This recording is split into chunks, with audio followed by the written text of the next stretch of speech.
The story starts with our protagonist who wielded his sword for over 100 years, reaching the pinnacle, but his death is near even after ascending human limits, but his only regret is that he lived being obsessed with the sword and didn't enjoy life. We now move on to a different scenario where a young boy is being severely bullied, and this white-haired monkey blames his mother and how because of her the clan is in ruin and he should consider himself lucky that they weren't kicked out. They are from the prestigious Tang family, but they have fallen because of the heavenly brilliance demon lord. Literally looks like a TikToker without any filters. They faced this guy when he came to take Tang Jai. After fighting with all their might they managed to win, but as a result they had used all their resources, causing the clan to walk the path of downfall. Moving to our bullied boy, this white hair monkey is still acting almighty. As our boy tries to retaliate, this monkey becomes more aggressive. This is our boy's daily life after his mother attracted the attention of the pervert and ruined the clan, which resulted in harsh words directed towards his mother. After entering the house his mother is all worried, but our Chad tells her that everything is fine, but she knows that the other are bullying him. He tells her not to worry and rushes into his room. She asks him if he has eaten. He tells her he doesn't have an appetite. On the bed our Tang Yeon-myeong knows that it's not his mother's fault, but there's not really anyone he can complain to, and raising his voice will only cause retaliation like his father that got assassinated. If they leave the family there is no one who will protect them, and wishes if his father was still around. The next day this group of rubbish start beating Yeon-myeong. Just wait till he own them, I promise it's satisfying. As the intensity of the beating increases, the girl, let's call her Red Dog, takes out a set of needles and wants to test poisons on Yeon-myeong before the clan leader competition. Moving on to Ugly Gorilla, he sits on top of Yeon-myeong and holds him down as this ugly Red Dog starts her experiments and finds it fun that Yeon-myeong is suffering and his skin and reacting. After a few hours it starts raining and Yeon-myeong thinks that if he closes his eyes he would be free, but there would be no one to protect his mother, and thinks if he was but stronger he would have taken care of them, and his wish was to get strong enough to protect his mother. That's when Yeon-myeong notices a glowing sword, but he didn't realize that it was here all this time. For some reason this sword feels familiar to him. After getting a hold of it Yeon-myeong realizes that it was his sword and he had trained for over 100 years. And showcases the ultimate sword he had created in his lifetime, but because he was so focused that even after reaching the pinnacle he can't stop his death, and wishes that if he gets a second life he could live a normal life. As he remembers his memories from his past life with his ultimate sword, he merges both his memories from his past and present life. The next morning his mother tells him to not go as he was very injured yesterday, but Yeon-myeong assures him that he will be okay. The white-haired monkey thinks Yeon-myeong is avoiding them. The hypocrite Ugly Gorilla tells him that if his mother doesn't want to see him in a sorry state he will come here. The monkey has decided he will beat him thoroughly even if he comes today. Wait a few seconds till our Chad own them. Yeon-myeong is here and the Red Dog falls from the tree pretending to be cute, but Yeon-myeong doesn't make a reaction. The monkey starts mocking Yeon-myeong and asks him why he looks unharmed. Yeon-myeong tells him that much won't hurt him, calling him by his name, shocking this mutz. They think Yeon-myeong has gone mad and the gorilla is ready to release his frustration. That's when Yeon-myeong starts calling them by their names, which offends this rabid dog, so she thinks of killing him or doubling the poison dosage. As gorilla tries to attack, Yeon-myeong grabs his head and buries his head in the ground, shocking the pathetic retards. As the fat gorilla gets knocked down, they start panicking as Yeon-myeong approaches them and tells them with these pathetic skills they want to compete. White monkey thinks Yeon-myeong is acting differently and charges towards him. Instead he grabs onto his hand and literally breaks it into pieces. According to Yeon-myeong, with these skills the clan leader's position is pretty much decided. Inside the hidden poison hall, it's where the clan leader resided and major family decisions were made, but because the clan leader's position has been vacant for a long time it has become the council room for the elders. They are discussing about the participants of the clan leader's position and if the Poison Phoenix's son will participate, as he hasn't announced his participation yet. Moving on to Yeon-myeong, he is dragging the Red Dog by her hair and the elders thinks of excluding him as he is being bullied and hasn't shown any retaliation. As Yeon-myeong drags the dog, the third elder tells him that although he is the son of the previous patriarch they cannot let someone unskilled participate that can lower the competition's level. Even if he is the patriarch's son currently he is nothing but a burden to the family. That's when Yeon-myeong barges into the room and the third elder warns him if he understand what he is doing right now. Well, our Chad tells him that he is aware, silencing the courtroom. Then he shows the disfigured face of that Red Dog. What a Chad, he literally disfigured her face. Seeing this the elder is shocked and Yeon-myeong tells them that all this time he has suppressed himself but he has reached his limit so he won't endure it anymore. two dogs are barking how he can harm someone that's going to participate in the clan leaders competition. Yeon-myeong tells them that he is aware of the clan's rules and fight between participants is allowed. The third elder asks him if he is saying that he will participate in the competition, so what if he does, old hag? Yeon-myeong asks if that enough and tells him that ugly gorilla is buried in the ground and he has followed the clan's rules and repaid kindness twofold and revenge tenfold. Since he has proven his qualifications, they can't stop him, but a few dogs can't stop about how he exploited the competition to exempt himself from serious crimes, but the third elder allows him to participate since he is so confident. He tells Yeon-myeong that he'd better win the competition or else he will bear the consequences. In the evening his mother tells him why he is participating in the clan leaders competition. Yeon-myeong tells her that it's necessary, and seeing his firm face his mother won't ask him how he learned those technique or how he overpowered those kids, but she wants to know if he is confident about being the clan leader, which he replies in a cute manner, making her cry as she is proud of him. Yeon-myeong wants to continue protecting his mother, and if anyone disrupts his peace he will eliminate them. A month has passed by and Yeon-myeong's uncle tells Jae-hae how it's dangerous and Yeon-myeong shouldn't participate in the competition, but his mother praises him about how incredible he is, while his uncle agrees to that part, but his attitude had changed a lot. It's all thanks to him and his family that has been protecting Yeon-myeong. Bro, come on, he was almost bullied to death. Since the situation escalated he had to intervene, and Yeon-myeong is currently doing closed-door training.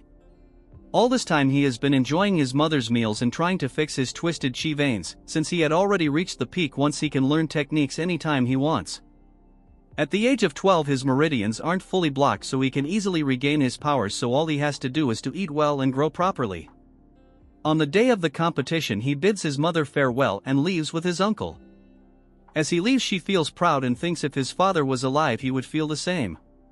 Yeon-myeong came a bit early and his uncle is away due to the competition proceedings, that when a horde of dogs come barking telling Yeon-myeong how trash like him is participating with them, but as they think about disciplining Yeon-myeong he gets knocked out and they bark that Yeon-myeong used a hidden weapon, but after taking a second look it's a half-eaten rice cake. The group get enraged and decides to beat him up, but Yeon-myeong approaches them, tells them if they want to experience the pain. White Monkey faced firsthand. Hearing this they get nervous and all charge towards Yeon-myeong. What a bunch of losers. That's when Yeon-myeong's uncle notices a guy flying through the door and realizes it's a participant. He rushes to the scene to find all of them beaten to a pulp by Yeon-myeong as he eats rice cakes sitting on top of them. The elders are all enraged and can't believe so many participants are injured before the competition, so the Grand Elder thinks of modifying the competition rules. According to some participants, first they undergo 2 to 3 years of training, then they proceed to one-on-one duels. That's when both the girls realize that they both know confidential information. Pink Hair tells her that her father works in the general office. Before Black Hair could talk, Yeon-myeong's uncle tells them that he will oversee the competition. The competition will last 4 years. In the first year they will learn a practice suitable for them, then for the next 2 years they will be under the guidance of assigned warriors. As for the main competition, it will be a goo poison match. Shocking everyone as it is a method where 2 poisons are stored in a jar and only the more potent one survives. Basically it means that the competition will continue until only one person remains. They were supposed to have duels, but because there was numerous dropouts as such more incidents could occur, so they changed the method and everyone stares at Yeon-myeong. Then this old hag explains that this is not a child's game but a very important competition, that they will have to risk their lives. Look at their determined faces as this hag tells them that the winner will possess the entire Tang family. According to this hag, only a select few will survive, among them one of them is Yeon-myeong.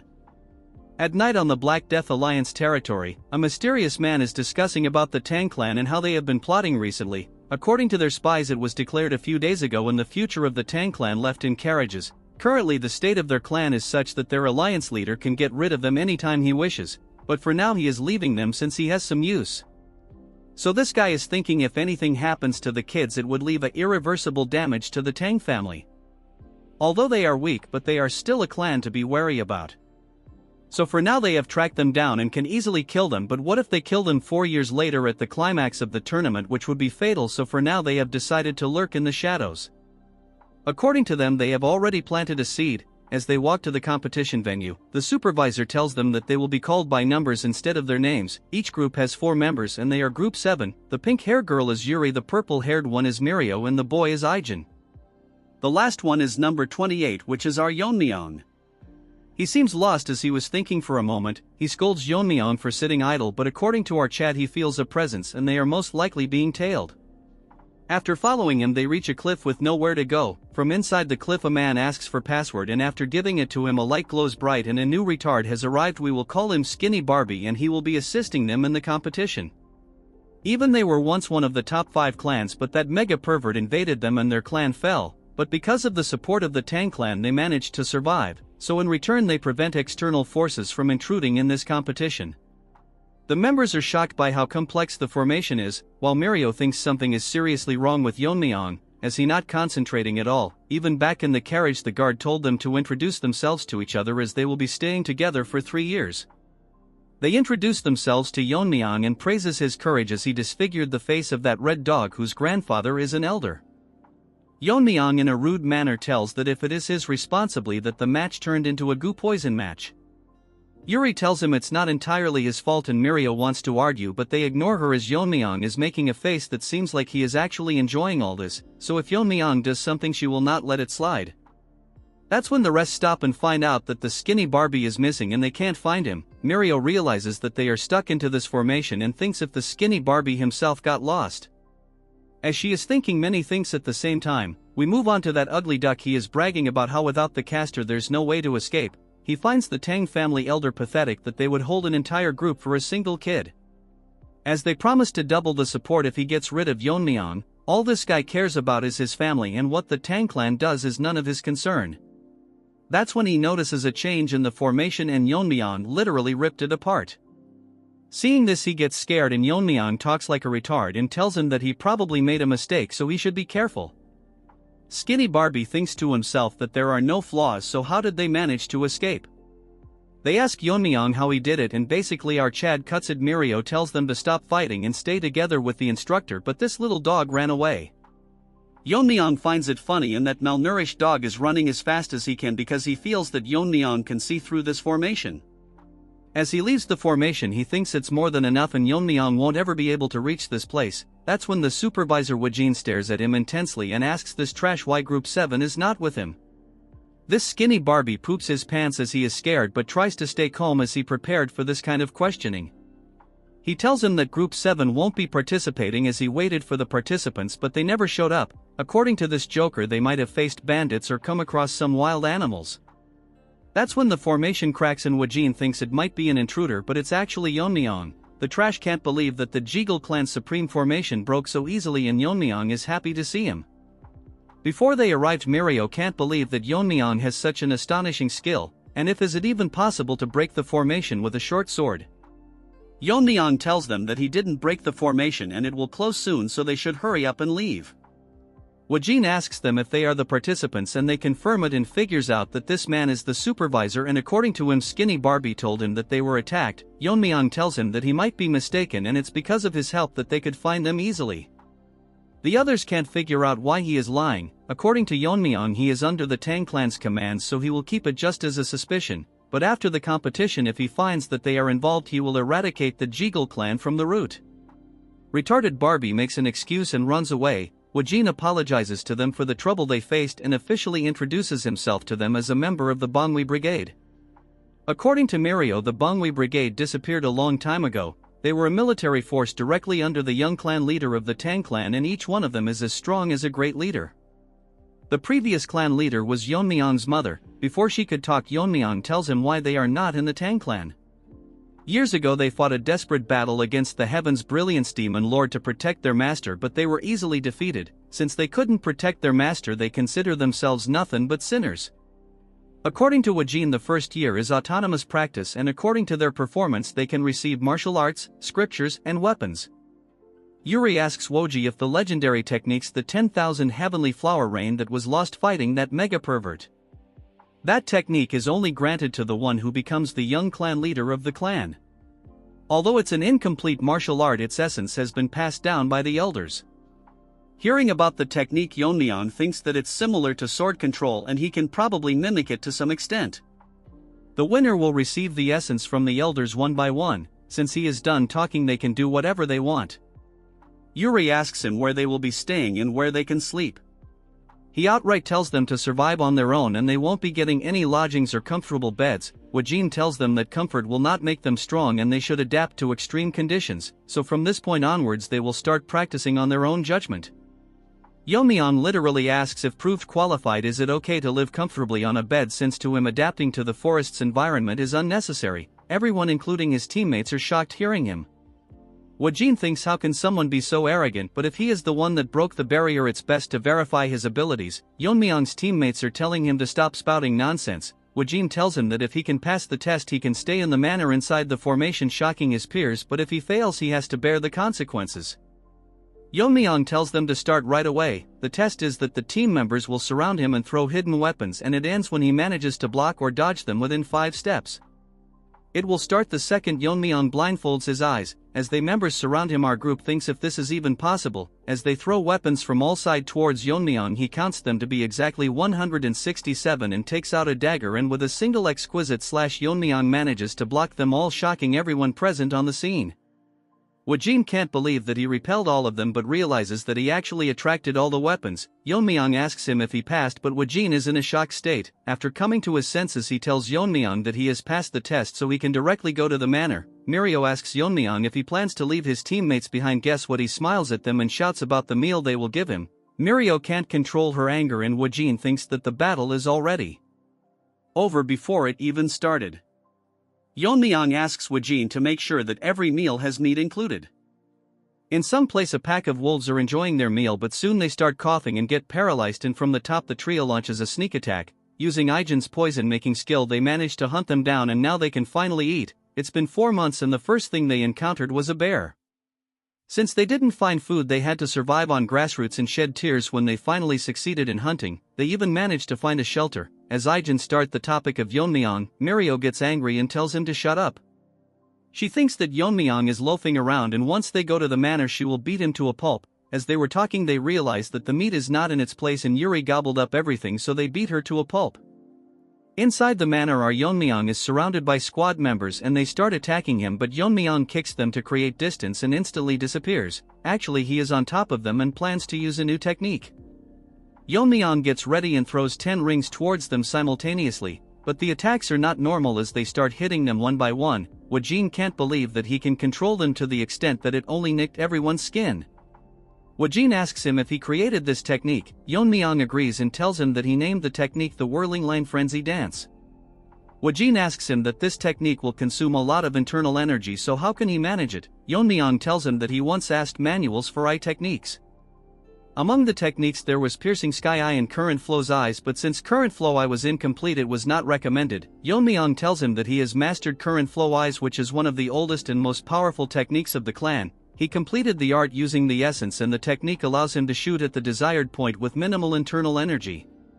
Woo-jin isn't surprised anymore after all he has seen. He tells Yeon-myeong that in 2 months the rest of his team will be here and they will face the same test he has undergone. All 3 of them have proven themselves, but they would only return after they have polished their skills. Hearing this, Yeon-myeong is actually happy and excited to meet them, but according to Woo-jin they use his face as target practice. In Yeon-myeong's past life his only connection was his master the Sword Ghost, but in this life he has friends and family and he wishes to see them soon. After 2 more months the trio is ready to enter the manor and Mirio is very excited to meet Yeon-myeong. Yuri wants to split his head and Ijin doesn't have anything to say. They are all fired up and start calling for Yeon-myeong, but since there isn't any response Mirio thinks if he ran away. Mirio turns back to see why Ijin is so quiet. It's actually because Yeon-myeong is with him. Seeing him they get shocked and Yeon-myeong asks them what they were going to do to his head.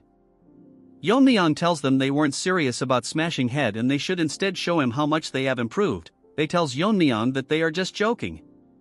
Mirio didn't even notice him before turning around even after their sense being sharpened after living in the forest. She can't figure out what he was doing all this time. Moreover Yeon-myeong has grown taller and becomes exceptionally handsome. Mirio thinks that something is wrong with her head after seeing only animals. Yeon-myeong praises that even from his perspective they have grown incredibly stronger, it's just that they looks less impressive because he is here.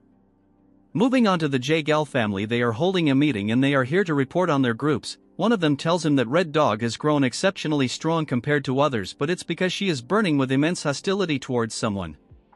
One of them says that they cannot exclude number 10 who passed the warrior's test in just a month. Skinny Barbie thinks they are impressive, but compared to Yeon-myeong they all seem quite ordinary.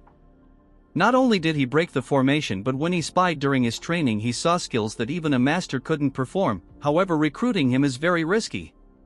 So he decides to not bring Yeon-myeong's name up, so they have decided to recruit number 2. Since her face was disfigured, it wouldn't be hard to win her heart. If she manages to win and become the young clan leader, they can engage her with his nephew, which will officially make the Jae-gal clan the external family of the Tang clan. This will give them the power to intervene in the Tang family, and slowly but steadily they will take control and merge the Tang clan with their main house. Since number 28 is dangerous if he survives this, Barbie thinks of adopting him and tempt him with the position of young clan leader of the Jae-gal family. What a mutt. Living in the manor, they have doubled their training, but nothing beats the comfort of having a bed. As for Ijin, he barged into the room swearing to kill Yeon-myeong. Ijin brags about the poison he had made, putting his whole soul into making it. Yeon-myeong picks it up and literally drinks the entire bowl. Ijin tells him to spit it out, but Yeon-myeong makes a huge burp as Ijin falls to the ground. Yeon-myeong seems to have gained a new power after consuming it and asks Ijin that the poison is weak and if he has anything better than this. Since he doesn't believe him, Yeon-myeong mocks his poison-making skills and pisses him off, but whatever he makes, Yeon-myeong drinks it as if he is drinking booze. The poisons don't affect him anymore and Ijin thinks that he is immune to all poisons. According to Yeon-myeong, he is immune, but it's just the family's core technique, the poison refining madness. Yeon-myeong thinks it's funny if people that use poison die from it. The poison that entered his body had turned into internal energy, which depends on the type of poison he is consuming, but this stage is only attainable after profound realization. Weak poisons don't affect him anymore, so he needs to find stronger poisons. There are too many things he has to take care of, but he can easily take care of the elders. But if the Black Death Alliance leader or that pervert came, Yeon-myeong can't guarantee the outcome. Although he has no grudge with the Death Alliance, they divided the Sichuan city, so they cannot be ignored, and their leader is called a genius that destroyed 3 of the 9 factions. If it was his previous self, he could beat them with a flick of his finger, and thinks that if Ijin could make a poison few times stronger. Our poison boy is depressed that he can't create the Tang clan's 10 poisons. Yeon-myeong asks what it means, and Ijin explains that it's the 10 strongest poisons left by the ancestors. From the first poison to the 10th, the poison gets stronger the higher the number. The 10th poison was so strong that even transcendent beings can't survive through it. Hearing this, Yeon-myeong thinks of coveting it. He asks Ijin if he can make it, but all the formulas have been lost, so Yeon-myeong again mocks his poison. Moving on to Mad Dog, she is being suppressed by a guy, but he thinks something is wrong. All of a sudden he starts burning and soon turns into ashes. This is one of the 10 poisons that her grandfather gave her in case. With the help of this, she plans to get rid of Yeon-myeong and get her revenge. Another 6 months have passed and now they have been training for 1 year. So now Wajin will select a temporary team leader, but by the 3rd year they will officially elect a leader. The leaders from each group will participate in the Gu Poison match. Since it's a life and death situation, it's best that the most outstanding member becomes the team leader. Yuri just got to know that not everyone has to participate in the Gu Poison match, so they decide to appoint Yeon-myeong not only as a team leader but a winning contender. Wajin appoints Yeon-myeong as the new temporary leader of the group. Since no one has any objection, he tells Yeon-myeong to come forward and collect the elixir called the Heavenly Heart Pill. This is a special pill that is made of rare herbs which can significantly increase internal energy depending on the user's level. The members are jealous why they are giving him such a precious item. This is because the clan has high expectations from the team leaders. Before Wajin could finish, Yeon-myeong tells him if there is anything else and if there is anything other than this elixir, since he doesn't need something like this, shocking them. Instead, our Chad wants poison, and the strongest among them something like the Tang family's 10 poisons. Yeon-myeong received a lot of weapons because he couldn't get the poison, so he requested for them instead. Mirio tries to punch him as to why he gave up the pill. Yeon-myeong tells them that he didn't actually give up the pill a few hours earlier when he was receiving the weapons. Yeon-myeong was disappointed that he didn't get the poison and asks Wajin what he is going to do with the pill. He says that he will return it to the Medicine King Hall. Yeon-myeong figures out an interesting idea that if the team members combine together and defeat the temporary leader, they can re-elect a team leader and reward them the Heavenly Heart Pill. Wajin even thinks this is a good idea since investing into the future of the Tang family is good. Hearing all this from Yeon-myeong, they rush outside to bring weapons, but actually Yeon-myeong won't comply, as once he becomes the young clan leader he will ensure that they all get a Heavenly Heart Pill. They tell Yeon-myeong to come out to fight them. A lot of time has passed and it's almost time for the tournament. Ijin has lost a total of 172 times. Moving on to the girls, they have already given up and all their time passes by seeing Yeon-myeong's handsome face. Our Chad tells Ijin to admit defeat as he will be the young clan leader, even before he has met the other teammates. Wajin tells everyone that Yeon-myeong is officially the team leader and tomorrow the Gu Poison match will begin. He further tells him that in other teams there were disqualifications and even deaths, but compared to them all members of Team 7 are safe. All the members have grown as strong as them, and finally tells Yeon-myeong that all this time the use of poison was forbidden, but in the Gu Poison match everything is permitted except the 10 poisons and such that Yeon-myeong should give it his all. The next day Ijin hands him a case full of the deadliest poison, and even a single drop can kill a person, and warns him not to treat it as his lunchbox. Ijin tells Yeon-myeong to promise them that he will make it out alive. Yeon-myeong lets himself get hit by Ijin and assures that he will be the last person to land a hit on him. Moving on to Red Dog, she is ready for the battle. Previously the Jaegal family contacted her and offered to give her an advantageous position. She asks him in return what it is that they want. This rat tells her that their family has weakened a lot, so they would like to join forces with the Tang clan so they don't lose all their sovereignty. She tells him what he will do if she rejects him, so this sly rat tells her that he is here to build trust and asks her what it is that she wants. Her only dream is to kill Yeon-myeong and avenge herself. All the teams have appointed their leader, but we don't want to waste our time. Seeing the beautiful scenery, Yeon-myeong thinks this a perfect day for someone to die. Yeon-myeong finds the Gu match venue vast, but the skinny Barbie is peeking on Yeon-myeong. Seeing him up close, he thinks they are wasting potential, but it's best to eliminate him. Yeon-myeong stares right in the sky as if he is seeing right through the formation as he instantly opens the sky because he felt an unpleasant gaze. According to Wajin, no one is allowed to interfere in the Gu Poison match, but the Jaegal family has been sticking their nose from the beginning, but Yeon-myeong will leave them be as he can question them after the match. Skinny Barbie is extremely tired out as Yeon-myeong not only saw him, but if he didn't withdraw fast enough he would have been blinded. The bigger problem is that his swordsmanship can rip apart the space, which is unheard of. Finally, after 4 years, Barbie has figured out that Yeon-myeong is not someone that they can handle, so they must stop him by all means necessary or else he will seek revenge on them. One of the team leader is severely injured. All she wanted to do was join the force and provide for her impoverished parents and plan to withdraw, but she came across a crazy dog that wants to kill, so there's no way she can give up. That's when the dog used his nose to track her down. Although she is fast, her internal energy is not that great. She tells him that they are all from the Tang family, so he doesn't need to go so far. This ugly dog tells her that he doesn't consider himself one of them and outright beheads her. Yeon-myeong runs towards his surroundings and finds an cave to ascend to the transcendent level as his body has grown. The two condition for reaching transcendent realm is to attain enlightenment, which he already did in his past life, so Yeon-myeong breaks all the barriers he placed on his meridians. As poison spreads around his body, his internal energy skyrockets as his bones break and he undergoes metamorphosis. Although it's painful, Yeon-myeong manages to break through. To test his new powers, he uses his fingers to cut down a mountain, and his usage of internal energy has decreased significantly. Moving on to that crazy dog, he is bullying that fat gorilla. This guy bullied Yeon-myeong, but karma got to him. This guy is an orphan that was raised by the Grand Elder as his own grandson. This guy is monstrously strong that he couldn't even touch him. Even in this situation, he is thinking about Yeon-myeong and starts laughing. Seeing this, the dog gets curious and he tells him that there is someone who is more scarier than him. So to make himself scarier, this retard tell him that he is a spy from the Black Death Alliance. Since Fatso now knows about his identity, he has to kill him, but all of a sudden his body freezes and his body starts bleeding as Yeon-myeong comes from behind and greets this Jeonjil guy, but he can't remember his face.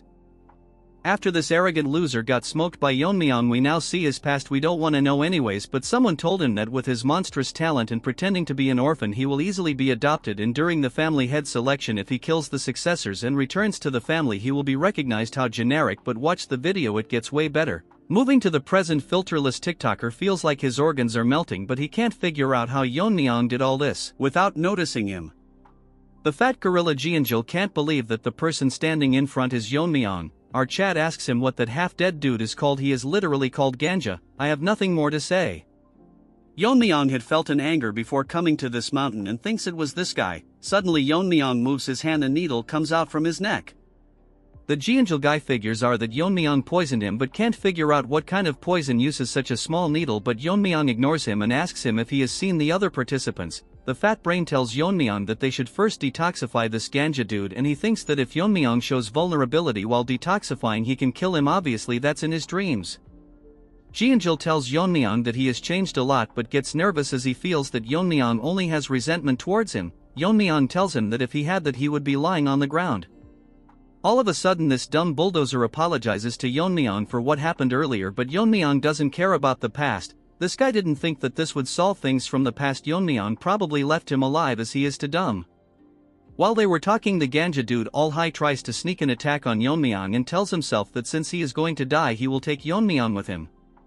Dude thinks he is the protagonist and slashes at Yeon-myeong. All that leads to him cutting through an afterimage. Yeon-myeong gets behind him and tells him that he doesn't play with people who are about to die. Like a Chad, he grabs his shoulder and tells him to not retaliate or he won't have a body to bury, as he gets poisoned to death.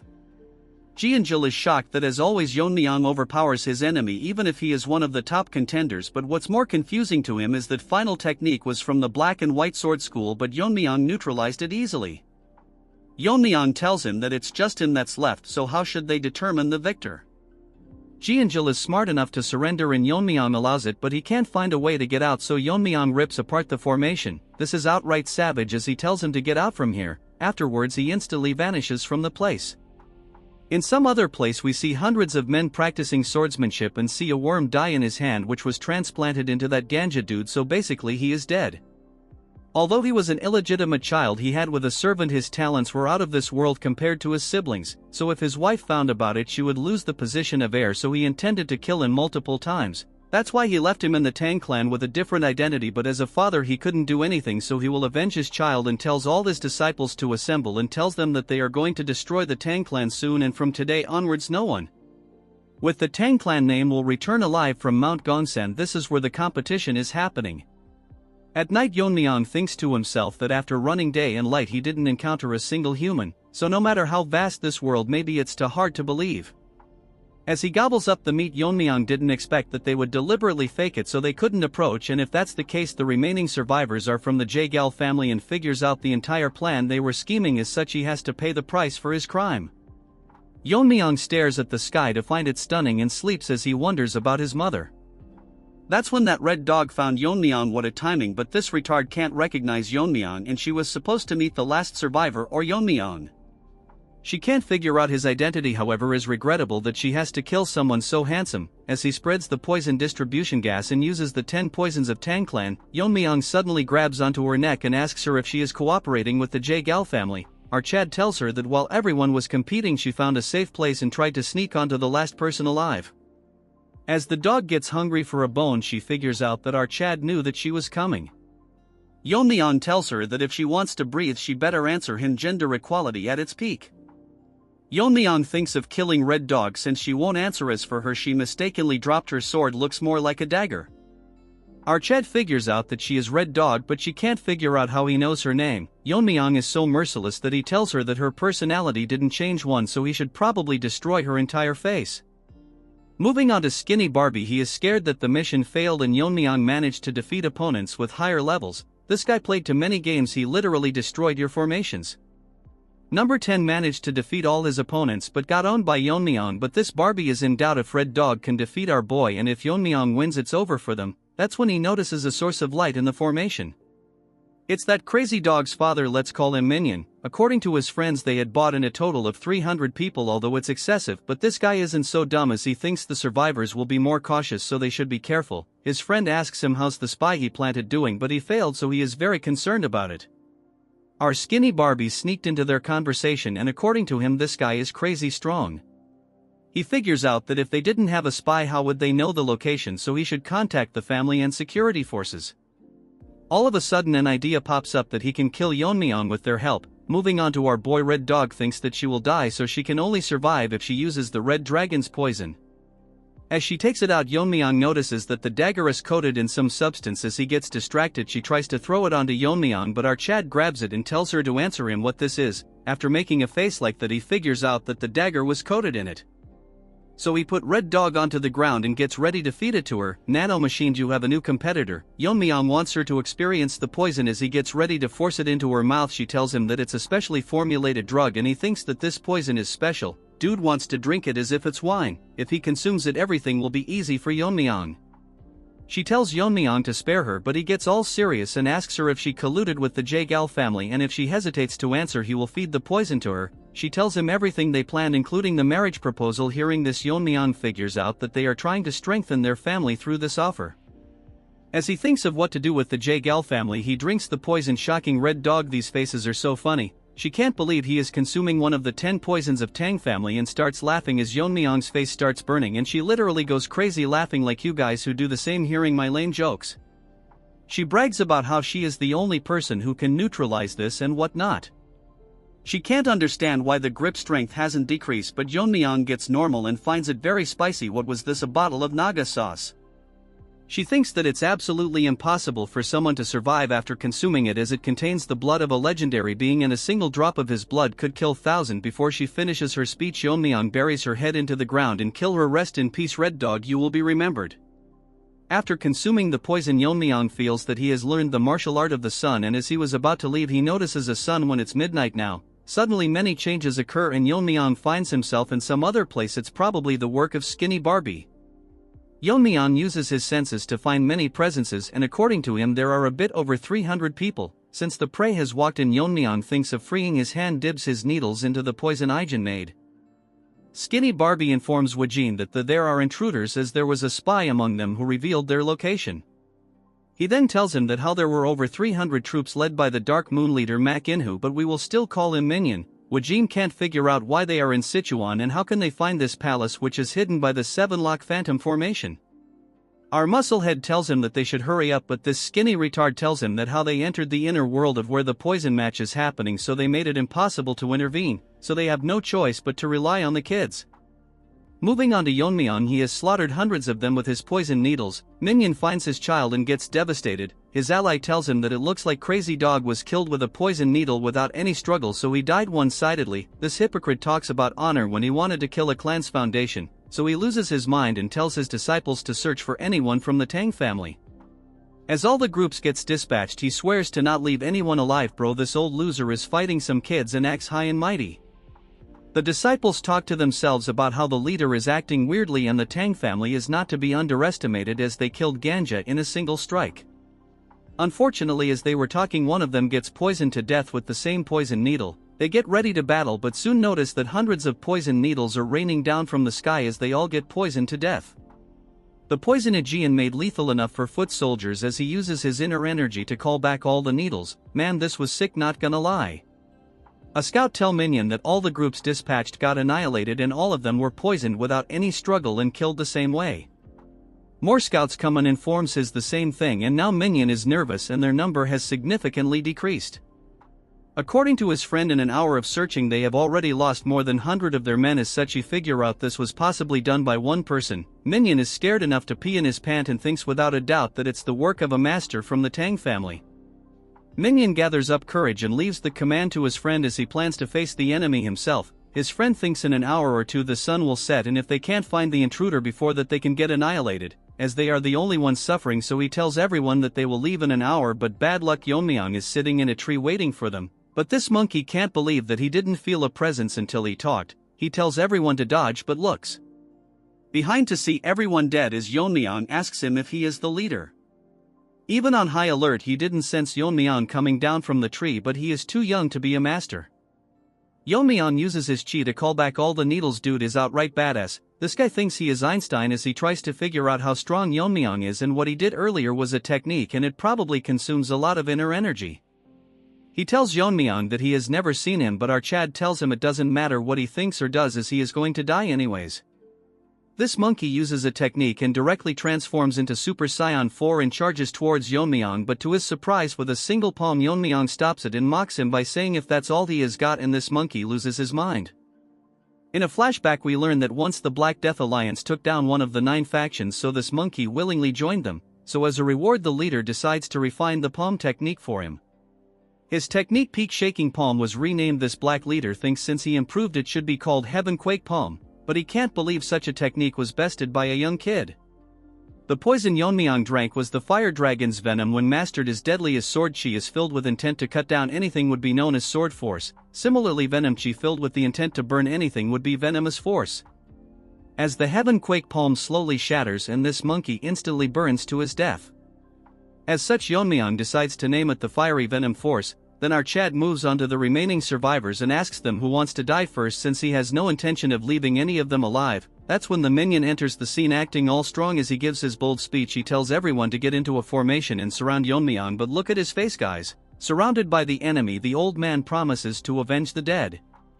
This reminds Yeon-myeong of the training he did with the Bangui Brightage. Last time he did the whirling chaos dance, so this time he will do something different as he disappears and their heads start flying left and right, but little minion can't figure out his movements as the enraged disciples charge towards him. Yeon-myeong destroys their sword mid-air and uses the broken sword particles infused with his chi. He recreates the 10,000 heavenly flower rain. Isn't this cool? As Yeon-myeong walks, dozens are getting shredded into pieces, and although it's not strong as the original, so Yeon-myeong names it Iron Shard Volley. Since everyone is dead and minion thinks Yeon-myeong is tired after killing this many disciples and gets ready to attack him and decides to use all the techniques the alliance leader bestowed upon him. As he uses all of his ultimate attacks, Yeon-myeong yawns and blocks all of his techniques. As such, Yeon-myeong has decided to be merciful and show him the silent sword technique. Minion can't believe that Yeon-myeong is able to handle the silent sword technique. Yeon-myeong tells him that it's rather a simple technique, shocking Minion's face.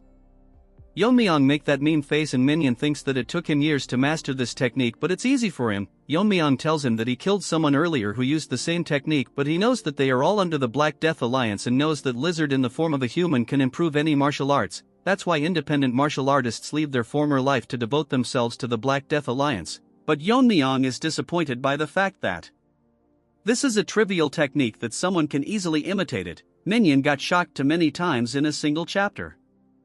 Yeon-myeong is cruel enough to mock the leader and tells Minion that the lizard didn't have enough faith in him. Since he is so arrogant, Yeon-myeong will show him the actual power of this technique. As Yeon-myeong releases chi, the dagger increases length. For those who have reached a transcendental level, they can manipulate it. As such, he uses Blade River, ripping apart this inner world in two. Damn, this looks cool.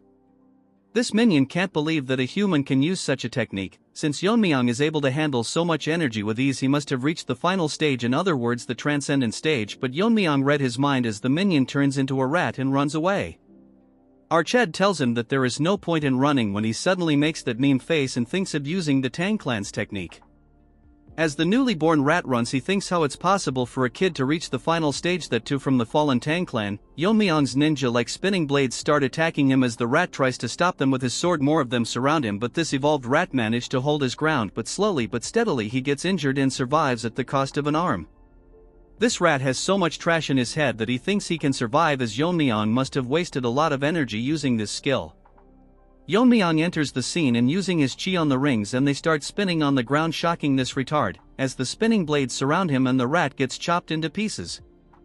Yeon-myeong enjoyed this place a lot as he used multiple techniques and there's no one alive, so Yeon-myeong decides to leave this place. Arched forms energy around his dagger and thinks that he will fix the Elder and the Jae-gal clan and make each one of them pay. As Yeon-myeong rips open the formation, this never gets old. Moving to this skinny Barbie, it continues to lie to everyone about how they can't intervene to make the competition fair. What a liar. Everyone present can't believe his words, but in reality this ugly trash can enter the formation anytime he wants, but since he sealed it, no one can make it out of the competition alive. And according to his informants, the Dark and White clan leader is here with 300 of his disciples, which will be impossible for Yeon-myeong to handle. As this donkey covered in makeup talks nonsense again, he sees everyone making an happy reaction. Looking back, he sees Yeon-myeong staring right at him. Yeon-myeong's friends rush to hug him and he tells them that no one was able to hurt him. With a smile on his face, Yeon-myeong stares directly at the shocked skinny Barbie. Barbie cannot understand how it is possible that he is alive, and if the 300 soldiers were completely useless, he notices Yeon-myeong's glare and hides his face with a folding fan. The Jeonjil dude greets Yeon-myeong and he smirks at him, but Barbie is still in disbelief how he is able to cut through the 7 legendary formation of the Jae-gal clan, which even a master won't be able to do, and gets suspicious that Yeon-myeong is above a master. Yeon-myeong wants to immediately kill him, but he can't take chances until he becomes the head. So he first decides to take care of the Tang clan elders. As Yeon-myeong was about to explain to him what had happened, the surroundings suddenly started shaking and the entire formation starts breaking down. Everyone can see what had happened inside the inner world. They see hundreds of dead bodies. Wajin is in amaze that he handled this May by himself, and he would find it difficult to deal with more than 30 of them, but after seeing the dead body of that evolved rat earlier known as Minion, they are literally acting like girl in concerts as he is extremely strong. Yeon-myeong is literally a top-tier protagonist. He tells Woo-jin that they weren't hard to deal with as it was expected from him. Woo-jin thinks his power is already beyond the head. All the remaining contestants can't believe that he did all this by himself and is probably beyond the final stage and whatnot. Hearing this, Yuri and the rest are proud for some reason. Now we unfortunately have to give some screen time to White Monkey as he feels extremely angry knowing that he got crippled while Yeon-myeong got stronger and he was someone he could beat anytime he wanted. Woo-jin makes an announcement that the competition is concluded and names Yeon-myeong the winner, and if anyone has objections they can come forward, but sad that this cripple can't do much with a broken hand. As Yeon-myeong is now named the winner, they all assemble in front of him and Woo-jin thinks finally they have hope of reviving the Tang clan through Yeon-myeong. All 82 members aside from Woo-jin greets our Chad as their new head. Mirio and Yuri thinks if they have to speak formally with Yeon-myeong, Woo-jin thinks to himself that if Yeon-myeong is trained right he can be the next big thing, which obviously our overpowered Chad can read, and tells them that it won't take that much time and soon become a reality. Hearing this they all get reassured and is ready to follow Yeon-myeong, and his first orders are for all of them to go to the main house. As for the money, he is pissed that Yeon-myeong got everything and he will get his revenge even if he has to sell his soul. Chill bro, it's not worth that much, as he transforms into a deformed omelet. After they all left the scene, the joint sect Taeho along with his fat assistant Hyunso. They were nearby but can't believe that more than 300 people have been killed, but they think that no matter what, the younger generation are monsters, as with even a number less than 100 in the mountain they could do it. But this Taeho thinks something is wrong that such a thing happened, but none of them were aware as over the year the Tang clan sent them valuables in honor of the tournament. Hyunso thinks that the Tang clan's blade technique declined very much, but when Taeho tells him that it was done by a short blade, shocking this fat panda. According to his analysis, these people were dealt in seconds sand, so all of them were killed by one person, so he must see this person and decides to go to Sichuan. Hyunso is worried that while going to Sichuan if they come across them, but Taeho is confident as he has reached the top. Remember, Evolved Rat also behaved like this and got owned by Yeon-myeong. Hyunso thinks that it is best if they first visit the family, so this Taeho dude agrees to it. At the moment the Black Death Alliance is in the south while the demonic cult is in the west, and for the joint faction they are currently in a tough spot. So his master wanted to meet the Tang clan master, who was in a similar situation. As he leaves spilling rubbish, if I narrated more of this boring trash you guys would leave. Moving on to the main house, the ugly ginger was scribbling trash on paper when one of them informs him that the competition is over and all the participants are back. He thinks the competition ended faster than expected, but with Red Dog having the poison it wouldn't be too hard to win the competition, but the informants burst his bubble and tells him that among them he didn't see Red Dog. Moving on to the main gate, the guard are discussing about who will win the competition as they notice our Chad leading people, and everyone is gathered to know who the winner is, but before that all the women present are going crazy seeing our Rizgod. They thought most of them would be dead, but a lot of them managed to survive. Seeing Jeonjil happy, a few think that he is new head, but sadly many of them didn't survive the competition. Seeing them, Yeon-myeong thinks that his mother would also be worried about him, but he is more worried about what he should do if she doesn't recognize him. Yuri takes this opportunity to show Yeon-myeong her father, who is relieved to see his daughter being alive. Yeon-myeong asks her if she is asking him to take care of, well, she doesn't deny, but he is very skilled, but he didn't get promoted because he didn't suck up to anyone. Yeon-myeong finds this as an opportunity to make people who are on odds with elders his own, but he doesn't know much about Aijin and Mirio.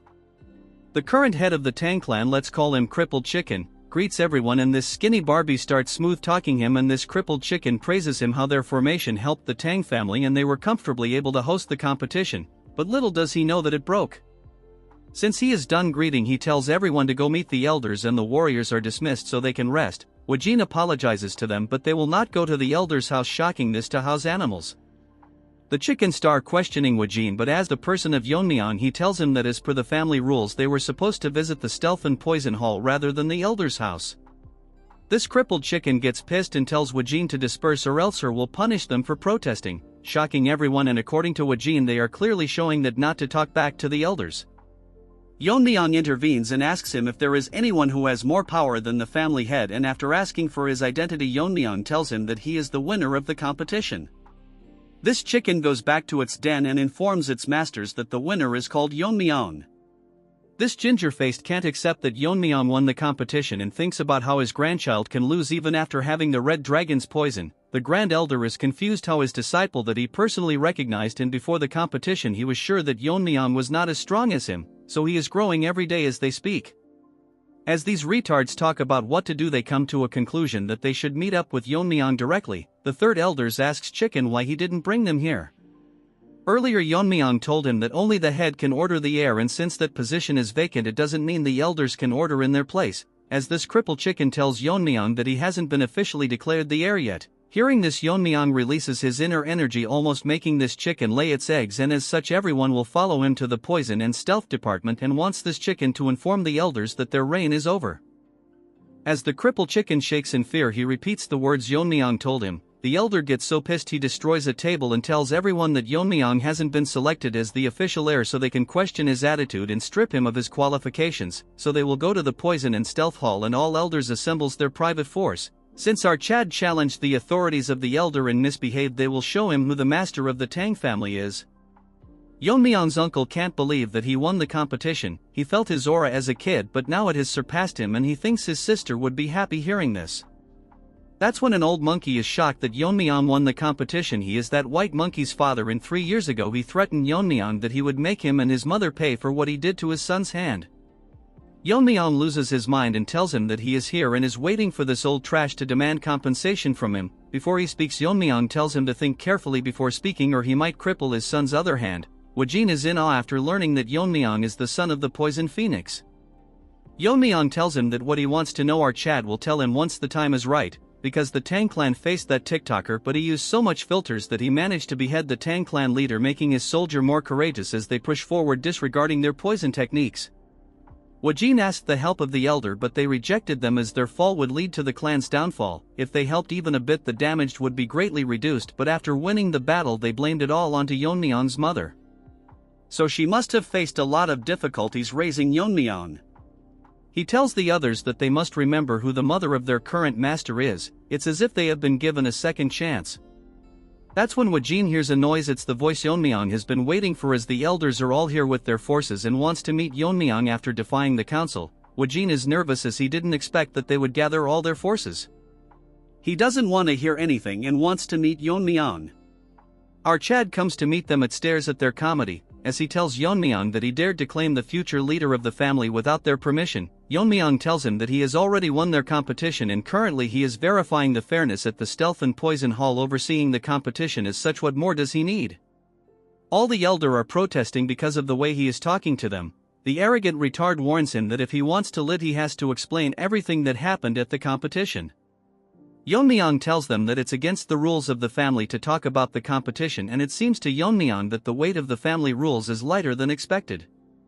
This loser says that he heard from the Jaegel clan that people from the Dark Moon sect and the Sword sect with nearly 300 people attacked them since they interfered. The competition should not be considered fair. Yeon-myeong tells them that Ganja and Red Dog killed all participants and our Chad finished them off. As Yeon-myeong was finishing his sentence, the old ginger loses his mind and asks him to repeat it, so Yeon-myeong tells him to go visit the place himself. This old hag charges towards Yeon-myeong, but in front of this mosquito our Chad stops his attack with a single hand as he mocks him because he is pissed over the death of his grandfather. This old retard can't believe that Yeon-myeong managed to block his attack so easily until he has surpassed the internal strength he has cultivated for decades. The trash tries to attack again, but Yeon-myeong shows him the bottle of the red dragon's poison. The old trash asks him where he got it and Yeon-myeong drops it to the ground and it starts burning the ground, and Yeon-myeong tells everyone that it's the Tang clan's top 10 poison. Wajin wants to confirm it and Yeon-myeong tells them that it's the red dragon's poison and the person who handled the storage was this third elder. Yeon-myeong tells everyone that is the Tang family's top 10 poison is so trivial that people can use it for their personal greed. Wajin tells him that the top 10 poisons are the most deadliest of all, and since their recipes are lost they are limited, and in the clan there are worth more than any gold or treasure.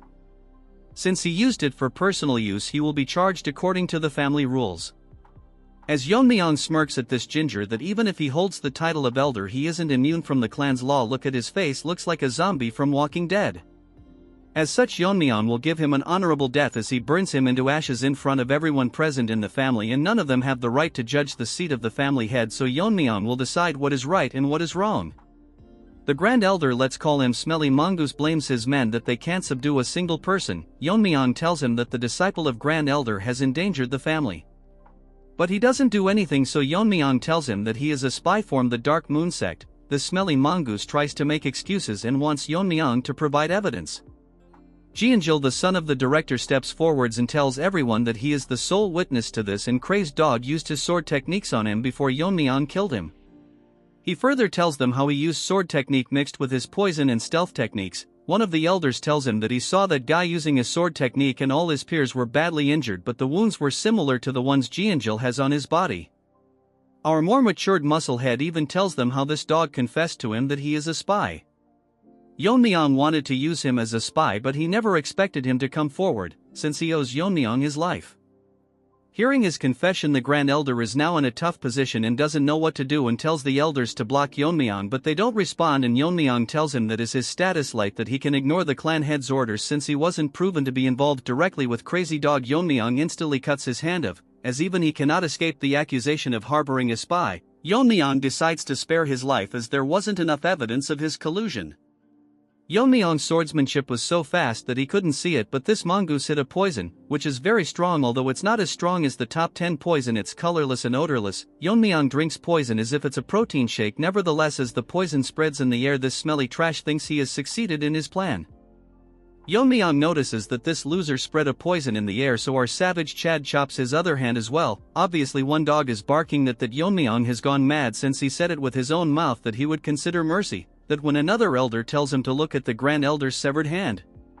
The object near his hand is a poison bottle. Yeon-myeong finds it disgraceful to the family that the Grand Elder would try to poison the head of the clan, so according to the clan's rules and because of his crime he will be deemed as a traitor and gets executed in front of everyone, and warns everyone that all of them are not above the Tang clan's laws. If any of them were to disobey the head or break the laws, Yeon-myeong would punish them himself. If this continues, the clan will collapse anytime, but Yeon-myeong promises that the members will not be exposed to the threat of the pervert and the lizard sect and cults. Yeon-myeong tells the elders if they acknowledge our Chad as the rightful head of the Tang family. Onto Yeon-myeong's mother yard, the nanny starts crying as our Chad won the family head competition, and because of his overwhelming power even the elders had to acknowledge him. She is proud of her son, but man, they upgraded her art, now she looks way too pretty. Moving on to our Chad, he wanted to meet his mother and inform her first, but there are a mountain of tasks that he has to handle. As per Yeon-myeong's orders that all the issues will be handled by the Stealth and Poison Hall, and all key decisions will need the family head's approval. Although most of the elders are displeased, Elder O is the only one who expresses concerns and tells Yeon-myeong that he can act as a regent until Yeon-myeong grows up. Our Chad thinks it's a good idea, but he will decide later who will take over the regency. After investigations, the Poison Hall concluded that the third elder indeed misplaced the Red Dragon's poison. Yeon-myeong has decided that the elder can keep their personal forces, but they will have to bear the cost of maintaining themselves, and if they set a budget for that it would be nulled as of this moment. Since two factions under the elders had no one to lead them, they are combined into the Shadow Troop assigned to the Stealth and Poison Hall. Yeon-myeong adjusted their salaries and like a savage tell them that they are outright trash, so they should prove their worth or else they will be dismissed. A few days later, Yeon-myeong summoned the Jaegal clan, and Skinny Barbie can't believe that Yeon-myeong used force to topple over the Elders' Council and all of their plan have failed miserably. He thinks no one might know about what they did in the competition. Dude really thinks Yeon-myeong is a retard. Our handsome Chad in new clothes tells him that he was busy so he forgot about a few things. Barbie can't believe that Yeon-myeong looks so different. Barbie tells that what is the reason they were summoned, and Yeon-myeong tells them the Jaegal family's formation is great, so he should make the main clan's formation for the Tang clan. Barbie tells him that he cannot do it without the head's permission, so Yeon-myeong throws a needle and instantly kills everyone other than him, and Yeon-myeong says that he already knows about their plan of trying to take over the Tang clan, and if he is dumb enough to think that he would ignore all this. According to the clan's rules, he will pay the Jaegal clan 10 times back if he doesn't hear a positive response on the count of 3. Our Chad will personally go to Jaegal clan and annihilate it himself, so this Barbie has no choice but to agree to Yeon-myeong. In return wants him to spare his family members, so Yeon-myeong will trust it to be done. It's been a few days since Yeon-myeong became the clan leader. Currently, he called in his friends, but they seem to be extremely nervous in front of him. Maria was scared and asked Yeon-myeong why he called them, addressing him as family head. Hearing this, our Chad laughed and told them if they were mad enough to maintain formality with him. So, they started acting like barbarians. Looking at them, it seemed like Yeon-myeong was a teacher who allowed her students to never study in class. Yuri asked our boy what the reason was that he called them here. Yeon-myeong told her that he had appointed her father as the chief officer, shocking the other two barbarians. He explained that her father was a very capable person and had caught a golden opportunity that he should seize. Yuri also wanted this but was worried that, if Yeon-myeong decided this way, there would be retaliation. Archad said that silencing a few opposing voices was easy for him, but if her father were to show off his connections, neglect his duties, or secretly embezzle funds, he would be dead. Yuri stopped him and told Archad that her father was not that kind of person. Since his position was decided, Yeon-myeong told Yuri to assist her father in adapting to the chief officer's duties. Yeon-myeong thought to himself that if Yuri's father were to follow what he did, there would be no need to worry. Moving on to Yuri, she was still crying like a little girl. As for Mirio and Ijin, Archad wanted to hear their current situation, which was the reason he called them. If there were people with outstanding capabilities but who were suppressed or ostracized, he planned to take them under his wing. As Yeon-myeong talked, Mirio told him that she didn't have anyone to recommend. Yeon-myeong asked Ijin, since he was related to the Medicine King Hall, about the condition of that place. Hearing this, Ijin went dead silent. He told Yeon-myeong that he had been wondering all this time if he should talk about the Medicine King Hall, because all this was related to Yeon-myeong, specifically his father. Hearing this, Yeon-myeong's reaction changed. This involved the ones who were related to his father's poisoning. Behind all of this was the Medicine King Hall. Mirio couldn't believe it and asked Ijin if he was sure it was the Medicine King Hall. Yuri turned into Gorilla Barbie and told everyone that Yeon-myeong should split their heads for laying a hand on the family head's father. Archad told her to shut up and asked Ijin to continue what he was saying. The Medicine King Hall was so secluded within the main house that not even the elders' influence could reach there. All studies related to medicine and toxicology were conducted there. Furthermore, they maintained their finances through treating patients and selling medicine materials. Even after that heavenly perverts incident, the Tang clan survived because of the Medicine King Hall's support. They earned the funds necessary for the Tang clan's maintenance costs. Ijin was shivering in anger as he told Yeon-myeong that the leader of the Medicine King Hall was his grandfather. Mirio told him that his grandfather was dismissed for some reason. During his time as the leader, there was someone who visited the hall daily. It was Yeon-myeong's father. After the invasion, those resentful of the Medicine King Hall increased, but if anyone slandered the Medicine King Hall, Yeon-myeong's father would stand up for them. However, since he was a scholar without any internal strength, the aftermath of a physical fight was evident on his body. According to Yeon-myeong, if someone with no internal energy was hit by an attack carrying inner force, they couldn't dissipate the energy and would end up suffering deep internal injuries. Despite all this, his father still fought through. Ijin went deeper into the story and talked about the person who was holding the position of vice leader of the Medicine King Hall. We will name him Froggy, which is pretty accurate if you look at his face. A dispute broke out when this fat Froggy was caught by Yeon-myeong's father slandering his mother. Instead of reflecting, this Froggy tried to use martial arts. When he was losing the argument, it stopped only after Ijin's grandfather intervened. Because of this, Froggy was excluded from being a candidate for the next leader. Before we continue, I can't understand how Yeon-myeong's mother was the young clan leader but never retaliated. Anyways, moving to Yeon-myeong, he asks Ijin if that Froggy harbored resentment and poisoned his father. Ijin starts crying and tells him that after poisoning Yeon-myeong's father, Froggy killed Ijin's father and poisoned his grandfather. Furthermore, this frog imprisoned him. Hearing all this, Mirio is shocked that all of this happened and none of it was made known. Ever since his grandfather was poisoned, he has not been in his right mind. So even if he explained the situation, no one would step forward. That's why Ijin entered the competition, knowing that during these 3 years they wouldn't kill someone who knew the truth about this incident. As Ijin cries about wanting to see his grandfather's condition, he admits he is too afraid to go there.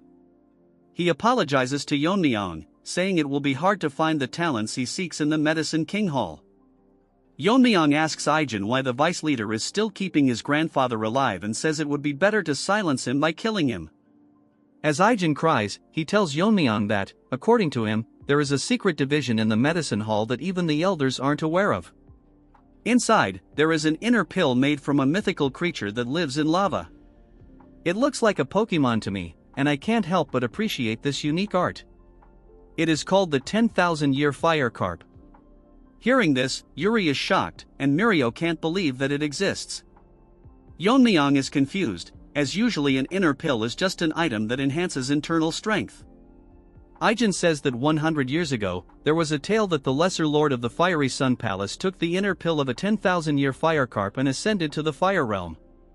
He explains that the inner pill contains extremely strong poison, and if it is consumed without neutralizing the poison, 9 out of 10 times it leads to death. If the poison is removed forcefully, the effects are lessened. Hearing all this, Yeon-myeong asks if there is anyone who could neutralize the poison, aside from his grandfather, the former leader. Aijin tells him that Froggy's goal is to consume the inner pill and reach the fire realm. Afterward, he plans to lead his followers out of the Tang clan and become the head of his own sect. Everyone present in the room is shocked to hear that a 2-foot frog is planning all this.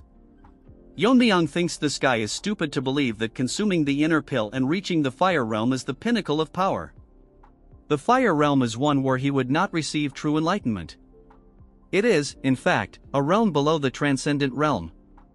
The 3 years Archad spent with him, Aijin never showed his worries after all that happened and instead smiled in front of everyone. Yeon-myeong thanks Aijin for telling him everything he has gone through and asks him if, by purging the current members and curing his grandfather, the Medicine King Hall would be able to function properly. If it were just poison, Yeon-myeong says he can take care of it and wants an answer from him. Aijin is confident that it is possible, though he thinks he is less capable than the current leader. Yeon-myeong is happy to hear his answer and tells Mirio that he will hear her story after dealing with the Medicine King Hall, which she agrees to wholeheartedly. Yeon-myeong tells Aijin to get ready to visit the Medicine King Hall, but Aijin tells him that he hasn't visited his mother since coming to the main house. Yeon-myeong replies that she would understand he cannot leave his duties as the family head. She wouldn't want him to stand idly after hearing what his friend has endured. Today is the day Archad will erase the Medicine King Hall from the Tang clan. Moving on to the Medicine King Hall, the fat frog is tense that the son of Tang Yeon-myeong became the family head. This is an annoying development, but he thinks what he did was before Yeon-myeong was born, so he wouldn't be aware of what happened to his father. However, what's troubling is that Aijin hasn't returned to the Medicine King Hall yet, and she isn't the type to abandon her grandfather. Wait, what? I thought she was a boy. This deformed trash smiles, thinking she valued her life over that of her grandfather, and is confident he can kill her anytime. The biggest problem currently is the inner pill. To fully absorb the inner pill's energy and reach the fire realm, the old man won't open his mouth even if he regains his sanity, which is a hindrance to his plan. This frog considers removing the poison himself, but if he messes it up, he could lose the entire inner pill. As he thinks of a better solution, an attendant knocks on Froggy's door and tells him the family head is here, shocking him to the point he wets his pants. Outside the hall, the Bungi Brigade is dragging and beating the people of the Medicine King Hall. Serves them right. The person leading the charge is our mega Chad, Yeon-myeong. Looking at his face, he's probably going to slaughter everyone. The tadpoles are shouting, asking if the intruders have forgotten where they are. Aijin tells Yeon-myeong that she searched everywhere but couldn't find her grandfather. She searched every nook and cranny, but there isn't a single trace of him. Losing her mind, she demands the toad tell her where he is kept, but they refuse to answer. Yeon-myeong orders Wayne, who instantly rips them into pieces. Now that is what you call badass. Everyone captured is shocked. Yeon-myeong tells them they can keep quiet, as he only needs one mouth to talk anyway. After the contest began, Froggy instructed them to imprison the former leader in a place called Nook. Hearing this, Aijin is outright shocked. Nook is a place made to isolate those suspected of being infectious. Due to its cold and damp environment, it worsens conditions, and it was eventually closed. Yeon-myeong decides to go there with Aijin and Ain, while ordering Wayne to clean up here and wait at the entrance. As they go inside, Yeon-myeong starts slaughtering everyone present. The tadpoles beg for mercy, but he doesn't stop. As they go down a narrow cave, Yeon-myeong thinks Snake is a fitting name for this place. After reaching the entrance, Aijin starts crying, wondering if they are too late. Yeon-myeong reassures her that he is still alive, as he has found him using his otherworldly senses. Upon finding the prison, Yeon-myeong tells Aijin to step aside and chops down the prison gate. His grandfather's condition has worsened, and they probably used the mountain subduing poison. Yeon-myeong tells her to calm down, reminding her that they came here to save her grandfather. Aijin informs our boy that, aside from the mountain subduing poison, they also used the Thunderbolt idiocy poison. This poison directly affects the brain and is meant to make one an idiot rather than kill them. While not particularly strong, it penetrates the brain, making antibodies ineffective. Without early intervention, there's no way to treat it. But to our Chad, this is an easy thing to handle. Yeon-myeong tells her to hold her grandfather down and places his hat on him. Our Chad injects his inner energy into the old man's body, and the poison-devouring frenzy begins to devour all the poison within him. Aijin notices her grandfather's hand moving. Yeon-myeong thinks it's best to just absorb the poison, as his poison-devouring frenzy has already devoured extreme poisons many times before. The old man's complexion starts improving, and when Yeon-myeong finishes devouring all the poison, he tells the old man to rise. The grandfather opens his eyes and sees his granddaughter. What's funny is that he initially misunderstands Yeon-myeong as his father. They explain everything to him, including the fact that Yeon-myeong is now the family head. Yeon-myeong is happy to have taken care of his father's old friend. The old man starts crying, moved that he was saved by a child who never even saw his father's face because of his fault. He speaks to the late Tang Yeon-myeong, saying that if he were alive, he would be proud of his son. Despite his age, he vows to devote himself to serving the family head. Our perfect protagonist hands him his coat and tells him he's here to arrange his position as the leader. Yeon-myeong tells him it's time to head out, as people are waiting to see him outside. That ugly frog is making even uglier faces, unable to believe the old man is standing firmly. Realizing that this was done by the family head, Froggy starts panicking. He thinks to himself that a direct confrontation would be bad, as Yeon-myeong slaughtered the elders without hesitation. This dumb frog tries to threaten Yeon-myeong, claiming that the Medicine King Hall is the one earning all the money for the clan and that without them, the clan would collapse. Yeon-myeong coldly thinks that Froggy doesn't understand the situation he's currently in. Turning even colder, he asks if that's enough for Froggy's last words. Our Chad asks the old man if he has anything to say. The old man ignores the frog entirely. Froggy tries to hop away, thinking he'll die if he stays here. But just as he moves, his body stops. He's been struck by a poison needle, expertly thrown by Aijin, proving she's more than qualified to replace him. As Froggy falls to his demise, Aijin calmly takes back her needle. Seeing him dead, the irrelevant trash tries to flee, but the Bong Brigade starts slaughtering them as Yeon-myeong had ordered them to destroy everyone. Everyone among the clan is shocked that the medicine hall is gone and everyone there was killed. A bunch of ugly TikTokers act as if they are some specialists talking about how the Tang clan survived thanks to the medicine hall. And getting rid of them is outright dumb. Now we move on to our Chad, staring at the inner pill. Take a closer look. This looks like a Ferrero Rocher. Aijin's grandfather tells Yeon-myeong that if this pill is left out, someone like Frogface might appear again to steal it, so he will deliver it our boy once the poison effects have worn off. Moving on to Yeon-myeong, his mouth is watering like a dog staring at a big bone. He tells the old man that he will just take it as it is. The old man looks confused and tells him that if he is not going to use it immediately, it would be best to keep it here.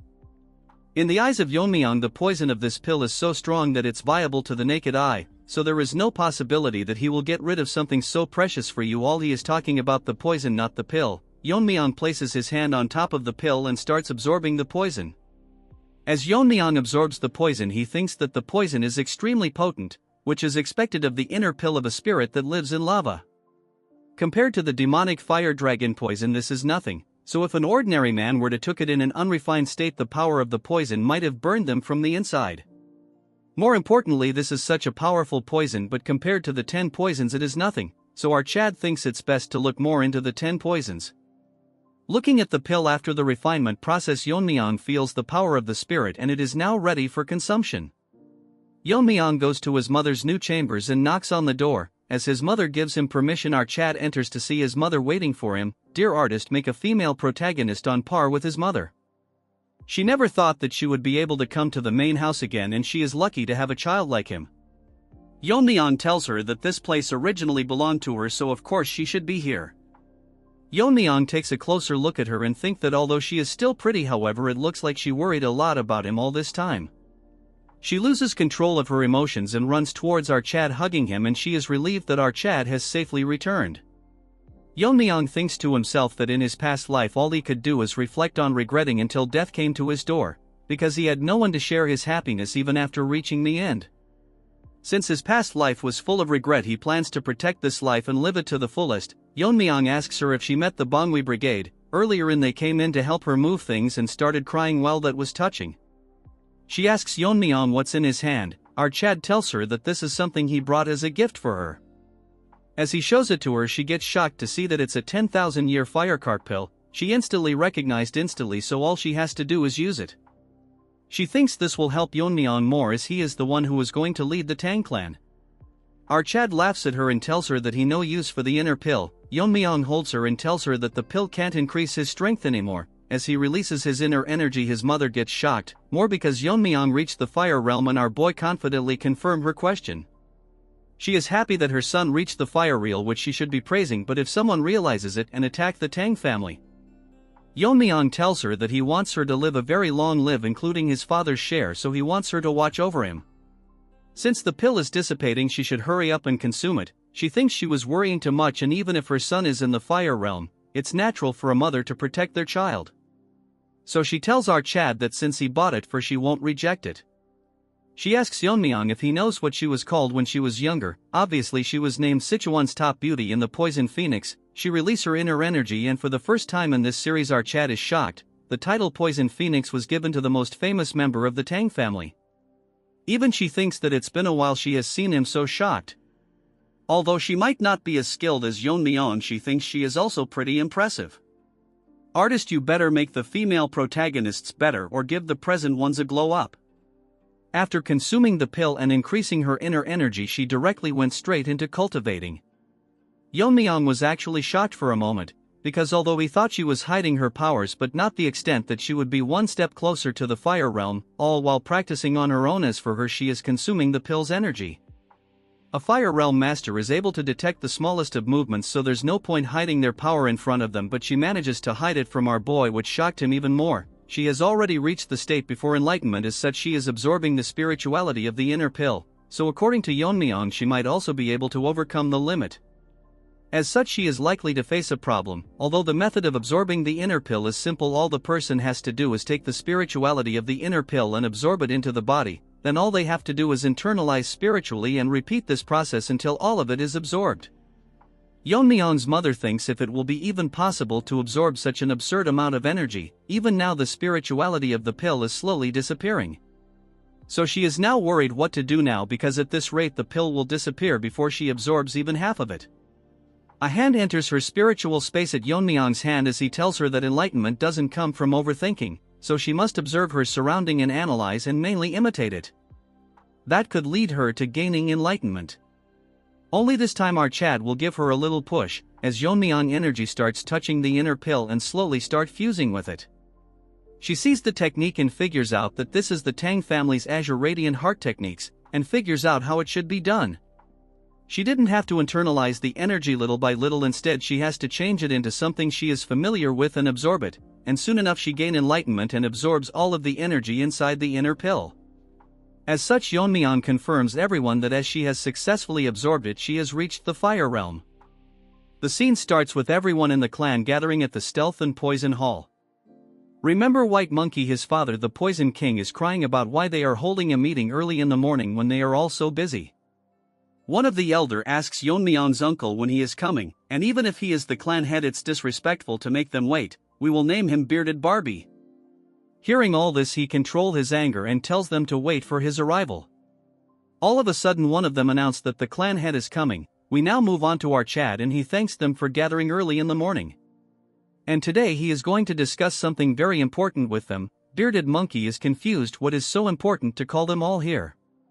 Yeon-myeong tells them he is going to hire a proxy head until he is of age. Hearing this, Bearded Barbie asks him who he is planning to appoint among the heads.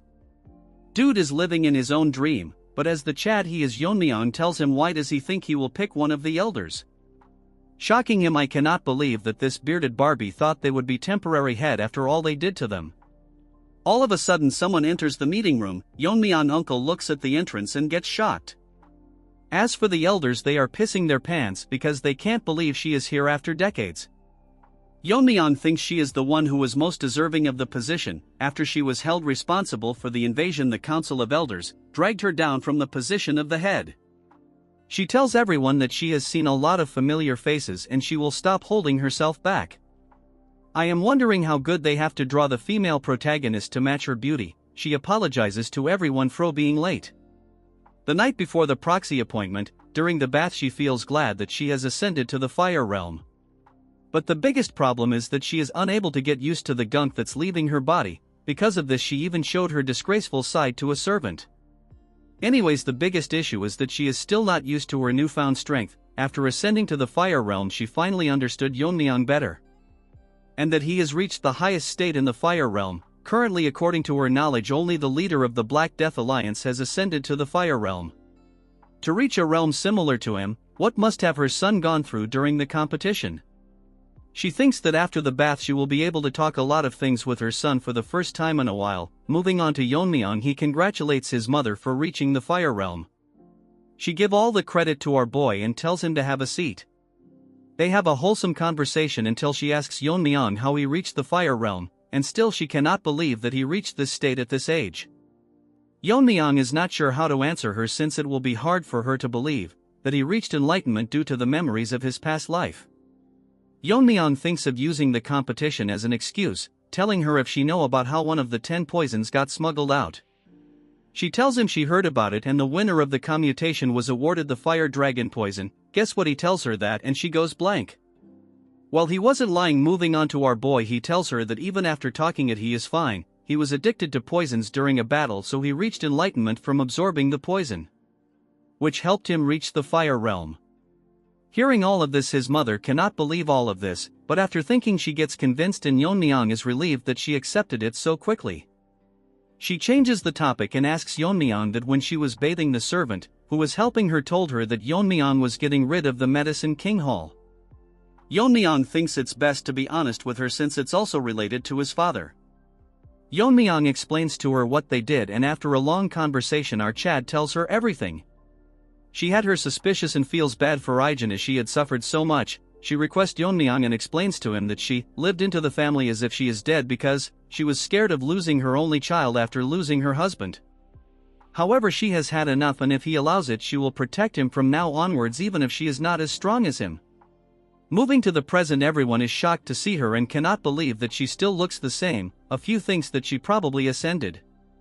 Seeing her, Yeon-myeong uncle is very happy as he shouts and tells everyone to congratulate his mother, as she will be the new head of the Tang family. Bearded Barbie turns into a turd and cannot believe that she is being promoted to the head and not a proxy. She thanks everyone and tells them although she is the head, it's only temporary until the true head, her son, comes of age. Hearing her, Yeon-myeong uncle starts crying while the rest are releasing hot cake in their pant, especially that bearded Barbie. Since she is entrusted the position of the head, she plans on fixing the base of the Tang family that was ruined. Since then her actions were unconventional. The first thing she did is remove the name of the Medicine King Hall, which was collapsing, and renamed it. Tang Hoil, Ijin's grandfather, was appointed as the head surgeon while Ijin was appointed as the second in command. Moving on to Yuri's father, he was appointed as the general manager and was ordered to start a full-on investigation. He immediately found the elders' embezzlement books and recovered so much money that it was enough to sustain the clan's maintenance for the time being. Moving on to white-haired Monkey's father, he was removed from his position, along with most of the elders who embezzled the clan's money. Even for the people who were not elders but was related to embezzlement was removed from their posts. All of this changes happened in a matter of days, and thinks his mother is really an amazing person. While saying all this, our Chad is enjoying the beauty of the Tang family. Because of the involvement of his mother, the clan's internal problems were all solved. At first he wanted to live an ordinary life with his mother, but began to get surrounded by many things.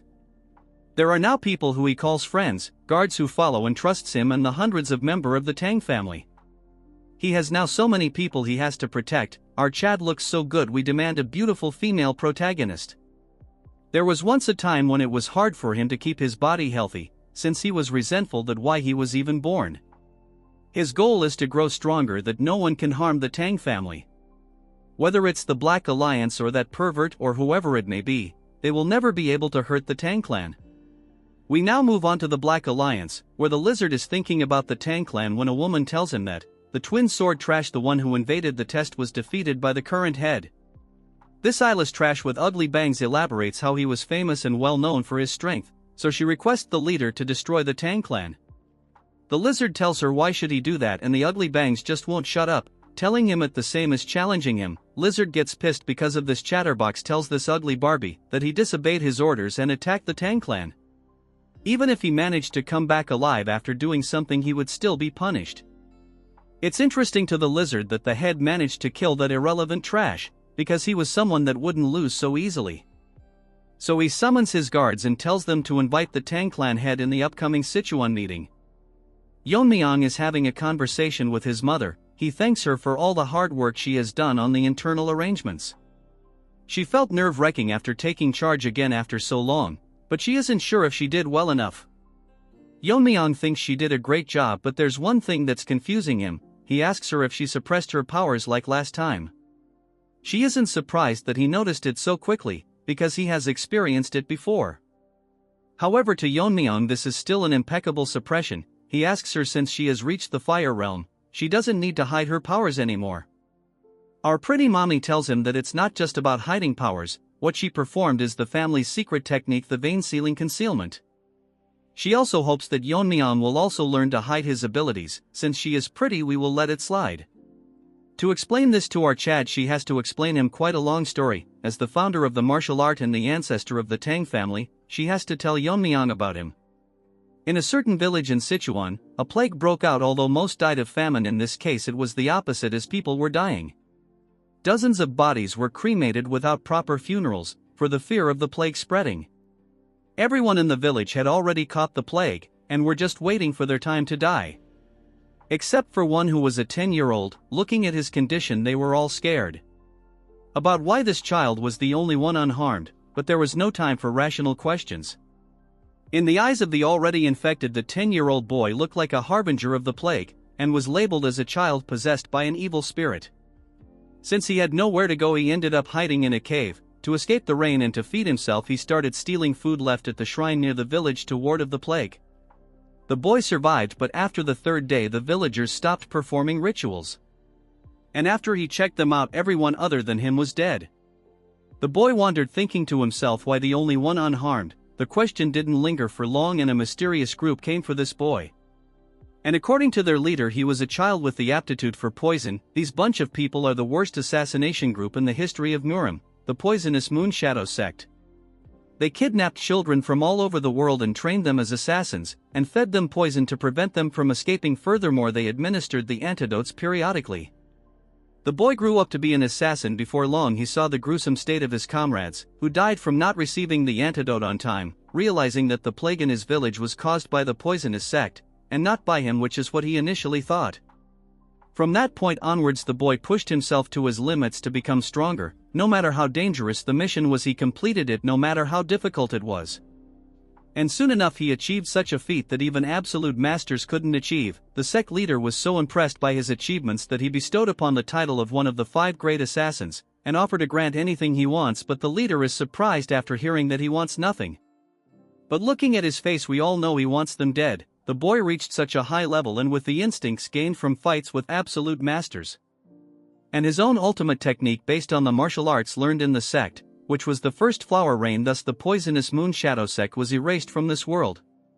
Later his descendants settled in Sichuan, forming the current Tang family. Even to this day the world remembers him by the alias the Invisible Guest. But she notices that Yeon-myeong has fallen asleep. She pinches his face, waking him up. Man, the art is so unique. Moving on to the half-awakened Yeon-myeong, he asks her what this story has to do with the vein sealing concealment.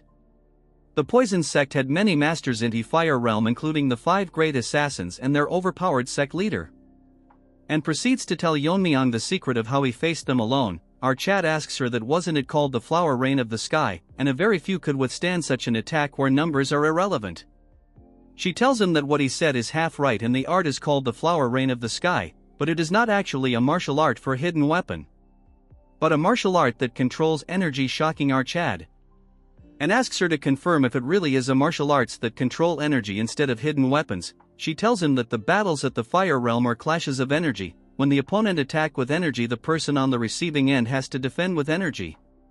Since ordinary hidden weapons techniques can't penetrate the body protecting energy of a fiery master, Yeon-myeong thinks that it actually makes sense, since no matter how many hidden weapons there are, they will bounce off because of the body protecting energy.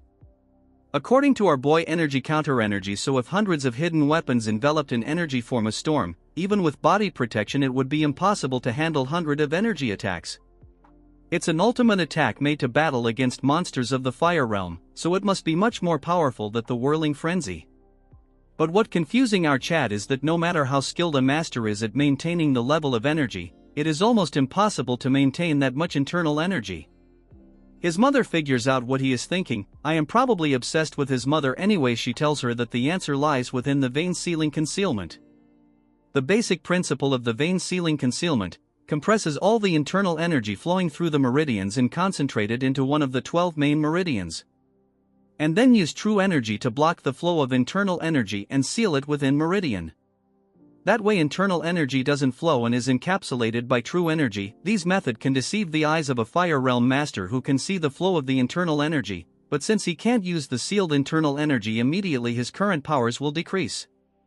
But with the accumulated experience and insights can be rebuilt easily. By repeating this process 12 times to seal the internal energy in all 12 meridians, the true energy protecting the internal energy intertwines, creating a new protective layer, which is the body protecting energy called Dragon Scale. Not only does it surpass the defense of the existing body protecting energy, its strength is comparable to the actual dragon scales. Yeon-myeong is confused why they have a poison called the fire dragon's poison, wondering if they have actually seen a dragon. Moreover, vein sealing is not just for defense. When he releases the internal energy sealed in the 12 meridians, he can use 10 times the original internal energy temporarily. It's as temporary because internal energy beyond the body's limit will naturally dissipate. So flower rain is a martial art that requires the release of vein sealing technique. Moreover, there were several key points passed down with the vein sealing concealment, but they were lost after the invasion of the Demon Lord. As for the key points passed down orally, were also lost when two elders suddenly died. Yeon-myeong laughs as he thinks he is responsible. But she believes that Yeon-myeong will complete the flower rain of the sky because she is his proud son. I think I will become Yeon-myeong's new dad. Jokes apart, hearing her compliment, Yeon-myeong becomes even more happy, telling her that since he is the son of the poison phoenix, there isn't anything he cannot master. Thus our Chad receives the vein sealing concealment from his mother. Yeon-myeong is thinking that after vein sealing, the best way to recover internal energy is by drinking poison. To others it might be dangerous, but to our addict it's like a miracle elixir to him, so there's no need to through the rebuilding process. So he should ask Aijin to make him some poison. When a guard informs him that Yeon-myeong's friend is here to see him, even after hearing that he was working, she insisted, as Mirio breaks into the room. All she needs is a makeover and she will be pretty. Yeon-myeong gets confused why she is out of breath, and she tells him that if this keeps up her sister will die, confusing our innocent-looking Chad. Yeon-myeong is shocked that Mirio's sister is dying, but she shouldn't have come here and instead gone to a doctor first. Mirio is crying, telling our Chad that she has already consulted several doctors, and it isn't something that medicine or medical techniques can fix. Yeon-myeong is literally dumbfounded, like you guys when you study. Anyways, he asks her then if she is suffering from internal injuries. Mirio starts crying and tells Yeon-myeong that her sister is suffering from the 9 severed meridians, which is a terminal condition. According to Yeon-myeong, there was a place alongside the Blazing Sun Palace. It was a peculiar sect that used terminal conditions. It was called the Northern Sea Ice Palace. As the name suggests, the martial artists of that place practiced ice arts, which were considered both a skill and a blessing for those born with extreme energy. However, those who didn't practice the ice arts suffered from terminal conditions, so Yeon-myeong figures out that they are the descendants from that sect. According to Mirio, they are descendants of their descendants. Long ago their descendants settled in Sichuan, and married into the Tang family, which was the most powerful family at that time. Learning ice arts can free one from terminal conditions, but this is the Sichuan Tang family, which deal with poisons and hidden weapons. So there are no practitioners of ice arts or related information here. The martial art of the Ice Palace has been passed down from distant ancestors, have been long lost. This condition is a hereditary condition that appears once every few decades, which is unfortunate. Yeon-myeong thinks there is a way out of this when Mirio tells him that they have reached her house, which is literally covered in ice. Going inside, Mirio starts crying because her conditions worsened since she left the house. Her sister has completely turned into ice. Moving on to Yeon-myeong, he thinks that the room is cold enough to freeze, which is more severe than he expected. Yeon-myeong tells Mirio to pay attention, and tells her that he cannot guarantee her sister's life. Hearing this, she gets so shocked that she is in disdain. Basically, she has been resisting the cold energy with her innate energy, but now she has reached her limit. She is currently in a state where she's blocking all consciousness and focusing all her energy on her veins. Mirio misunderstood Yeon-myeong and starts breaking down and sobs that there's no way to save her. Her reaction changes when Yeon-myeong tells her that there is a way to artificially release the cold from her body. However, if she cannot withstand the process or if he gets overwhelmed by the cold, Yeon-myeong thinks to himself that he is ready to help, but he cannot risk the life of a friend's family member's life. So he leaves the choice whether to go with it or not to Mirio. She thinks that she came to him after there was no options left, so she cannot give up without trying. And it's even dangerous for Out Chad too, so she tells Yeon-myeong to save her sister, and Yeon-myeong is ready for the procedure. Moving to the next scene, Mirio is skeptical why they had to undress her sister. Yeon-myeong explains that the clothes get in the way of extracting yin energy, so there's no choice. And our Chad is ready to infuse energy directly into her head, removing the cold from the 9 meridian. Yeon-myeong has to do it one by one. He has managed to remove the cold from the glabella, but the cold is getting hard to bear. Next he has to move on to the heart, but to do that our Chad has to touch some weird place. But instead of overthinking it, he proceeds to extract the cold from the heart, but all of a sudden the intensity of the cold has increased so much that it is getting impossible for our Chad to hold it in, but the intensity doesn't decrease at all. Even the surrounding of their house has turned into a cheap version of Everest, while now that's an over-exaggeration. Mirio is scared because half of our Chad's body has turned into ice. Damn, this looks similar to the nanomachine arc. Yeon-myeong managed to extract the yin meridians, form the 6 meridians in the upper body. But now the cold has exceeded what Yeon-myeong's body can handle.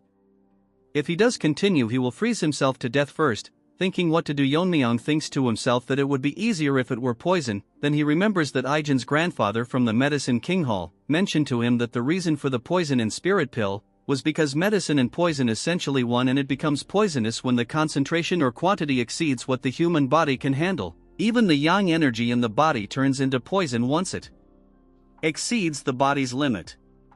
Then this excessively strong cold energy that can freeze the bone can be considered a poison, so Yeon-myeong uses the poison purification art and his body starts reacting to it. As a lot of cold energy has been extracted, it's going to start resisting fiercely. As long as the cold energy is recognized as poison, it will be devoured by his body.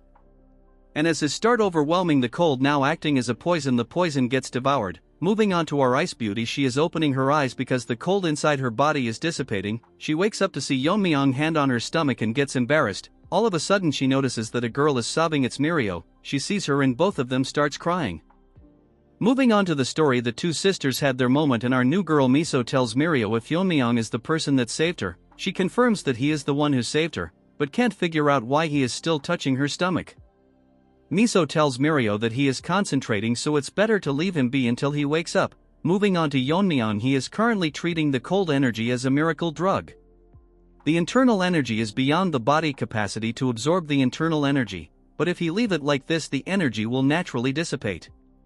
Taking opportunity of this situation, Yeon-myeong thinks it's perfect for absorbing all the cold, and open up the closed meridians. While thinking one meridian is already filling with internal energy, wondering to himself how many meridians he will be able to fill once all the cold is absorbed.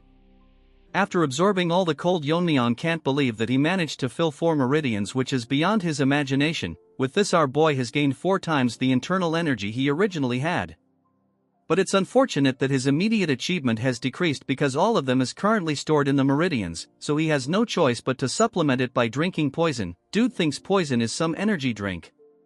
Yeon-myeong takes another look to see both the girls staring at him. After taking a second look, Yeon-myeong stares at his hand and takes his hand off, getting all flustered, but our waifu assures that he doesn't need to be concerned, since Mirio explained everything to her. As she thanks our Chad, he tells her that it's his duty as the family head to take care of the family. Our father-in-law enters the scene to see one of his daughter half naked and the other assisting her. Misunderstanding the situation, turns into a healthy gorilla and starts shouting at our Chad. The girls come to the rescue, explaining to him how he saved his daughter. The next scene we see is kneeling to the ground because he was rude to his savior. Yeon-myeong explains to him that anyone in his place would have misunderstood the situation. Moving to Happy Gorilla, he expresses his gratitude for saving his daughters. He then proceeds to tell him that he settled in the Tang clan after falling in love with a woman who was part of the family. Unfortunately, his wife also suffered from the terminal condition and passed away. He spent all his savings searching for a cure to save his daughters, but it was all in vain, so he just can't control his emotions. From now on, if Yeon-myeong needs anything, he will always rush to his side. We all know what he wants is his daughters. Moving on to Yeon-myeong, he asks him why it's so quiet inside the trading company. Our gorilla explains that after the Tang family got weak, the Black Death Alliance took over. Since then they have rarely gone outside. Yeon-myeong tells him that they will discuss about it later. That's when he notices someone calling for him. It's out, two girls, and would you look at our waifu. Damn, the artist did me justice this time, I can't deny. She thanks our Chad for saving her life, and this is a favor that they will never forget. Seeing her talking, our Chad gets flustered. Mirio thanks our Chad and tells him that they will repay him for sure. As our Chad leaves the scene, Miso asks Yeon-myeong if he will be alright, since he seemed bewildered, so she wonders if something went wrong while he was treating her terminal condition. Mirio isn't so dumb and makes the wicked face, teasing her by telling that if she felt sad because our boy is leaving. Hearing this, she gets flustered and asks Mirio if her behavior was that obvious. Our emo girl is such a bully that she tells her that she was very obvious and it's a natural reaction. Even if it was other beside her, they would have a similar reaction. Mirio tells her to not worry, since according to her she has never seen a person more beautiful than Miso. As for Yeon-myeong, she thinks that although he didn't say anything, his reaction said it all, and he is surely conscious of her. Moving on to Yeon-myeong, he is wondering about a normal family. The next moment he dreams about marrying Miso, having a child and raising him to be a martial artist, seeing them get married and have grandchildren. This is daydreaming beyond one's wildest dreams. It's like you guys dreaming about having a girlfriend in this lifetime. Yeon-myeong can't believe that he would be nervous just by looking at someone in this life. While staring at the sky, he wonders that this is probably what it feels like in ordinary life. He wants to visit that place once again, but the problem right now is the Black Death Alliance, although they didn't directly bring down the Tang family like the Demon Lord pervert. Their subordinates intruded the contest, which is certainly a bothersome presence. Moreover, as long as they remain in Sichuan province, they will inevitably clash one day. Moving on to the Black Death Alliance territory in Sichuan, we see a servant getting scolded because the Tang family's influence has been rapidly growing. And all this is said by the trash with even trashier bangs. But she cannot do anything, as she was warned by the alliance leader. She is extremely angry because the other leader didn't accept her request of attacking the Tang clan family, as the alliance had ordered them to not attack the clan. So it's best for her to stay quiet until his anger subsides. Remembering all this, she gets angry and throws her apple towards the servant. According to the information, both the new head and the family head of the clan has reached the fire real mastery or close to it, yet all the alliance head is doing is watch and wait for the right opportunity. With her current self, she cannot avenge those two twin sword retard that got owned in part 3 or part 4. That's when she realizes that since she cannot move herself, she remembers about what the alliance head ordered, that was to invite the Tang family head in the upcoming Sichuan gathering. So she will take this as an opportunity. Even now, when she closes her eyes, all she hears is Twin Sword's cries for revenge. He probably treated her to an ice cream treat, if you know you know, so unless she eradicates the Tang clan, her anger will not subdue. The servant notices that its master is expelling killing intent because she need a sweet dessert, but since servant is ugly, she burn him to death, eagerly waiting to meet our Mega Chad. Unfortunately, we all know how she will be slapped to her death. Deep in the night, in one of the houses of the Tang family, the three useless retards are talking about what to do. Ever since Tang Jihai, Yeon-myeong's mother, took over the head of the family, their positions have further weakened. Both of them are complaining this to the second elder Tang Myeongshin, but he is not sure why they are telling him all this. He blames all of their downfall on the former Poison King Tang Jiak and his son, the white-haired monkey. He points his hands towards the white-haired monkey, making a face full of anger, telling him that it's because of him that couldn't gauge the opponent's strength and kept on making enemies with Yeon-myeong. The white-hair monkey can't do anything but listen, as the elder tells him that the duo of father and son is ruining everything he has built his entire life. The white-haired monkey thinks to himself that the elder is incompetent, that he can't even stand up to the family head. That's because he is not delusional like this brainless monkey. Hearing all the insults, he daydreams of healing his arm and take revenge on Yeon-myeong. I mean, there is a limit to how delusional someone can be. Tang Jiak asks the elder what plan the elder has, since like the other elders it's hard for them to maintain their forces.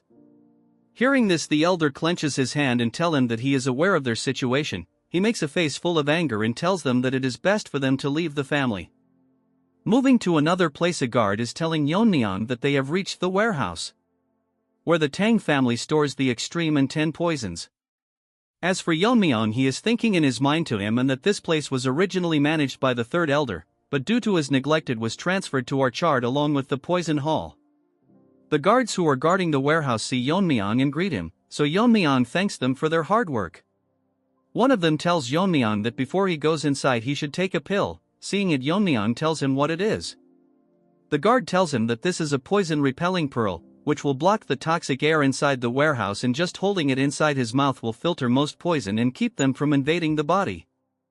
Yeon-myeong shocks the guard by telling him that he doesn't need it. Our Chad makes an excuse and tells him that since it has to be held in the mouth, many people including the third elder have probably held and sucked on it.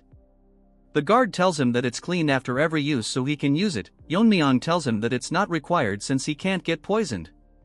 The guard is adamant and Yeon-myeong gets very angry since poison is his main source of food. Dude was doing just his job but got a beating instead as Yeon-myeong orders the other guard to open the door for him. Going inside the warehouse, it is maintained very well with everything properly organized. Walking further into the room, the air is filled with extreme poison as Yeon-myeong thinks that organized, probably because this is where they store the 10 poisons. Yeon-myeong now knows why they were so worried before letting him in without the pill. If an ordinary person entered without the poison-repelling pill, they would have died instantly. Though Yeon-myeong's inner energy has decreased due to his meridians being sealed by the poison vein simulation technique, even the concentration of poison is increasing further down, but to someone like him who has mastered the poison refining heart technique, it is as pure as clean area. As Yeon-myeong breathes in the poison, his inner energy is increasing, but it is still not enough to make him use his martial arts like earlier. So Yeon-myeong is thinking hard and figure out that he should consume something equivalent to the 10 poisons. According to the family regulation, he can use the 10 poisons for consumption. He thinks that he can find the recipe and tell Ijin to make it for him. That's when he notices something on the wall. Yeon-myeong thinks something is strange, so he uses his inner energy to see that the airflow in the middle of the room is distorted, so it's more like a formation has been placed there. Our Chad decides to check it out, and after placing his hand on it, Yeon-myeong thinks that it's strange that there is a formation in the Tang family poison storage. The thing is that it doesn't seem to be done by the Jeagle family. To confirm his doubts, Yeon-myeong takes out his dagger and infuses it with his inner energy. He makes a strike and splits the formation in half, but he gets shocked to see what behind the formation. There is a long passage blocked by talisman with the word prohibited written on it. After carefully looking at them, Yeon-myeong figure out that this is not the work of the Jeagle family, but it was made by the magician's formation. According to Yeon-myeong, in his previous life his master has connections with several magicians. Like his master was obsessed with the sword, a magician is obsessed with sorcery, ultimately seeking master sorcery and transcend human limits to become immortals. Yeon-myeong had a bad memory where he was thrown into a formation created by a magician, in the form of training by his master. According to him, it was a place full of beasts whose names even he didn't know. Magicians are typically selfish and only engage in things that interest them, but that still doesn't answer his question why there is a formation in the Tang family. His master in his previous life told him that magicians are inherently selfish creatures, and are always obsessed with spirits and demon, only seeking immortality. Yeon-myeong asks him how he managed to have a relationship with them. He makes a straight face and tells him that he beat them every day for no reason, so they begged him to have a conversation. Moving to the present, Yeon-myeong thinks there is not anyone in this family like his master, so there is probably something in the Tang family that piques the interest of a magician. The poison is so strong that it is leaking out even after being sealed with hundreds of talismans, so inside there is something with incredible poison power. Yeon-myeong is glad because he originally intended to write down the recipes of the 10 poisons if he could, but this is more interesting currently. As our Chad goes further inside, a voice from the deepest end senses that someone has entered the seal. It's not an inconspicuous time and it is not aware how much time has passed, while that doesn't matter as long as our Chad releases him. At the end of the passage, Yeon-myeong finds a few of the 10 poisons that were said to be completely lost, but in reality it was hidden here all along. Beside it there is a huge jar wrapped around in talismans which seems ominous to him. Yeon-myeong places has to feel a strong rebound. The force created was tremendous, so it seems that it's harder to break than most formations. However, to our Chad it not very difficult as long as he cuts through each one of them with accuracy. As he cuts through the talismans all around the room, he think of cutting the ones placed on the jar, as Yeon-myeong does a set of multiple moves to cut them all down. His inner energy has decreased due to the poison vein simulation technique, or else he would have finished all this in a single strike. None of it matters now as our Chad managed to cut down the ones surrounding the jar. The poisons around the jar has gotten much stronger now that the talismans have been removed.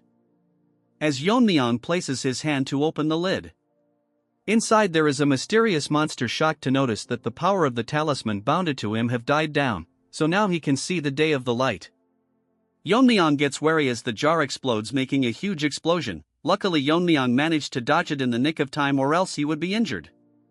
The thing inside charges towards our boy, startling our boy, as it is faster than what he had expected. He gathers energy to attack and have the first strike before it gets here. But before he could do anything, it goes past his hand like wind, telling our Chad that he has a sharp reaction. As a rewards for releasing him, this trash will kill our Chad without any pain. Hearing this, Yeon-myeong turns behind and asks him who he is. The trash proudly tells Yeon-myeong that he is the pinnacle of poison, the blue-horned white snake. Little does this snake know he is a lottery to our boy, as he can have unlimited poison as a drink now. As the snake wraps around Yeon-myeong's arm, he is confused why it's calling itself the poison of extreme suffering, which he proudly agrees and makes an assumption that Yeon-myeong managed to block the spread of the poison by sealing the vital point in an instant, which is impressive, but he won't hold for long. Poor Snakey makes a arrogant face, telling Yeon-myeong how he will slowly melt his arm. That's when he realizes something changing, as the poison-devouring frenzy inside Yeon-myeong's body activates. The skull starts devouring its poison, and the poor snake gets scared as he can believe that Yeon-myeong has the poison-absorbing aura. And what is his relationship with the Wanderer Saint? Yeon-myeong grabs onto the blabbering poor snake like a plushy toy. His new toy begs itself to stop absorbing his poisons. At the rate his body is absorbing the poison, he will be utterly destroyed.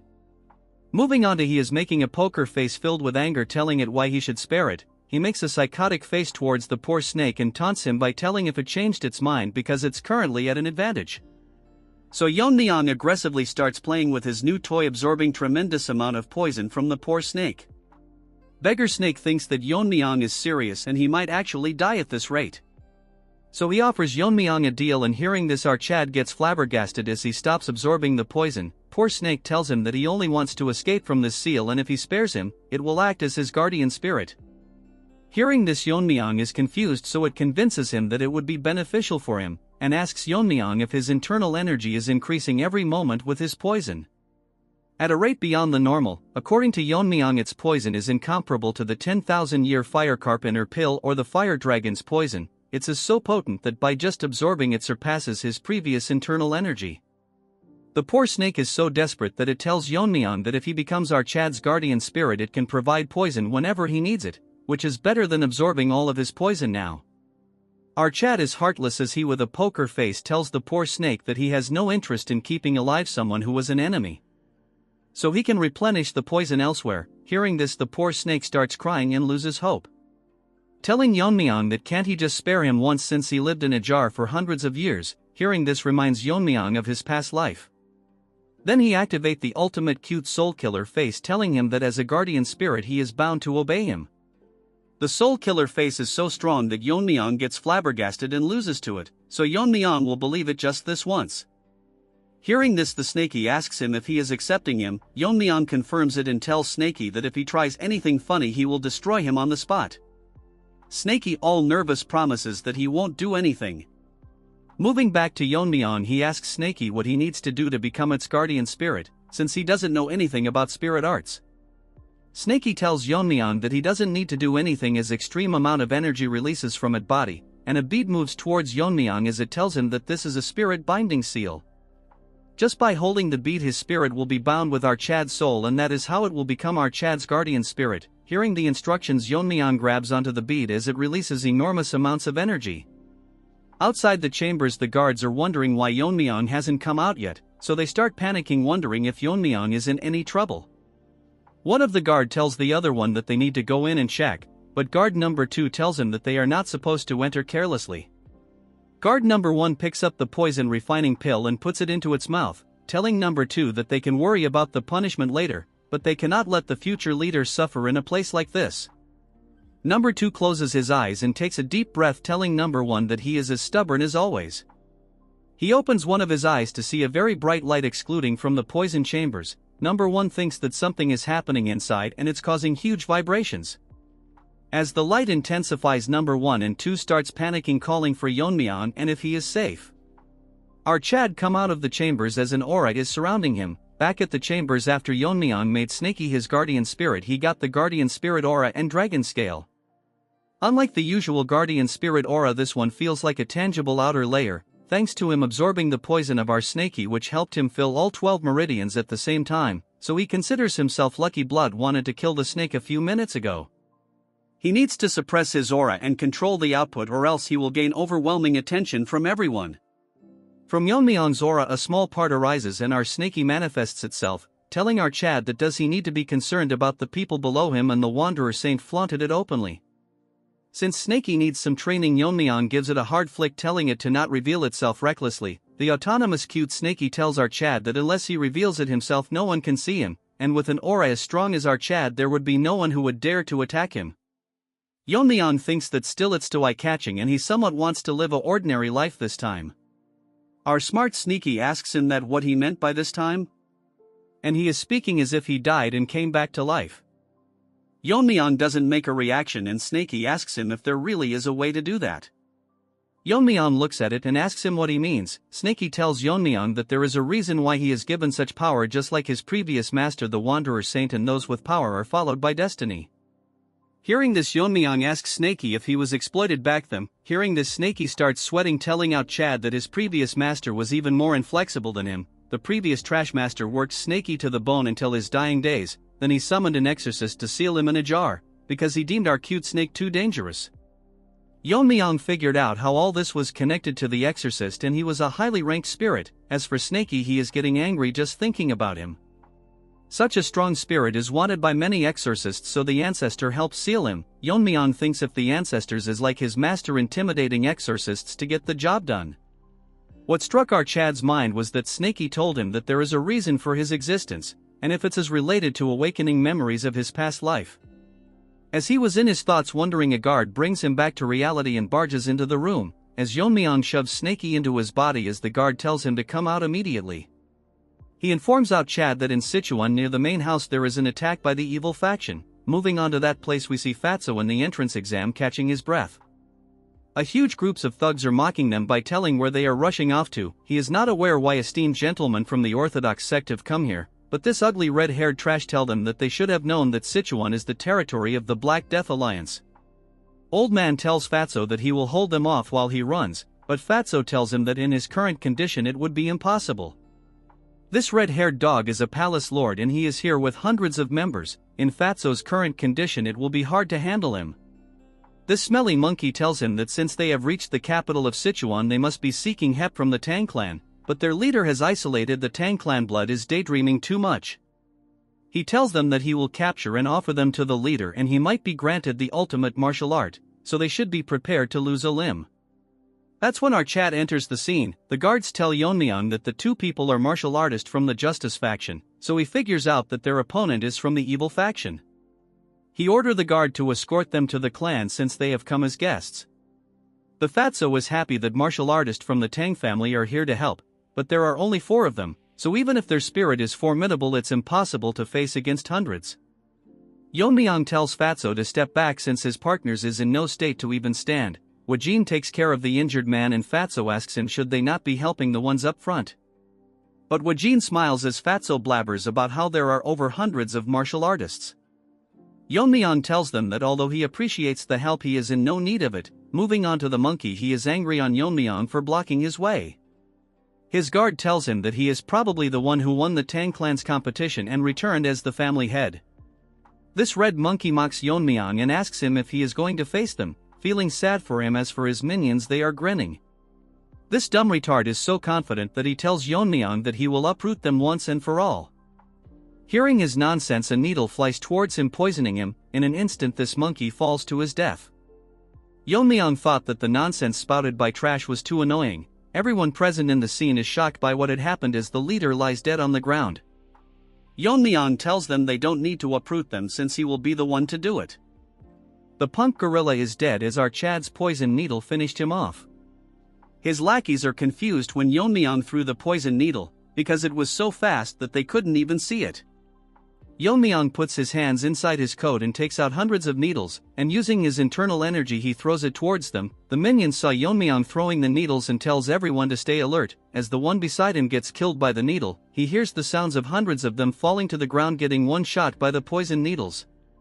As this side character turns around to see hundreds of bodies. Moving on to our Chad, he rushed out and forgot to apply poison, but surprisingly it's having the same effect as if they were poisoned. As for Fatty, he is getting overwhelmed by our Chad's riz. Snaky manifests itself and tells Yeon-myeong that its poison was seeped into his needles, and there are only few people in this world that can withstand its poison. Yeon-myeong smirks and tells Snaky that it's more useful than it looks, pissing our unlimited poison supplier. We move to the riz-infected Fatty that cannot believe that our Chad has such amazing assassin skills. Dude doesn't know he is the protagonist that you viewers dream of becoming. He guesses that Yeon-myeong might be the one that single-handedly killed the 300 warriors from the Darkness Silent sect. Despite all this fat, his guess was correct. The remaining lackeys cannot believe that they just witnessed over 100 soldiers getting wiped out in an instant. They thought that the Tang clan was declining, but no one mentioned they have a monster like our Chad. One guy with an axe tells them not to worry as it's just one guy. This junior gorilla tells them how if Yeon-myeong is not in the fire realm he won't have enough energy to use that great technique multiple times. Gorilla wanted screen time, so it charges towards our Chad, landing a heavy attack, telling Yeon-myeong where all his bravado went. Gorilla is the only one talking. Let our Chad cooks, as Yeon-myeong grabs onto his axe and breaks it, like your hearts when girls reject you. The junior gorilla is wetting himself as what Yeon-myeong used was the dragon scale he got after contracting with Snaky. The minions gets nervous as they see Yeon-myeong using the 10,000 heavenly flower rain. Moving on to our Chad, he is ready to attack, and Fatty, seeing what our boy is doing, gets nervous as they heard that the Tang family's secret technique was lost after facing the heavenly pervert's attack, which was all a mistake, and their strength is still solid. As for Yeon-myeong, he is done killing every single one of them. Fatty thinks of letting the Tang clan handle the Black Death Alliance, but Yeon-myeong bursts his bubble and asks Fatty if he is still here. Fatty is so scared that his fat will melt and tells Yeon-myeong that his skills are so impressive that he couldn't look away. Yeon-myeong walks past him and tells him that they will discuss it further at the main house. Fatty takes a second look to see hundreds of side characters dead, and by no means they should make enemies with the Tang family. A few days ago on the outskirts of Sichuan, Fatty was eating with Sabak. He tells him that it's a relief that they didn't encounter any trouble from the unorthodox factions, since he heard that after the Tang clan's downfall Sichuan has been overrun by the unorthodox factions. Surprisingly, it's pretty quiet.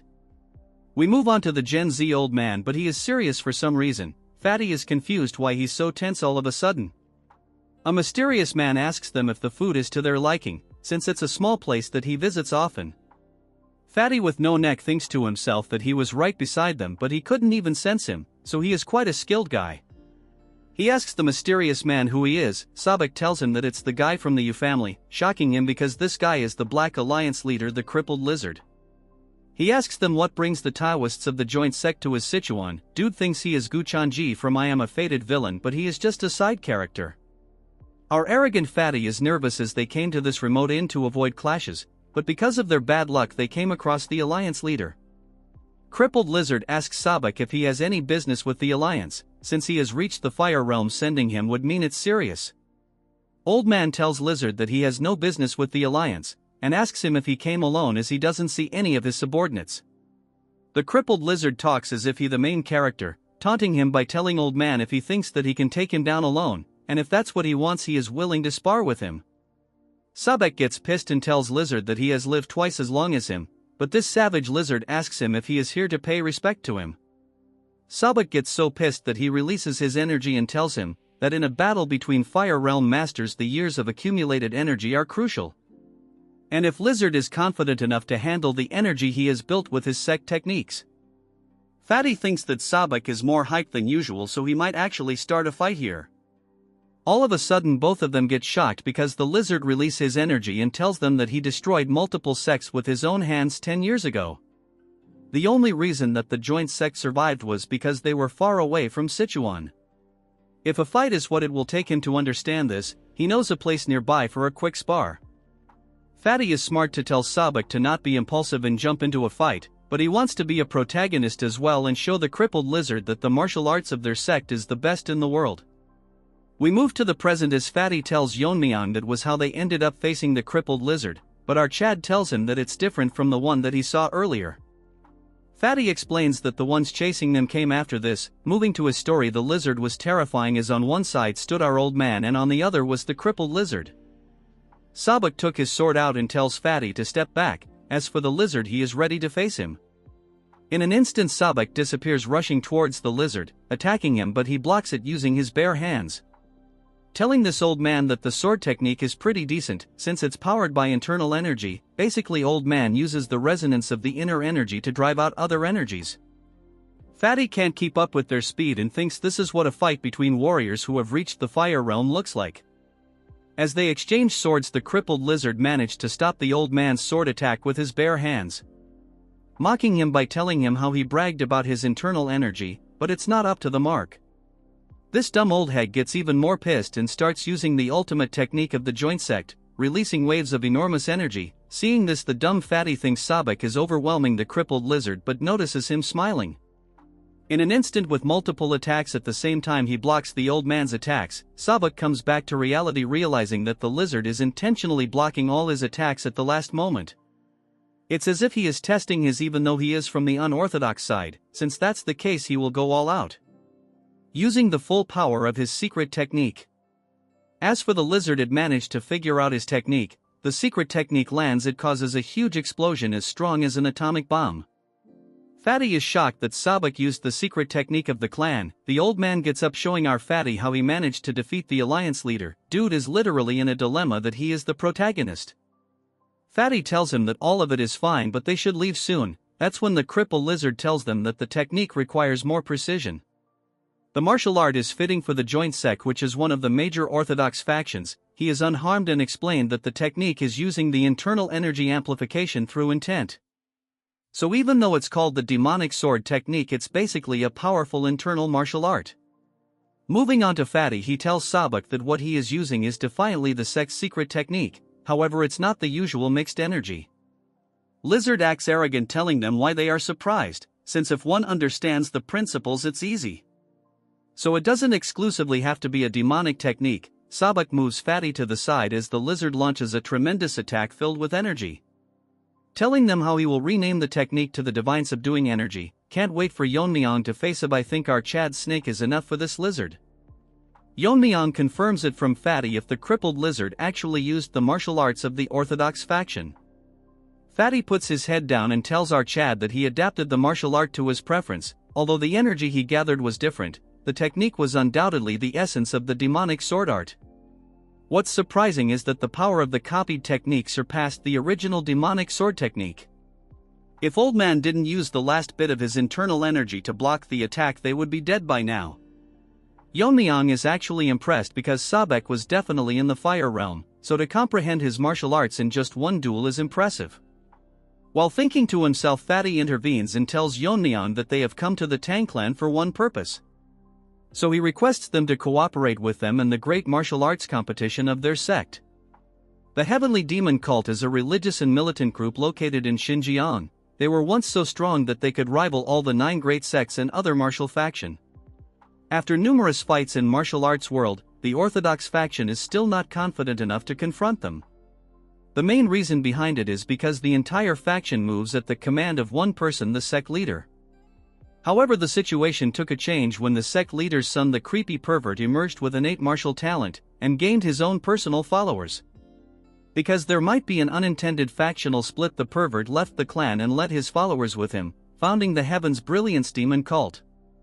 This is the reason that has weakened the elite ranks of the sect, making this the last opportunity to eradicate them, but they are worried about the Black Death Alliance to their south.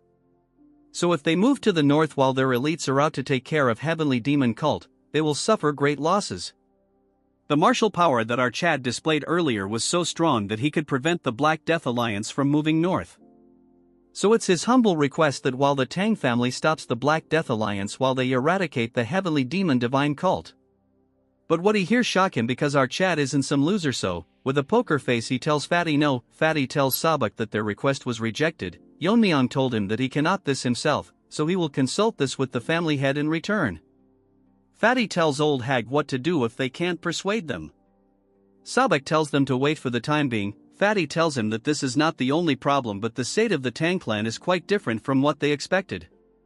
While they traveled here, they observed that building of the Tang family expanded, their martial prowess has increased greatly. Even the overall atmosphere among the clan members were great, which is completely opposite to the rumors that they were ruined by the mega-pervert emotionless loser. Sabak gets into character and tells Fatty that he noticed it, and figures out that there must be a driving force that revived the clan. So by any means necessary they must bring the Tang clan to their side. While discussing all this, Yuri and her father are here, these two over-smart delusional martial artist. He introduces himself as the head of general affairs of the Tang clan. By the orders of the family head he is here to bring them. After they reach the main house, both of them are shocked as mommy leader introduces herself and asks them if they came here to request cooperation against the heavenly demon cult.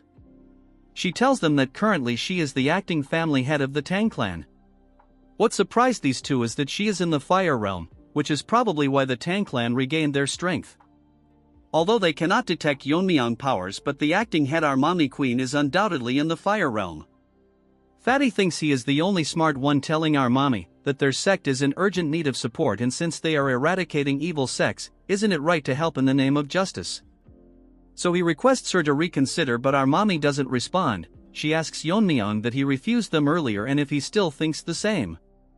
Yeon-myeong's answers is still a no, shocking the two brain-dead retards, as Fatty asks him what his reason behind the rejection. Trying to convince our Chad that if they don't stop the evil sects the martial world might fall in chaos. Yeon-myeong with a stern face tell these two monkeys that it's understandable that the heavenly demon cult is dangerous, but the Black Death Alliance and the evil faction are separate issues. According to what Yeon-myeong learned from his investigation, the Black Death Alliance does not harass the common people, although they don't collect protection fees. In return they even eliminate the bandits, making them more like the orthodox factions. So in such circumstances they have no justification to attack them first, shocking Fatty, but the old man remained calm. Our Chad gets pissed as he asks them what they mean by acting in the name of justice. When the Black Death Alliance and the pervert and his cult invaded the Tang clan. Since no one from the orthodox faction came to help, literal hypocrites. Our Chad tells him that prioritizing the safety of their own sect is normal, so he can't blame them. But what they are doing is trying to seek help under the guise of eradicating the evil sects. Look at that lump of fat, it's about to leak himself. Fatty clenches his fist since he cannot lift his head because what our Chad is telling aren't wrong. They preach righteousness but only act when their own sects are threatened. The dumbfounded old man apologizes to Yeon-myeong for not considering the Tang clan's position. Fatty is shocked that usually in this case old man would be angry. Well, if he really got angry he would have to carry his body. He tells Yeon-myeong that he was short-sighted and it's natural to refuse when all they do is talk about their own benefits in the name of righteousness. He changes his term, telling our Chad that they are willing to pay a fair price, so now it's not a favor but a cooperation. Since this is the case, Yeon-myeong can't refuse them anymore. Hearing this, Fatty instantly tells them how they should discuss the forces they can deploy. But he gets stopped by our Chad as he transforms into a monster, telling them how much they are willing to pay. Look at him, guys. After they left the building done with their discussion, Fatty lost some weight because they will have to pay several years worth of sect maintenance. Old man thinks that if it can save their sect this is a small price to pay. He tells Fatty that he must be confident to offer such an amount, which Fatty agrees because their martial powers are impressive. Because they are close to the crippled lizard. As for Yeon-myeong, his power are hard to guess, which the Fatty can't believe because those at the fire realm can sense it.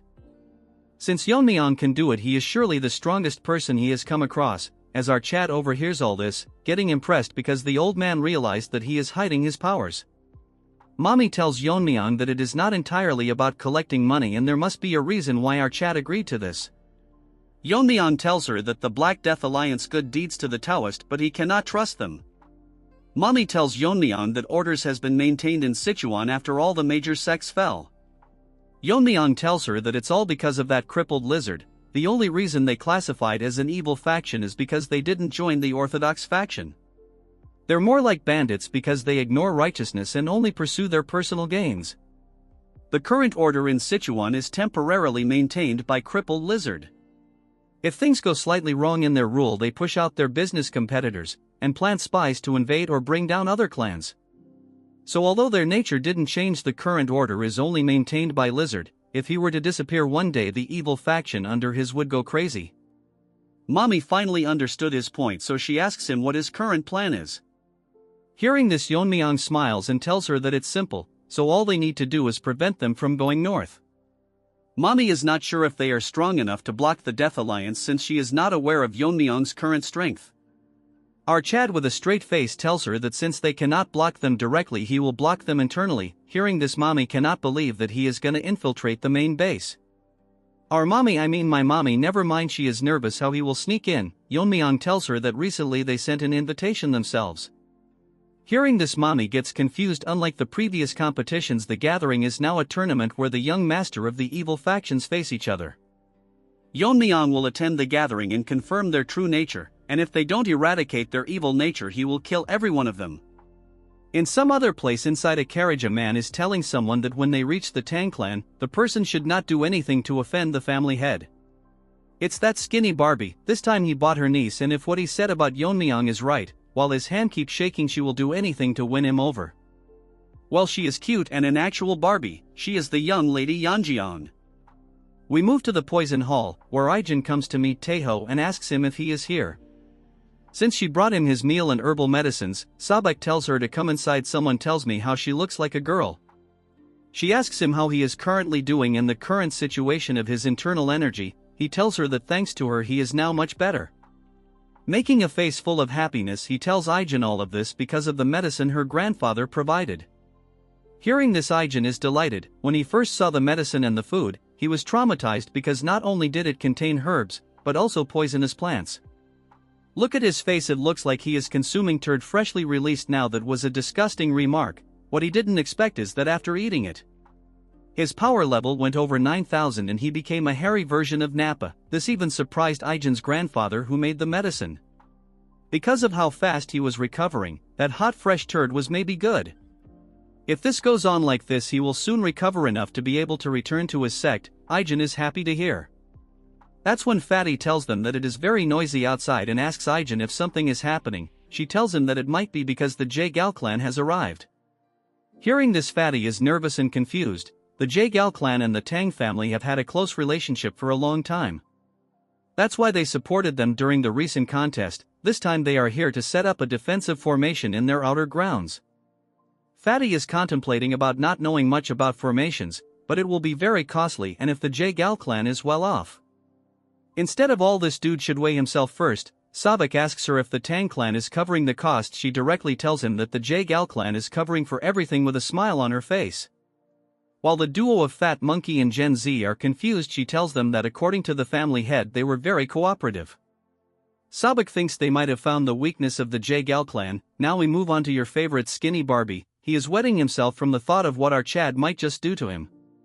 Now we move on to the main hall. Bro, I don't want to move so much, already overworked by self. Anyways, the duo of uncle and niece are outside the main hall, as he asks Yeon-myeong if she will be able to leave a good impression on them, and she assures him.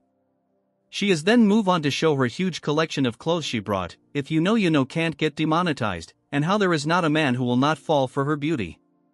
Looking at her skinny, Barbie thinks that she resembles his sister who was called a beauty in Hubei, so capturing a young man's heart won't be too difficult. Someone tells me who the hell draws those mothers. They all look too good to be a side character.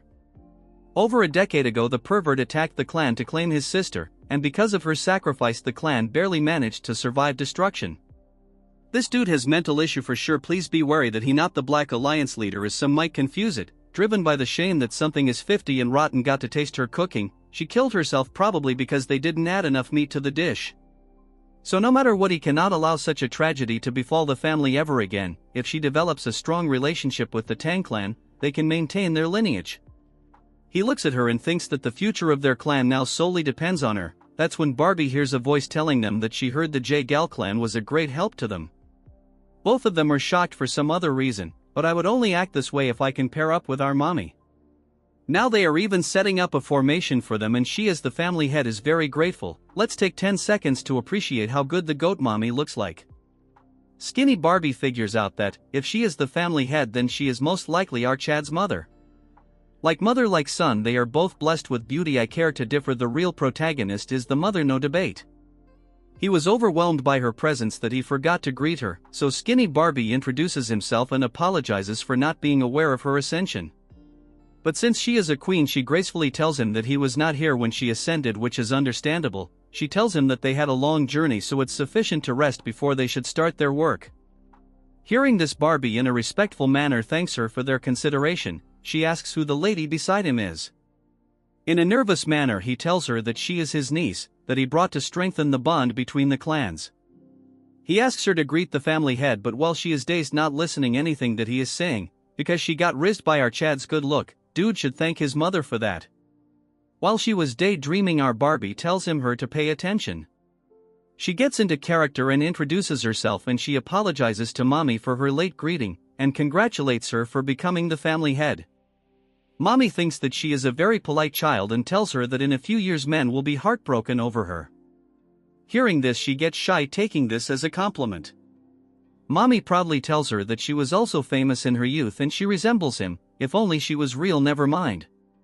She tells Mommy that she is still so beautiful that when she first saw her, she thought our Mommy was our Chad's sister.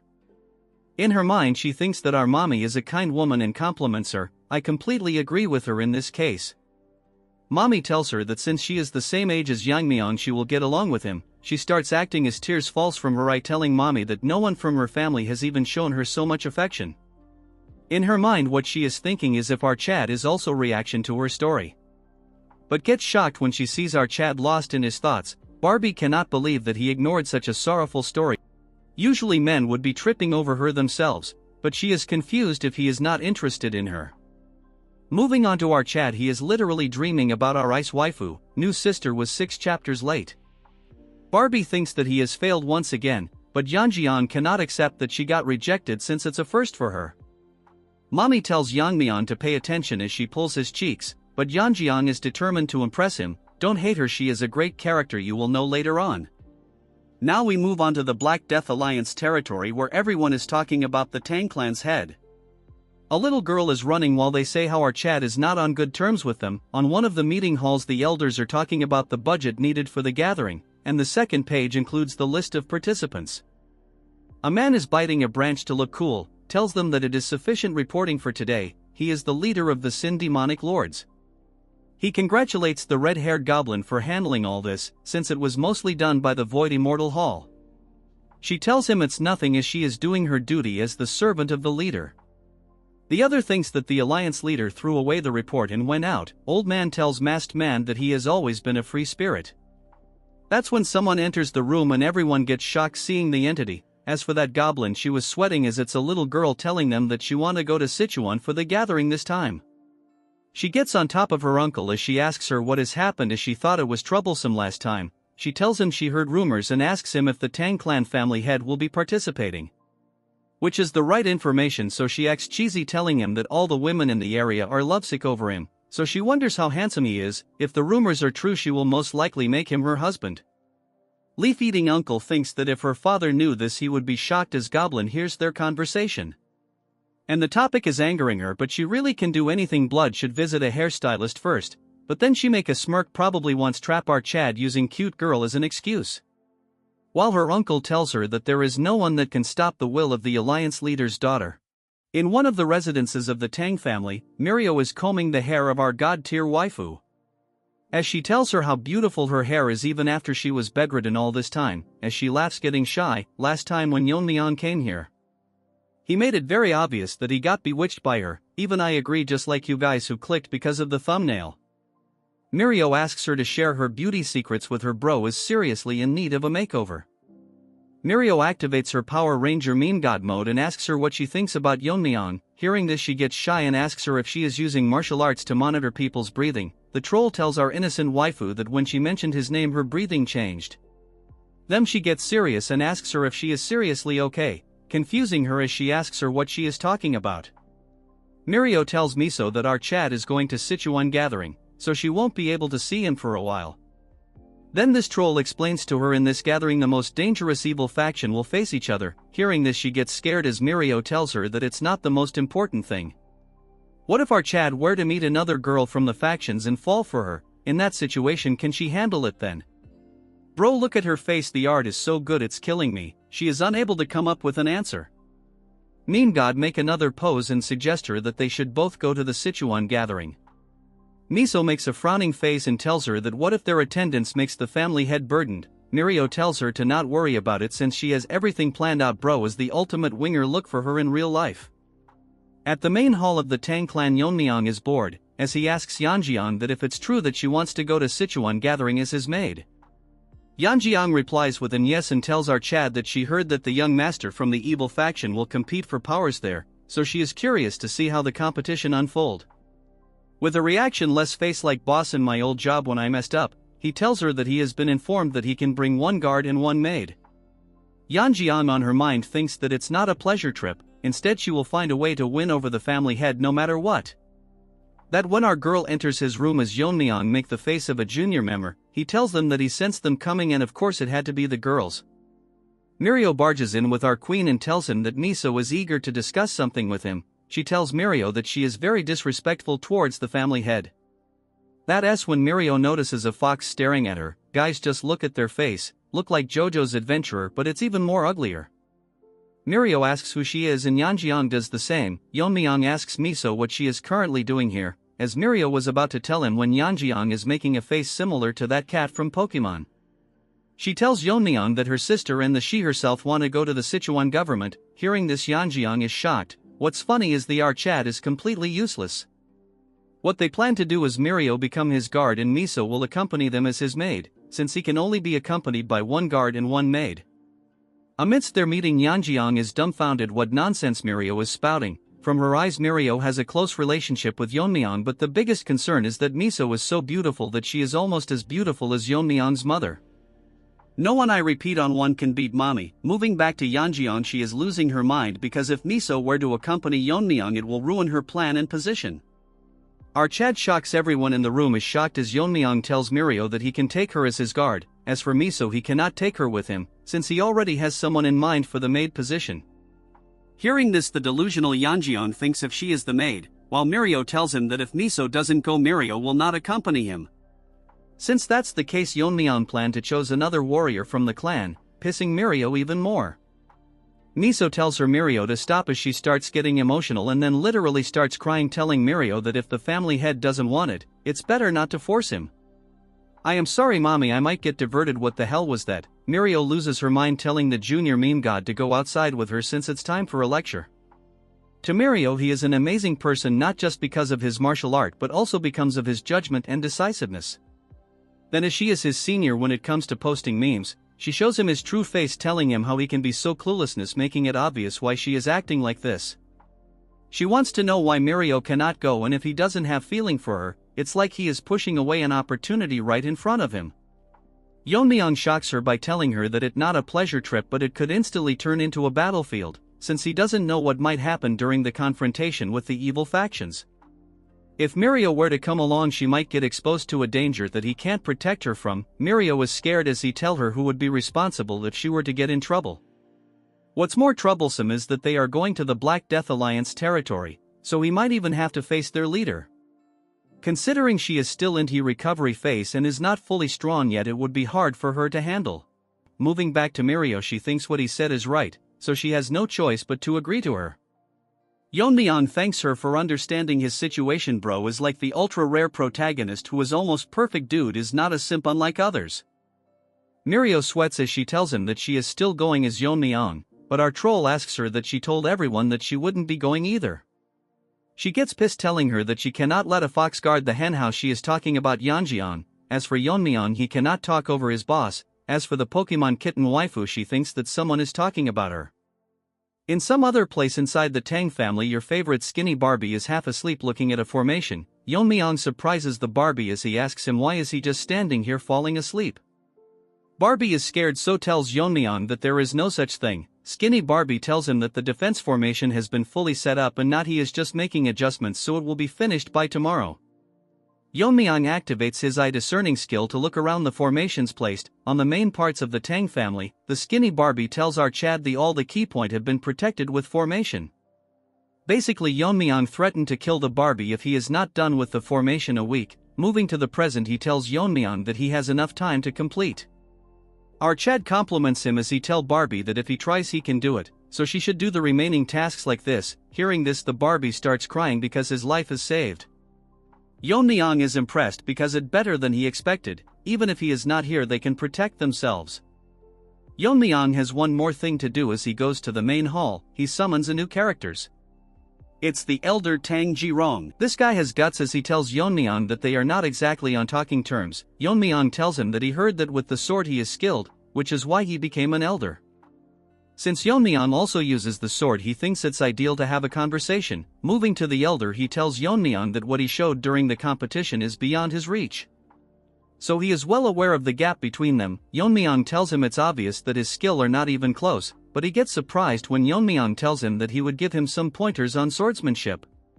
But the offer is not for nothing. In exchange, he will have to follow his orders from now onwards. The elder is shocked as our Chad tells him that this opportunity will not come by again, so he should consider this a fortunate encounter. So he raises his hand asking the elder if he will be changing side. The two dandies are done lazing off. Now they will take their leave, thanking them for their hospitality. Fatty thanks them for joining them in their cause, and on behalf of their sect he extends his gratitude. Sabak also thanks them because all his internal injuries have completely healed, and if the Tang clan ever needs help he will come running back. Mommy is back at the scene, as she is grateful for their words. They are going to send some elders and warriors to aid in their campaign against the demonic sect. They bluntly said all the trash the clan was harboring. Sabak puts out his hand telling her that he will send the payment as soon as they return to their sect. He shake hand with mommy. I mean my newlywed wife. Old man should keep his hands off. He then moves on to my son, I mean Yeon-myeong. This handshaking pervert wants to shake hands with our Chad to express gratitude. Because if it weren't for him they wouldn't have made it out alive. As they shake hand, this was tells our Mega Chad that he possesses martial powers beyond his years. And before long he might surpass him. What nonsense is this ant talking about? Anyways, he gets owned by the overwhelming powers suppressed by our Chad, making him feel like the ant he is. Bro popped his pants. Just look at his face as he starts sweating. Fatty notices a change in his outlook and tells him why his face has turned pale and if he is alright. Since Ant has to stay all strong and whatnot, he tells him that it's because he is reluctant to leave. With a shivering voice he tells Fatty that they should go back to their sect. What he saw was not an illusion, but it's hard to believe that a human can possess such power. It might just be a guess, but Gen Z uncle thinks that the rise of the Tang clan might not be because of the family head but our Chad Yeon-myeong. As they leave, my wife tells everyone that the motto of the clan is that they will repay kindness twofold and grudges tenfolds. This is the rules that the main family values loyalty above all. Since they have agreed to assist the Fatsos' sect, they must face the battle together. And because of the vigor and beauty of my wife they get pumped up. I married her. In this episode's jokes apart, the group of pigs that are still in the clan are having a hard time contemplating the situation they are in. From the look of it, these losers will try to kill Yeon-myeong or cause a problem for the Tang clan. With everything set in place, she wishes them good fortune in their battle. Later that day, Ijin hand over our Chad a full stock of energy drinks, I mean the fiery poison. Ijin is curious why he always carries this poison only, since there are many other poisons. Yeon-myeong tells her that it's because she is familiar with it and there's no poison like it. Basically what he means is that this is Yeon-myeong's favorite flavor. He bids her farewell since his companions are waiting. She is chilled because it's him, but he gotta make it out alive. Out of nowhere, Snaky manifests itself, getting curious as it is hard to believe if he is really as young as he says. Yeon-myeong asks it what's with a question like this out of the blue. Snaky explains that it is hard to believe that someone his age could possess such martial prowess. Now Snaky starts blabbering nonsense how our Chad has surpassed many veteran martial artists who have roamed the martial world for decades. Still, he is not on the level of the invisible guest yet, but the most supernatural thing was the sword technique he showcased when he recruited the elder. It was so advanced that it was levels above the swordmasters he had faced alongside the invisible guest. Yeon-myeong is smart, so he makes up an answer. telling it that if there are people like the Black Death Alliance leader who can comprehend martial arts at a glance, then why cannot a Chad like our boy exist? So it's best for Snaky to put aside his unnecessary. All Snaky thinks is that our Chad is definitely not a dragon. Afterwards he goes to the main hall, where his group of side characters are waiting while Mirio asks Yeon-myeong where he went. Yeon-myeong tells them that he went to Ijen to get some poison, but he is not aware of the third person accompanying them. The masked dude greets our Chad, introducing himself as Jang Gil, and he is here to guide him and ensure he is safe during his journey. Yeon-myeong with a smile on his face tells him that he will be counting on him. That's when my wife enters the scene asking our son Yeon-myeong if he is going to leave now. Seeing her, the side characters get shocked just like Manhwa seeing their crush, but since our real main character OS chill, she tells them it okay as there is no need to be so formal. She suddenly tells Yeon-myeong that the wind is picking up, so whatever oath Yeon-myeong chooses in life, she will support him, but he shouldn't push himself too hard. Yeon-myeong tell her to not worry since she should be aware whose son he is. Hearing this, my wife gets shy, proudly telling him that he is son of the Poison Phoenix. Well, he is my son from now onwards. She then moves on to the side characters, telling them to stay safe and take good care of the family head. Like some robots in charge, they tell her that they will carry out duties. Hearing this, she bids them farewell. Look at her again, this is for sure going to be my wallpaper artist, definitely did me justice. In the heart of Sichuan Tang, we move on to our squad as Mirio tells Yeon-myeong that it really feels like a festival, but it wasn't like this the last time she came. Hearing this, Yeon-myeong asks her if she has been here before. Mirio proudly tells Yeon-myeong that she came here a few times when her dad was still running the trading company. Mirio gets into her character, telling him how it was a huge company back then. Once the evil factions took over, the business has shrunk a lot. Hearing all this nonsense, Yeon-myeong remembers that her father mentioned it before.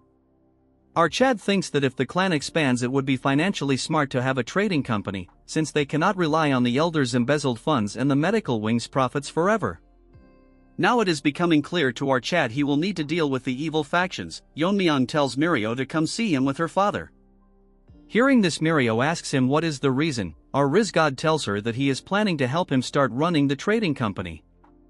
Hearing this, Mirio gets extremely happy, telling him that he cannot back out now that he has said it. Later that day, in some place in the town where a dwarf man is chilling by himself, he is actually dressed because today it is going to be another slow day. His dream is to find someone who knows how to appreciate swords. That's when he hears a voice calling for him, our Chad asking him if the place is open for business since they cannot hear any sounds of hammering. Yeon-myeong, the new Naruto lookalike, tells him that he is here to look at swords. Little man thinks that our Chad has an unusual look about him, so he welcomes him with open arms, telling him that the swords are inside so he is free to take a look. He showcases his collection, trying his hardest to not brag about how good they are compared to other shops. Mirio asks him why he is in need of a sword. According to Yeon-myeong, it better to carry a weapon even if it is just for show. Yeon-myeong analyzes the sword by tapping on it. The quality of the blade is in excellent condition and even the level of sharpness is impressive. Yeon-myeong tells Shorty that he has a right to boast, shocking him, because he cannot believe that he knows how to evaluate swords. Although the sword lacks beauty, the sharpness make up for it, which is proof that the forging and tempering was done with great precision. Shorty cannot believe that Yeon-myeong analyzed sword just by tapping it and glancing at them a few times. Yeon-myeong tells everyone present to pick one sword that will suit their taste. Hearing this, Shorty gets inside, telling Yeon-myeong to wait right there and not move. After a while, he brings in a huge case and drops it to the table, telling our Chad to open it since it's been a while he has met someone who appreciates swords. Opening the box, Yeon-myeong is shocked because this is the demon-slaying sword. The demon-slaying sword that the blacksmith showcased is shiny enough to reflect the image of Yeon-myeong. As for his sidekick Mirio and Yeonjeong, they are amazed by how extravagant it looks. Yeonjeong is someone who has no expertise when it comes to swords, but even she can tell in a glance how amazing the sword is. The Shorty tells them that the sword was not crafted by him but his master, who was an expert in his work. Unfortunately, he passed away from illness, so he took over and relentlessly worked on the sword and finished it. While telling this, he is very proud of this achievement, and asks Yeon-myeong what he thinks of this sword. He can proudly say that the sword is worthy of being called a masterpiece. Even to the eyes of our Chad, this is an amazing sword that it is good enough to be on par with the sword he used in his past life. He can feel the sharpness radiating from it constantly. Yeon-myeong tells Shorty that it is a brilliant sword, however he doesn't need a sword of this caliber. This shocks the blacksmith, so he asks Yeon-myeong if the sword didn't meet his expectations. Yeon-myeong sighs and tells him that it's quite the opposite. He should be proud of the sword he has created, and our Chad is thankful that he showed it to him.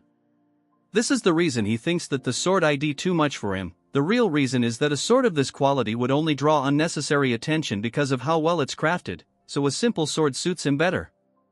Yeon-myeong tells Shorty that he will pick the one that he picked up earlier. Hearing this, the blacksmith gets disappointed, telling him that if that's what he wants he has no choice but to comply.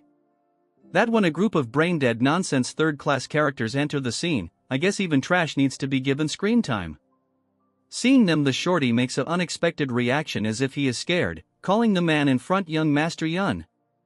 He is pissed because he ordered Shorty to bring in the best sword in the shop, yet he deceived him and hid such a masterpiece from him. We will call this retard him Rotten Ginger cause his face resembles one. This ginger cannot fathom that a mere blacksmith dare to mock him. This ginger has too much spice because he is clearly deluded. Shorty is nervous as he tells him that it's clearly a misunderstanding, while our Chad is hearing this nonsense shown by a one-chapter character. Yeon-myeong is a bit confused because in between a bunch of ants there is a strange aura coming from few of them, which is strange to our boy. Seeing this, Snaky manifests items telling Yeon-myeong that he felt something wrong, and his suspicion was right, it is clearly demonic energy. Snaky has faced them few times with the invisible guest, as he asks Yeon-myeong if this is his first time seeing them. According to Yeon-myeong, this is his first time seeing one in person, as he has only heard about them. He asks Snaky what these demon pests are doing in Sichuan, but Snaky is unaware but suggests that he can just capture one and interrogate him. This gingers is not only rotten but dumb as well, as he orders Yeon-myeong to step aside because he is going to kill the blacksmith, and if Yeon-myeong does not move he will kill our Chad first. Trash literally unlocked first-grade nonsense. Yeon-myeong gets pissed, telling him that his mouth is too foul for a brat. This pisses of the ginger, but who cares? With a finger flick he knocks this ugly ginger out. All this talk and bro is this week. Seeing him fall to the ground, his guards make a reaction as if an old granny has been killed. Yeon-myeong tells Ginger that at his level, no matter how good he is with the sword, he won't be able to use this sword properly, so he should come back after 20 years of training. Seeing our Chad acting cool, Mirio is shocked, as for Yeonjing she is acting as if she fell from the sky. One guard starts barking like a dog, telling Yeon-myeong that how dare he lay hands on the grandson of Nam Jin-soon, the lord of Hyunyang sect, which is protected by the Black Death Alliance, warning Yeon-myeong to not expect to live after what he did. Can we move forward? Just how much nonsense can this side character spout? This nonsense pisses Yeon-myeong off as he tells them that he doesn't care about his status, and asks them what's their connection to the demonic sect. Hearing this, they all make mixed reaction, as there is one in between them that looks like the boss who will be one shot by our Chad. Yeonjing asks Yeon-myeong where they came from, as she and our so-called guard Mirio is scared. We then move on to the ginger as he looks back nervously. This third-rate copy of Bayon, this he is something, as he is angry that Yeon-myeong called their sect with a slur, and if our Chad doesn't value his life. The guards tells this was to stay behind them, but instead their head goes flying around. Seeing them dead, the ginger now loses all its flavor, falling to the ground. Many demonic soldiers pop up from the ground as the leader tells them that from now onward they, the Heavenly Moon Brigade, will be taking care of this ginger. The rest of his previous guards gets killed. The ugly punk is amazed by the fact that Yeon-myeong saw through their concealment that was perfect. Moving on to Yeon-myeong, he doesn't care, as for his subordinates all of them are crying, and his useless guard Mirio is amazed by just what is happening, but what shocked all three of them further is when Yeon-myeong tells them that with the stench of the demon turds reeking from a mile away he could see them from a mile. Yeon-myeong should switch professions and become a roaster, since he tells him that if he was trying to hide his identity, the least he should do is cover his face properly. Mirio thinks that he has gone crazy to roast someone on their looks. As for the bald head, he is holding himself from attacking, telling Yeon-myeong that even after seeing every one of them getting killed he still doesn't feel the sense of urgency. Yeon-myeong asks Shorty to lend him a sword, and he takes a hold of the masterpiece, as Yeon-myeong tells him that if it's urgency he is talking about, it's them that should worry about it instead. Our roaster Yeon-myeong tells them that from where he is standing, them and the ones they killed are all same to him. This pisses Bald Head so much that he orders his minions to escort the young master, as he is seriously going to kill out Chad.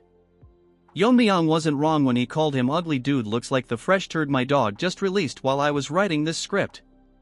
One of Turds grabs onto Ginger, but Yeon-myeong gets surprised when the young master does not recognize them at all. According to Yeon-myeong's observation, this brat probably is not aware of their identities. That's when a voice curses our Chad. It's that ugly fart that is pissed and attacks our Chad for ignoring him.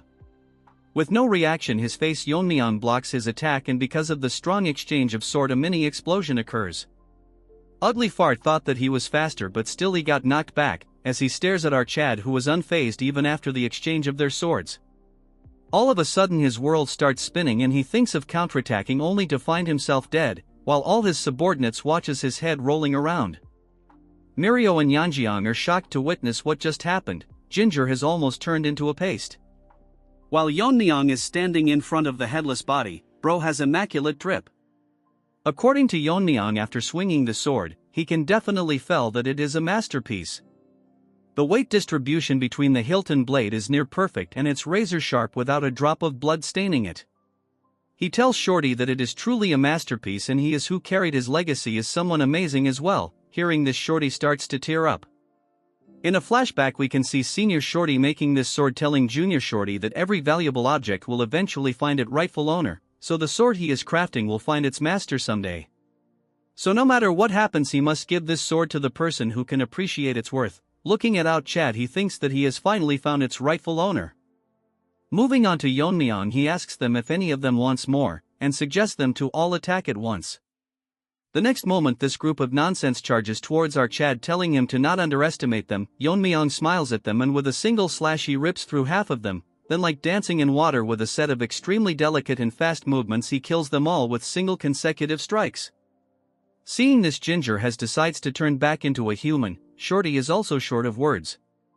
The girls are shocked and Mirio is getting tired from being surprised, and it's amusing that she was not aware when our Chad learned swordsmanship. In some other place where someone is walking with his two legs, this is the nonsense most narrators use to make the video unnecessary long. The person who is walking thought to himself that everything is going smoothly and effortlessly. This pizza face thinks to himself that the losers from the Black Death Alliance, these bastards, is completely unaware that he is from the heavenly demon divine cult. By the way, he is the second son-in-law of Black Death Alliance Hyunso, Nam Jin Soon, but we will call him Pizza Face. Blood is so delusional that he thinks about how his son has the talent befitting the bloodline of the Yun family. This Pizza Face with no sauce is so proud that he thinks that among his peers there is no one who can match him. He clenches his fist in delusion, confident in his pimp son that in the Sichuan assembly, if he can showcase his amazing strength and get into the Black Death Alliance leadership, it will be the first step towards weakening their powers. What a joke! As he smiles, he thinks that by the time they realize what's happening, the demonic path will already have arrived in Sichuan. This Pizza Face is delusional like you guys. In case of you guys you dream about having a girlfriend. A one-armed ant breaks into his pipeless delusion. Pizza Face asks him isn't he one of the member of the Heavenly Moon Brigade who was supposed to guard his son. The one-handed ant tells him that his young master is being attacked by an unknown entity. Hearing this, Pizza Face starts melting, about to lose his mind. We now move on to our Chad, who is busy chopping these trash-like vegetables, showcasing his drip. Showing his cooking to the side characters, they are all dumbfounded, especially Mirio, as she thinks that who is going to take care of this mess. Wondering to herself that if she brought her sister she would have likely passed away for sure. She asks Yeon-myeong why he let one of them escape as he can bring in reinforcements, but Yeon-myeong tells her that he knew that already and purposely let him go. He points his sword towards Junior Pizza Face, telling her that an idiot like him who was not even aware of the demo cult, so there must be someone who hired those ants to protect him. Junior tells Yeon-myeong that he is misunderstanding and he is not from the demon cult, he does not even know who they are. Yeon-myeong stops his blabbering, telling him to shut up as soon he will figure everything out, when the guys are coming here right now. The side characters as always get shocked as a loud scream calls them out. Outside, Pizza Face has arrived with a colony of ants, warning whoever did this to release the hostage and he will spare his life. Making his Pizza Face a bit stretched, he warns them that if they don't comply he will rip them to shreds and feed it to the beasts. Bold word from a pizza. Yeon-myeong enters the scene with Junior Pizza Face and places his masterpiece pizza cutter on his neck, telling Senior Pizza what he can do about this. Shocking obsessed side characters are again shocked, thinking who the villain is right now, considering the way Yeon-myeong is behaving. Mirio the overthinker thinks that their number is way too much. Just a question, was she not aware that during the test Yeon-myeong slayed over 300 martial artists? Anyway, she stares at Yeon-myeong, thinking what his plan might be. Pizza Face barks at Yeon-myeong, telling him how dare he, messing with them without knowing their powers. Yeon-myeong tells Pizza Face that he is from the demon cult. He can sense the sinister energy coming from him, which is the impure demonic energy. Yeon-myeong has figured out that he has hidden his identity and come to Sichuan to stir up trouble. He activates his heaven-obliterating eye, telling him that the Black Death Alliance most likely is not aware of this, because they won't let it slide if they found this out. Hearing this, Pizza Face starts melting as if he is put in an oven, thinking to himself how Yeon-myeong recognized the suppressed demonic energy. What's more surprising is the fact that our Chad is unharmed after facing the Heavenly Ant Brigade. Pizza Face clenches his teeth, thinking that Yeon-myeong is very dangerous, so he uses the name of his family and commands the Heavenly Moon Brigade to use the reverse blood demonic technique. Hearing this, Mirio and family get shocked. They are going to suffer from trauma by how many times they got shocked. She tells them that the reverse blood demonic technique, it is the technique the Heavenly Brilliance pervert used when he invaded the Tang family. The ant starts burning in fury, looking like carrots. Hearing the family name, Yeon-myeong asks him if they are related to Heavenly Pervert. Pizza Face tells him if that's all he has to say before he dies, I can guarantee the next scene is one of the most badass scenes in Manhwa, almost close to Northern Blade actions. Yeon-myeong tells him that he has no personal grudge against him, but his family destroyed something that's his. Hearing this, Pizza Face has evolved to Pizza Turd, laughing and telling our Chad that his brother has destroyed everything, the Jae-gal family, the Myeong family and even the Tang family. Hearing this, Mirio gets angry, ready to her killed and be a burden, but stops her, because if they intervene they will only end up getting themselves killed. So right now they have no choice but to trust our Chad. Pizza Face orders evolved Chicken Wings army to kill our Chad. Snaky manifests himself, telling Yeon-myeong that they look pretty fired up and if he has any plan. Yeon-myeong activates protagonist's Riz. Just wait for the next scene. He gets into position and says the word eliminate, swing his sword and the entire world becomes colorless as the army charges him. What a masterpieces. In the next moment the world is painted red and every single one of gets sliced in half except Pizza Face. The side characters does their regular drill, becoming shocked, staring at the painting our Chad drew with blood. Moving on to Pizza Face, he thinks this is impossible when all 70 of the ants were using the reverse blood demonic technique. Even a master at the peak realm would not be this overwhelmingly strong. This is just like what happened at the cult. In a flashback, when Pizza Face was still uncooked, he witnessed the left guardian of the demon cult and the right guardian of the demonic cult beaten to pulp, and this concluded the invitation ceremony of the vice leader of the Heavenly Demon Church. The victor was the Heavenly Pervert. Bro thinks he has Riz that he never wears clothes, lifeless noob with a pea-sized machine. His brother, whose martial prowess which overwhelmed the left and right guardian at their peaks, the overwhelming pressure he is feeling is one that he has not felt from anyone since that day. The overpowering aura is excluded from our Mega Chad, my son Yeon-myeong. For the first time I have seen a sensible one-chapter character, getting on the ground telling Yeon-myeong to spare him. He changes his prospect and tells him that he will give up his life so he should just spare his son. He is not aware what grudge he has against his family, but the junior Pizza is different from him, an ordinary kid who doesn't even know what he is involved in. Yeon-myeong with a cold voice tells him that if he really is ordinary. Telling him that this trash tried to kill a blacksmith just because he didn't give him a good sword. The trash tried to bark, but enough screen time of this dandies as Yeon-myeong silences him for good. Right before the eyes of the Pizza Face, now he is evolving into something I cannot describe. Yeon-myeong asks him if he is angry, but the families of the people they have killed must have felt the same. So Yeon-myeong doesn't feel sorry for him, so he has no intention of sparing anything related to the Heavenly Demon Cult. Pizza Face has turned into Pizza Turd, as from his eyes our Chad finishes him off. We then move on to the next scene inside the shop, where Yeon-myeong is kinda in a tough spot because the blacksmith just gives him the sword, and as always the dup is shocked. Shorty tells him that he weren't here, he would probably be dead, so he should consider this sword as a payment. He gets emotional, telling Yeon-myeong that his master wanted a rightful owner for this sword, so he should be satisfied even if it is given away. Yeon-myeong is getting shy and the two reacting puppies are cheering him, congratulating him. Yeon-myeong decides to take the sword. Just look at that troll's face. He tells Shorty to give him a scabbard because of how flashy the sword is. Snaky manifests himself, thinking that Yeon-myeong is much more impressive than he thought, for a Tang family member to use a sword like that. If anyone called him the Sword King, when Yeon-myeong grows up he will undoubtedly be the strongest martial artist in the world. Huge crowd has formed a line in front of a huge gate. One the nobodies tells his friend to look at the direction he is pointed. He actually pointed towards our Chad, telling if he saw someone like him among the successors of the Sichuan sect. This turd assumes that both his guards are women, so he must be a womanizer. These retards are getting unnecessary screen time, as the first nobody tells his friend that the Sichuan assembly is a major event, so what's the point of him coming here if he is going to act like this? Second nobody assumes that our Chad's martial skills are trash. Why are we wasting time on this brainless ants again?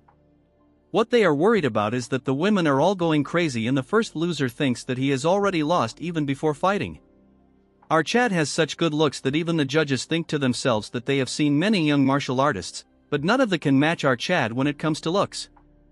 One of them asks our boy which clan or sect he is from. Hearing the name the Tang clan, they both gets nervous and shocked as our Chad intercedes himself as Tang Yeon-myeong, the young master of the Sichuan Tang family. We now move on to some other place where the half-naked turd that is set on killing our Chad. She is informed that Yeon-myeong has registered his name on the participant list early this morning, and then he went straight to his quarters. She smirks, thinking to herself that it's alright for our Chad to rest for now since she will kill our Chad and avenge our grudge. In a flashback we see her on the ground crying while holding a book in her hand. Where she is now is a frequent hangout for bandits and they at people who are alone. Thankfully she was saved by senior aunt. This was the first time she met him. She was surviving as the concubine of a high-ranking military office, but she was nothing more than a plaything. The one day this old hag died suddenly in an accident, this ugly trash had an hobby of collecting martial art manuals. Wanting a new life she grabbed one of them and ran away. That is how she ended up meeting gray-haired gorilla. After a while he taught her martial arts and they grew close to each other. He was originally from the Wudong sect and they instilled the basics to defend herself. After mastering her basics she started practicing the manual she had stolen. It was Red Lotus Flame Art, but misfortune won't leave her alone as from that point onwards, her body began to weaken day by day as she had contacted an incurable disease. Realizing that she doesn't have much time left she left gray-haired gorilla, because she didn't want him to see her in a pitiful state. A lot of time passed and she learned that gorilla had become the head of the Darkness Silent Sword, and was quickly gaining power. On the other hand she was dying and the constant pain made her wish that she just end her life, but her regrets won't let her die and her last wish was to just see Grey Gorilla once. That's when they found her out with Black Lizard tagging alone. He tells him that she is the one that possesses remarkable talent but can't understand why she is on the brink of death. Black Lizard tells him that she learned the martial arts of both yin and yang, so her vitality and energy conflict with each other, so it's natural that her body is dying. Lizard tells her that she should recite the formula of the martial arts she has learned. To her this was a stroke of fate and like she was hypnotized by his words she spoke it with all her will. After listening to the entire formula Lizard took less than half an hour and created a new version of the Red Lotus Flame Art. She was shocked that he altered it in such a way that a woman could use it with her yang energy.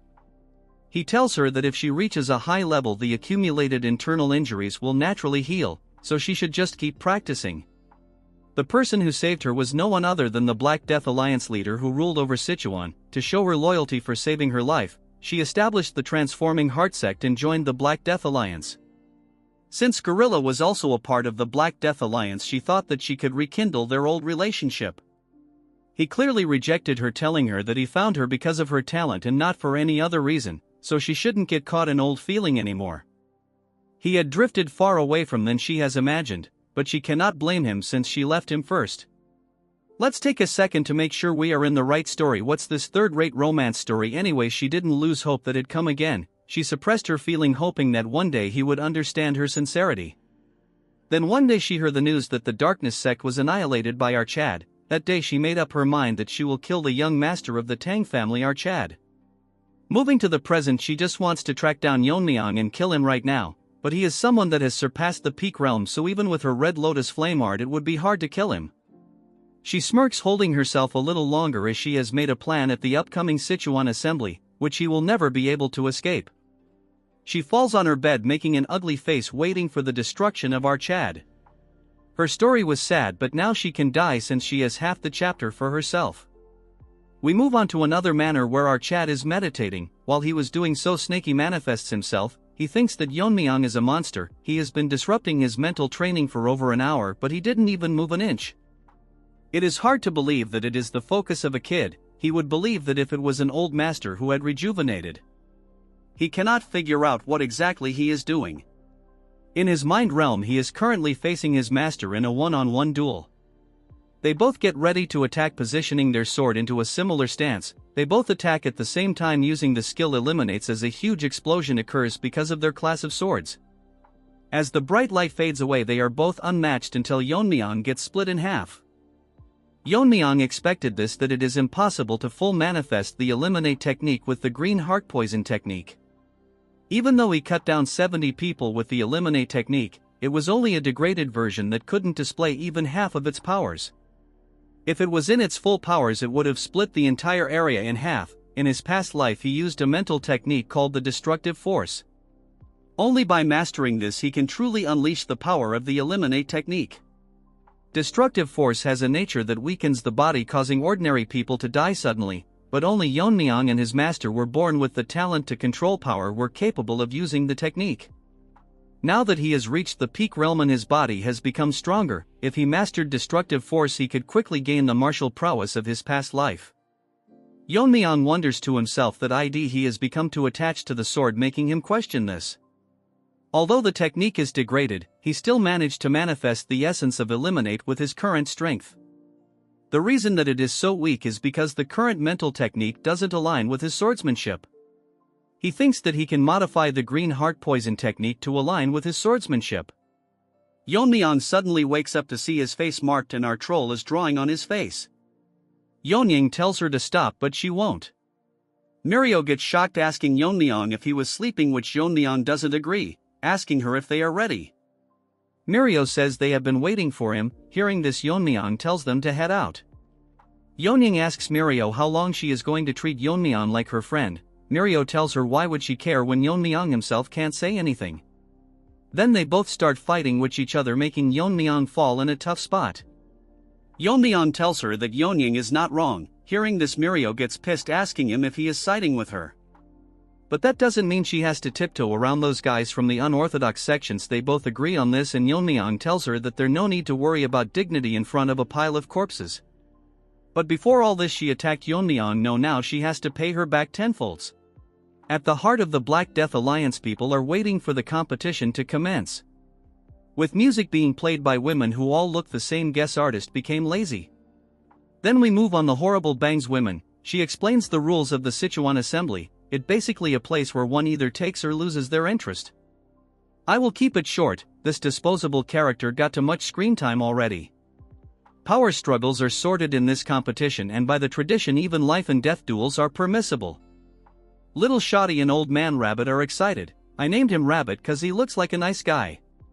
The stakes are all written in a contract that's sealed and the winner will claim it. These rights are granted for 5 years, and anyone challenges the outcome, the main sect will validate the results.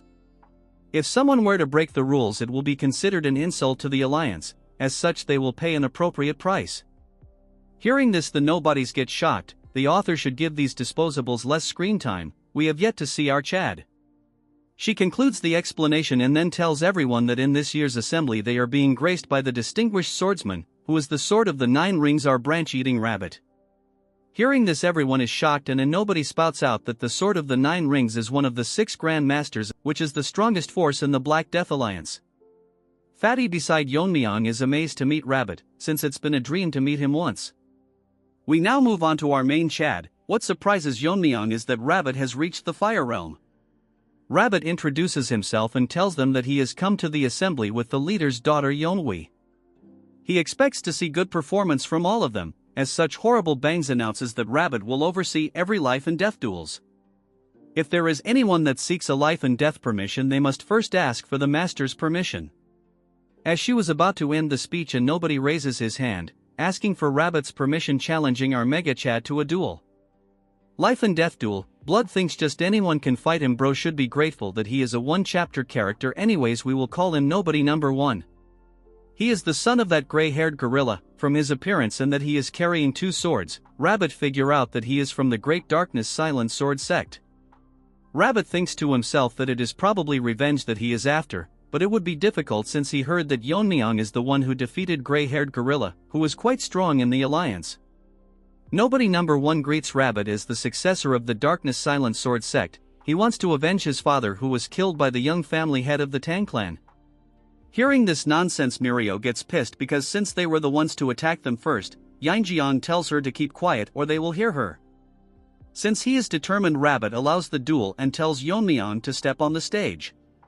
They both get onto the stage in the same time, and as they come face to face to kill one another, it is now confirmed that he is one chapter character. While everyone looks at Yeon-myeong, instead of talking about his skills and strength, all the women are bothered about his looks, including the clan leader's daughter. Rabbit, seeing her reaction, thinks that she is practically glowing with excitement. He thinks that it will be quite a disappointment if Yeon-myeong loses the duel. Blood must realize that even without plot armor he can one-shot him. He states that no one except the combatants, their guards or attendants, can interfere in the life and death duel. Moreover, there are no restrictions on attack methods and they are free to ignore the opponent's surrender since it is a life and death duel, asking both of them if they are ready. Lifeless nobody in our chat agree to the conditions. Since they both represent their sex, they are permitted to have their guards and attendants present. Rabbit asks Yeon-myeong if he will not bring his gurs with him. Yeon-myeong with his straight face tells him that he bought a guards but instructed them to not interfere, because it's whether one person or 3 it won't change the outcome. Hearing this, nobody number 1, number 2 and 3 all get pissed. They are uglier than by dog's feet. Hearing this, Rabbit finds it quite bold as he announces the fight to start. All 3 nobodies take out their sword but Yeon-myeong remains unfazed. With some gestures, nobody 1 instructs his lackeys. They pretend to be some copy character of Black Myth Wukong, since these retards looks like monkeys. The sword energy they were excluding makes everyone shocked, because it is the signature dark sword energy of the great silent sword sex master. As Trash gets ready, nobles 1 and 2 charge towards our Chad with their ugly face. His plan is that his men will grab his attention, and the moment he finds an opening he plans to tear our Chad Yeon-myeong with his trash martial art technique. But he gets shocked for some reason, because instead of attacking our Chad, they both crash to the ground, silencing everyone as they stare at what has happened, including the Rabbit and horrible bangs. They can't figure out what happened and why they collapsed, until they notice that they got feathered needles stuck in their necks. Rabbit is surprised because the needles were so fast that it was hard even for him to see. Yeon-myeong opens his mouth and asks him how long he is going to stay in a stance since he is getting bored. Hearing this, nobody number 1 gets so pissed that he tells Yeon-myeong that he is going to kill him. He pushes his feet forward and charges so fast that the ground breaks, charging with 2 swords ready to one-shot our Chad. As he slashes, his sword disappears, shocking the disposable character. He notices that Yeon-myeong is standing behind him, telling him that among the people who attacked the Tang clan during the competition, there were 2 people who used sword energies like him. Yeon-myeong injects a needle on high and tells him that one of them was his father, the previous head, and the other was the spy. But compared to them he falls far short of either of them. Hearing this, he starts crying as rage boils inside him. Don't tell me he is going to turn Super Saiyan Broly. As Yeon-myeong was leaving, thinking to himself that they were the one that started this, but they all blabber about taking revenge. Moving to the useless crowd, they cannot believe that the battle ended so fast. One of them thinks that the skill gap is really big, or the successor of the Darkness clan is just lacking. Nobody is enraged, not because he cannot avenge his father, because he is weaker than his stepbrother. That's when an ant shouts that the battle is not over, as nobody's sword turns pitch black and he launches a final attack on Yeon-myeong. This surprises our Chad, and nobody will prove that he is better than his stepbrother and survive one more chapter. But Yeon-myeong breaks his bubble as he grabs onto the sword with his bare hands, shocking the nobody who wanted a bit more screen time. With his fist he shatters the sword into pieces, shocking Rabbit and his niece with the ugly bangs about to cry. The same goes for the crowd, but this time the duo of retards are not surmised because they saw this way too much. As such, the nobody could not survive even this chapter and dies. Rest in peace, you will not be remembered. Yeon-myeong intended to take it easy on him, but it surprised him that even after being hit by his poison needle, that numbs hearing and paralyzes the body, and exhibits such a skill while facing his death. Rabbit attracts Yeon-myeong's attention as he finds it remarkable that our Chad showed him a blade technique at a crucial time like this. He heard that the Tang clan trains their hands to handle sharp weapons or wear gloves, but he didn't expect them to block a sword energy with his bare hands. If Blood saw Yeon-myeong's sword skill he would beg to be his disciple. Yeon-myeong thinks to himself that he blocked it because of the dragon scale armor, but there is no need to reveal it, so he tells him that the clan has that sort of thing. Rabbits find it a fine display and acknowledges the fight, announcing our Chad as the winner. Additionally, he is free to continue more duels or stop if he chooses. Like the Chad he is, Yeon-myeong tells him that he will continue. However, he shocks the rabbit by asking him if the Sword of Nine Rings permits. It wouldn't matter if everyone under the Black Death Alliance attacks him at once, the result will be same either way. Just to make it clear, he is not only talking about the participants but everyone under the alliance. We move on to the stage where our Chad is standing on the arena with the overconfident nobody lying dead on the ground. One loser from the crowd tells Yeon-myeong that he has gone crazy to ask them all to come at him at once. Another ugly rat tells Yeon-myeong that he is getting too arrogant just because he defeated one opponent, he is acting all high and mighty. These retards are dumb enough to tell our chat that Yeon-myeong is not someone special, as he is the young family head of a fallen clan, and these ants will show our Chad what real power is. Delusional is the only word I will say. That when a voice grabs the attention of Yeon-myeong, as it's the ugly bangs that tells Yeon-myeong that although life and death duels are permitted, the Sichuan assembly is not a brawl for street thugs. Chick should first fix her hair then talk big. She says how this is an official event where representatives of each sect showcase their martial skills. So as the organizers of this year's assembly, they cannot allow Yeon-myeong to ignore the rules and act on his own whims. Just how did this one chapter character survive at least 4 to 5 chapters? Rabbit intervenes, telling her that there is no need to be this strict, as he is curious to see how far our bold Yeon-myeong can go, but considering the spirit of the Sichuan assembly, if things were to go south he will step in to stop it. Since she cannot disobey her superiors, she make a face as if she will break her teeth, as announces that since the Grand Master allows it she will not say anything. Rabbit tells Yeon-myeong that the Tang family's assassination techies are specialized for large-scale destruction, so a large disorganized attack will only cause confusion. So he will limit the number of participants on the combined attack to 3, and Yeon-myeong may choose his opponents. If these conditions are unsatisfactory he can speak now. Yeon-myeong with a smirk turns around to tell Rabbit that he accepts all his terms. A few moments later Rabbit is shocked, blood went from a Chad to a cat. He made the wrong judgment because he thought that after facing Yeon-myeong for a few rounds, the participants would figure out how to counter his feathered needles, and gradually break through the assassination techniques, giving them a chance to win. But it was all a dream, as in less than an hour over half of the third participants lost their lives. What's surprising to him is that Yeon-myeong only used his feathered needles and the blade catching technique, yet none of the challengers could even put up a fight. He is now concerned because, judging by Yeon-myeong's internal energy, she should not be so strong, but he cannot understand how there is such an overwhelming skill difference. At the current rate the entire Sichuan assembly will be jeopardized, as the remaining participants are quitting, running away with their lives. That's when another one-chapter character gets introduced, as everyone is running this trash stands as if he is some overpowered protagonist. Entering the arena with a loud stomp that shatters the ground, garnering the attention of the running participants as well as Rabbit and the 2 trolls. The is from the Rising Phoenix sect and challenges our Chad. He tells the others that there is no need for the others to step in, as his guards and he himself is enough for Yeon-myeong. Big talks coming out from a mummy. He mocks Yeon-myeong by telling him that his little whining streak ends. Whatever his name is, we will call him Banana Peel. Rabbit is impressed that instead of running away like the others he is stepping up to challenge our Chad, which was expected from the Rising Phoenix sect. Rabbit asks Yeon-myeong if he has any objection or he wants to continue the life and death duel. Yeon-myeong says that he has none, but thinks to himself that this Banana Peel has a very unusual body, that even in his past life he never saw something like this. Since Yeon-myeong accepted the terms, the life and death battle will continue.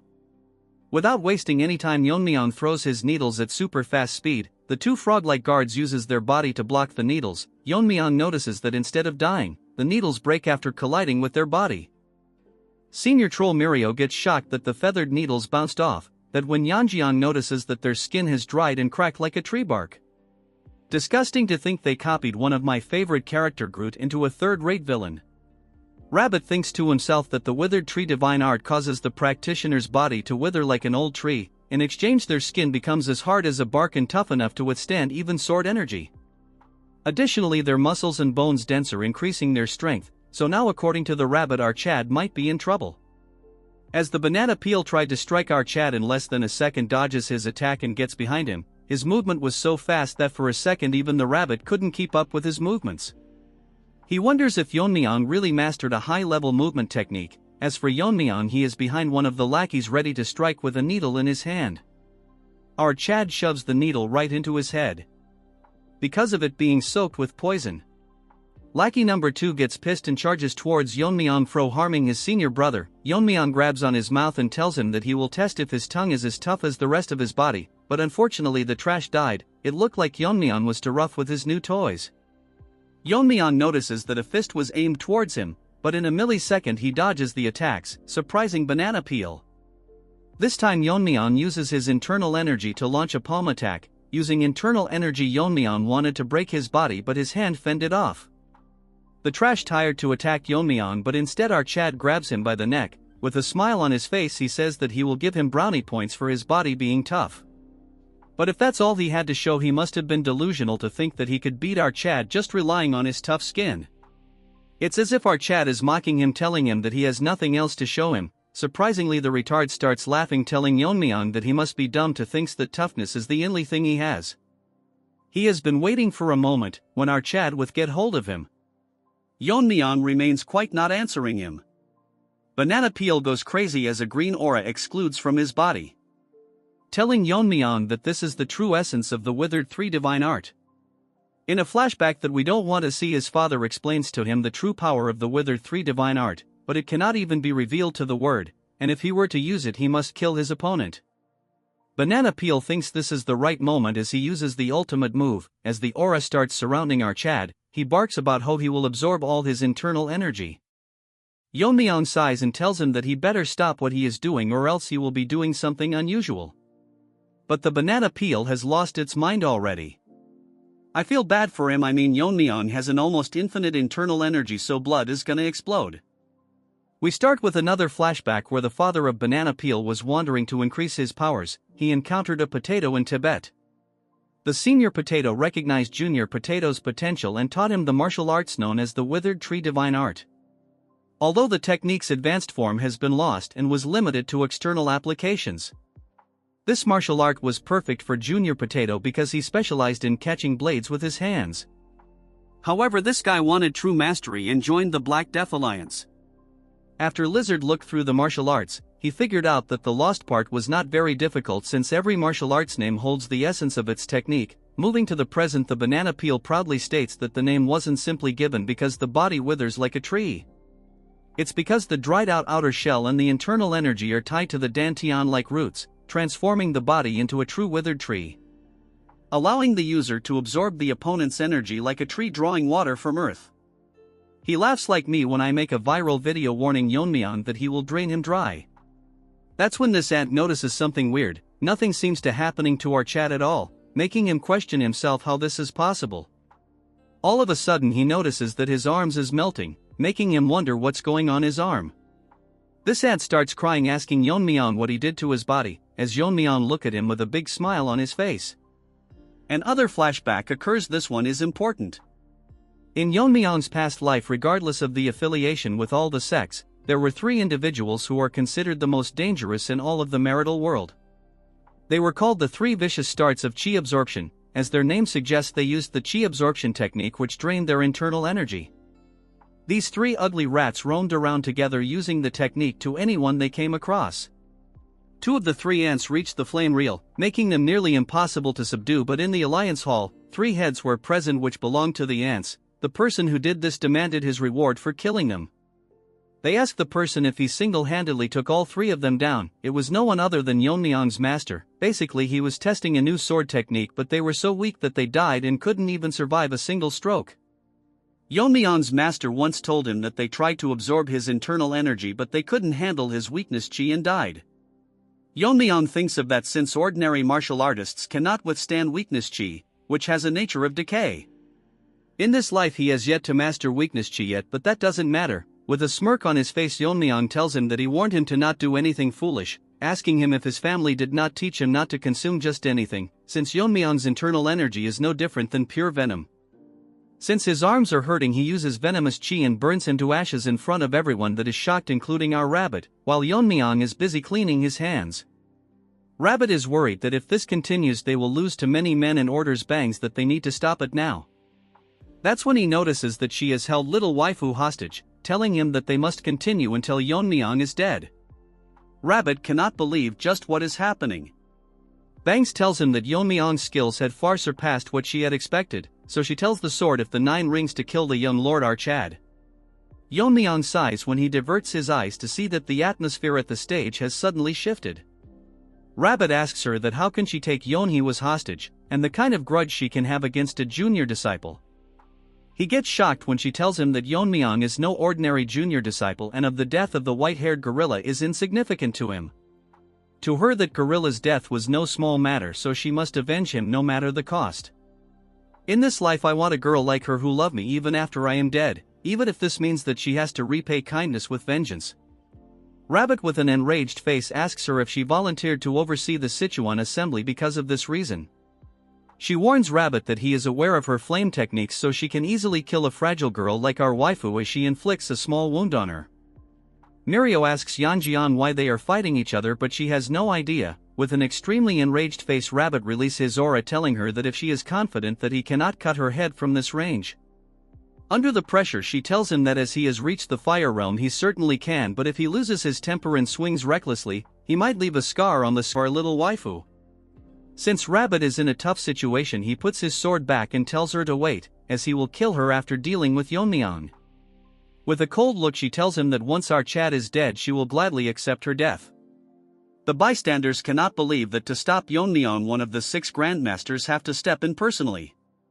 As they come face to face, Yeon-myeong tells him that he had not planned on fighting him today. In response he apologizes to him since it's a shameful situation, but he has no choice, since she has something that she must prioritize over her own life, so we hope that Archad understand. Rabbit will end this quickly and make it painless. Blood is talking like Yami, except one has a cigarette, the other has a branch. All of a sudden, like retards, the ants starts playing music which surround the entire arena. Yeon-myeong thinks that music at this time is odd and there is something wrong with the melody. Rabbit gets even more pissed, asking Bangs just what is it that she is doing. Using the sound technique which is not only harming them but also the innocent heirs of the other clans as they all quiver in pain. She blocks our waifu's ears and tells him that it does not matter since she is helping him, assuring him that Yeon-hee will not be affected so there is no need to worry. Rabbit tell her that just how much shame will she bring since all of this is not necessary. Just look at our troll's face, man, that got me. Bangs tells him that if she wanted to stop she wouldn't have started it, as everyone, even Mirio, was barely holding on. With a psychotic behavior she tells him that Yeon-myeong must experience the terror of death, so he should hurry up and kills Archad. Sorry sister, but that overpowered troll is probably picking on his nose. Yeon-myeong thinks that they are being too loud, shocking the rabbit. He uses his whirling frenzy dance and throws his spinning blades, as they fly across the musicians, breaking their instruments, shocking the ugly Bangs and overshocked Rabbit, as their head went flying everywhere. While Yeon-myeong calmly collects his rings, dude need to stop his ultra instinct like Riz. While they were still as shocked at what just happened, Yeon-myeong asks him that he has taken care of the annoying sound so he should finish what he started. Blood has got tear look even when he is speaking.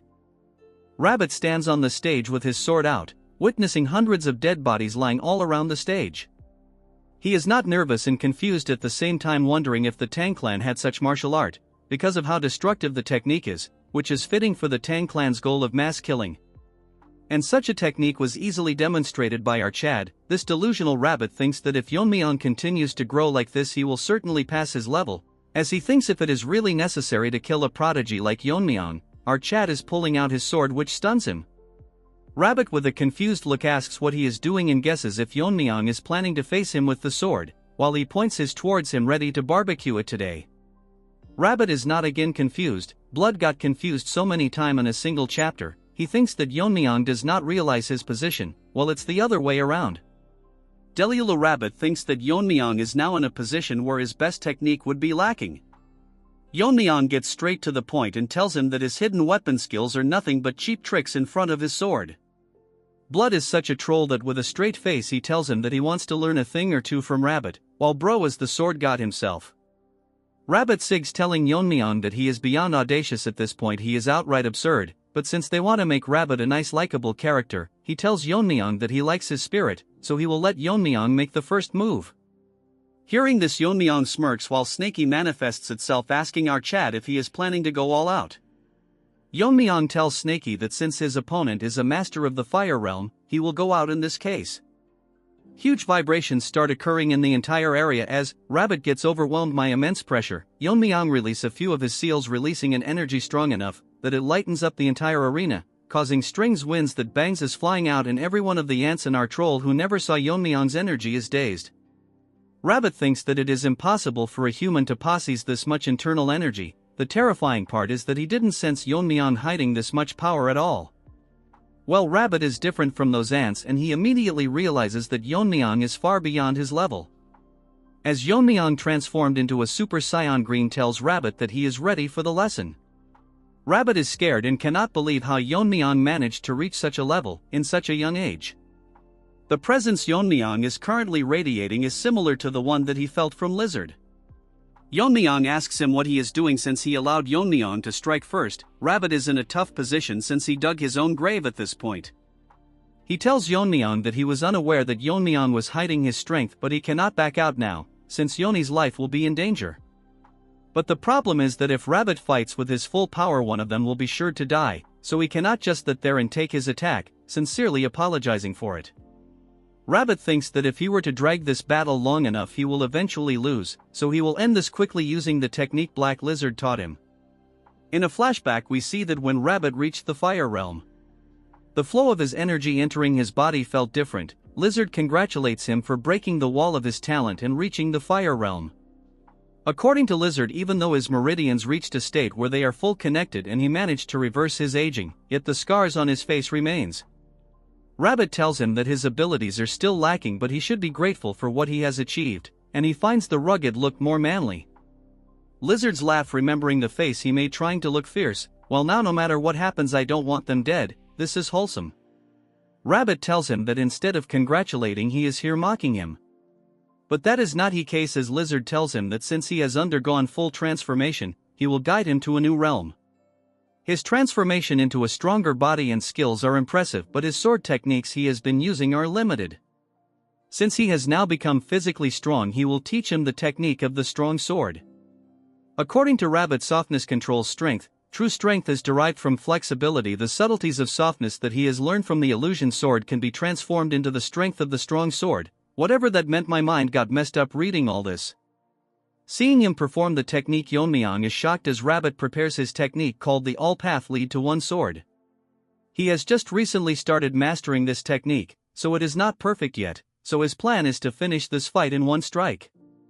Yeon-myeong, impressed, tells him that that Rabbit would use the chaotic illusion sword technique since he is from the sword technique, but he didn't expect that he would be able to pull off even a rudimentary version of the strong sword. Rabbit is shocked and getting nervous, asking Yeon-myeong how he knows about the strong sword. Our Chad's sword starts glowing. That instead of shocking Rabbit, shocked him because he has not fully mastered the strong sword technique. Yet Yeon-myeong is wielding a completely perfect version of it, as strong blue energy starts radiating from his body. In a flashback we learn that swordsmanship has always followed one of the following principles, which are heaviness, speed, breaking, illusion, scattering, severing and sharpness. Each of this technique created by mastering one of these principles. Yeon-myeong's master told him that among all of them mastering strength is extremely rare, as an ordinary body cannot withstand the force of its own sword technique. There is a cheap copy path where flexibility can lead to strength, but that's what ordinary people try. As for the one Yeon-myeong is aiming for, it comes from the breakthrough to the extreme end of decay, which is called the ultimate strength. Moving to the present, Yeon-myeong is radiating constant energy, thinking to himself that his body is different from his previous life. The memory of using the strong sword remains. Although it's been a while since he has used strength, so controlling his powers might be a little tricky. So Rabbit must brace himself, while Rabbit is now in a tough position. Hearing this, all the nobodies, bangs, and our trolls are shocked. All their purpose is to get killed or get shocked. As they both charges towards each other, swinging both of their sword enveloped with sword energy. As the battle continues from the manors, the elders can sense powerful aura from the direction of the gathering. One old beggar thinks that one of the 6 grandmasters released his energy to inspire the young prodigies. But Senior Tree thinks that it's too much inspiration, that he can feel the energy from this far away. Beggar tells Tree that it's none of their business what happens, since the assembly should last at least 10 days. Tree tells everyone to keep their cups down since the energy is intensifying. All of a sudden, a huge power blast to the sky, literally releasing energy waves. In some other corner of Sichuan, Lizard was chilling by himself when he notices the energy waves concerned what his brother is up to. At the arena, as they both continue their battle, Rabbit drops his plant and spits out blood. Realizing that he died in a single exchange of swords, rest in peace Rabbit, you will be remembered. Even in his dying moment he is concerned about the safety of Yeon-hee. Witnessing what has just happened, Bangs is out of words. The people that were in the main clan all rush into the arena to figure out just what had happened. They get shocked when they see that Rabbit, who was the Sword of 9 Rings, was defeated, as he coldly stands with his broken sword. Since these people are unaware of just what has happened, they ask Bangs for an explanation. The psycho starts barking that our Chad, the young head of the Tang family, killed Rabbit. As more people enter the arena, they figure out that the Tang clan is the one that annihilated the Silent Sword sect and the Heaven and Earth sect. The biggest problem, however, is that Yeon-myeong doesn't even look like an adult yet. He managed to kill one of the 6 grandmasters.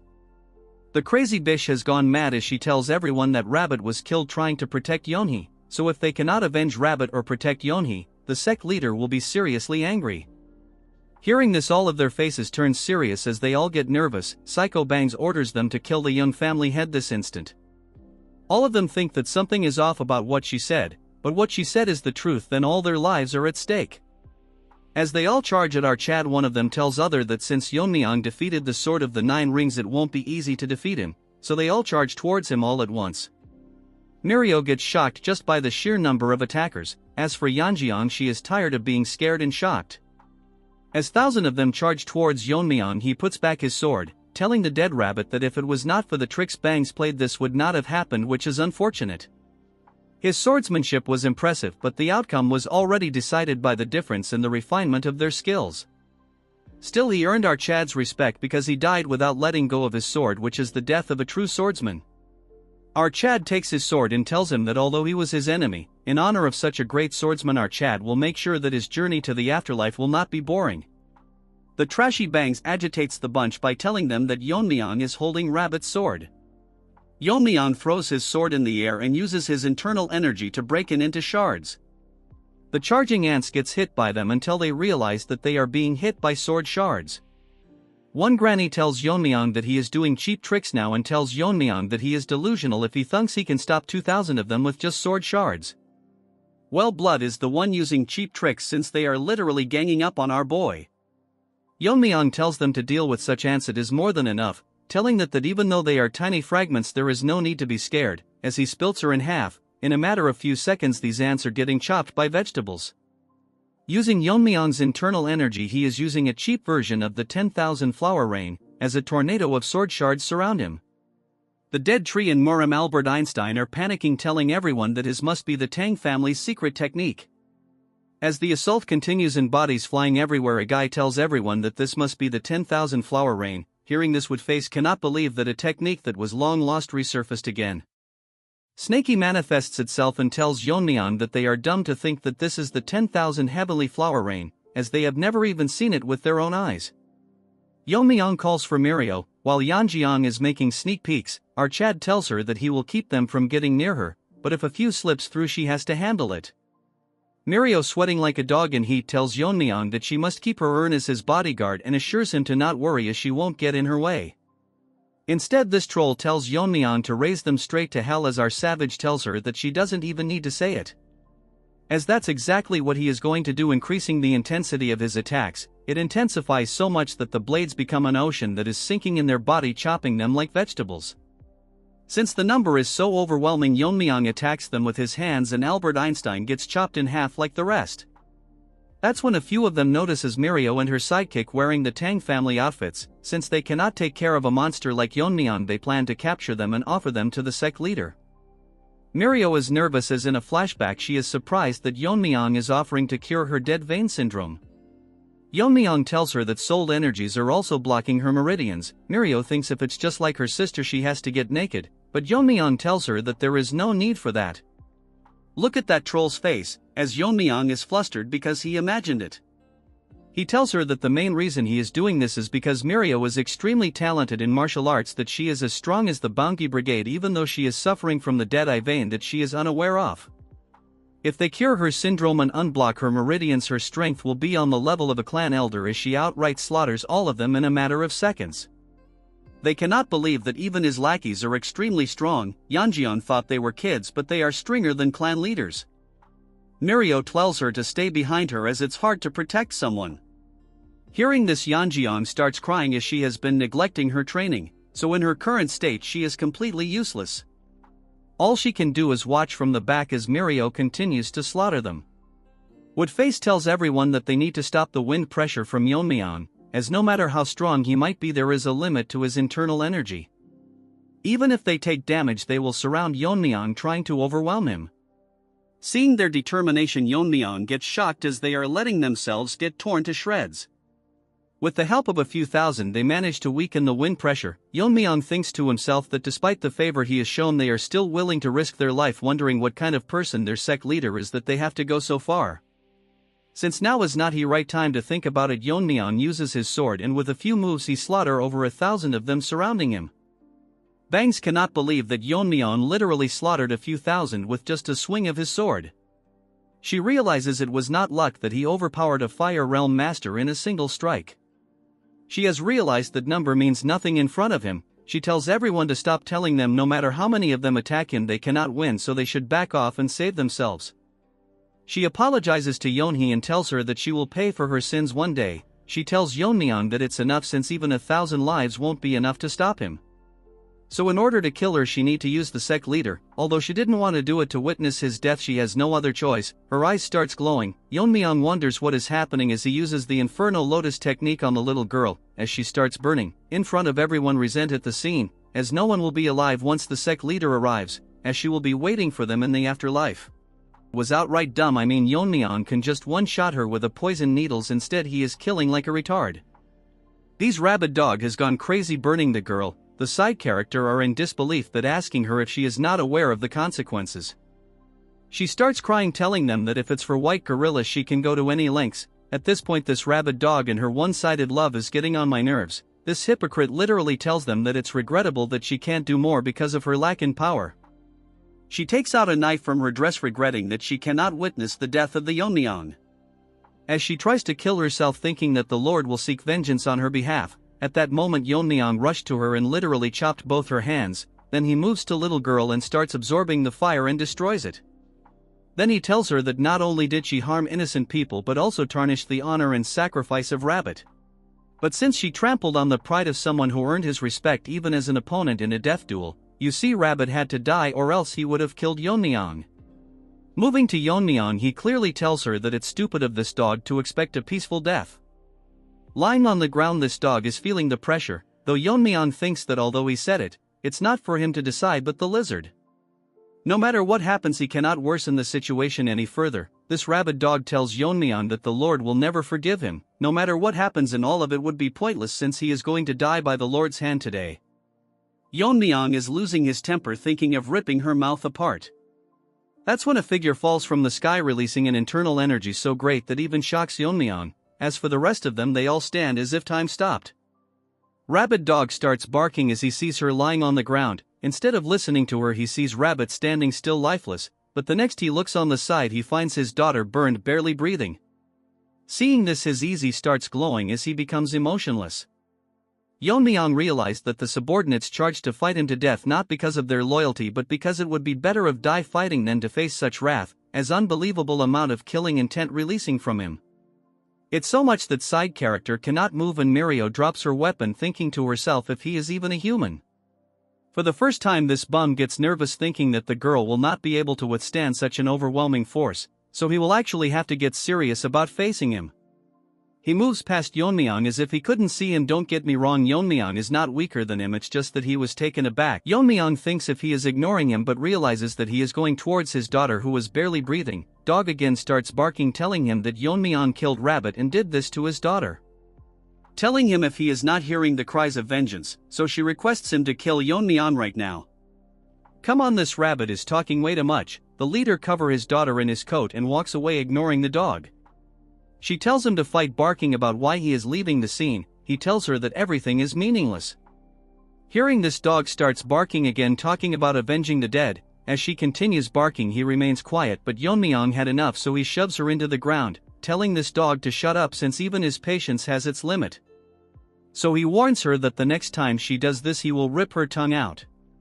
Yeon-myeong didn't think things would escalate so much. The original plan was to kill of the air and draw attention to himself so that they divert their attention from the joint sect, which is busy fighting the demonic cult. It will change completely once the daughter of the leader is dead, as he ties a leash on the dog. Now the situation has gone beyond justification and became a personal vendetta. Mirio asks Yeon-myeong if he is going to chase the Lord down. Yeon-myeong tells her that if he doesn't, the Tang family might be in danger, so he needs to see this though. Mirio tells him not to, since the Lord is so strong that he even overwhelmed the heavenly pervert. Yeon-myeong tells he is not going there to fight, since if he has any reason left he won't kill someone who came to talk. Mirio asks him what will happen if they fight.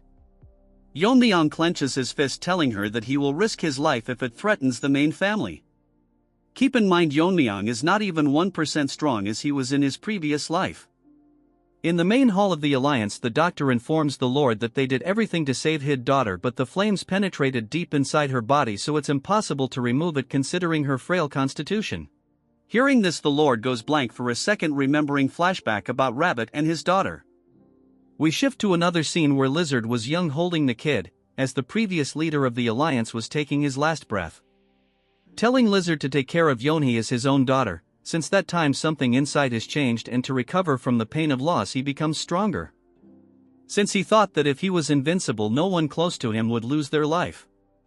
He guided all his brother to the fire realm, and gained the loyalty of power-hungry martial artists and build a very powerful force. But all of it was pointless, as things like this can happen in places he cannot reach. Now he feels what his daughter felt when her straw doll was broken. From the grief he is feeling, he can tear apart the sky. As he transforms, not able to control the overwhelming anger he is feeling, his hands change and he finds everything meaningless, but he won't repeat the same mistakes. And has gone crazy thinking of eradicating anything that can possibly bring harm to his people. Moving on to Yeon-myeong, he is busy dragging the rabid dog that is suffering from rabies. As Yeon-myeong was on a walk with his crippled dog, Snakey manifests itself and asks Yeon-myeong if he knows that dragons are real. The question took Yeon-myeong by surprise. He asks Snakey that from what he knows dragons are just mythical creatures, which he clearly doesn't. Usually it is a name given to prodigies who cause an uproar in the martial world. Snakey tells him that he is not talking about some human nicknames but in species that's known as dragons.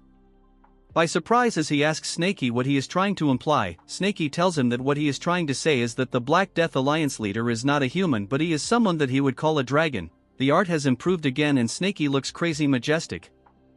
Yeon-myeong makes a face similar to Mirio, asking what the hell it is saying. Snakey then starts to explain in detail. He tells Yeon-myeong that dragons don't start out in their full form.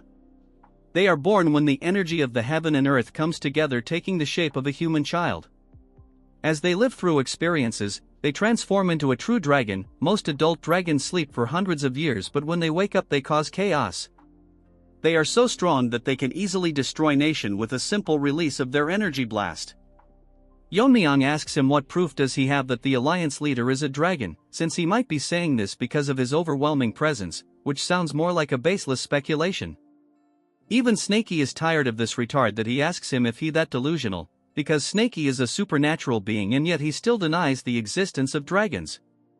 He asks Yeon-myeong if he remembers that he once served the Tang family as a familiar. Snakey asks him what makes him think that the ancestor kept him around. Humans cannot distinguish dragons because their fundamental energy is entirely different, but as Snakey is a supernatural being he can sense a dragon's energy. That's why he made Snakey his familiar and together they fought and hunted down dragon that would cause harm to the world. Hearing this, Yeon-myeong is taken back, as he wonders how the ancestor hunted dragons. The more he hears about this the harder it is to believe, but hearing it from a 1,000-year-old supernatural being, it gives a lot of credibility. Yeon-myeong wonders just how strong was the ancestor to be able to hunt dragons. If Yeon-myeong were to unleash his sword skills from his past life perfectly, he would have defeated anyone including a dragon easily. Yeon-myeong out of curiosity asks Snaky that just because they are dragons doesn't mean they have to be killed. Snaky tells him that not all dragons are evil. There was a rare case of a dragon turning good known as the Azure Dragon. Originally the role of stopping the evil dragons fell to the Azure Dragon, but the ancestor, not aware of it, thought that all dragons are evil, so he fought and killed the Azure Dragon. After that there was a lot of conflict with the hunters who used to work with the dragon to capture evil ones. The ancestor evidently realized the mistake and decided to hunt evil dragons, to make up for the killing of the Azure Dragon. Yeon-myeong got a rough idea of what had happened. Snaky in a boastful tone tells Yeon-myeong it was even before he was partnered with him as a familiar. Then Snaky gets serious, telling him that he said was not the point. As he mentioned earlier, dragons aren't born knowing they are dragons, they live as humans, coexisting with them and even form attachment to people around them. As they live and grow they are influenced positively so that they can become good dragons like the Azure Dragons. But if negative emotions were to dominate their personality, they can easily become an evil dragon.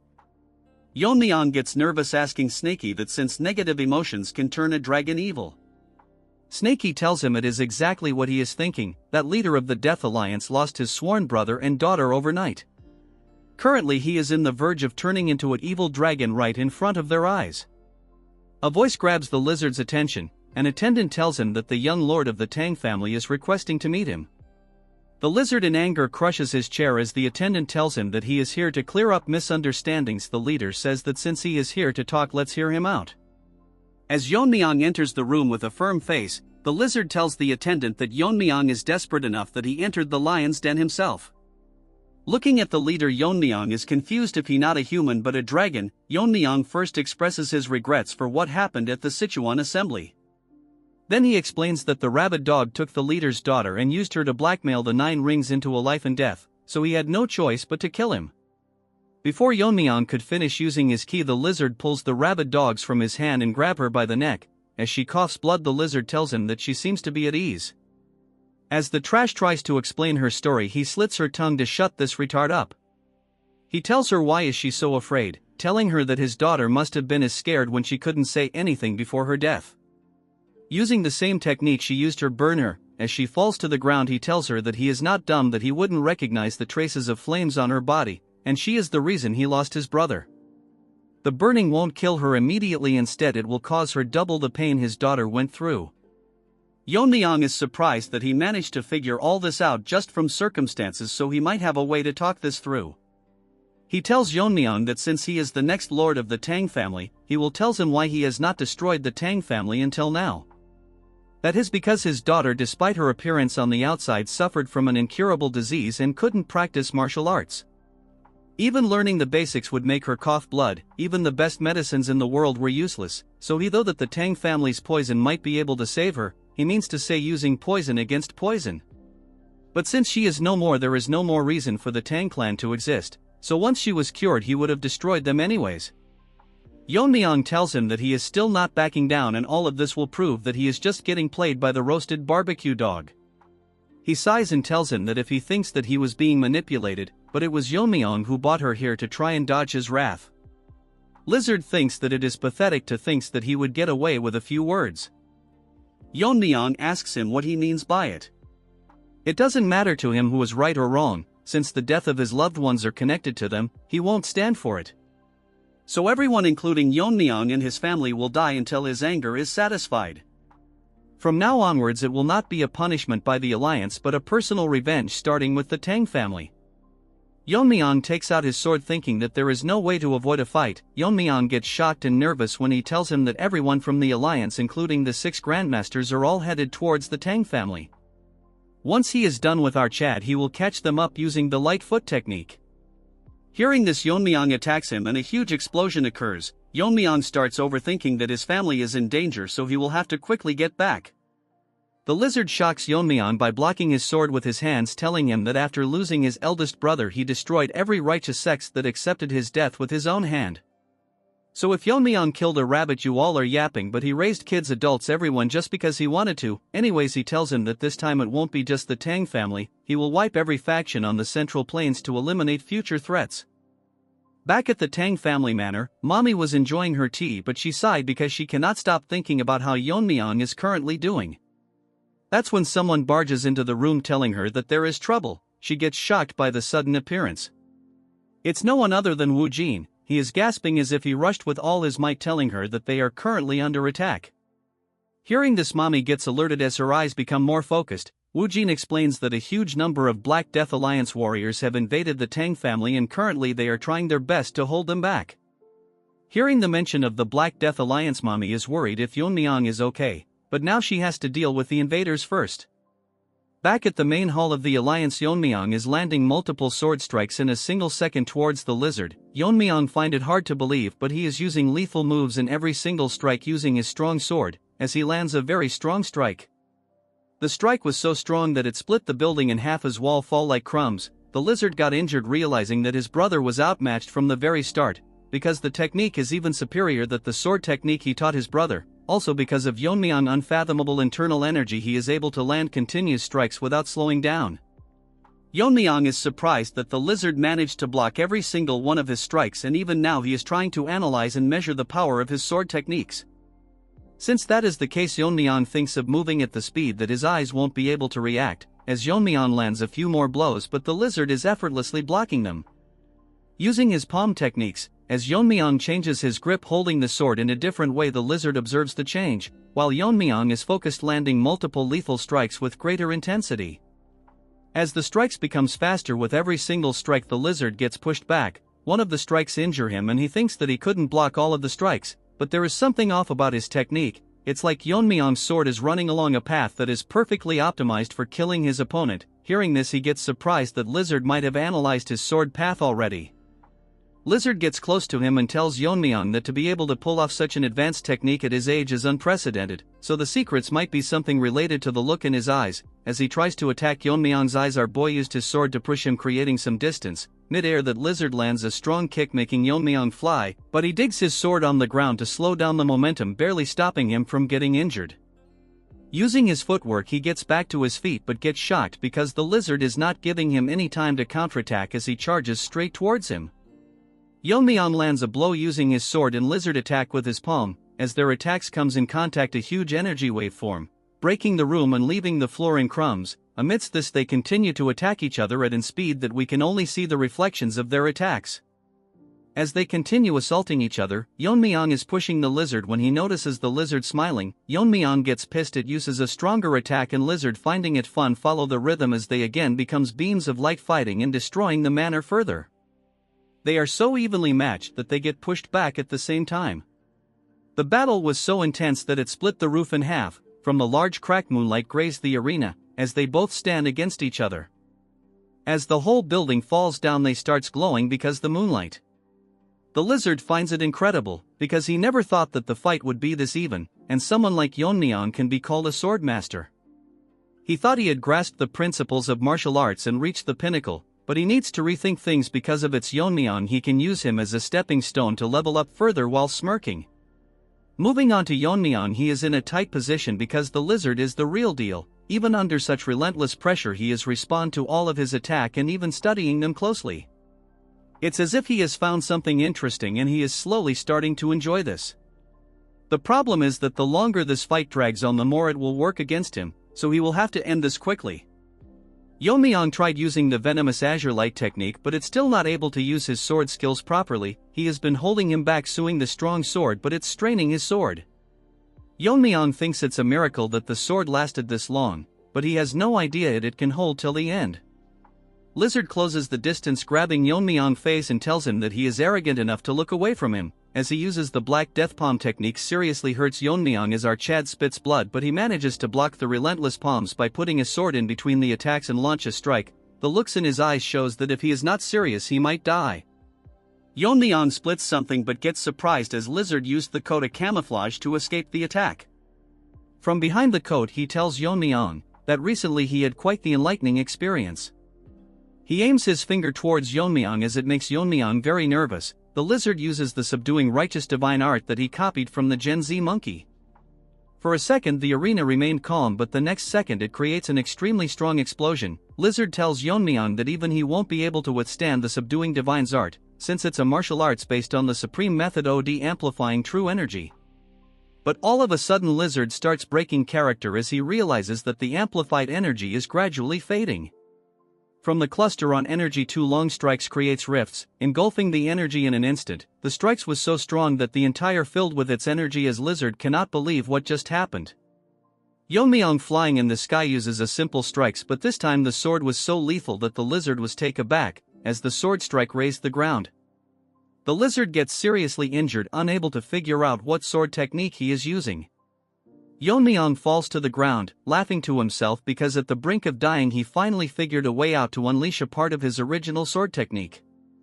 As the Lizard is still surprised by what happened, Yeon-myeong tells him that he wanted to use him as a stepping stone to reach a higher level, but it won't be happening today since he is going to die here today. Moving to Yeon-myeong, the last strike he landed was so strong that it split multiple mountains in half. While holding the sword, Yeon-myeong reflects that he thought of this method on the fly, but luckily it worked for him. Essentially, if he can reach a state of mastery where he is able to imbue powerful intent to alter objects of nature, then, according to theory, he might be able to change the energy of his true energy. The reason he is unable to use his true sword skill from his previous life is that it causes overwhelming strain on his body, which leads to complications. However, if he can turn the iron essence within the force into poison, he could unleash a part of his true sword technique, as his body is able to absorb every kind of poison.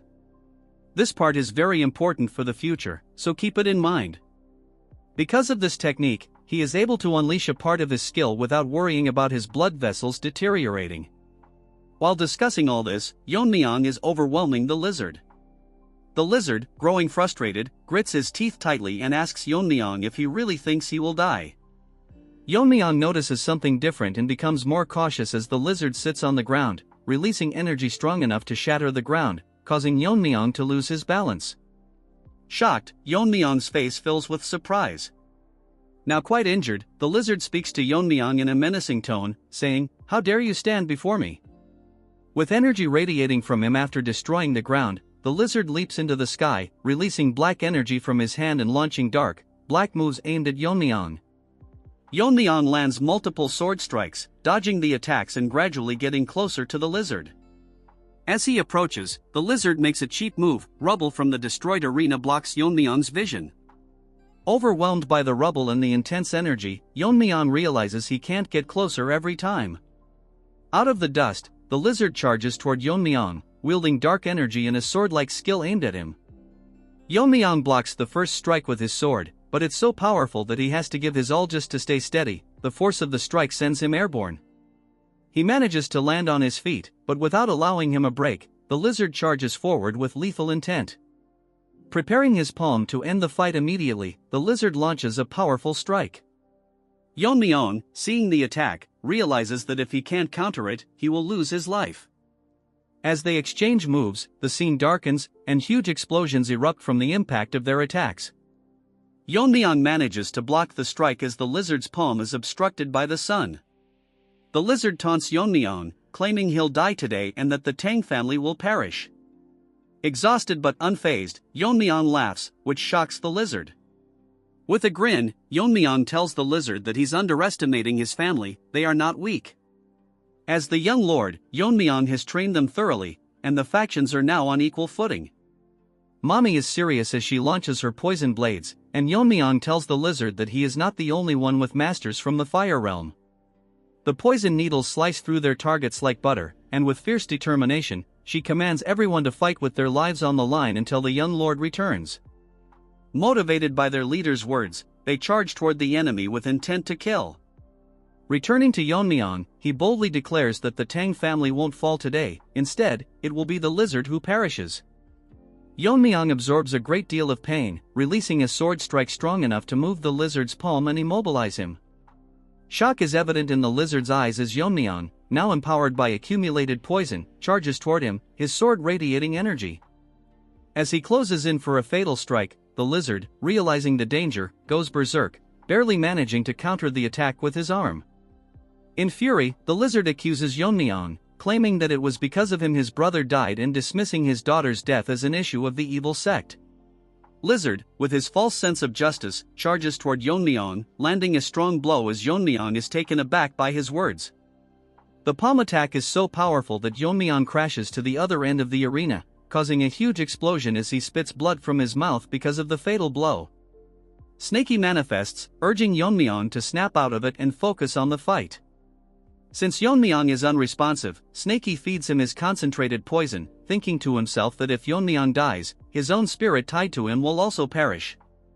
Due to the increase in energy, Yeon-myeong wakes up. Meanwhile, Lizard is in the sky, ready to finish him off, but Yeon-myeong rises to his feet, prepared to face him again. Something serious happens. Yeon-myeong is shocked, and every snake is growing nervous for some reason. Lizard announces that he sensed Yeon-myeong's sword technique can weaken the power of the subduing righteous divine art. Lizard has managed to figure out Yeon-myeong's sword technique and, with a strong attack, makes Yeon-myeong realize he is in big trouble. As they both release sword strikes aimed at each other, the scene shifts. The Alliance's forces are still getting killed as Mommy flies through the sky, taking out the strong ones. They're currently in a tight spot because, even with half of the Tang family warriors deployed to support the joint sect, the enemies within her range clearly outnumber them by more than twice. On top of that, a man is slicing through the Tang family members. Mommy thinks that, at the very least, he is at her level or even a level higher, since he is one of the 6 grandmasters of the evil path. She realizes she'll need to step into the battles to prevent her warriors from getting hurt. Suddenly, her attention shifts, and even the bald Barbie stops dancing. They witness 2 radiant strikes in the sky, as if a star is descending to Earth. Mommy is filled with fear because the resurrection seems to be coming from where Yeon-myeong is battling the Alliance leader. Yet she can't comprehend if this is actually a battle between humans, as ripples even form in the sky. She prays that Yeon-myeong remains safe. Yeon-myeong is shocked and furious because the technique Lizard used was the Annihilation Sword Strike, and it's on par with the one he realized.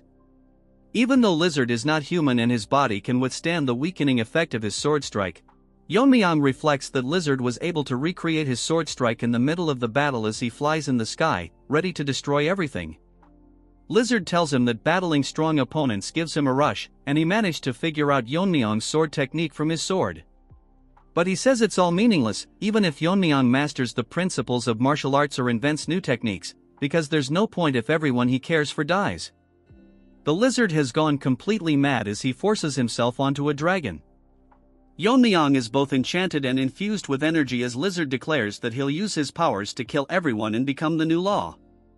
Bro got too much screen time, and now he's deluded. As Lizard flies in the sky, releasing endless killing intent, he tells Yeon-myeong he will be the new ruler of this world. Enough yapping from this third-rate Frisia, he won't survive the next chapter for sure. With the calm scenery, it's basically the calm before the storm. As I said, the sky turns as bright as the sun, forming a star with the collision of 2 sword strikes. As their battle intensifies, the destruction they are causing is devastating. Lizard managed to overwhelming Yeon-myeong, as currently he has the upper hand. Yeon-myeong getting pushed back barely hold his ground as his sword starts breaking down, by the Lizard who is grabbing it by the hand. All of a sudden Yeon-myeong loses his grip and gets swayed, giving the Lizard the opportunity to throw him right through a mountain. The impact was so great that it made a hole on the mountain, and it shows that Yeon-myeong is clearly hurt. But our boy is not ready for what's going to happen to him, as Lizard literally uses the subduing righteous divine art as a dragon's breath. Bro is deluded thinking himself to be a dragon already, look more like a mountain goat. The breath aimed towards Yeon-myeong lands a direct hit on the mountain. Yeon-myeong is surprised that crazed Lizard is not even the realm of martial master anymore, instead, it is in a realm above him. If he was even a second late he would have lost his life, as we see the mountain split in half by the burp Lizard aimed towards Yeon-myeong. Yeon-myeong grips his teeth, getting his mind in place because that fake burp threw him off for a moment, so he need to counterattack quickly. That's when he realizes that Lizard is missing. Snaky manifests itself telling Yeon-myeong to look up in the sky. Our boy cannot believe just what he is seeing above. Arrogance has gotten into Lizard's head as he flies into the sky. Yeon-myeong is ready to face him with his sword that barely in place. Lizard manifests 2 dark snakes on his palm, and tells Yeon-myeong that this is his venomous martial arts, the Black Palm technique. This the legacy his brother left him, but originally it was a crude martial art that even calling it third-rate would be generous. As this mountain goat flies his snake and tells him that it makes sense, that it was trash since it was created by a low life from an evil sect who has never learned proper martial art. I mean, dude is literally berating his brother. If they didn't fight, dude would eventually end the Tang clan someday. As the snakes flies inside the murky cloud, Lizard says proudly that he modified the technique again and again, turning it into a technique worthy of his name. All while Yeon-myeong and Snakey are blankly listening to him and his speech. The murky clouds turn bright for a second. The next moment the snakes pierce through the sky as a dark figure descends. Yeon-myeong is shocked and what the hell is going on? The snakes now engulfing the entire area charge towards Yeon-myeong. Our boy thinks that humans who have transcends could do something like this. Basically he did meet one since our boy was stuck in the mountain. Mountain Goat tells Yeon-myeong that this is the Black Snake Palm, which is his ultimate technique. Yeon-myeong is in a tough situation as he starts sweating, while Lizard is ready to see if Yeon-myeong can withstand it. Snakey warns Yeon-myeong that even for him, if he were to take the attack straight on, it would rip his body to shreds. So the best piece of advice is to run away, but Yeon-myeong tells him to gather his venomous energy. Snakey gets shocked for a second and then proceeds to tell Yeon-myeong that he has gone mad to take that attack directly. But Yeon-myeong tells him that if that strike were to hit the ground it will shake the entire terrain. He tells that countless people in Sichuan can die, so there is no choice but to break through it. Yeon-myeong tells him that he has a way, so he should just pass him the venomous energy. Snakey is confused where Yeon-myeong is getting his baseless confidence from. Snakey doesn't care and just transfers his venomous energy to Yeon-myeong. By converting this he can use some skill from his past life. Yeon-myeong thinks that if the snake flying is technique then he can counter it with his true power, but to neutralize something this overwhelming, just using annihilation won't be enough, so he will need to use a stronger technique, and in a single strike he will pierce the core and take down the lizard altogether. But he is not sure if his body can withstand it, and last but not least his sword that might break any time. As the snakes approaches Yeon-myeong he gets ready, leaping into the air. The technique he is using was inspired by the image of the red sun against the blue sky. In a single strike as he lands the attack, which is a perfected martial art of piercing. Moving on to Mountain Goat, he is up in the sky looking at the mess the snakes caused. As he stares down, we see a flashback, where a thief was caught eating raw rice. As he gets shocked, a voice tells him that he was the one who was stealing grain from the villagers. The boss tells him that a kid at his age is already stealing is hopeless. That's when Rabbit tells him to take a look at his condition. After taking a second look he sees that the boy is malnourished. As he hides behind the log staring at each other, they don't know what to say. Rabbit tells him that at this rate people will think that the Black Death Alliance is a foster home. Old Man sighs and tells the kid that he is eating in the wrong manner, as he gets surprised. Kind Old Man tells him that he doesn't need to steal and can fill his stomach all he wants. Such a nice guy, and Lizard called him a third-rate loser, wants him dead now no matter what. Old Man asked for his name and we move on to the present, as Lizard tells to himself that he had no name, but Old Man made him a part of his family, giving him a name. He even became his teacher, teaching him the Black Snake Palm as a means of defense, although it was trash. This trash is hella disrespectful, calling the martial art trash every 5 seconds. When he died he left his daughter to him, so he wanted to become a support just like him. Bro clearly wanted to play hero, anyways he thinks that all of it is the past. And now his goal is to eliminate everything related to his daughter and brother's death. Sad it has to end, as from his dark lard of snakes a flash emerges, a bright light in the shape of a cross that rips the snakes apart. Mountain Goat is shocked on how Yeon-myeong managed to withstand. Instead Yeon-myeong charges towards him with his sword. He uses the sky-piercing sunset, ripping half of Lizard in a single strike. As Lizard tries to take a look at his injured arm, moving on to Snakey, he is scared at this point because Yeon-myeong managed to pierce right through such a grand attack. Moreover, he used a sword technique that even in his previous master's era, it would be considered an impossible art. I mean, man's martial art or son strong, his body cannot handle it. Even the sword is done for his Yeon-myeong thanks the demon slaying sword for serving him. The problem is that with one arm he still couldn't defeat this annoying Lizard, so if he wants to finish him, now is his only chance. He wanted to use his sword longer, but the sword couldn't handle another technique. Yeon-myeong leaps in the air, putting his hand on his jacket.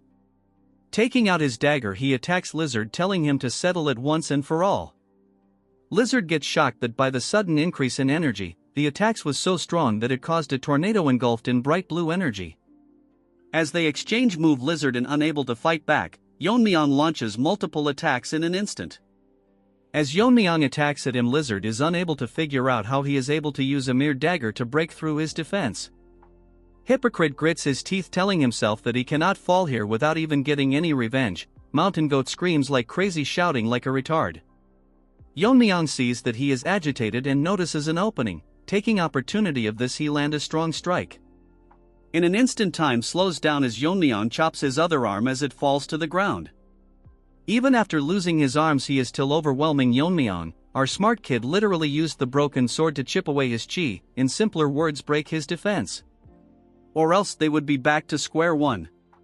As Lizard tells him that he has not fallen yet, Yeon-myeong starts glowing green, telling him that this is the price for meddling with his family. Yeon-myeong uses the skill Venomous Force, make a huge hole right through his chest. Yeon-myeong managed to blast a hole through Lizard.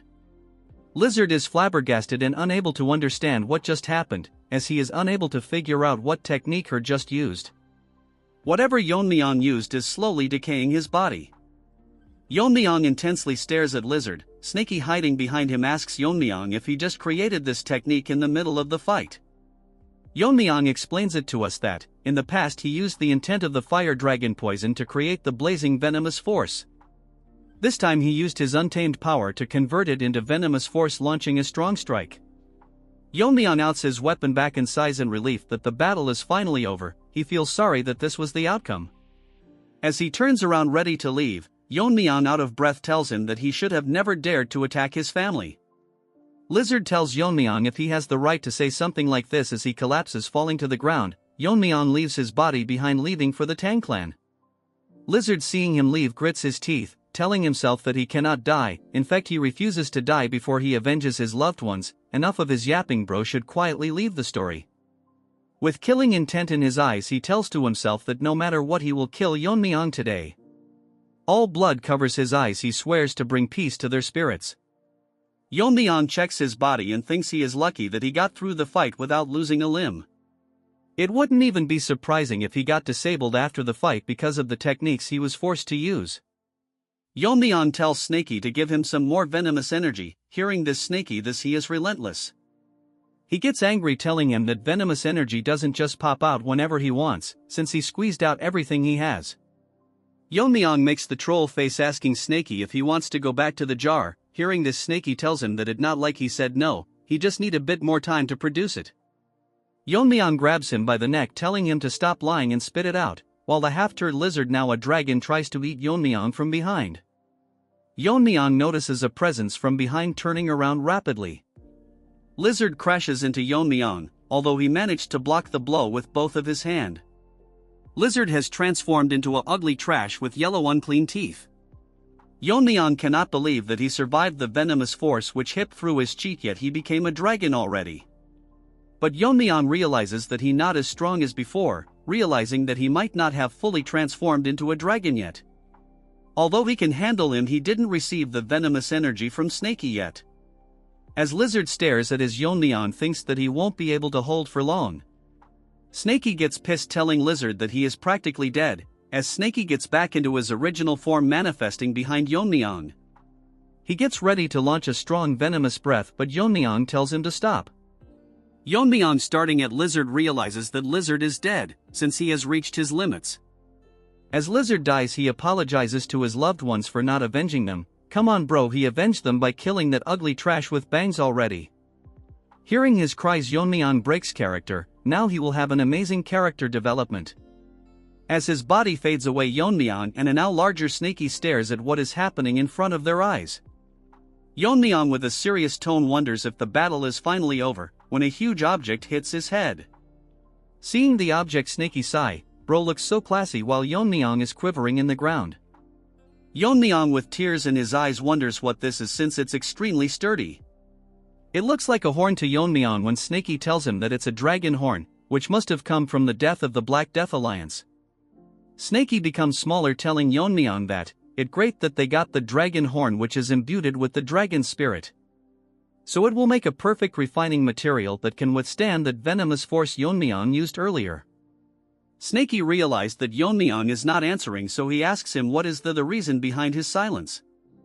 Yeon-myeong tells Snakey that if they met under different circumstances, maybe they could have talked about martial arts instead.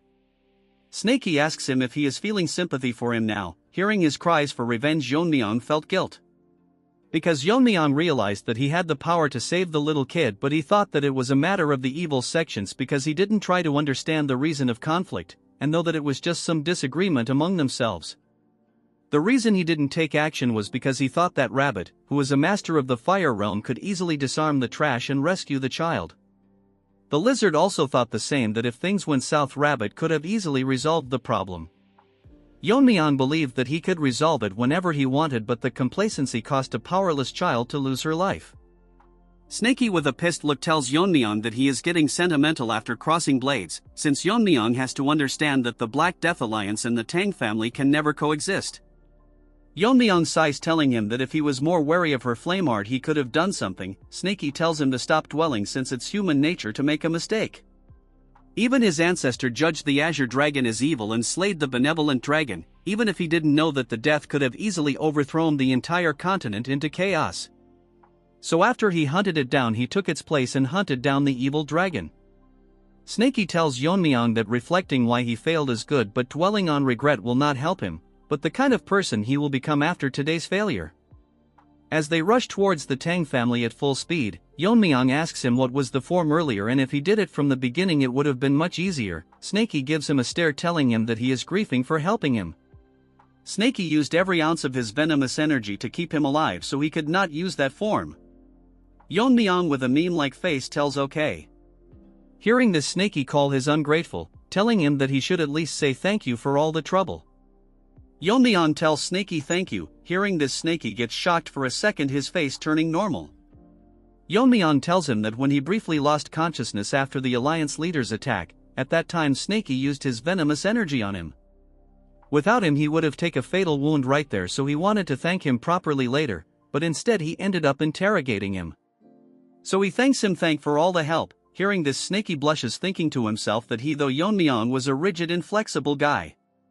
Because his previous owner told him that he shouldn't expect gratitude for doing what's, since he is a tool and his only job is to distinguish between them.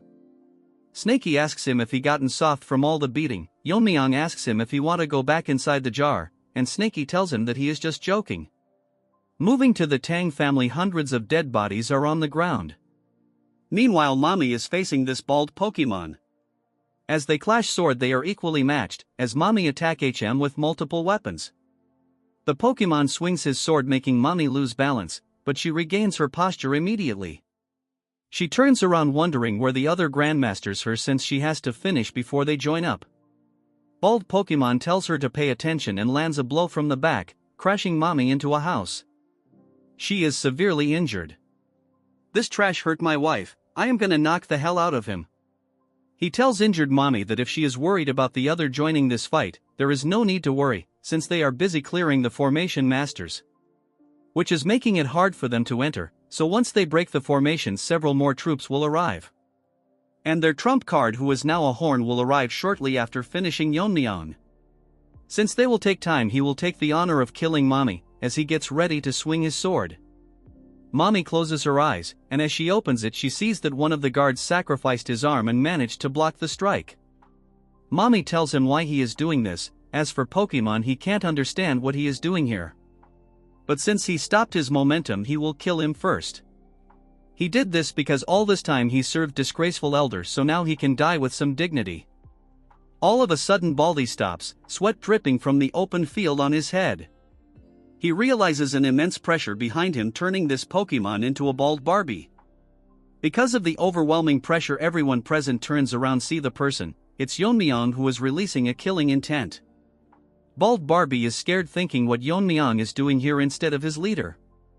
He looks around to see head rolling around.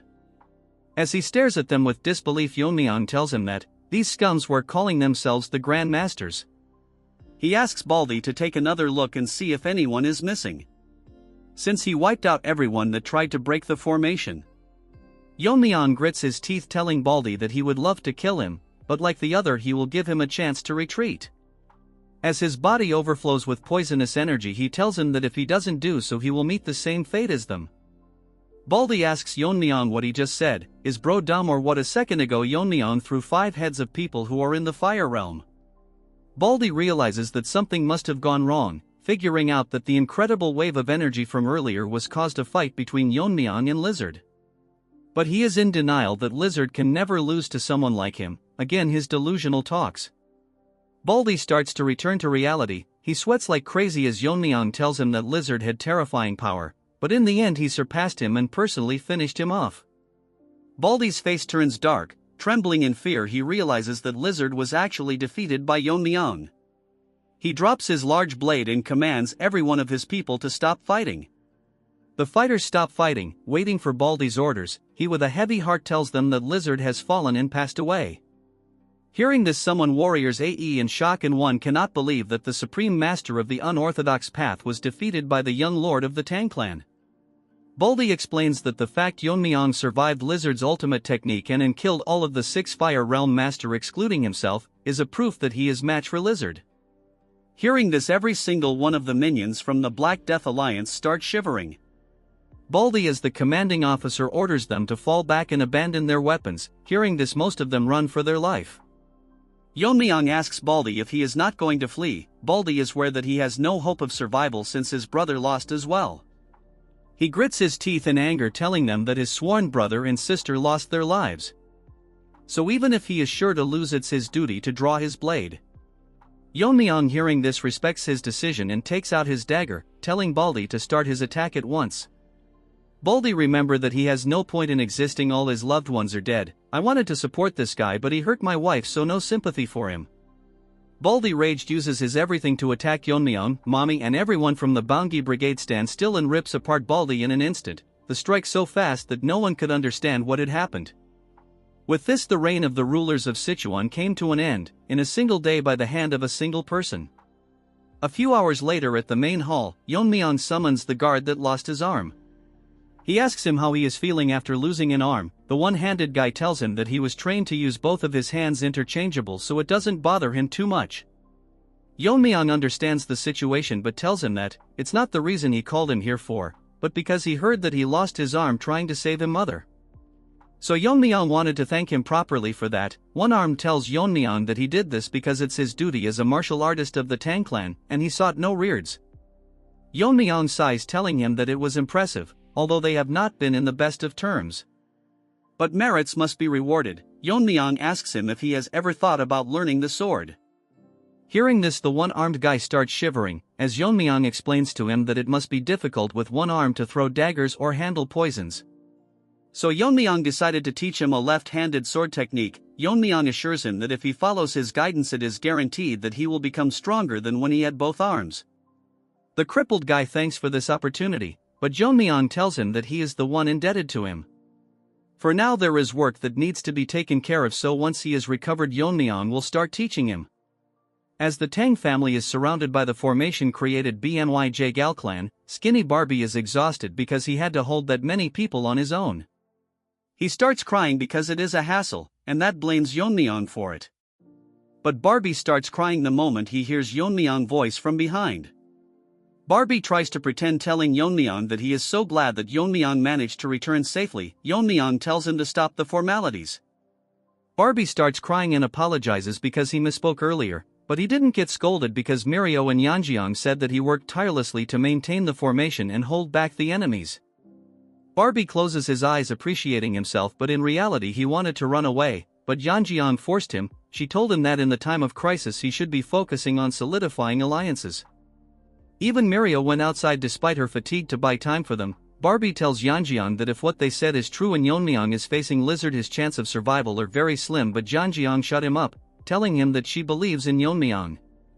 Our Chad is now more emotional person thanks him and tells him that they will support the Gal clan's recovery. Hearing this, Barbie gets stunned, thanking Yeon-myeong. As our boy takes his leave he tells them that he will take care of things from here on. Barbie is stunned to hear such warm words from Yeon-myeong, and it seems like his personality has taken a big turn. Before leaving, Yeon-myeong tells him that next time if he thinks about deserting them during a crisis he will face repercussion. Hearing this, Barbie's fake beard falls to the ground. Yeon-myeong thinks to himself that he has resolved most of the matters, but there is one important thing left. 2 days later, the squad accompanied by Yeon-myeong enters the Black Death Alliance fortress. Woo-jin is shocked to see that a place like this existed beneath the fortress. With the treasure that is left here, the Tang clan can easily survive for decades. The treasure are so much that they look like ants in front of it. Woo-jin figure out why the alliance never expanded beyond Sichuan, because Lizard, who ruled over the unorthodox sects, did seek expansion because he had everything he wanted in Sichuan. Yeon-myeong thinks that when recruiting followers he likely demanded treasures collateral for martial arts. But according to Yeon-myeong, he was not greedy, it was because too many people wanted his guidance, as such treasure was likely the bare minimum. Yeon-myeong orders Woo-jin to take care of this place and move all the treasure to the main family. As Woo-jin agrees to it, Yeon-myeong decides to go deeper. Inside he finds a library, but there is not a single book in sight. Yeon-myeong finds some books with snake sign on it. Yeon-myeong picks up one of them and thinks that it might be one of Lizard's martial arts. As Yeon-myeong reads it through, Lizard states that he learned after living in Sichuan that he should repay kindness twice over and grudges tenfold, so he destroyed the Azure Fortress sect. He not only destroyed those who tried to raise against them, but he also studied their martial art to counter them, just to humiliate and mock them for the martial art them once stood by. The other manuals contain all the counter techniques of the martial art. Yeon-myeong is astonished that Lizard managed to dismantle all of them in just few manuals. The current place they are in was once the fortress of the Azure sect. But due to simple arrogance, Lizard destroyed everything and just kept his martial arts. After the battle with the Black Death Alliance, the Tang family started restoring order to the chaotic Sichuan. Meanwhile, a war broke out in Qinhui between the demonic cult which seek to advance into the Central Plains. The only one that tried to stop is the Kunlun sect, and currently they are having a ferocious encounter with them. They are currently being led by one of the elders, known by the name Demon Immortal Gakun, but we will call him Scarred Face. He is a master of the fire reel, known for his ruthless techniques, and he is currently acting as a cornerstone in holding back the demonic cult. However, the demonic cult has an endless number of forces, so much so that they can rival the 9 sects combined. Look at this turd, he looks like a retarded version of All Might from My Hero Academia. We will call him Frog from now onwards. Because of their large number, they were turning the tide on the Kunlun sect until Gen Z arrived with reinforcements along with the Tang clan. Look at Fatty, he really need to go to the toilet. Because of the strong masters from the joint sect and fire reel masters, they had no choice but to retreat temporarily. The united force of Gen Z, Uncle and Scarred Face from Kunlun was so strong that the balance of the war began to shift in favor of the righteous factions. But something had to happen since things were going too smoothly. One of the elders from the Tang clan betrayed them, poisoning the ones that went against their idea of betraying. As Snoop Dogg was poisoned, he tells the elder that he is worse than the weed he smokes. The hairy dog poisoned him and stands with his 2 half-crippled lackeys as if he is some big shot. Hairy Dog barks and grits his teeth and apologizes that he did so because there is no need for 2 leaders in one group. Moving to the Tang clan, in one of the quarters we can hear loud hammering of metals. It's Mini Chad, who is busy welding something into a weapon. As he keeps his full concentration on making it, he remembers what had happened earlier. Yeon-myeong approached him earlier and offers him to work as a smithy of the Tang clan. Hearing this, Mini Chad was shocked, having a hard time digesting the offer. Sweat dripping from his face, he tells Yeon-myeong that he would be honored, but there is a problem. He is curious about what happened to the demon-slaying sword he gifted him. He gets shocked and surprised, asking Yeon-myeong to elaborate him a bit more. Yeon-myeong, getting nervous, tells him that the sword broke. Hearing this, Mini Chad turns into Mini Barbie. His eyes starts to swell up. Although it saddens him to see his master's final masterpiece destroyed, the demon-slaying sword fulfilled its purpose to the very end. And he is proud that after all it managed to send the Black Death Alliance leader to the afterlife. Yeon-myeong told him that a sword of such caliber could have been made by someone like him. That is why he personally came to recruit him. Before he can start crafting, Yeon-myeong would like to show something interesting. Later, in Tang family manner, Yeon-myeong shows him the horn of Lizard. Seeing this, he is in shock. Yeon-myeong tells him that explaining this would take a long time, so he summarizes that it is the horn of a mythical beast. Yeon-myeong asked the Tang family smiths to forge a sword with it, but no matter how high the temperature of the furnace was, they couldn't melt it, so Yeon-myeong was wondering if Mini Chad can handle it. Mini-Chad look confused and troubled at the same time, so Yeon-myeong asks him if anything is wrong. Mini-Chad apologizes to our boy and tells him that he was lost in thought for a moment. Mini-Chad explains that since the horn is of a mystical beast, so it carries spiritual energy, so it cannot be forged by ordinary methods. The only way to forge is this by reimagining it. Yeon-myeong is confused by the answer. Mini-Chad explains that this material needs to be forged with cold and not heat, although it may sound absurd, but at the end of the day a mystical beast is ultimately a living creature. Yeon-myeong is shocked as Mini-Chad continues that if it is exposed to extreme cold it might react as if it is experiencing extreme heat. Basically in their world operates within the principles of yin and yang. Yeon-myeong is more shocked as Mini-Chad says that just as Yang metal blade is tempered with its opposing element fire, a yin attribute like this horn might respond to its complementary element cold. Yeon-myeong thinks about giving it a try, so he will now infuse the horn with cold energy that he collected from Miso. Remembering about her, he thinks that after returning he has not met her once, so he will check on her once he is done with this. As Yeon-myeong starts injecting cold energy into the horn, the cold energy is so strong that it freezes half the room, shocking Mini-Chad. He cannot believe that it's actually happening. Snaky manifesting itself tells Yeon-myeong that it seems to be reacting. After Yeon-myeong is done freezing the horn, he tells Mini-Chad to strike it with hammer, telling him to be careful not to touch it bare hands. Mini-Chad take him hammer and gives it a try. To him surprise, the horn actually deformed, making a dent on the horn clearly visible. Yeon-myeong tells Mini-Chad that he will leave the rest to him. Mini-Chad tells him that the horn is too small to be made into a proper sword. He tells Mini-Chad that a dagger of this length will be more than enough, since to him the length of the blade is not particularly important. Moving to the present as Mini-Chad hammer the horn with dedication, he thinks that the demon-slaying sword has served its purpose. Now it's his turn to forge a blade that will take its place, as his eyes gleam with determination while hammering the horn. We now move to Xinjiang. There we see Frog enjoying a drink. Blood thinks he is special. He tells a white turd that she never ceases to amaze him and it's more than enough. Even a Manhwa character got laid. What about you pathetic lives? This white turd is disappointed that Frog compared her to another woman who ruined her lord and country. She tells him that she is fully devoted to Frog and the divine cult with body, which is obvious in her soul. This old frog laughs, telling her that he was wrong and tells her that there is something important she has to do for him. Hearing this, her eyes gets wider as he tells her that she should be aware that the cult is currently at war with Kunlun, which is the obstacles they had to face in order to reach the Central Plains, but they still haven't broken through.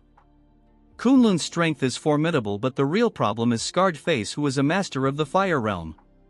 After Taeho joined forces with them, it has been hard for them to break through. Even though they seem strong and perfect, there is always a problem if things are going too smoothly. The ugly hairy dog from the Tang clan has sought contact with their cult, and especially asked for her help. Hearing this, she gets shocked that they want her help. This is one of most beautiful characters that got wasted. Damn, she looks fine, but she chose the wrong side. Her medical skills are so good that it even reached Sichuan. Not long ago, the head of the richest merchant group offered a fortune to cure his son's incurable disease, but it didn't work. However, she managed to heal him in a single day, which is why he is now one of the most loyal supporters of their cult. Hearing this compliment, she laughs. Again, this is too much potential to be wasted. He tells her that even the Tang clan needs their help. Bro is unaware that is a rabid dog and not the clan. She winks one of her eyes and tells him that the cult leader commands that she will do whatever is needed, asking him who it is that she will be treating. They requested to heal the arm of the elder's grandson, which is permanently paralyzed. Even if Bro gets healed, he is so weak even Mirio can kill him in one strike. She gets close to him and asks him in return what is it that they will be receiving. She gets shocked when he tells her that they will be offering the 10 poisons of the Tang family, which can even kill Fire Realm masters. But she gets serious and asks him if that's all they are offering, and he agreed to it. Frog elaborates that he agreed not because of the poison. He plans to use them kill the 2 Fire Realm masters currently opposing them, as he excludes an evil smile, telling her that by killing them he will have a secure path to the Central Plains. Yeon-myeong is gonna one-shot him, mark my words. At the main house of the Jaegal family in Hubei, someone sits on a chair with dead bodies lying everywhere. He says that there is no safe place even in the Central Plains, even though they were under Wodong's territory they were way too careless. As this guy battered in blood drink alcohol, he tells someone across the room that he heard that the Black Death Alliance leader is dead. What shocked him is that the one who defeated him belonged to the Tang family. His guide, who was wearing an eye patch, tells him that according to this intel, the person who killed him extremely skilled in poison, hidden weapon, and he could wield swordsmanship effortlessly wielding sword force. This blue-eyed pervert tells him that this wouldn't be enough to defeat the alliance leader, so our Chad probably reached the level where he can use the strong sword techniques like him. Every cannon fodder wants screen time just because his eyes are blue blood thinks he is the Gojo Satoru. He puts his cup down thinking that he might have overestimated the alliance leader. He finds the death pitiful. He wanted to be the one to kill him. Delusional lizard in his dragon form would one-shot him any day.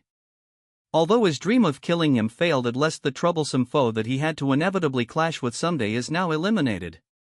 Now this pervert thinks that he has rested enough, so he will start his killing spree again. He asks his dog about the Myeong clan's location. He says that it has been confirmed that they have been growing their power while disguised as a merchant guild. The dog shuts up all of a sudden, getting more focused. He tells pervert that something is approaching their way.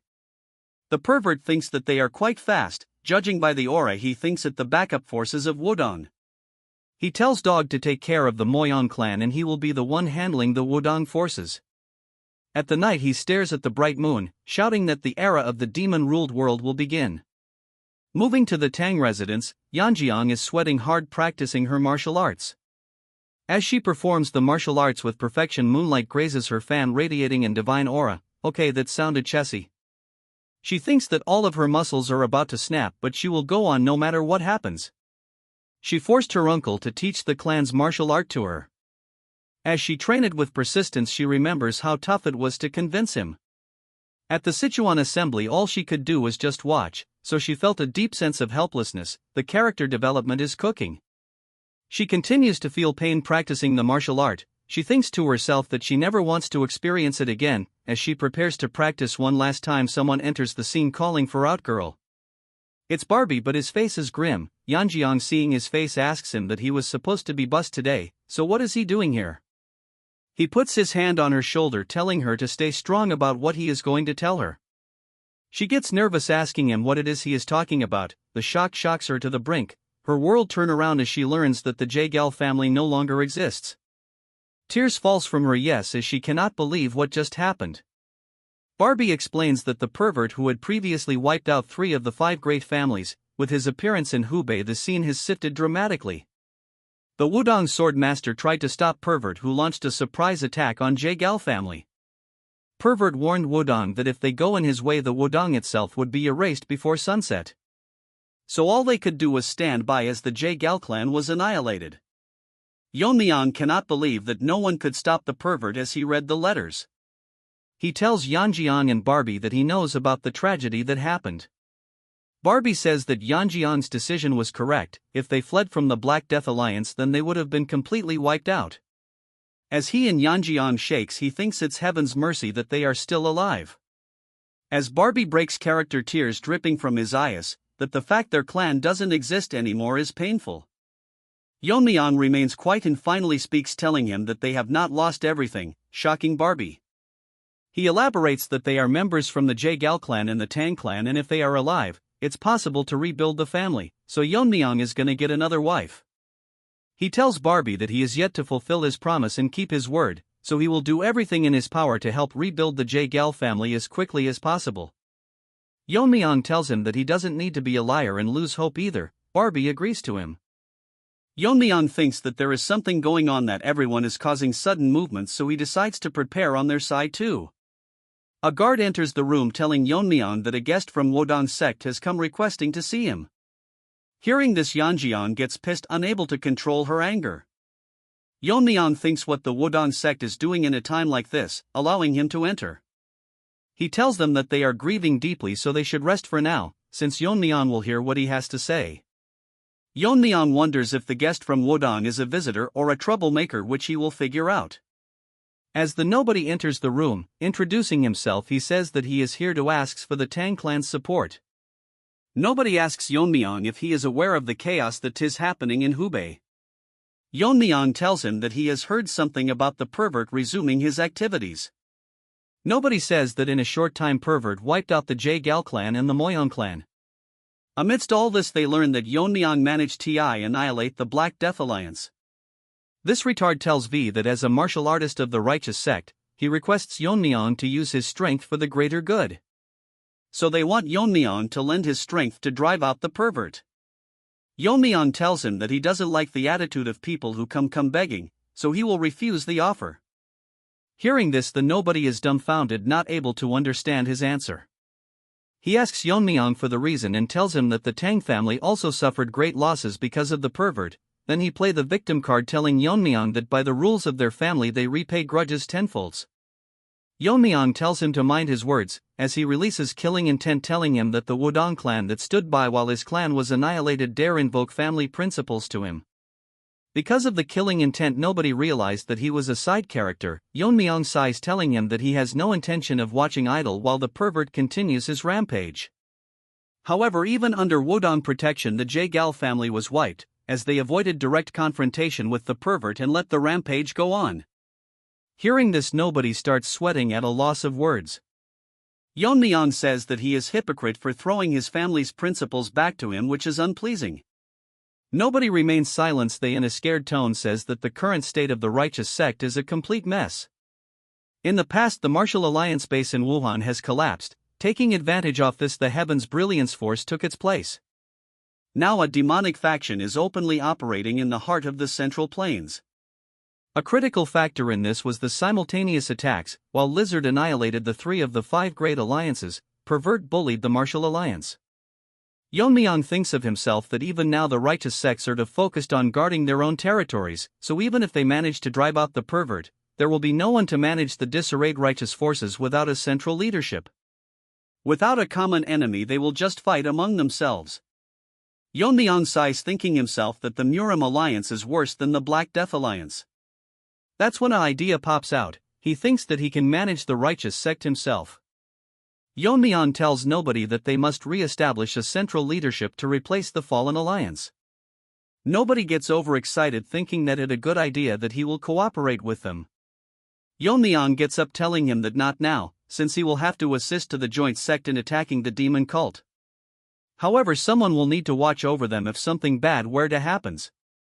Before nobody could finish, Yeon-myeong says that in the center of Sichuan they will establish a new martial alliance.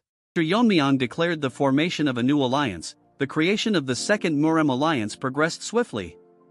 Under Barbie's leadership, the buildings were constructed with remarkable speed and flawless precision. Even before the public announcement, the general administration Swifts had strategically purchased land, causing property prices in Sichuan to skyrocket. Witnessing this, they laughed heartily, like infants delighted by a bottle of milk. A few days later, the Second Righteous Faction Alliance was officially established and named the Righteous Heaven Alliance. Shortly after its founding, the Righteous Heaven Alliance began an extensive recruitment campaign, sending letters inviting heroes from across the world to join them in Sichuan. Yeon-myeong is stunned to find an enormous crowd gathered to join the alliance. Barbie bows, confirming the validity of Yeon-myeong's growing reputation as they stand before thousands eagerly awaiting the young lord's address. Yeon-myeong had not anticipated such rapid escalation. Barbie explains that even the 6 sects and the 3 noble families, along with smaller sects, have arrived, drawn by Yeon-myeong's fame.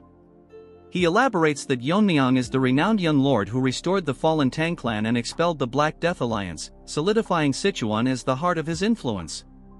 What's more surprising is that they've even given Yeon-myeong a title. When he asks what it is, Barbie reveals it to be the Venomous Sword Dragon. Although slightly embarrassed, Yeon-myeong admits to himself that the title suits him well. Barbie suggests it's time for Yeon-myeong to officially declare himself the leader of the alliance, pointing out that no one would object since he founded the Righteous Heaven Alliance. However, Yeon-myeong remains cautious, thinking aloud that some ambitious individuals might challenge his position. Barbie shrugs it off, but Yeon-myeong notes that the alliance's primary mission of eradicating demonic forces means not everyone will share the same noble intentions. He suspects some have ulterior motives and believes he must first establish his authority to ensure loyalty. As Yeon-myeong steps onto the stage, a man steps forward, an ambitious challenger seeking attention. Barbie, sweating nervously, is baffled by the accuracy of Yeon-myeong's prediction, as though he had foreseen this moment. The confrontation begins after the entry procedures are completed. Representatives of the major sects approach to meet Yeon-myeong, but among them, a bald man, a martial master who seems desperate for recognition, demands a duel. The challenger, eager for the spotlight, claims that while Yeon-myeong is remarkable for his age, no one has witnessed him defeating the leader of the Black Death Alliance. To prove his worth, the challenger insists on a duel, even putting the leadership position on the line. Barbie observes the situation with disdain, recognizing the challenger's true intentions. In an era of relentless conflict due to the rising demonic forces, Sichuan, once free of invasions under the Black Death Alliance leader's control, has now become unclaimed territory. This power vacuum makes Sichuan a prize for anyone ambitious enough to claim it. Barbie realizes that whoever secures the leadership of the Righteous Heaven Alliance will inherit not only the legacy of the Black Death Alliance but also the loyalty of countless disciples and sects within the region. It's no wonder someone would risk challenging Yeon-myeong for such a reward, though Barbie hopes the duel will teach them their limits. The bald martial master introduces himself but shall henceforth be known as Bald Turd. He arrogantly tells Yeon-myeong to treat the duel as a genuine fight, mockingly addressing him as the venomous sword dragon. Bald Turd goads Yeon-myeong further, instructing him to use all his skills, poisons, hidden weapons, and martial arts so that he won't have any regrets after the duel. Yeon-myeong humbles the bald challenger with a calm yet sharp reply, expressing his gratitude for the challenger's concern but declaring that he will only use his sword in this duel. He reasons that employing poison could lead to unnecessary accidents. The bald man's face twists in irritation, clearly displeased with Yeon-myeong's nonchalant response. Barbie steps forward to begin the match, asking both participants if they are ready. With both nodding in confirmation, Barbie announces the duel as a match between the bald challenger and Yeon-myeong, the young lord of the Tang family, famously known as the venomous sword dragon, with the position of the Righteous Heaven Alliance's leader hanging in the balance. The bald challenger, oozing overconfidence, warns Yeon-myeong that accidents can happen during a duel. He acknowledges Yeon-myeong's exceptional progress for his age but accuses him of being overly arrogant. With a heavy stomp on the ground, the challenger demonstrates his power, causing the ground beneath him to crack. The audience is stunned as the bald man's body radiates an intense aura. His junior followers murmur in awe, realizing that he is using the pinnacle of Shaolin martial arts. One spectator explains that this isn't an ordinary indestructible Vajra body but the ultimate martial art created by the first founder of Shaolin, a technique that has never been defeated. The bald man's voice booms as he taunts Yeon-myeong, claiming that his poison, weapons, and martial arts will never penetrate the indestructible Vajra body. He declares this duel as a challenge for Yeon-myeong to surrender his leadership, but his bravado only amuses Yeon-myeong, who inwardly laughs, surprised that such a test would come so soon. The scene shifts to a flashback in the main hall of the Tang family. Yeon-myeong discusses the alliance headquarters with the family accountant, confirming that he plans to establish it on Mount Chonseon since the Black Death Alliance's collapse has left the land vacant and ideal. The accountant suggests purchasing all the surrounding lands to solidify their position. Suddenly, Mini Chad bursts into the room, apologizing for the interruption but unable to contain his excitement. He presents Yeon-myeong with a box, revealing a dagger with an exquisite, radiant luster. Barbie is stunned, and an elder of the Tang family praises the craftsmanship. When Yeon-myeong asks if the dagger has been named, Mini Chad excitedly explains that its brilliance and cold aura inspired him to call it White Snow Dragon Fong. As Yeon-myeong holds the dagger, it radiates a pure white energy, a reflection of its power and precision. Returning to the duel, the crowd's skepticism grows as they mock Yeon-myeong for relying on a mere dagger to face the legendary indestructible Vajra body. The bald challenger, enraged by what he perceives as stubborn arrogance, charges at Yeon-myeong with his massive body, determined to teach the young lord a lesson. Their clash sends shockwaves rippling across the arena. The spectators gasp at the sheer force of the collision, with some commenting that even martial artists in the fire realm would struggle to endure such power. However, their astonishment turns to disbelief when Yeon-myeong effortlessly blocks the attack with a single hand. The bald man's confidence falters as he realizes his immense power has been stopped cold. Yeon-myeong, analyzing his opponent's technique, notes that the bald man's inner energy flow feels slightly different, more auspicious than typical Shaolin martial arts. Drawing upon the Tang family's records, Yeon-myeong recalls that to dismantle a sect's martial arts, one must disrupt its foundational principles. Shaolin techniques, rooted in the smooth flow of energy, can be neutralized by breaking that flow. With a calm yet decisive strike from the white snow dragon Fong, Yeon-myeong disrupts the bald man's energy, effortlessly deflecting his attack. The bald man stumbles back, his confidence shaken. Yeon-myeong doesn't stop there. He launches a series of precise strikes, each aimed at breaking the bald man's armor and energy flow. The indestructible Vajra body, hailed as unbeatable, begins to crack under the relentless assault. The crowd watches in stunned silence, unable to believe that Yeon-myeong's dagger is overpowering such a legendary technique. Even the bald man himself is left in shock as his defenses crumble. One observer in the crowd, his eyes narrowed in scrutiny, recognizes the elegance in Yeon-myeong's swordsmanship and begins to suspect its origin. Meanwhile, the challenger's resolve is completely broken as he falls to his knees, acknowledging Yeon-myeong's superiority. The crowd erupts into whispers, with some finally admitting that the rumors of Yeon-myeong defeating the Black Death Alliance's leader weren't exaggerated.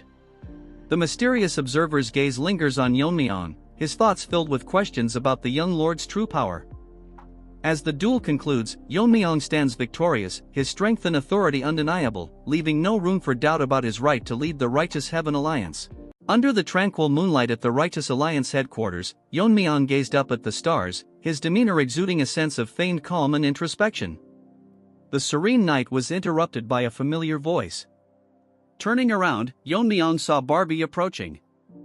Feeling a tinge of awkwardness, Yeon-myeong admitted that being addressed as Lord of the Alliance instead of Young Lord felt rather strange. Barbie smiled and reassured him that he had proven his worth before countless martial artists, solidifying his status. He encouraged Yeon-myeong to get used to the title, as it was now a part of his identity. Transitioning to a more serious matter, Barbie informed him that someone from the Morong clan had come seeking an audience with him. Intrigued yet puzzled, Yeon-myeong asked if the Morong clan wasn't one of the sects destroyed by Heaven's Brilliance Demon Lord and mentioned that he had no apparent ties to them. Barbie, thoughtful for a moment, explained that the individual had insisted on meeting Yeon-myeong urgently, leaving behind a cryptic message that mentioned sword ghost, Herculean body, and force technique. The mention of these terms caused Yeon-myeong's eyes to widen in shock. Without hesitation, he agreed to the meeting, sensing an urgency behind the visitor's request. Later, in the quiet of his room, Yeon-myeong met the visitor, a red-haired man who introduced himself as Morong Hui. Hui's demeanor was both respectful and determined as he explained that he had come to ask a question, even at the risk of offending Yeon-myeong. With careful words, Hui remarked that the swordsmanship Yeon-myeong displayed during his duel bore an uncanny resemblance to the techniques of the Sword Ghost, a legendary swordsman hailed as the greatest of his time, 2 centuries ago. Hui questioned how someone from the Tang clan could wield such extraordinary techniques. Yeon-myeong, maintaining a composed expression, countered with his own question: how had Hui recognized the techniques, and how was it possible for him to identify the force technique? Observing Hui closely, Yeon-myeong's sharp eyes discerned something remarkable. Hui's body was far from ordinary. It was clear that no average human could have attempted such cultivation without significant risk. Hui, astonished by Yeon-myeong's insight, confessed that Yeon-myeong's mastery of these techniques confirmed his connection to the Sword Ghost. Hui then delved into the history of the Sword Ghost, revealing a truth that left Yeon-myeong stunned. The Sword Ghost, he explained, was once a member of the Morong clan. Born as the illegitimate son of the clan's leader, he endured years of ridicule and neglect. Yet, despite his hardships, he demonstrated unparalleled talent, mastering all of the clan's sword techniques before turning 20. His brilliance caused discord within the clan, as it disrupted the line of succession. Disillusioned by the infighting and the lack of familial affection, the Sword Ghost chose to leave the clan. 10 years later, he rose to prominence, earning the title of the Sword Ghost. In an effort to bring him back, the elders of the Morong clan sought him out, but he refused their pleas, stating that his sword was still incomplete. Decades passed without any news of him until the clan discovered his tomb, inscribed with the words Sword Ghost's Mausoleum. Beside the grave, they found texts documenting his unparalleled techniques. Desperate to harness the power he left behind, the Morong clan began cultivating the force technique detailed in the texts. Yeon-myeong, his voice edged with sharpness, pointed out the recklessness of attempting the force technique without possessing the Herculean body, as it would inevitably lead to death. Hui clenched his fists, his expression a mixture of pain and determination, and admitted that the strain on his body had been immense, yet he couldn't abandon the cultivation. He believed the sword ghost must have left behind a way to overcome its dangers, but before they could uncover it, disaster struck. Huey's voice quivered as he recounted the harrowing attack by the heavenly pervert. The assailant didn't target their wealth or possessions but instead interrogated and slaughtered everyone, clearly searching for something. As Hui trembled with rage, Yeon-myeong's expression darkened, his mind racing. The realization struck him like a bolt of lightning: the heavenly pervert had been hunting for the martial arts techniques of the sword ghost.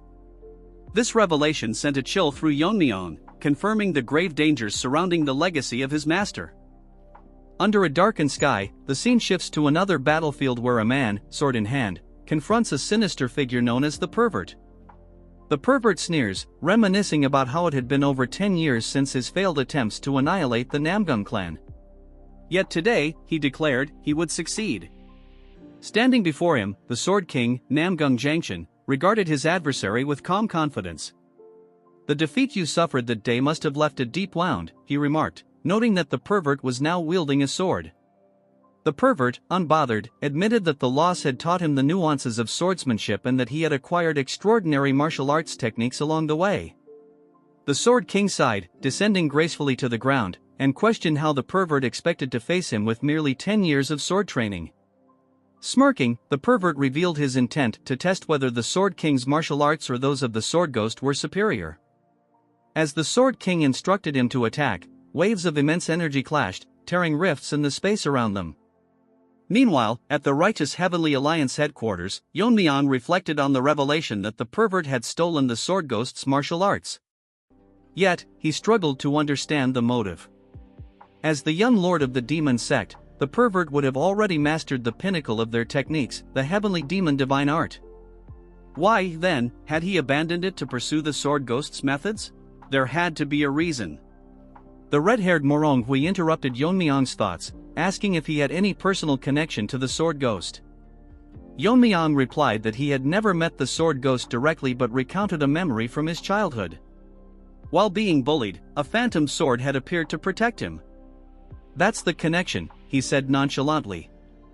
Hui was baffled, unsure of what to make of the story, but Yeon-myeong speculated that it might have been a martial art left behind by the Sword Ghost. Hui then reminded him that only those with the Herculean body could master the Sword Ghost's techniques. Did Yeon-myeong possess such a body? Yeon-myeong explained that he wasn't born with the Herculean body but had adapted the techniques to align with the Tang clan's cultivation methods. As a result, his version of the martial art wasn't complete. During a past battle with a lizard-like foe, he realized his clan's method could harmonize with the force technique's properties, but only because his martial skill had surpassed the fire realm. For anyone else, it would be too dangerous to attempt. Hui, standing in disbelief, admitted that he had come seeking a way to overcome the force technique's limitations. Yeon-myeong advised him to abandon his current cultivation method entirely. Disheartened, Hui struggled to find words. As Yeon-myeong watched him, he reflected on his past life.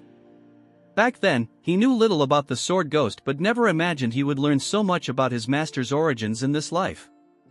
A flashback revealed a conversation between Yeon-myeong and the Sword Ghost. His master had once said that before he took up the sword, his life was meaningless. Thus, he adopted the name Sword Ghost, as he hadn't yet defined himself.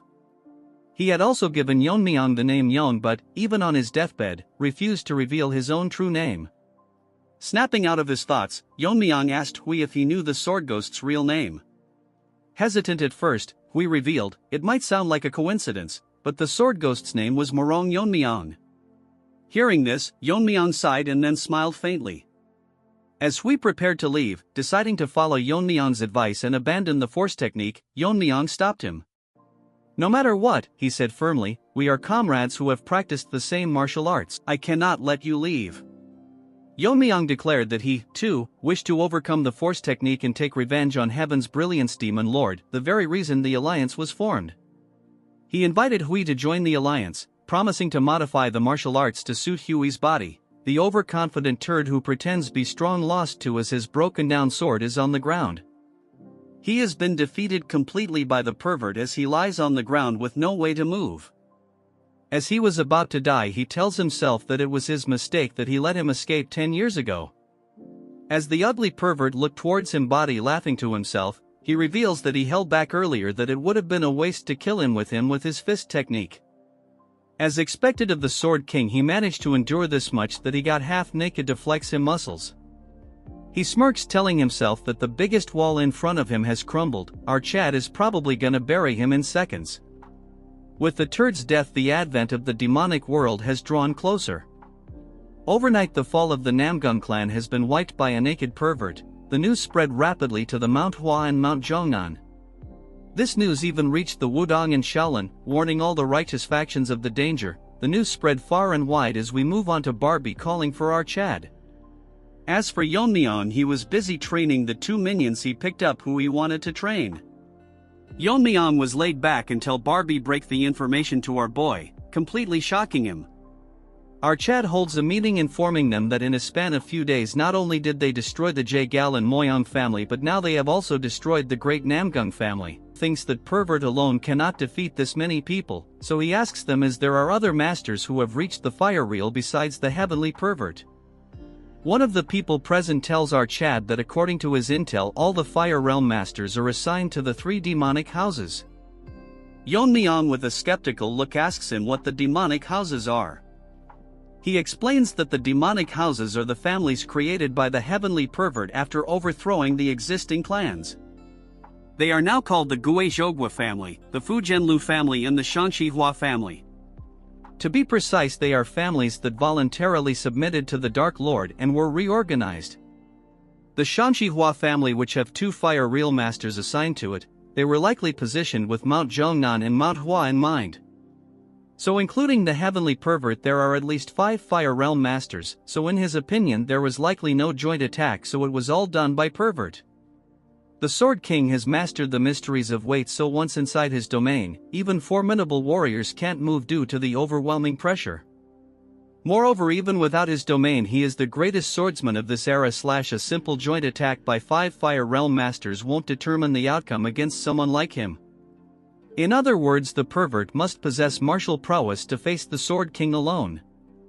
Yeon-myeong thinks the situation is a lot more dire because they have 5 Fire Realm Master and that overpowered pervert who defeated the Sword King. Given that this might not even be the full extent of their forces. The original plan was to help Kongtong and Kunlun deal with the demonic sect first, and then join forces to take down the heavenly pervert. He thinks that if the battle against the demonic sect have solidified, they should have strike at the Dark Lord first. So they need to hold out while they faced the heavenly pervert. Losing the initiative made things complicated from the start. He thinks that they should efficiently distribute their forces. A voice breaks his concentration. Everyone present is waiting for the order our Chad has to give. Since he cannot show them any indecisiveness, so he tells them that as the alliance leader, before he can finish, a person barges into the room, informing them that something terrible has happened. Seeing him, Yeon-myeong is shocked because he is from the Taoist from the Kongtong sect. The injured man sighs as one of the asks him what he is doing here since the war with the demonic sect should be in full swing. He asks our Chad if he is the leader, and our Chad confirms his answer, telling him to catch his breath and speak slowly. Yeon-myeong asks him what has happened to the Kongtong and Kunlun. The man begs for help as he elaborates that the Gen Z Uncle Taeho and the demon immortal have fallen victim to an unknown poison. Hearing this, Yeon-myeong's face turns grim as he cannot believe what went wrong. He remembers that he gave poison to one of the elders, telling them that it is the killing bird flower, one of the 10 poisons. He gave in this case because the demonic sect has masters in the fire realm, so they must be prepared. But our Chad warns him to keep this a secret from the 2nd and 5th elder. The Sword Elder is confused why he must do that. Yeon-myeong tells him that although they are quiet for now, they are plotting something behind his back. Yeon-myeong knows that he will follow his commands since he made a promise to him, but it's different for the other elders. So he must never let the poison into the hands of the other elders. The guard starts shaking as Yeon-myeong releases his poison intent, asking him what happened to the forces sent by the Tang family. The killing intent becomes so great, waves of energy blow through the room. The new guy cannot fathom how a human can exude such killing intent. Snaky manifests itself, telling our Chad that his killing intent is too thick. If it goes on, he might suffocate everyone present. As everyone catches their breath, he suggests he rein it down a bit and listen to the situation first. He apologizes and asks him to elaborate the situation to him. The man, nervous because of the sudden shift in attitude, starts explaining. Since some mountain with a complicated name is a rugged place for ambushes, the Tang family was assigned to guard the rear. They lost contact with the Tang family and went to check, only to find the Tang forces completely wiped out. They suspect it was a sudden attack by someone at the Fire Realm. As Yeon-myeong controls himself, Snaky tells him to keep himself together and listen to the whole story. As our Chad grips his fist, he is still not convinced, so we can just listen to him for now. He asks the messenger how the demon immortal and Taeho got poisoned. After the Tang family forces were wiped out, the demonic sect launched their offense, which included the left and right envoys who are masters of the Fire Realm.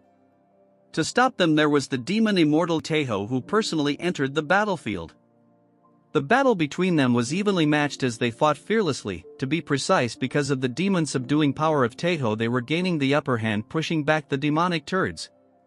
But at the moment a variable appeared. Yeon-myeong wonders what that might be. As they were having an intense battle, someone had intervened, and the two of them got poisoned by one of the 10 poisons of the Tang family. The person who did this to them called himself the Poison Demon. Even this white-haired gorilla will get a few chapter a cannon fodder, dreaming big because of some limited poison. This part starts an underground facility of the Heavenly Demon Cult, shortly before the full-scale war between Kunlun, the joined sect, and the demonic cult. The white-haired cripple, now a mummy, is chained. He thinks to himself where he is. He thought he was going to get his arm treated, since these demonic turds made conditions with his grandfather, but they might be up to something shady. Just look at the way he is tied to the wall. All of a sudden he notices something. The white-haired girl is happy that the kid woke up, trying hard to remember his name. She introduces herself as the demon healer who will be treating her, and she goes by the name Soyeon. This name reminds me of something only cultural people know. Since the white-haired gorilla is a turd, he tells her that he didn't expect the famous demon healer to be such a young woman. As she checks his hand, she tells him that if he doesn't trust this big sister, since she is going to take good care of him. All the veins in his hand are completely wrecked, so most conventional methods won't even make a dent.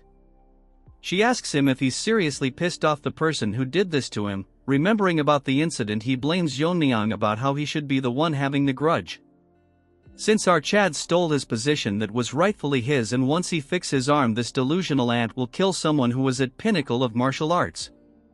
She tells him that it won't work, so she need to cut it off. She can reconnect his veins and connect his pathways so he can regain his martial arts, but his aptitude is too low. So rather than fixing it poorly, letting her cut it off will make him much stronger. This Barbie starts crying and thinks that he cannot give up after coming this far, so he asks her if there is any other way. She tells him that there is a way, but he will have to learn demonic arts and could get a normal arm. It will even improve his lacking aptitude. He thinks that it would be odd for a member of the righteous Tang clan to learn demonic art, but he asks her it is true that he can learn demonic arts, it will heal his arms. She smirks, telling him that it's not just any martial art but conditional if he learns the immortal demonic art. She explains that if he masters this art, he will gain incredible regenerative ability that will allow him to regrow even if his head is cut off. With the help of it, regenerating his arm is easy, and his physical aptitude will also improve significantly. However, the problem is that the immortal art is not something just anyone in the cult can learn, so just taking out 2 experts with 10 poison doesn't cut it as payment. She grabs his face and tells him that he must abandon the Tang clan. He starts crying like a baby, telling her that he has already abandoned the clan. She tells her that it doesn't apply to him, so he must sever all ties with the Tang clan, including his father and grandfather. It's a top-tier martial arts even within the cult, so they cannot just anyone who could influence his will to remain in this life. If he wants, she can send him to his family, but little does he know that she already killed his family. He smirks, telling her that if that's all it takes, he has endured until now by clinging to the thought of revenge, so the opportunity is right in front of him. He smiles like an ugly mummy, telling her that he has already abandoned the Tang family name, so why would he not abandon his family too? Moving Tahi present, we move on to the battlefield. White Turd is having difficulties because the energy imbued with Taeho's attack is interfering with his recovery. Normally he would have regenerated and returned to the battlefield, on top of that without taking the pain suppression pill. The pain of regeneration process would destroy his mind and drive him insane. He managed to poison several Four Realm Masters with the blood from his severed hand, but it's frustrating he cannot do it anymore. He grits his teeth, telling himself that he must become stronger until he kills our Chad. Bro is trying to kill someone who drinks poison as an energy drink. He plans to master his arts and repay him for the humiliation with the immortal demonic art. In a flashback we see the white gorilla Tide as she congratulates him that his arms have fully healed, telling him that it's unexpected that he had a talent for demonic arts. Praising the cult master that he did the right thing, giving him permission to learn the immortal demonic art.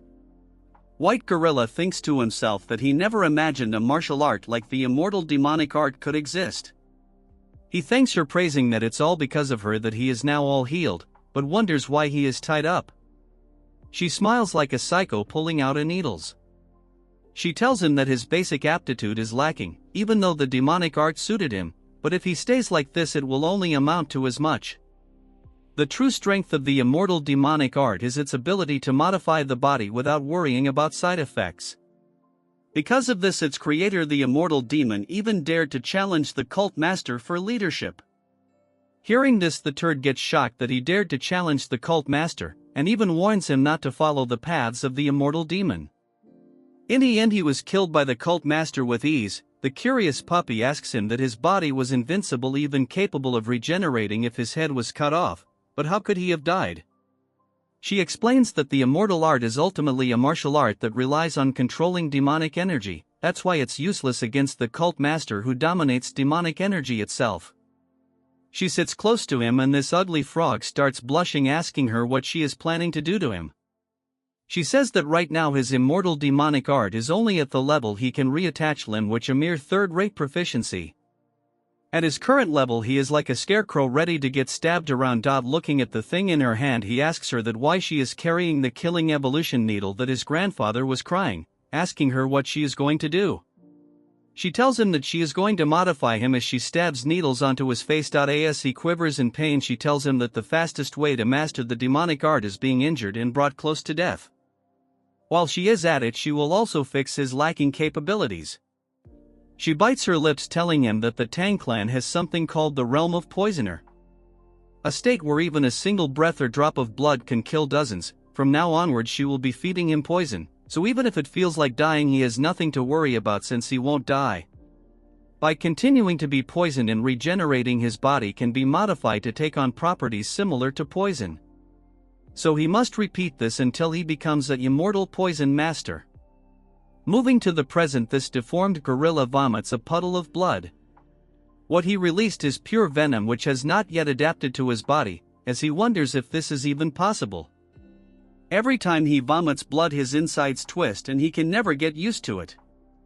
Our attendant grabs his attention as he turns around, asking him what it is that he wants. He says that they have managed to capture some of them fleeing who are from the joint sect and Kunlun members. Asking him what to do with him, this ugly mutt tells him that Kunlun and the joint sect are doomed to annihilation anyways, so there is no place back for them even if they are released. He orders him to kill them and leave no hope for those who stands against them. Moving to another scene, we see our Fire Realm Masters and a small group carried by Fatty. They are being chased by the demonic cult, and if they gets caught they are doomed. Fatso thinks that the Poison Master changed the tide of this battle. The messenger they sent to Sichuan better not be late. That's when he notices someone ahead. The figure disappears instantly, as the other guy asks Fatso why he stopped. As they turn around, the guard says he will buy them some time, so they should keep running. As Fatso was crying, Yeon-myeong greets him, telling him that it's been a while since they last met. In a flash, without wasting any time out, Chad uses sword energy. In an instant he runs through them, killing them before anyone could even react.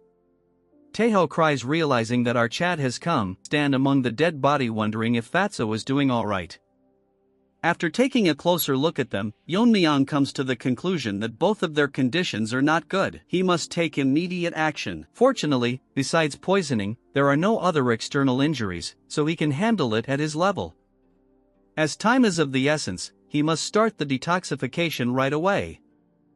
Fatso cries, telling Yeon-myeong that he is fortunate that the young sect master came to assist him. But for that reason, he tells him that he must hold them off until detoxification is complete. Fatso is shocked because the people who are leading them are the Fire Realm Masters of the demonic sect. Looking at them, Yeon-myeong thinks that they must be the Fire Realm Masters of the demonic cult. Yeon-myeong says that he needs half a minute to detoxify them, so they must buy him some time.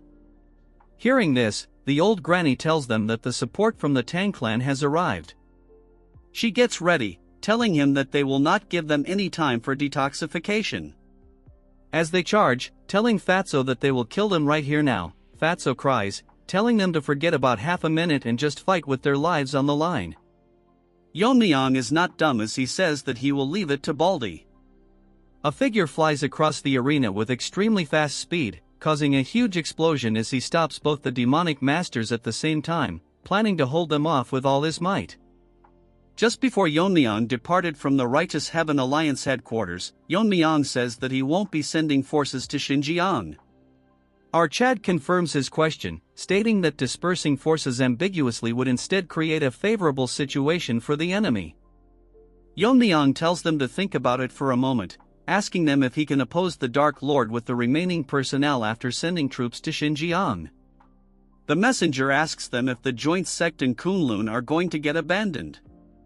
Yeon-myeong says of course not, since losing Kongtong and Kunlun, which have masters of the Fire Realm, would be a significant blow both morally and practically. Therefore, he will go to Xinjiang directly with a special detachment. While he is gone, he entrusts the control of all Righteous Heaven Alliance forces to military commander Barbie. One of them says that if the Alliance leader, who is the pillar of the Alliance, leaves the front line, the members' morale will drop. Another adds that the Alliance leader is their greatest military strength. Yeon-myeong explains that this is the best way to deal with both sides without dispersing their forces. Since two masters are suffering from poison, he should step forward since he can perform detoxification. That's when old Baldy tells him to take him along. Although our Chad's martial powers are unfathomable, they should prepare for sudden attacks during the detoxification process. Moving to the present, the duo is relentlessly attacking the old man, but he fends them off with a move as he sends both of them flying. They experience the Shaolin's secret technique, the Vajra indestructible body. Granny thinks that it is indeed a great master who has earned his reputation. There's no way they can break through that in just half a minute. The old hag tells her that's not all, even the fleeing Kunlun and Kongtong have gained morale and are holding their ground. It is as if they truly believe that the young master can detoxify them. The old man says that first, they should break through the Vajra indestructible body of the great respected master. What is the Baldy waiting for, not attacking them, and how can 30 seconds be this long? The old man tells the envoy to buy some time and he will refine the demon energy technique. She is a bit nervous thinking about the techniques he is about to use. After a decade, the old man says that he won't allow them to do anything. The granny uses a technique while the old man is trying to do something. Baldy gets shocked as pitch-black flames surround the area. She tells him to come on her, and she will burn the area to the ground. The old man stands still as the flames surround his indestructible body. Moving on to Yeon-myeong, although he successfully absorbed the poison with the poison absorption technique, because time has passed since they were poisoned, both of their blood vessels are severely damaged. Especially Taeho is in such a state that returning to the front line is impossible. As for the poison energy, which he didn't hope came true, it is undoubtedly the energy of one of the 10 poisons of the clan. Considering the agreement he has with the elder, the possibility of him being a traitor is extremely low. Since those guys are traitors, he wonders what the identity of the so-called poison demon is. He heard that even the blood from the arm cut off by Iho was filled with poison energy. He wonders if it could be these guys who colluded with the demon sect to create an existence at the level of poison mastery. He has a bad feeling about this. For now, he must finish the emergency treatment and join Baldy. That's when he senses something ominous. He wonders what this is, as something ominous is aimed toward Baldy. He cannot believe that there is such a ferocious energy. The energy is more of a monster than of a human. The man says the dark evil demon sword. The dog barks, saying that he has refined the demonic energy to its extreme limit, allowing an evil god to reside within the sword itself. Bragging that a mere Vajra indestructible technique cannot resist the power of this evil god. The Baldy gets shocked for a second. Taking the opportunity, the granny also launches an ultimate attack. Trying to stop one of the attacks, he notices that the old man is using the flashy sword. The strike instantly rips one of his hands. Yeon-myeong is in a tough spot because there is not much time until their full recovery. If he were to stop now, these two people will become uncertain. Only he is steady while everyone is fighting with their lives on the line. Baldy tells our Chad to focus, telling him that he has just lost an arm.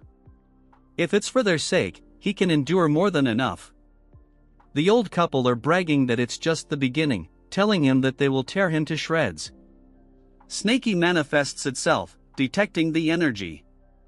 Seeing the old man's energy, he can say without a doubt that he is not a spirit master. But he cannot understand what such an evil spirit is erupting from his sword. This part starts with Fatty gasping because he has burned too many calories. He never thought that half a minute would take this long. There's no sign of the enemy numbers decreasing.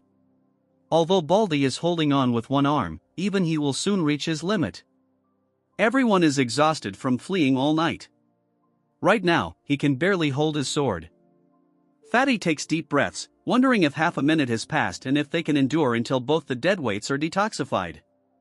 As a large group of people charges towards them, Yeon-myeong enters the scene, telling Fatty to step aside since he will be handling it from now on. Hearing this, Fatty cries, thinking if Sabak and the demonic are dead. Yeon-myeong tells him that contrary to what he expected, they were able to successfully break free from the poison quickly. Yeon-myeong takes out his dagger and says that it's all thanks to everyone who risked their lives to hold out until now. So now, he will quickly put an end to this. Moving to the side characters, the white-haired turd thinks that it's impressive that he held out even after losing an arm. However, once he dies, the entire momentum of the Righteous Alliance will be crushed.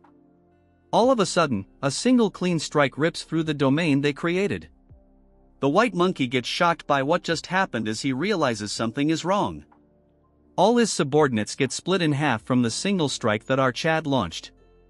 The granny didn't realize that there was someone so skilled among them, as the monkey tells her to be careful. Everyone present is shocked as Yeon-myeong apologizes and asks him if he arrived too late. As for the old couple, they are in disbelief.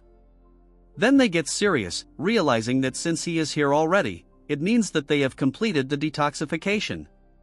Yeon-myeong thanks Baldy, saying it's all because of him. Baldy responds that fortunately, their desperate resistance was worth it.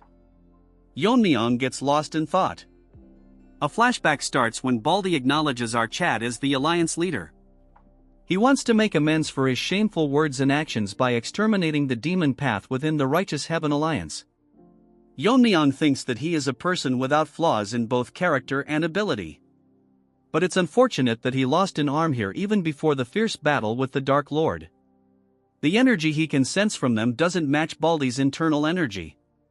If that's the case, they must have something that can neutralize Shaolin's Buddhist secret techniques. Our Chad gets angry because he thinks that he might have judged too quickly by only looking at their energy. He had promised himself not to make such misjudgments again. Yeon-myeong tells everyone that the loss is great. Hearing this, the oldies cannot understand what he means. Yeon-myeong, with a serious tone, tells them that to make up for Baldy's lost arm, just killing two of them is far from enough. Releasing extreme killing intent, he charges toward them with subtle movements, landing a few quick strikes. The granny cannot believe that they, who are Fire Realm masters and considered the clan's greatest fighting force, are being pushed back by a mere youngster with a mere dagger. As the white turd gets ready to attack, he didn't expect that an expert like our Chad existed among the righteous faction because they cannot figure out his identity. As for our boy, he is not giving them even a second to breathe. If they lose concentration for a second, they will die. Yeon-myeong launches a basic powerful strike that splits their flow of attack. The ugly granny realizes that they must admit that ordinary techniques are meaningless against our Chad, so they will have to fight using their absolute techniques. The granny shouts, asking our Chad if his momentum still remains after stopping this. Her hands glow red as she uses the ultimate technique, the Demon Fire Great Sun. Monkey asks her if she intends to blow the entire place up. Yeon-myeong analyzes the strike, telling himself that if something like this strikes down, the entire area will become a wasteland. Yeon-myeong, not giving her any time, uses a sword technique as internal energy wraps around his dagger. Using the piercing technique, she turns into dust before she could even complete all the dumb dances she was doing mid-air. The white monkey opens his mouth in disbelief. As for the granny, she is done for. The shocked monkey thinks who exactly he is and if there is someone like him, a 1 in 1,000 years genius comparable to the small sect leader. These dumbos just compared that pervert to our Chad, which is disappointing, but that's for another time. Yeon-myeong tells him that although there's no need to explain to those who are about to die, he will specially tell him. Our Chad introduces himself as the young lord of the Sichuan Tang sect and the alliance leader of the Righteous Heaven Alliance. Hearing this, he realizes that he faced the alliance leader, the venomous sword dragon. Before he could finish thinking, he gets split in half, and here comes the end of the old couple with too much screen time. Yeon-myeong moves on to Baldy, asking him how his arm is. He tells him that it's fine and he stopped the bleeding, but that's not important. He says that breaking the demon sect's power by defeating both the left and right commanders makes him feel the loss of one arm worth it. Yeon-myeong tells him that he should have been more careful when dealing with the situation. He tells our Chad to not blame himself too much, preserving the lives of two masters was more important. As he reconstructs an arm with true chi, he says that even though he has lost an arm, until they finish the demonic path, his spirit will not falter. Yeon-myeong tells him that his confidence reassures him. He thinks to himself that even though they call them the fallen righteous sect, they're fortunate to have someone like Master Baldy. However, the problem is that the ominous energy hasn't subsided since earlier. Usually, when life ends, its energy dissipates. Yeon-myeong agrees, telling him that even though they're dead, their killing intent seems to remain. He tells our boy that they should eliminate the energy before they leave. Yeon-myeong asks him how this is possible. He says that Shaolin's Buddhist secret techniques have the power to purify impurities, so they can easily eliminate ordinary demon energy. He goes down, getting ready to purify it and return. Snakey nervously manifests himself, telling him to stop the old man before he touches the energy. The energy is coming from the sword, not the corpse. As Baldy comes in contact with the sword, huge waves of demonic energy release from it, temporarily paralyzing him. But Yeon-myeong grabs his shoulder and pulls him back. Our Chad asks him if he is doing fine, and he responds that it's all thanks to Yeon-myeong. Our boy senses something and looks at the corpse, seeing that he's struck with all his energy force, but it won't disappear. Baldy explains that the moment he brought his Buddhist energy to the sword, that demon-arousing energy devoured the true energy instead. A strong vengeful spirit, it's the Buddha-killing energy. From the sword, something ominous starts to emerge, shocking everyone present. Snakey tells our Chad that he had thought it was strange but couldn't be sure, but now he is certain. It's a Kimimoryo. However, this isn't an ordinary one. A normal Kimimoryo is born from a single grudge accumulated over a long time. This one was created by binding hundreds or thousands of grudges and sealing them into the sword. In other words, it's an artificially created Kimimoryo. Except for our Chad and the Tang clan ancestor, shaman practitioners handle Kimimoryos as familiar spirits. Even though shaman practitioners were forbidden from forcefully creating Kimimoryos. However, occasionally there were those who broke the taboo and created Kimimoryos by binding grudges. So what he means is that someone in the demon sect is continuing the shaman practitioner's lineage. Moreover, it is someone who breaks taboos and uses any means necessary that are against heaven.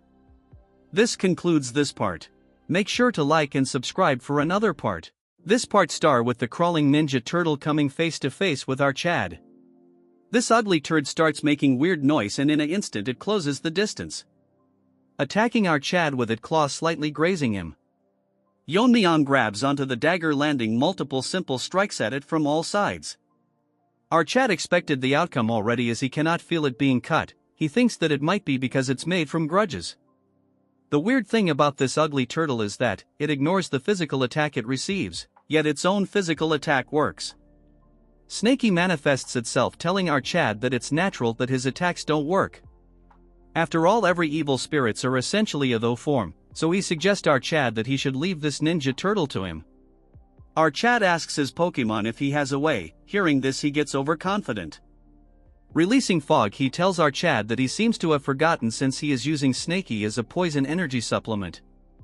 As the entire area gets surrounded by fog, Snaky says that he is an evil spirit who has lived for 1,000 years. Yeon-myeong's buddies are confused as the fog is so dense that they cannot see anything properly. The ugly ninja turtle cannot understand anything since it's stupid like all of us. Yeon-myeong tells Snaky to finish it quickly since many eyes are watching them. As for him, he gets out of our Chad's body. This time he is in his real form, telling our Chad that he understood what he meant. Snaky is so large that in front of him the ugly ninja turtle is an ant. Snaky tells this turtle that for a newly born creature its level is impressive, but he is no match for our Snaky who has accumulated power for over 1,000 years. So this ninja will also become nourishment for Snaky's power. Without wasting any time, our Pokemon devours the spirit in a single bite. Afterwards the fog faded away as Snaky munches on his meal. As for Baldy, he asks Yeon-myeong if he is doing alright. Our Chad is nervous, telling him he is fine. As for Snaky, he is still digesting the turd he consumed. Fatty praises our Chad, telling him that the fog just now was our Chad's energy technique.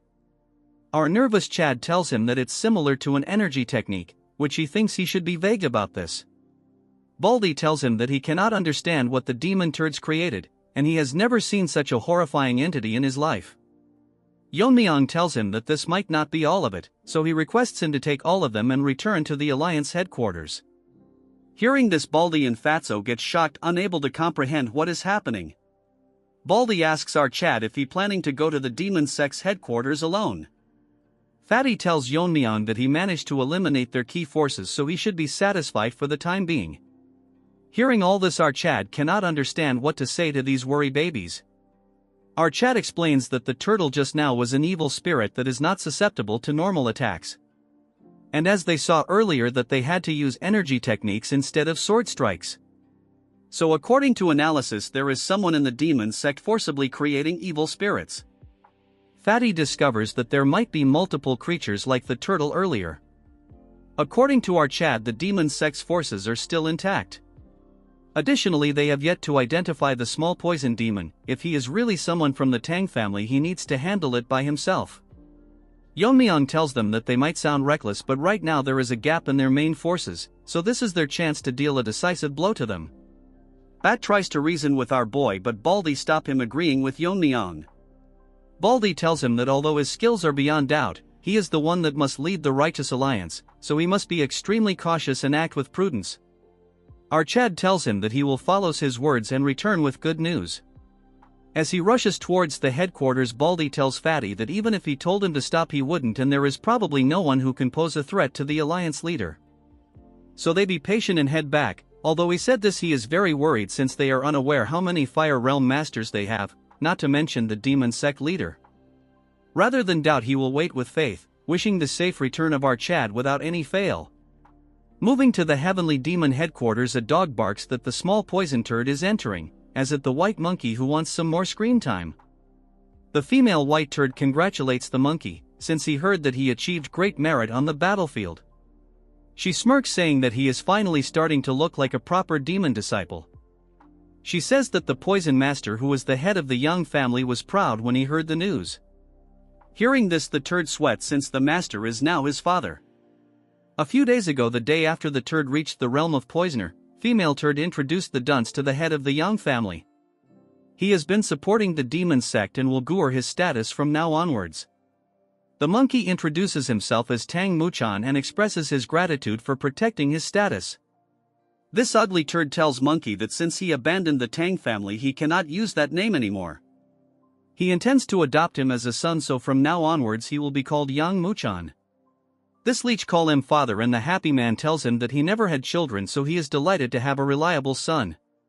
Moving to the present, he is grateful to the family head for accepting someone inadequate as him. Hearing this, female turd thinks it's a boring response. She tells Monkey that now that he has achieved such merit, the sect leader will surely reward him, so she asks him what it is that he will like. He was thinking of requesting the divine body techniques, since the body techniques of Kunlun was impressive. Next time he would like to join the pursuit team and achieve even more merit. She thinks that it's a good idea but suggests him to not learn something so boring, since they are so common in their library that he would trip over them. She shocks him by telling him that he should learn something like the original Revere Blood Demon technique. He has heard about this before, since it was what the Heavenly Perverts forces used when they invaded the Tang family in the past. It's a demonic technique that explodes one's potential, multiplying their strength for a short time. He asks her that it is very dangerous because when the internal energy runs out he would die or fall into demonic possession. This skinny plastic tells him that it might be true for normal demon disciple, but he has learned the immortal demon technique. She tells him to think that if the demon reverse techniques that cost his life and the immortal demon art that prevents it. If he were to combine those, the results would be incredible. Hearing this, turd is flabbergasted. This masochist bites her lips because she is curious what will happen if they combine these martial art techniques. Moving on to the Alliance headquarters, Barbie is preparing for the war. A elders asks him what he is doing. Barbie tells him that he is just double-checking the troop formations. He thanks the elder because of his quick organization that over 2,000 can move in just a few days. He asks Barbie if he thinks that the Alliance leader and the demonic master of Kunlun met. Barbie hopes for the best and they are not too late. Barbie thinks that if the Alliance leader treats the two Taoists and brings them back to the front line, the Alliance will have a total of 6 Fire Realm Masters. Barbie thinks that the Heavenly Pervert has 5 Fire Realm Masters, so if they maintain their forces the pressure will be greatly reduced. Until our Chad join the Alliance, they should just keep the Heavenly Pervert in check while preserving their strength. However, he didn't know that not only would a considerable amount of time pass before reuniting with our Chad, but he would return after doing something earth-shattering, at the Demon Sect's headquarters, exceeding all expectations. This part starts at the Heavenly Demon headquarters. Inside, the White Monkey is getting praised by the White Turd. He tells Monkey that he has made great contributions by cooperating with the left and rigged envoys. Because of his help, their advance into the Central Plains has come one step closer. Sitting on a shari exuding pure demonic energy, this white-haired turd tells him that for such great service he will be rewarded accordingly. So he asks him what it is that he desires. The monkey is having a breakdown because this is his first private audience with the sect leader, and he is different from what he expected. He is sweating like crazy because the pressure of his demonic aura, even unconsciously released, is overwhelming. With a stuttering voice he tells him that he wants the true version of the reverse blood demon technique. Hearing this, the turd is taken aback. He reports if he wants the true version of the reverse blood demon technique. After thinking for a while, he sleeps on his bed, telling him that it can't be a coincidence that you, possessing the immortal demon technique, are seeking the reverse blood demon technique. So the female turd must have told him that with an immortal body he might be able to ignore the backlash of the technique. The old hag smirks, telling him that curiosity and mischievousness are the charm of the female turd. Getting straight to the point, he tells him that there is no such thing as the true version of the reverse blood technique. Hearing this, White Monkey's world falls apart. The leader begins to elaborate, telling him that from the start, it's a technique that uses some acupoints to circulate demonic energy and explode one's latent power. If he risks death like the immortal demon and uses all the acupoints, that itself becomes the true version. The dumb monkey tells him that from what he has learned so far, it can't be true. Before he can finish, he notices something strange. He is unable to move his body no matter what. He realizes that this is the heavenly demon technique that the female turd mentioned. The old hag asks him if he is bewildered because he thought it would be faster for him to experience it firsthand.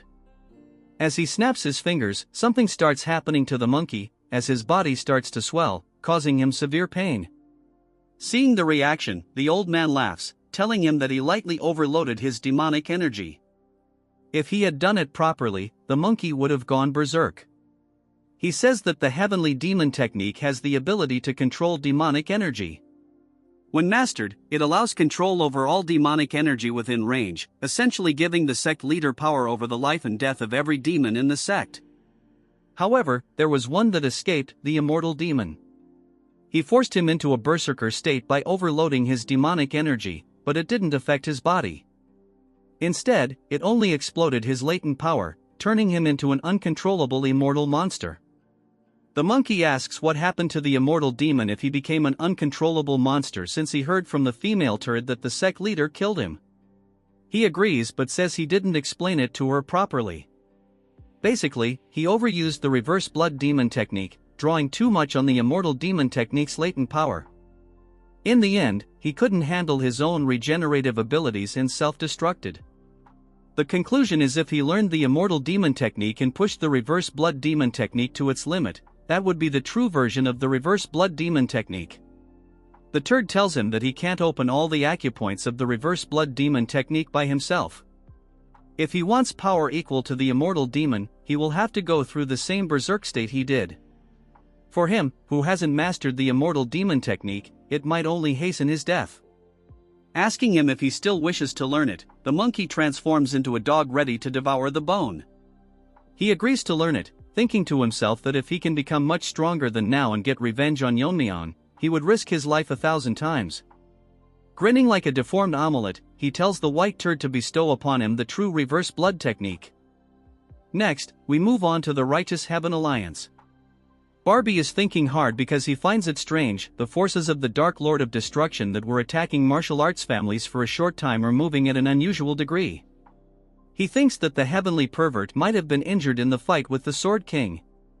While he is thinking, a voice grabs his attention, telling him that it is an emergency. Barbie calls the man Yang, asking him why he is in such a hurry. Yang informs him that the heavenly pervert has made a move. Hearing this, Barbie turns into a turd, fear visible in his eyes since these turds have invaded Shaolin. One bald ant asks how they could invade Shaolin and if they think they will be safe after messing with Shaolin, which is under imperial protection. He warns that if they continue this tyranny, it'll go beyond martial arts crimes and become a national offense. This annoying character asks him if he really thinks that the emperor will prioritize practicality and safety over faith in Buddha. Before the bald face can finish talking, he uses a degraded version of Yeon-myeong's sword art, killing them in an instant. He laughs, telling them that no one is coming to help them, and even if they come, it would be useless. This arrogant trash declares that from today onwards, a single monk will not live to see the evening moon. All his subordinates agree with this talkative trash. Moving on to Barbie, he is shocked because the government shall not interfere with martial matters. He figures out that the imperial court has decided to abandon Shaolin. Barbie orders everyone to gather troops. Although they are late, they must go to Shaolin. A voice tells him that it is not possible. Swordmaster Hack Eunice is accompanied by a mysterious member, none other than the Sword Saint of Mount Wu-Tang. He asks Barbie if he is part of the alliance. If so, he must not send troops to Shaolin now. Barbie asks if he is saying that the alliance should abandon Shaolin. The man tells him in a loud tone that it is not just the heavenly pervert who is moving, even the demonic forces have started moving into Shaanxi too. Hearing this, everyone present in the room is shocked as the Sword Saint explains that the 3 demonic families that follow the heavenly pervert are moving. Among them, the Manhwa family has announced a dispatch ceremony for the great war between the righteous and the demonic.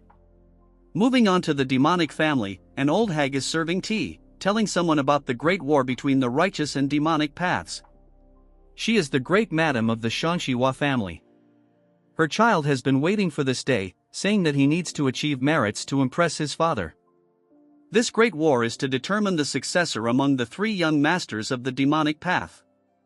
She asks the person if their son, as a candidate, is the most likely to become the Lord. The one-eyed turd asks her if she is worried about that and if his support as the right hand of the Lord is not enough. She is concerned, saying that as a mother it's natural, so she just wants an honest answer. Among the 3 young masters of the 3 demonic families, the young master is the most skilled. If he achieves merit in this expedition, his position as successor will be secured. By means of merit, she asks what he means. She is shocked as he tells her that it means the annihilation of the righteous sects in Shaanxi, which basically means the destruction of the Wasan and Jiangnam sections. With that much, the pervert will become the next lord. The pervert attacked Shaolin. Meanwhile, the imperial court declared non-interference in Murim affairs. The Shanxihua family, one of the 3 demonic families, held a troop dispatch ceremony. Barbie cannot believe that all of this happened in a single day, as he continues reading the paper. He thinks that if things continue like this, they don't know what to do.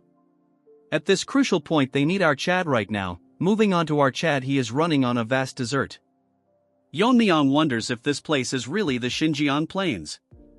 He is confused because he is running across a desert, because he cannot see any water, and this is the first time he has seen such a place. Snakey tells him that this place is the Taklamakan Desert. It's an abandoned land, no different from the land of death. In the past, he exterminated the evil dragon, the Earth Dragon, who was settled here with the shadowless wanderer. As a result, this area became a desert. Whether 6,000 dragon or evil dragons, there are those born with the ability to control the energy of the 5 elements. The Azure Dragon controlled by lightning energy, the other evil dragons each handled one of the 5 elemental properties, among them the Earth Dragon, who ruled over the earth energy. It absorbed most of the land's energy in its fight with the shadowless wanderer. To prevent this, the ritual master set up a spell formation to divert the earth energy elsewhere. Given the nature of ritual master's spells, the formation should still be active if no one has tampered with it. Yeon-myeong is confused because if the Earth Dragon was exterminated, there is no need to maintain the formation anymore. Snakey is not entirely sure, but one of the ritual master opposed its removal. He said it would create problems directly linked to the survival of the common people. He was the night demon of defying heaven from the demon sect. Although he was from the demon sect, his skills were the most outstanding among the ritual masters of that era. Snakey says that it is no exaggeration to say that he can cast the spell alone. That's why neither the other ritual masters nor the shadowless wanderer opposed his assertion.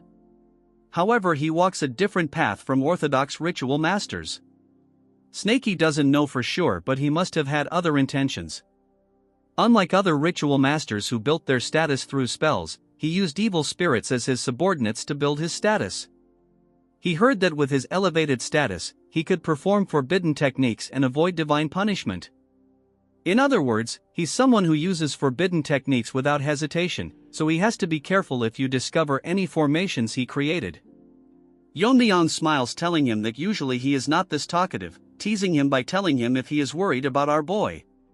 Snakey gets embarrassed, telling him that he is worried about himself, because if he dies he will also die. Our Chad tells him to leave the topic, asking him just how big this desert is. We move on to the turds. Poison Turd wonders how big this desert really is. The white-haired turd tells him that his pace has declined. He warns him again to be extremely careful not to stray more than 3 steps away from him. Poison Turd thinks that it's been several hours since he started following the sect leader to obtain the reverse blood demon technique.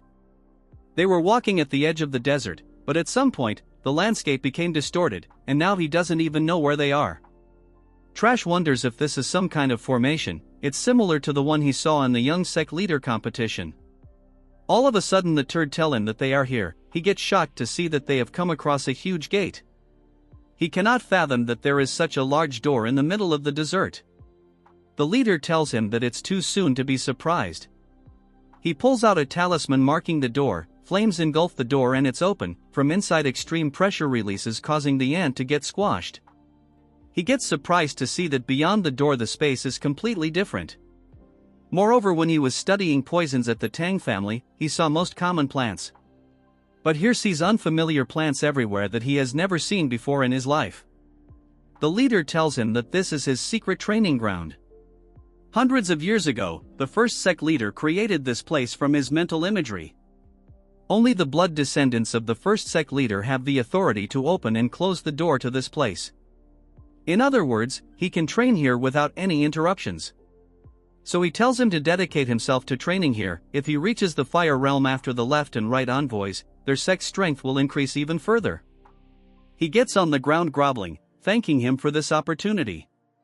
Since he is done speaking, he tells someone to reveal themselves. All of a sudden something appears, shocking the turd. The leader tells them that it has been a while. The method deer. Surprisingly, it is actual deers speaking. telling him that they heed his call. Seeing all this, the poison turd is like us, confused by just what he is seeing. After a brief discussion, he figures out that they will assist him on his training. The white turd turns around telling Trash that the method deer will assist him in daily matters. For the last time he asks him if he has changed his mind, but the turd is fixated on his goal. Using the heavenly demon divine technique, he increases the flow of his energy. The pain is severe. Turd thinks that the pain is incomparable to the demonic energy outburst he experienced recently. His body starts reconstructing, all his bones breaking and healing. The leader believes that if he can bear this, he will be as strong as the immortal demon. Leaving this turd, he takes his leave, sealing the door. Moving back to Yeon-myeong, they come across the reverse dragon sealing formation Earth. Seeing this, Snakey is shocked because it's a very powerful formation created to eliminate the Earth Dragon. Yeon-myeong detects something strange beneath the killing formation. Snakey is impressed that he can sense it since there are more than a few thousand evil spirits underneath. Snakey figures out that they are absorbing the remaining Earth Dragon. These people will do anything to make evil spirits their subordinates as a means to build up their power. Yeon-myeong is shocked because there are more than 1,000 spirits, which is troublesome. He thinks if he should deal with them before fighting the demon sect. But if they are immune to physical attacks like that one from before, it would be quite troublesome to handle them. That's when he sees that he has a hungry dog in the shape of a snake as it continues to drool. He asks Yeon-myeong if he can have his food. Chad tells him it's fine. Snakey asks him again. Yeon-myeong says that he is not a ritual master, so he doesn't know much about evil spirits and demons. He is more suitable to deal with them, and at his level, it shouldn't be difficult. Snakey understands, but he didn't expect that Chad would agree so easily. Yeon-myeong tells him that it's settled.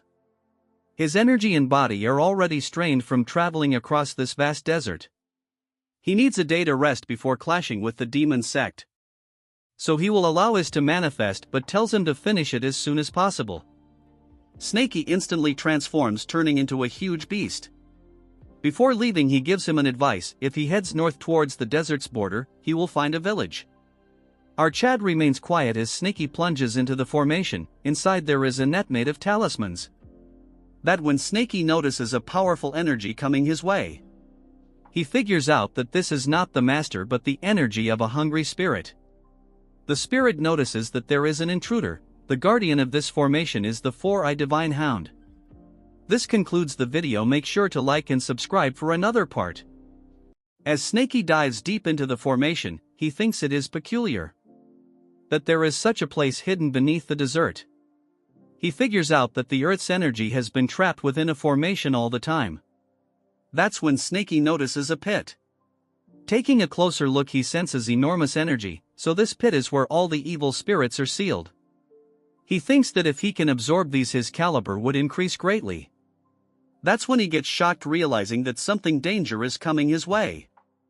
In a flash, something large break out of the pit, telling Snakey how dare he set foot in this place. This four-eyed rat doesn't know how he discovered this place, but any intruders will be eliminated.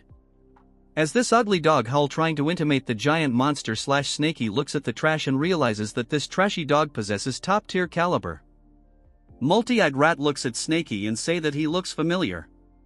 He asks Snakey that he is probably one of the subordinates of the invincible guest. Hearing this, Snakey asks if he is aware of him. Trash tells him that he saw Snakey with the invisible guest when he was active. He had, though, that Snakey died with him. This turd dug his own grave as he tells Snakey what his purpose for coming here, calling him a mere tool. Hearing this, Snakey is having a hard time controlling his anger that he called him a tool. He instantly wraps around this rabid dog, increasing his size, telling him that a mere gatekeeper for a small fry has the guts to call him a tool. As Snakey becomes as big as him, a fierce fight begins. Keep in mind that Snakey in his prime form can one-shot that lizard from earlier parts. The scene shift to the northeast side of desert where a small town is located. Followed Snakey's instructions and discovered this place. But it is very surprising that there is a village like this near such a desert. Fortunately, he found a modest place to rest. He wonders how Snakey is doing since he is currently doing the cleanup, but the clash with the evil spirit will start again. Chad cannot rely on him all alone, since the essence of evil spirits is resentments imbued with grudges. If he can imbue his swords with an intent stronger than that of resentment, he can cut them down. Archad gets stunned when a busybody breaks his concentration, telling Archad that he has brought his meal. Yeon-myeong tell him that he has told him multiple times not to disturb him during meditation. The old hag apologizes, telling him that he forgot. Since he is an old man, Archad lets it go, telling to drop it by the door. As this old turd was about to leave, he asks Archad if he needs a girl for night service. Then he realizes that he is blabbering too much, as Archad made a face as if he would chew him alive. When Archad first arrived here, he politely asked for a place to stay, but they seem to have mistaken him for a young master or some demonic family. Then these dumb people started bowing their heads, crawling on the ground, and then they started watching his every move. Archad didn't think that he had to clarify this to them, so he is going to play along with it. But there is something wrong, because they are trying to provide him excessive hospitality. That when a voice call for him, breaking his attention, getting pissed, he asks him who is it that is breaking his space this time. The figure that is in front of Archad is very nervous and is sweating a lot. The man says that the moment he saw them, he realizes that Archad is from the Tang clan. This man is Jang Chun-li. He was a member from an evil martial arts family when the Black Death Alliance ruled Sichuan. One day while he was away, a superior from the alliance harassed his wife. Because of this, she made an extreme choice out of shame. Enraged, he took revenge for his wife, and because of this a warrant was issued throughout Sichuan in the name of the Black Death Alliance, forcing him to flee to Xinjiang. He had a young daughter that he couldn't bring her due to the warrant. He asks Archad if the warrant has been lifted. That's why he came here, to ask him about the current situation, so that he can go get his daughter. Archad tells him that he doesn't know where he worked, but the evil faction in Sichuan along with the Black Death Alliance are gone. Thus the warrant has likely disappeared as well. Hearing this, the man goes bonkers, asking him if there really is someone that can defeat the Black Death Alliance. With a straight face he thinks to himself he single-handedly annihilated the alliance. The fact that his current nickname is the Sword God level young master of the Tang family. He gets shy, thinking that it's better to let it slide quietly or it will just get noisier. To make up an excuse, he tells him that one of the master of the fire realm said so. The man gets on his knees thanking him, telling him that he will go back to find his daughter. Archad asks him that looking at the condition of the village, they don't seem very well off, but they are treating Archad too well, so there probably is something behind this treatment. The man tells him that this is because of the divine pill. It's a drug distributed by the heavenly demon sect that help forget worries. The more someone offers, the more they get, but since the village is poor, they get the bare minimum. The problem is the divine pill is highly effective and addictive. Once you get addicted, it cannot be avoided. They all mistook him for a high-ranking member of the sect and are trying to curry favor, hoping to get more pills. Sometimes sect members appear here for that purpose. Yeon-myeong thinks to himself that this land is beyond the reach of the Imperial Court and the Alliance. He wonders just how addictive drugs are affecting the innocent people. Before he could finish his thought, a sound breaks the flow. Someone is ringing the bell vigorously. It's the village emergency bell, which usually means bandits are coming. The old hag barges into the room, asking if Archad is inside. She asks him if he heard the village bell, explaining that about 50 bandits are heading toward the village. Then he turns to another man in the room, questioning what he's doing there. Yeon-myeong intervenes, telling her that he called the man over. Archad asks the old if there really are bandits coming. He confirms it and mentions that they have a shelter for situations like this, suggesting it would be best for him to come hide with them. With an angry look, Archad responds, saying that he isn't someone who gets scared by mere bandits. The old starts shaking, insisting didn't mean it that way. Without wasting any time, he tells her to guide him toward the bandits. As he approaches the group, the bandit leader notices 4 figures who don't look like villagers and demands to know where they're from. Archad remains silent as a flashback takes us earlier when one of the attendants advised him. The attendant told him that if he ever fights bandits, he should claim to be from the Yang family, a sect known for researching poisons in medicines. Recalling this advice, Archad declares himself as a young master of the poison master Yang family. The bandit leader scoffs and says that if that's true, he should show them the divine pills, which members of the Yang family are said to carry. Hearing this, Yeon-myeong sighs, realizing he has no choice but to put his hands inside his robe. The bandit leader thinks to himself that this is a windfall. If they take Archad hostage, they might extort loads of divine pills from the sect. However, looking back, he realizes that except for him, his entire group has been wiped out. He can't believe what he's seeing. Meanwhile, our Chad finds the situation strange. He clearly stated earlier that he needed rest to circulate his energy, yet one thing after another keeps disturbing him, and now bandits appear right on cue. With killing intent in his eyes, he asks the remaining bandit who exposed his whereabouts, threatening to turn him into a limbless Barbie if he fails to answer. The attendant watches silently, amazed at how effortlessly our Chad eliminated the bandits. He knew our Chad was strong, but not to this extent. The bandit leader stammers, claiming he didn't mean to go this far. Hearing this, Yeon-myeong wonders if the man is hiding his strength. Instead of showing anything, the bandit falls to his knees and proclaims eternal gratitude, offering to do anything to prove it. He exposes that they came here under someone's orders. Yeon-myeong sighs as the man reveals that the main culprit is the village leader. Hearing this, the old grows visibly scared. The village chief tries to deny everything, shouting that it's pure slander and that he'd never do such a thing. He begs our Chad to kill the bandit instead. But the bandit shouts back, revealing that it was indeed the old man who gave them the tip-off. The bandit continues exposing the truth. The village chief had tipped them off about a naive young master passing through, urging them to kill him and take his wealth. He explains that the chief has a close relationship with the bandits and that they've done this to several travelers before. The process works like this: the village chief reports information about passing merchant groups or peddlers, and the bandits rob them, sharing a portion of their spoils. If the village used those resources to buy food and materials, they could have escaped poverty long ago. To confirm his claims, he urges our Chad to check the chief's house, which will surely be overflowing with riches. The villagers begin turning against the chief, realizing that the young men who died previously were victims of his schemes. They curse him as the chief breaks down in tears. Having seen enough, our Chad throws a needle, dies instantly. He mutters that the chief was utterly disgusting. As the man falls to the ground, the bandit leader notices the feathered needles our Chad used. As far as he knows, feathered darts in the world are only associated with the Tang family. Before he can spill any more information, our Chad ends him, remarking that the bandit was sharper than he looked and should have pretended not to notice that detail. After following the thieves' words, they discover a huge stack of wealth hidden inside the chief's house. The amount is so much that it is enough for all the villagers to settle elsewhere. Yeon-myeong tells the steward to divide the treasures among themselves since he has to go somewhere. Hearing this, the man gets shocked, telling our Chad that it was him who dealt with the thieves. Yeon-myeong tells him that it's unnecessary for the path he is taking. In reality, the gold coins from the Black Snake Castle alone are worth several times more, so there is no need to reduce their share. He asks him if the villagers are moving, and since the Black Death Alliance has gone its best to buy farmland in the Central Plains.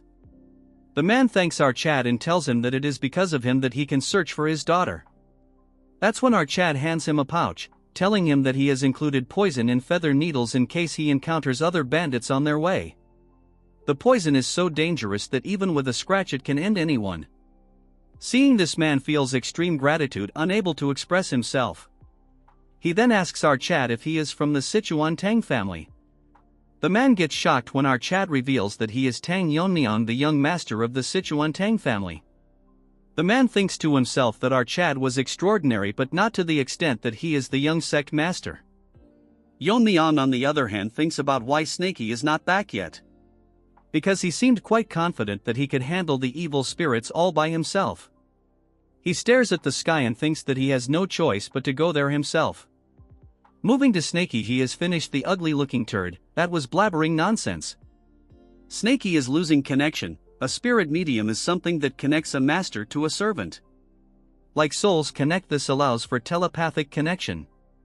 But there is one thing that they are not aware of, that there is a side effect, which both of them are unaware of. If the physical distance between the master becomes too far, the servant cannot maintain their sanity.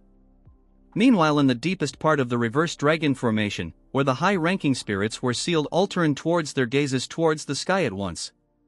They had sensed the death of the four-eyed divine hound, the gatekeeper who has been guarding the bottomless pit. Subsequently, they felt an enormous energy descending towards them. A strange evil spirit, who had lost its sanity, was descending while spreading poison. The lower rank ants were annihilated just by touching the poison mist Snakey was emitting. Before the would also die by his hands. In this situation the only choice was to devour each other and build up their rank to become slightly stronger. The high-rank monster the phantom frog was devouring another beast, but a beast stomped it to death, telling everyone that he cannot let it increase in rank. It wonders to itself that the four-eyed puppy died easily, wondering just how powerful the snake is. It thinks that it's time for it to escape. After devouring a few and raising its rank it can leave this place. That when a voice tells it to stop, warning the Qin Lin that the toad is its prey. And if he were to put down that toad quietly and step back he would grant him a peaceful death. The Qin Lin tries to fight back but a voice breaks their momentum. From the pits of the cave a huge being emerged, shocking both the high-ranking spirits. It is the highest-rank evil spirit, the bullet pearl fish.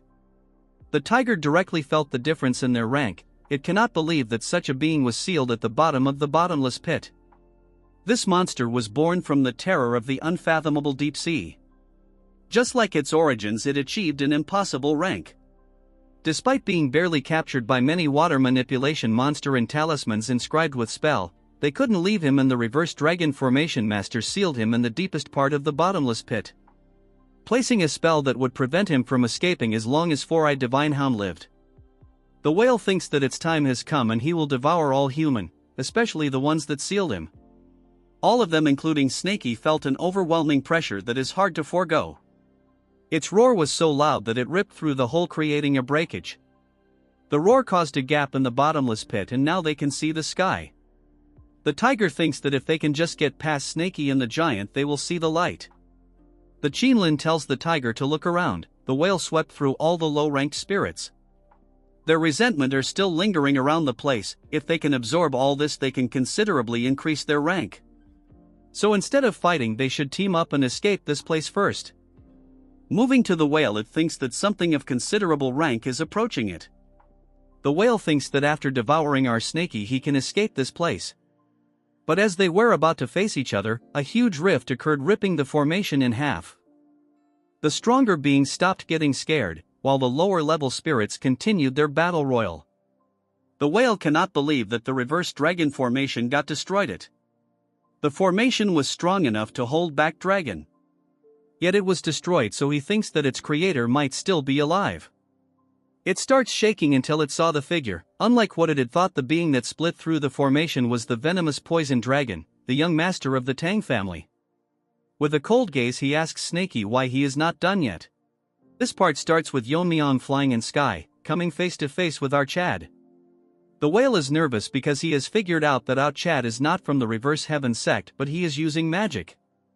That's when he notices the huge crack in the formation. Moreover, the spell is not restoring and the sky is still open. The large turd thinks that there is no need to go through the trouble of breaking through the ceiling. He thinks that if he can have our Chad he can escape this place easily. Moving on to Yeon-myeong, he is tensed because Snakey has gone mad.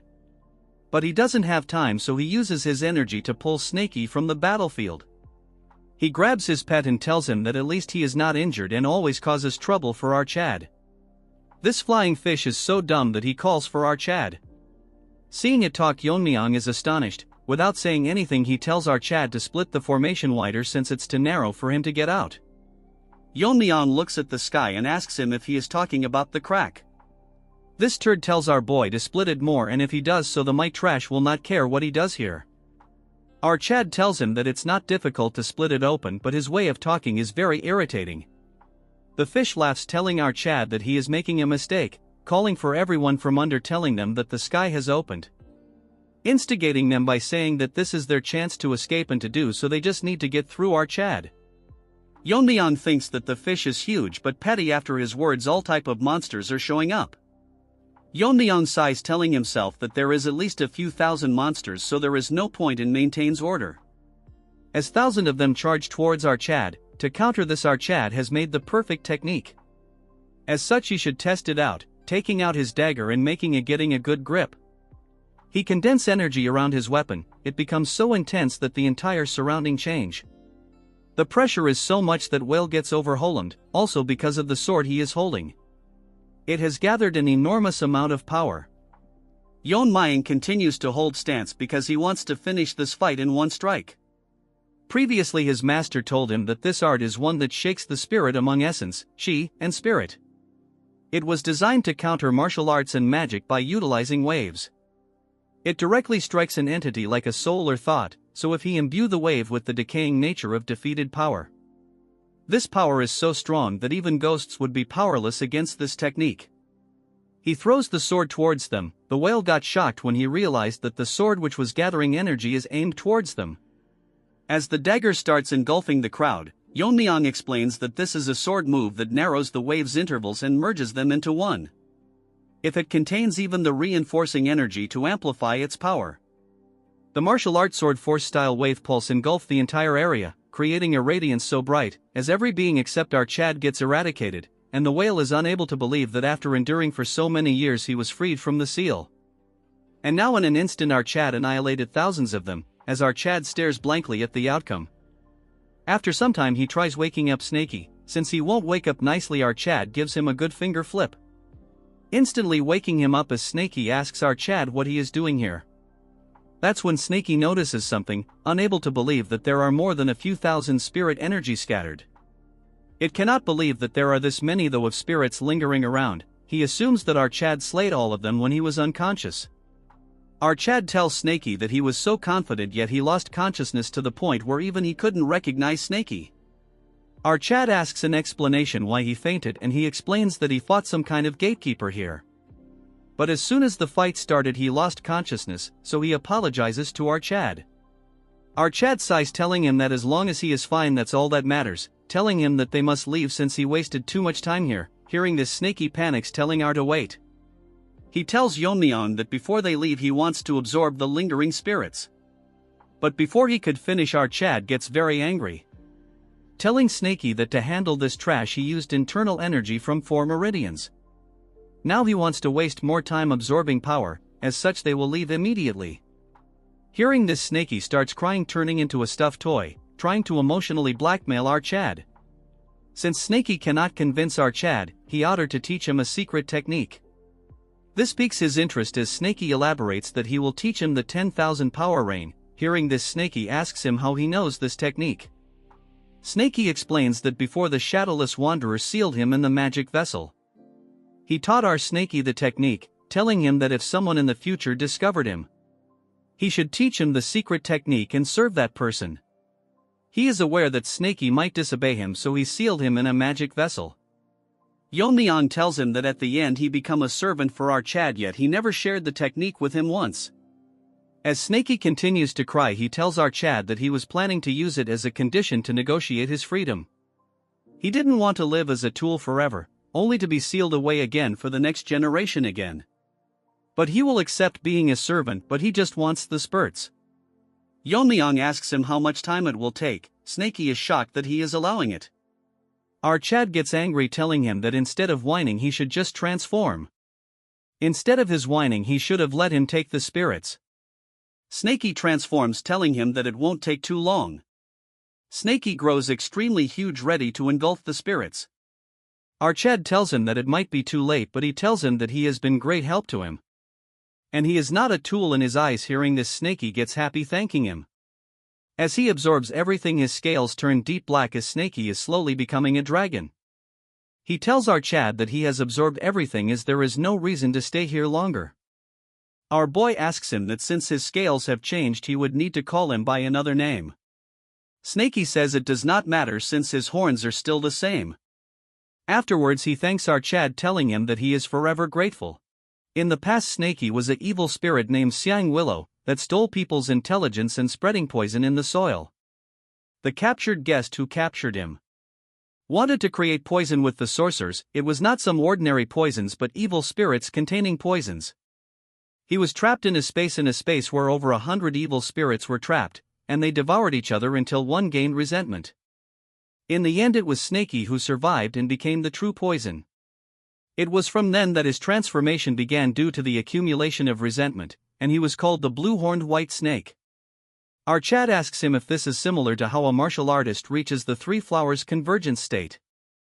Snaky says that it is similar but different since evil spirits are fundamentally beings of regression.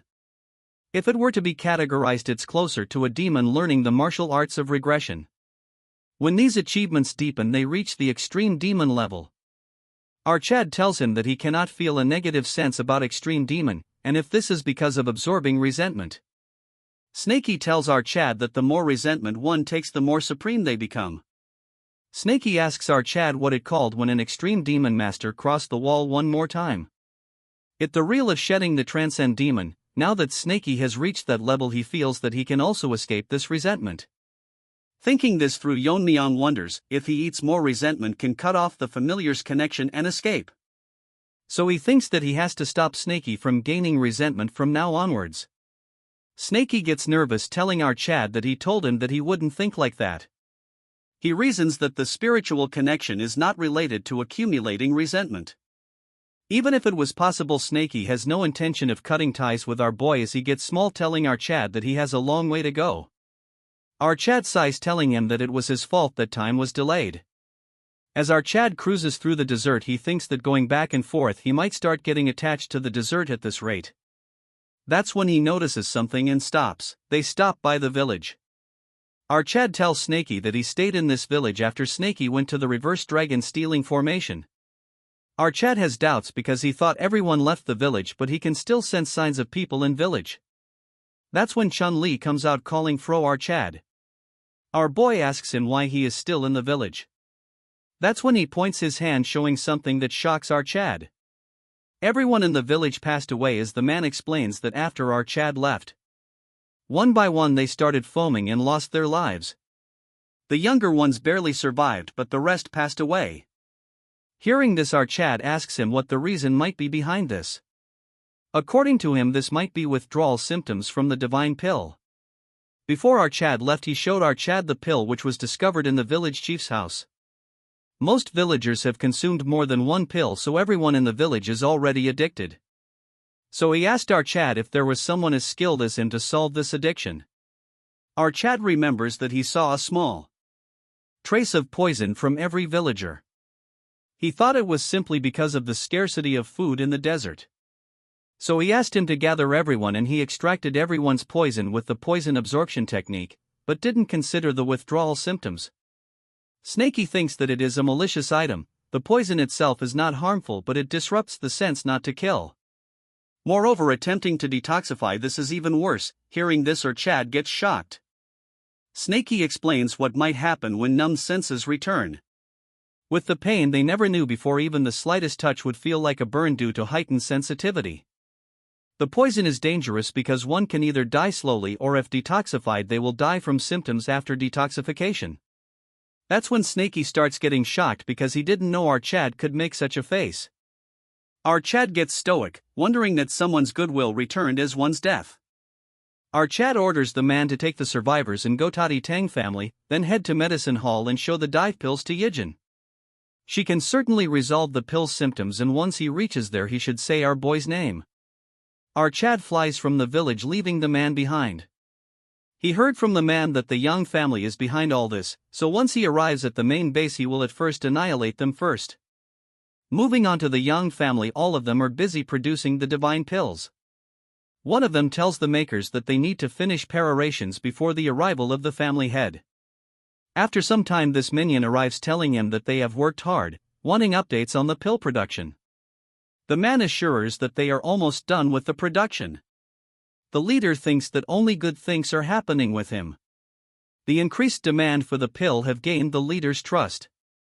Even his adopted son is performing well since he took down 2 Fire Realm masters. Currently, their family status is inferior compared to families with left and right envoys. If they continue achieving like this, the Poison Master Yang family will become the leading demonic family. The production masters asks how crippled Monkey is doing. The leader proudly says that he is currently receiving direct teachings from the sect leader, as such the leader should be pleased. But the leader wonders why he is asking such a question. The man says that it is because it's been quite some time since the young master last took the Pian pill. Hearing this, the man gets shocked because the Pian pill is a painkiller that blocks sensations T0 suppress pain. The divine pill was created by diluting and partially modifying Pin pill. As the original source, it certainly has potent pain-suppressing effects. The leader wonders that monkey cannot suppress pain without Pin pill. That's the key reason for adopting him. He wonders if he found something to replace the pain. He says that he will have a talk with the poison master. That's when he hears a sudden noise. It increased, creating strong vibrations. A man barges into the room saying that an intruder has appeared. He comes out and shouts who has the guts to attack them, only to see all the guards dead. Our Chad says he has been roaming all day to find the faces of trash like him, who created divine pills to ruin lives of innocent people. With a deadly look he asks the man if he is head of the clan. This way longer than you guys had expected, but here we go. The man looks down to see an angry Yeon-myeong staring right at him. Surrounding him are bodies of guards all killed instantly. He notices that the uniform with the character for the Righteous Alliance is here, but cannot understand why. Our Chad with a cold stare tells him that they are trash that spread drugs to common people, ruining their lives, so he has come to annihilate them today. Hearing this, the Barbie starts sweating. The man then sighs, telling our Chad that this is absurd considering the commoners belongs to their sect and it's none of his business what happens outside the Central Plains. Moreover, the power of life and death of the commoners under their sect solely belong to their sect leader. So he has no right to annihilate their clan, since they haven't done any harm to the Central Plains. Taking out his dagger, our Chad tells him that the war with Kunlun was aimed to expand their influence towards creating a new demonic order. In that process, these pills play a big role.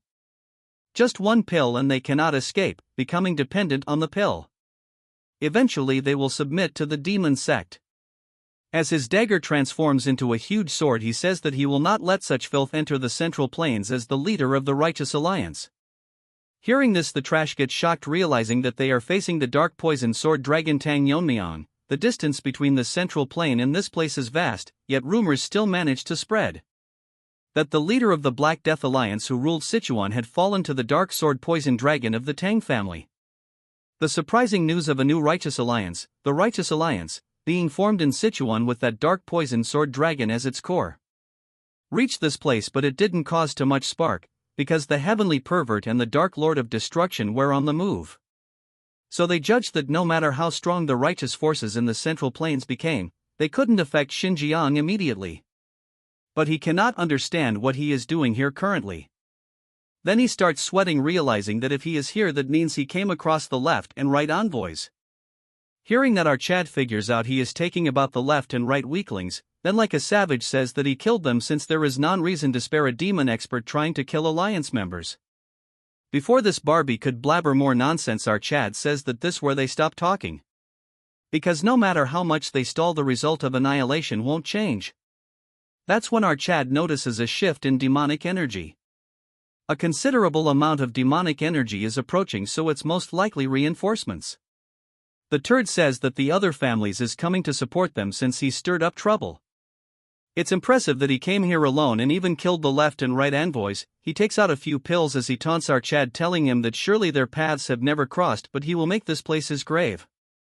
Throwing the pills towards our boy, they cause many explosions. Our Chad thinks it's dumb because poison is useless against him. But something does affect him, causing our Chad to feel severe pain. Snaky manifests itself, asking what is happening and if the mysterious mist is behind it. Snaky thinks that because of his poison refining madness nothing affects him, realizing it might be something else. Barbie says that it is the Beyond Pill, a painkiller that their family produces. Since our Chad is from the Tang clan, he should be used to poisons, but this pill is not one, since it's completely harmless to humans as they act as medicine. It actually refines and sharpens your senses, which is why you're feeling dizzy. The Barbie notices that the reinforcements have arrived, the elite members of the demon sect. As the ants flock together, one of them says that from now onwards they will handle the rest. Since our Chad is still affected by the medicine, the turd thanks everyone for coming despite their busy schedules. He has captured the leader of the Righteous Alliance and no less. They thinks it shocking because they heard he is dealing with the Dark Lord of Destruction forces. No matter the reason, the Barbie thinks if it's better to capture him and verify. Before they arrived, he even made him inhale the Beyond Pill. Normally it stops pain, but since his body is healthy, it's causing sensory issues. That when something happens to our Chad and his eyes start glowing, as they all charge towards him, our Chad starts laughing. It's as if time has stopped around him. All of a sudden our Chad disappears, shocking them. That's when one of them notices that our Chad is flying in the sky. His eyes are glowing as he smirks at them. The trash gets shocked that not only did he overcome the pill, he is even using martial arts afterwards. Our Chad doesn't know just what he used, but the flow he can currently see has been amplified several times. As he takes out his needles, he thinks that right now he can perform martial arts that he has only imagined. Spinning in the air like a fan, he throws the needles. The turds cannot believe that someone can move like this mid-air. Flying across the entire place, our Chad continues throwing needles. After throwing the needles, the flow is visible to his current eyes, and spread them in an instant as if spinning. They get shocked out of words when they see that the sky has turned green and like shooting stars the needles are coming down. In an instant every one of the reinforcements gets killed. The leader cannot fathom just what he witnesses. It was like a rain of death falling. Yeon-myeong gets down, telling him that he came here to punish them, but didn't expect a reward like this. The man cannot understand how on earth is this considered a reward. Our Chad smiles, telling him that this is where the show begins. The Nirvana pill that hit our Chad is a painkiller that leads the user into a world without pain. If overused, it sharpens the senses excessively, damaging the nervous system as a side effect. But however, no matter how good a medicine is, exceeding the proper dosage turns it into poison. The poison cleansing light chi absorbed the excess Nirvana pill, and the effects of the Nirvana pill settled into Yeon-myeong's body, adjusted T0 the maximum level he could handle. As a result, the effect that appeared on our Chad was a heightened state of clarity. In other words, it had the effect of a stimulant. This mysterious feeling is similar to the time he had omnipotence in his past life. The ugly Barbie is shocked because no one has even overcome the Nirvana pill. Our Chad doesn't care if no one has ever done it or not. He thinks to himself that he might not be able to try it now. The aura that our Chad exudes has multiplied, realizing a huge amount of chi. As our Chad taunts this ugly Barbie, telling him that he has overcome the effects, the man thinks to himself that he cannot just sit here and die. He is not permitted by the cult leader to use this, but he has no choice. He presses multiple pressure points and starts powering up. Bro thinks he is Piccolo, but that not it. He looks more like turd that will be killed instantly. The newly transformed gorilla Barbie charges towards our Chad. As for him, he is trying something else. R thinks to himself that before the effects wears off, he will have to try the effects of the Nirvana pill. If doesn't use this opportunity now, he might never gain this enlightenment again. The flow he can see flowing is not an illusion, but it is the real flow and trajectory that existed in the world. As his eyes continue to glow, he can now understand what is going on. The collective trajectories I've wielded until reaching the realm of the sword god under that name of dragon in his past life. If our Chad were to infuse internal energy into that flow and manifest the trajectory at once, he can create a new martial art. He uses the simultaneous manifest of sword techniques called countless totality. Even without moving an inch, our Chad lands multiple attack. The Barbie cannot believe that without even swinging he landed this many strikes. Before he can realizes, he gets dismembered, causing a huge explosion. The attack itself was so strong that it destroys the entire clan, making everything collapse. Snakey tells our Chad that a single technique was enough to wipe an entire family. Snakey thinks that this is impressive because not a single life remain in the aftermath. He asks Yeon-myeong that wouldn't it be better to leave one alive so that he can at least get some information. With a straight face, our Chad tells him that there is no need to leave any future threats and he doesn't need to obtain any information either. He tells Snakey that he can sense a massive energy beyond this place, so that's where the demon cult leader is. Going back to Demon Lord Castle, this white gorilla is pissed because the left and right guardian are late. It's suspicious because they both went after the Fire Realm Masters, but it should not take this long. He thought they'd arrive while Little Poison Demon was being placed in the spell formation, but perhaps there was unexpected support? Even so, there aren't many in the Central Plains who could match those two. With the Namgung Patriarch missing, the only person who could stop them would be the Shaolin monk. But even if he personally came, it wouldn't be a problem. Since he sealed the vengeful ghost with the intent of Buddha killing was sealed inside the right guardian's sword. Because no matter how strong the Buddhist true energy is, it will be useless against that they are still late. All of a sudden he notices something, realizing that something is wrong he gets up. Because from the direction of the poison demon clan all the demonic energy vanished all at once. All of a sudden the female turd barges in telling the sect leader that the poison master Yang family was annihilated. He tells her to calm down, telling her that he has sensed it. So she should go and take refuge somewhere. Because if it doesn't end with the poison clan, it will surely come here next.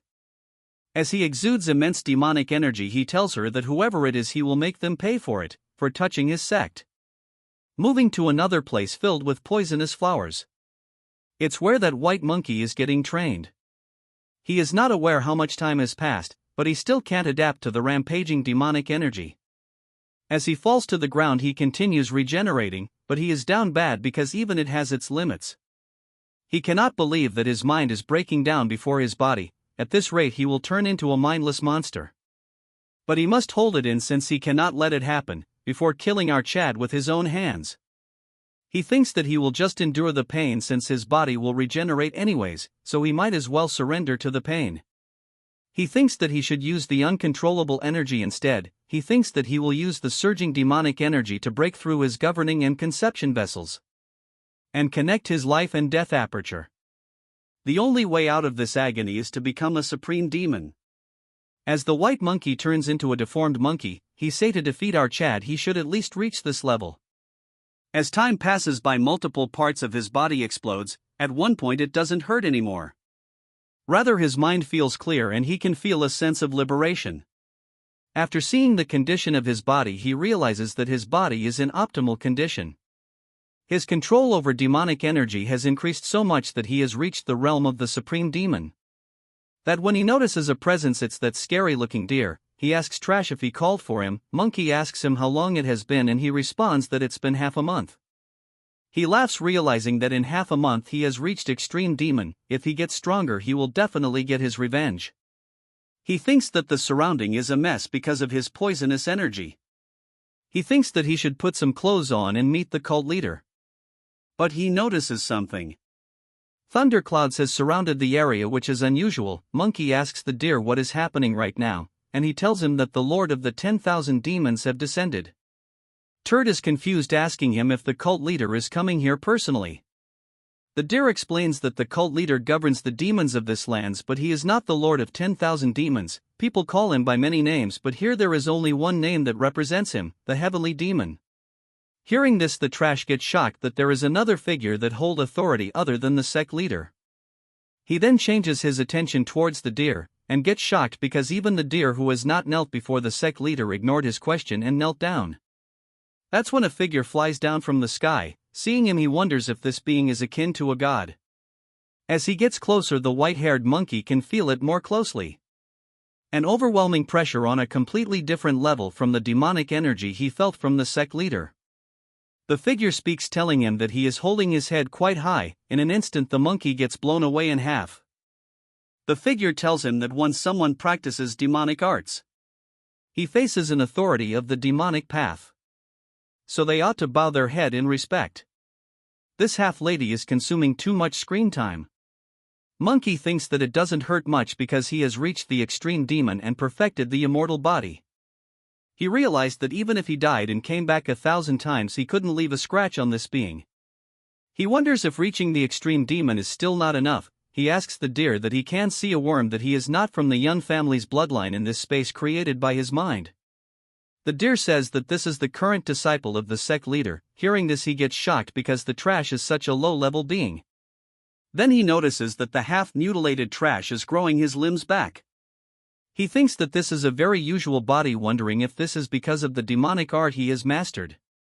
But he finds his gaze annoying, telling him if this is because his head can grow even if it is severed. He bows down, telling the half-lady that he, the lesser poison demon of the demon clan, greets the supreme being of the demonic path, the Lord of 10,000 demons. The irritating turd tells him that he doesn't understood the meaning of title. But he cannot punish very instance of ignorance, so he will let it slide. He examines the turd and says that the marital art is focused on physical regeneration. It's an unusual technique that didn't exist in his era, but it's nothing but a crude technique born from the fear of death. If he were to take away his control over demonic energy, he would lose this immortal body of his. But he notices that for an ant he possesses a very strong grudge. It is so high that it managed to draw him here. As this cartoon gets near Turd, he says that he must take a look at the source of this resentment. He points his finger towards Turd, telling him to not get scared as he is just peering into his mind. As he digs his finger into this head, he asks this trash if he drank the extreme poison, because his blood is imbued with toxic energy. Turd has an immortal body with the realm of a poisoner. His endless desire has shaped him into what he has become. As he looks through his memories filled with hatred, he finds that this Turd is related to the Tang clan. He gets shocked when he realizes that he is a descendant of the Wanderless warrior. He laughs, saying that this must be fate. Originally the enlightenment was meant for one of the Yun clan's bloodline, so the fact he is here must also be karma. With his trash talent he would never transcend demonhood, but he is going to give his blood imbued with spiritual energy. So from now on, even if his body turns into 1,000 pierces, he will not die. As his body starts overflowing with intense energy. We move outside the door as in a matter of seconds the door bursts open. The trash couldn't understand what happened, he can now sense energy.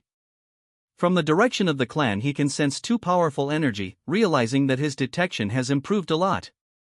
One of the energy is the sect leader's, the other one is familiar, and he guesses it might be our Chad. The heavenly demon was previously known as the Ming sect. It was a clan led by world's greatest sorcerer. They advocated and prioritized the well-being of the people. Since one of its members became the emperor, its influence was reaching astronomical heights. At this rate, it was only a matter of time before it became the state religion.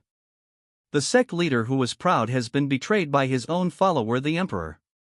He had feared that the sect might overpower the imperial family, so he annihilated the entire Ming clan by mobilizing all the forces of empire.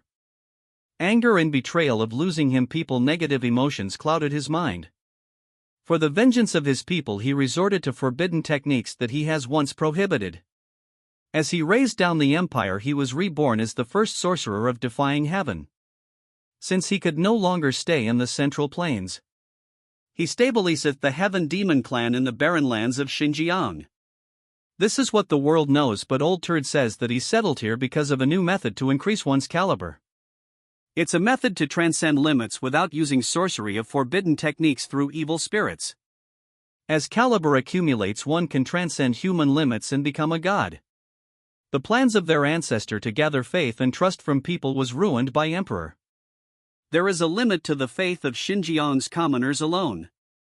So they need to expand into the vast Central Plains. Once they expand, it's easy, they will release all gathered evil spirits and cause chaos in the Central Plains. And become the saviors who can control these spirits and be truly revered as gods. To create a foothold for the expansion, his son, the heavenly pervert, is weakening the Central Plains powers. It's bad luck that they were about to defeat Kotong and Kunlun, but something unfortunate happened. As our Chad has entered the premises, he asks our Chad what the noble leader of the Righteous Alliance has come alone to eliminate evil. Yeon-myeong tells him that he saw more than enough reason to destroy them all. So he plans to send him to join the left and right envoys. The old Turd cannot believe that he managed to defeat them. Our Chad says that since he has so many doubts, he will demonstrate it to him. Using the destruction sword technique, he thinks to himself the opponent is the leader of the demon sect, so he won't go down easily. Surprisingly, he managed to block the strike using a single talisman. Snaky manifests itself, telling our Chad that the demonic energy he sensed from him and the talisman proves that he is a sorcerer of the defying heaven. So this fight will be completely different from the martial artists has faced before. The old Turd says that he was bound to face him one day, so he will show our Chad the way a sorcerer fights. The ugly-looking Pokemon master summoned the three-headed one-footed eagle. As our Chad and Snaky remands quite, something huge covers the sky. It's an cool-looking eagle with weird body parts. Snaky is surprised to see that the Turd has such a strong subordinate. Its current strength is comparable to his current self. The eagle asks that beside our Chad there is something, and he says that he is aware that it's an evil spirit. It's surprising because despite it not being a sorcerer, he is keeping it like a familiar. He orders the eagle to capture Snaky and he abides to it.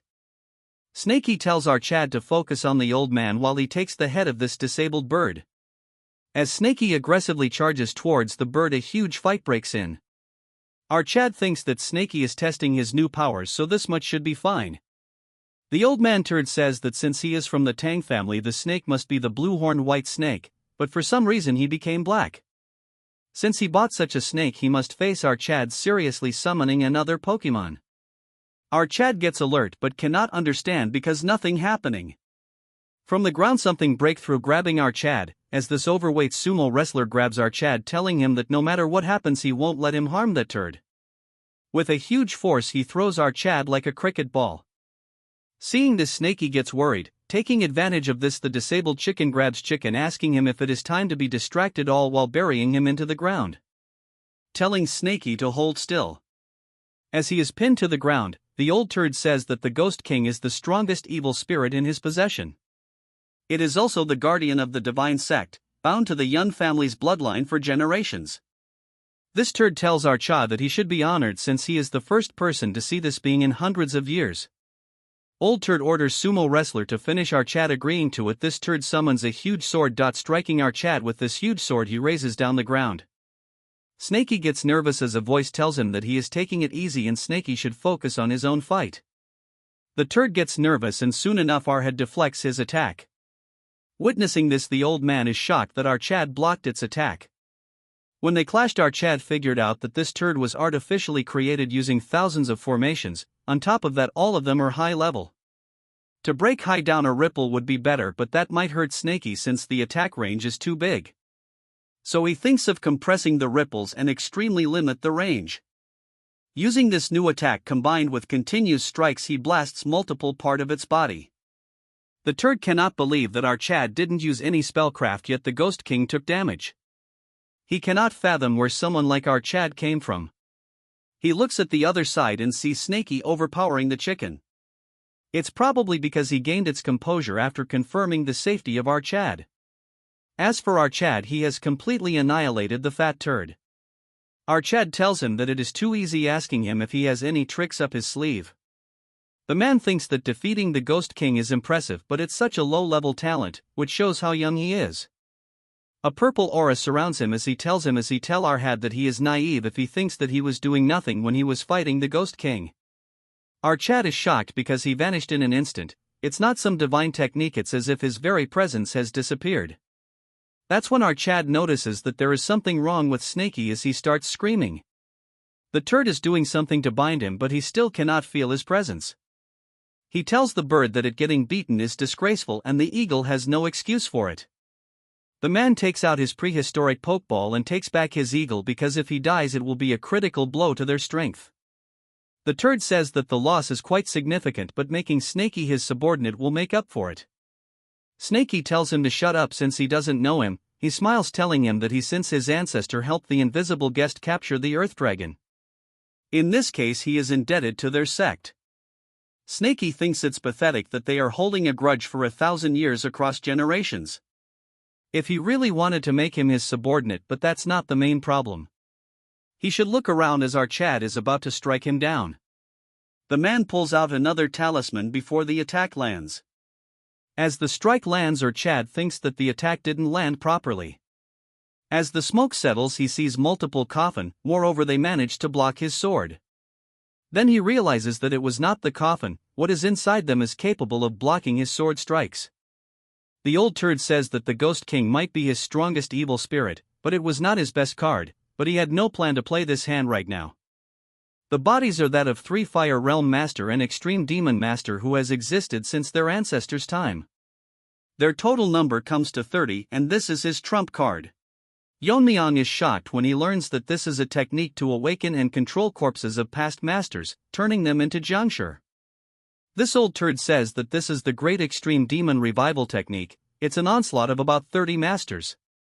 As they start getting active, turd says that even though they are corpses it's hard even for him the caster to control their movements. As one of them attacks our Chad, it splits the battlefield in half. Our Chad managed to dodge it easily, flying into the air. But from behind multiple more of them charge towards our Chad. As our Chad attacks them, the 3 of them together block the attack as our Chad falls one of the roofs. Without giving him any time to rest, multiple more of them attack him. As our Chad continues to parry their attacks non-stop, he finds it surprising that a one-handed mud is generating this much force. Yeon-myeong wonders if they cannot feel pain, then figures are that it's natural since they are not alive. Our Chad tries a new trick, grabbing one of them by their hand. He uses the decay poison technique. Moving on to the old turd. He tells Snaky that the golden 5 elements binding talisman. No matter how high the caliber of an evil spirit, once bound by this talisman, it's a technique he can't free by his own power. As Snaky starts feeling immense pain, the turd tells him to give up since he will use him good. Snaky tells him to give it a try, since he can't do anything beyond binding him. He says that he must not have much left after controlling the Jiangshi. Moreover, since these breathless Jiangshi are using internal energy, aren't they actually using his internal energy? The turd says that it is not a normal Jiangshi technique, while settling a soul into a body is easy enough. As our Chad faced them, the turd continues to explain that if the body and soul are different, there is rejection. And if they are from the same person, they resist the caster. But their predecessors found a way to extract the will of the soul. And Jianshi recreated through that method don't need careful control. As our Chad continues the exhausting battle, Snaky says that it's horrible to enslave someone after death. Even so, they cannot breathe. Turd says that he is correct, however, their sect continued researching and finally found a method. It's supplying demonic energy through energy absorption using talismans. In other words, absorbing others' demonic energy and storing it in the talisman. As our Chad is getting exhausted, Snaky asks him if this is even possible. The old man explains that they obtained the remans of the 3 energy-absorbing fiends who were killed by someone called the Sword Ghost in the past. They learned the ability of energy absorption from their talisman and imprinted it on these souls. This trash says that, in other words, if they regularly supply demonic energy from living low-level demons, they can use their martial arts from when they are alive without external control. Hearing this, Snaky gets angry, asking him if he has any respect for the dead or the living. This trash sighs, telling him that an evil spirit born from resentment has such sentiments. Whether dead or alive, it's an honor to devote oneself to the divine cult. Since our Snaky has no choice of becoming a servant quietly, he has no choice but to forcibly extract his spirit. As his hand starts entering Snaky's body, he feels extreme pain. This turd laughs, asking Snaky how it feels to forcibly get his spirit extracted. Though he has just started, but he offers him a choice to surrender willingly. But he gets shocked when he realizes that the spirit is not here. He finds it confusing, then figures out that Snaky is bound to the child of the Tang family. Since our Chad won't willingly sever the connection. Rather than dealing with future troubles, it's better to eliminate Snaky. Snaky, even in pain, asks him if our Chad is going to do down that easily. Turd accepts that our Chad's skills are impressive. But no matter how strong he is, his internal energy is not infinite. He won't be able to hold them for long, against them who never get tired. Our Chad thinks that it won't be easy. Even if he cuts off their limbs, they keep moving, their numbers don't really decrease. Moreover, these dead turds are even using body-protecting energy to block our Chad's sword strikes. To kill them, it seems like he will have to thoroughly destroy their heads or bodies first. Killing them one by one would be too wasteful to take out all 30. If he uses a big technique to wipe them out at once, he will get ambushed from blind spots. It seems more like instinctive attacks than conscious coordination, but it's quite tricky. If he tries to overwhelm them with sheer internal energy by fully releasing his meridians. But it will be troublesome without Snaky. In the end, he has to wipe them out using a big technique, without exposing his blind spots. As he was continuing subduing them, Snaky's voice hits his ears. He says that he will say it once carefully. Right now he is talking through spirit concentration. He explains that all those things accumulated and believed to be right fill the sky with everything he sees, his life and his will. As a huge attacks land on our Chad, Snaky worries for our Chad. The turd smirks, saying that it's over, telling Snaky that the alliance leader put up quite a fight. He didn't even use half his power yet. This turd goes dead silent when he sees that a few of the Jiangshi killed instantly. They were all blow away in a matter of seconds. Our Chad smirks, saying that he understood what Snaky meant. In a flashback, Mommy, my wife, told our Chad that the original name of Myriad Heaven's flower rain was just 2 words for myriad heavens. The flower rain part was added later, as it evoked the image of blood raining down when thousands of energy strikes tear through the enemy. The book Left by the Black Lizard contained this passage that all martial arts embody their essence in their names. Our Chad's master often said that any martial art, when its fundamental are applied to sword, it becomes swordsmanship. Nevertheless, he had been focused on the form and intricacies of the invisible guest's technique, missing its true meaning. In the end, the essence is not about the hidden weapon techniques. It's about imbuing a lifetime of martial knowledge into a single moment, infusing it with conviction to create powerful energy. Even if they both use the current flow eyes to see the flow. What he sees differs from what his ancestor, the invisible guest, saw. While his ancestor would see the trajectories of hidden weapons honed over a lifetime, he sees the paths of the sword he has wielded throughout this life and his past one. To infuse all of his being into those trajectories. That is the myriad heaven flower rain. As huge vibrations of energy release, the turd is getting nervous. Our Chad thinks that he will make the sky bloom as he renames the technique Myriad Heaven's Sword Draw. As our Chad uses the new technique, the Myriad Heaven's Sword Draw, the entire area gets silent. Following that, the entire area turns green. Man, this looks like a scene from Marvel's. As the attack starts, it instantly chops them like slicing through butter. The turd cannot believe that the body protecting energy of Extreme Demon Master could go down easily. He figure out that our Chad issuing the ultimate technique, the Myriad Heaven's Flower Rain.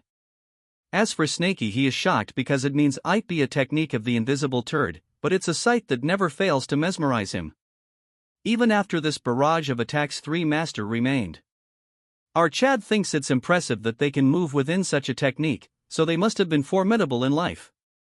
Our Chad figure out that they didn't choose to become like this, so he will set them free. He uses another technique, Bloom's Full, which instantly finishes them off. Seeing this, the turd thinks that this battle is very dangerous. From afar, the scene looks like a super strong attack, as if thousands of swords are falling from the sky. Man, this is a piece of art itself. As the attack lands, our Chad moves aside, but he gets shocked when one of the masters thanks him for liberating them. The next thing our head does is retract his overpowered snake, telling Snaky that he act brave but gets beaten up, which is embarrassing. Snaky says that if it weren't for the sorcerer, he would have won. Then he praises Snaky, telling him that if he hadn't told the key to Myriad Heaven's Flower Rain in that situation, the fight would have dragged on longer, so he owes Snaky one. Hearing the praise, he gets happy. To burst the bubble, our Chad says that it would have been better if he had given it to him before the battle. Snaky thinks he is retarded because things were getting heartwarming. Snaky says that the surroundings have been completely pulverized. No matter how many times he sees it, it is an extremely powerful technique. That's when our Chad notices movement and gets surpassed. That the turd managed to survive, which is possible since he is the leader of the demon sect. But it doesn't seem like he has any more cards up his sleeves, so it should have been better if he stayed buried. The turd tells him to keep quiet since everything was a groundwork for their advance to the Central Plains. And our Chad destroyed everything, so he would be stupid to hide under a pile of rocks. He will never forgive our Chad as he summons the blue armored ghost. As the spirit releases, tremendous amount of energy starts exuding, enough to shock our Chad. As it starts devouring, he says that the spirit has no power of its own, but it shows its value when the caster wears it directly. As he transforms, it's a ugly creature. We will call him TikTok Warrior. This busy body poses, and from the rubble something flies towards his hand. It's the giant sword of that first spirit. As he grabs onto it, he says that for the future of their sect he will definitely kill him. As his eyes gleam, he warns Yeon-myeong to prepare for what's coming for him. Our Chad turns his dagger into a sword. As this turd moves his building-like sword towards our Chad, he dodges it easily and launches multiple attacks. The turd attacks endlessly without any game plan until our Chad uses the wave ripple point. This instantly destroys him. But because of some powers, he regenerates immediately. This is concerning for our Chad, as the turd lands a strong strike. Although our Chad blocks the attack, Snaky tells him that the harness is abnormally high. The regeneration is so fast it's not giving him enough time to seep in poison. But since the old faggot is a turd, he is now gonna explain this overpowered ability. So this goes like this: the turd says that as long as his internal energy doesn't exhaust, this blue-armored ghost spirit will endlessly regenerate. And then says that unlike our Chad, who has depleted a lot of his energy in the previous fight, the turds gets pushed back as this retard explained the shortcoming of his attack. Yeon-myeong tells Snaky that all he needs to do is exhaust his internal energy. In a second, Snaky seeps poison into our Chad, which turns into internal energy. The turd sees that our Chad's internal energy is increasing rapidly. In a matter of seconds he gets cut thousands of times. The turd cannot believe that he is receiving internal energy from evil spirits, which should not be possible. The attacks are getting intense, and seeing this he wonders if our Chad is even human. What was out of place is that instead of fighting, this turd runs away. As he runs away, Snaky says that of all the sorcerers of defying heaven he has seen, this guy has to be one of his kind.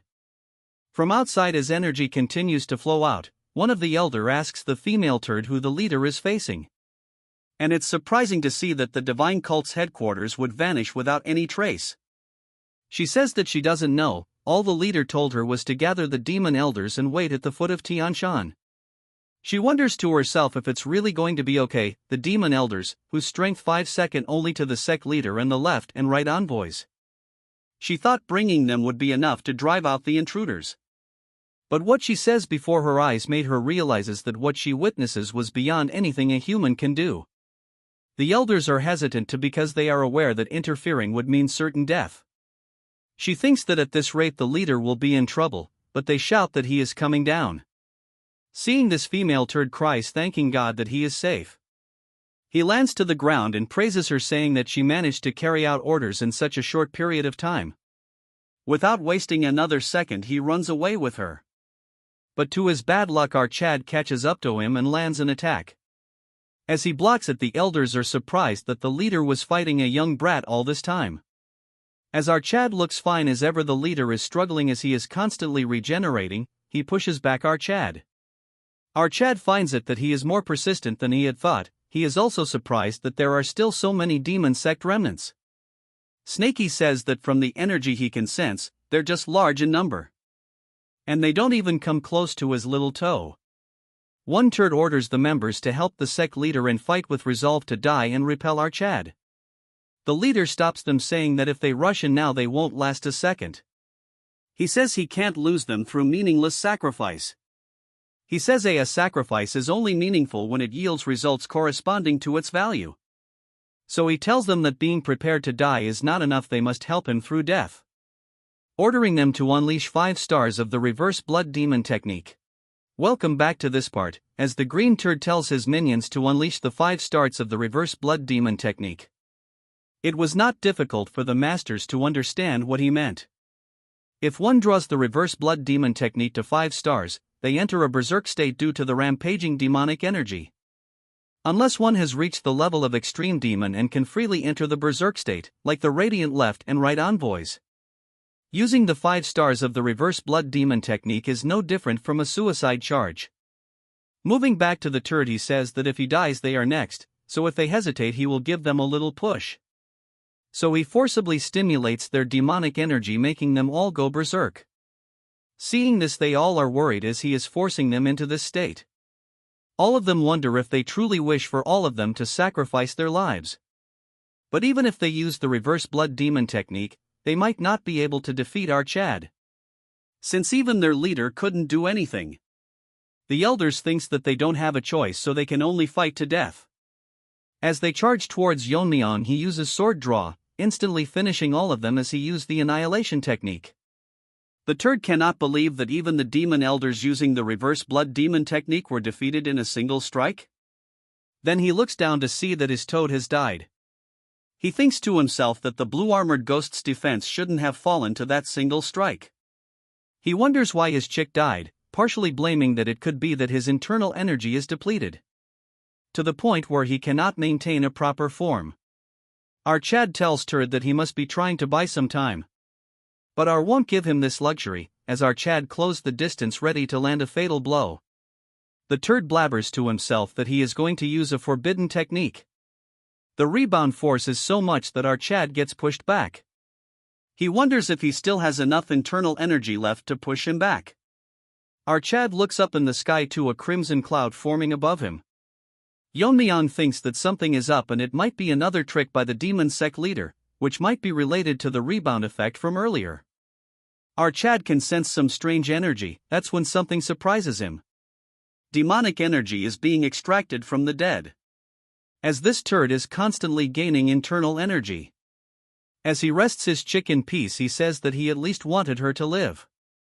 So now he will kill our Chad no matter what. Because of the increase in internal energy, his armor is rapidly recovering. So without wasting any time, our boy says that as he had expected, he will need to concentrate all his attacks to destroy it. According to Yeon-myeong, he has already withstood 1 myriad heaven's flower rain, so he will need an even stronger strike. If he concentrates the intent of flower rain into a narrow area, layering the attacks to maximize their power. He uses the myriad heaven sword draw fills the sky. He is surprised that he even withstood myriad heaven's sword draw. Yeon-myeong cannot believe he withstood that attack.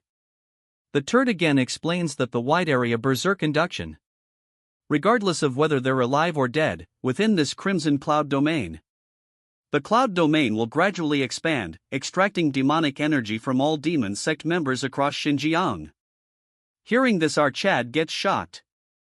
The turd says that he didn't want to use this technique but to kill him, he has no choice but to accept the sacrifices.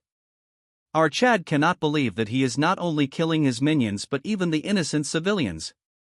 This hypocrite says that faith can easily be rebuilt, telling him if he is worried about the civilians.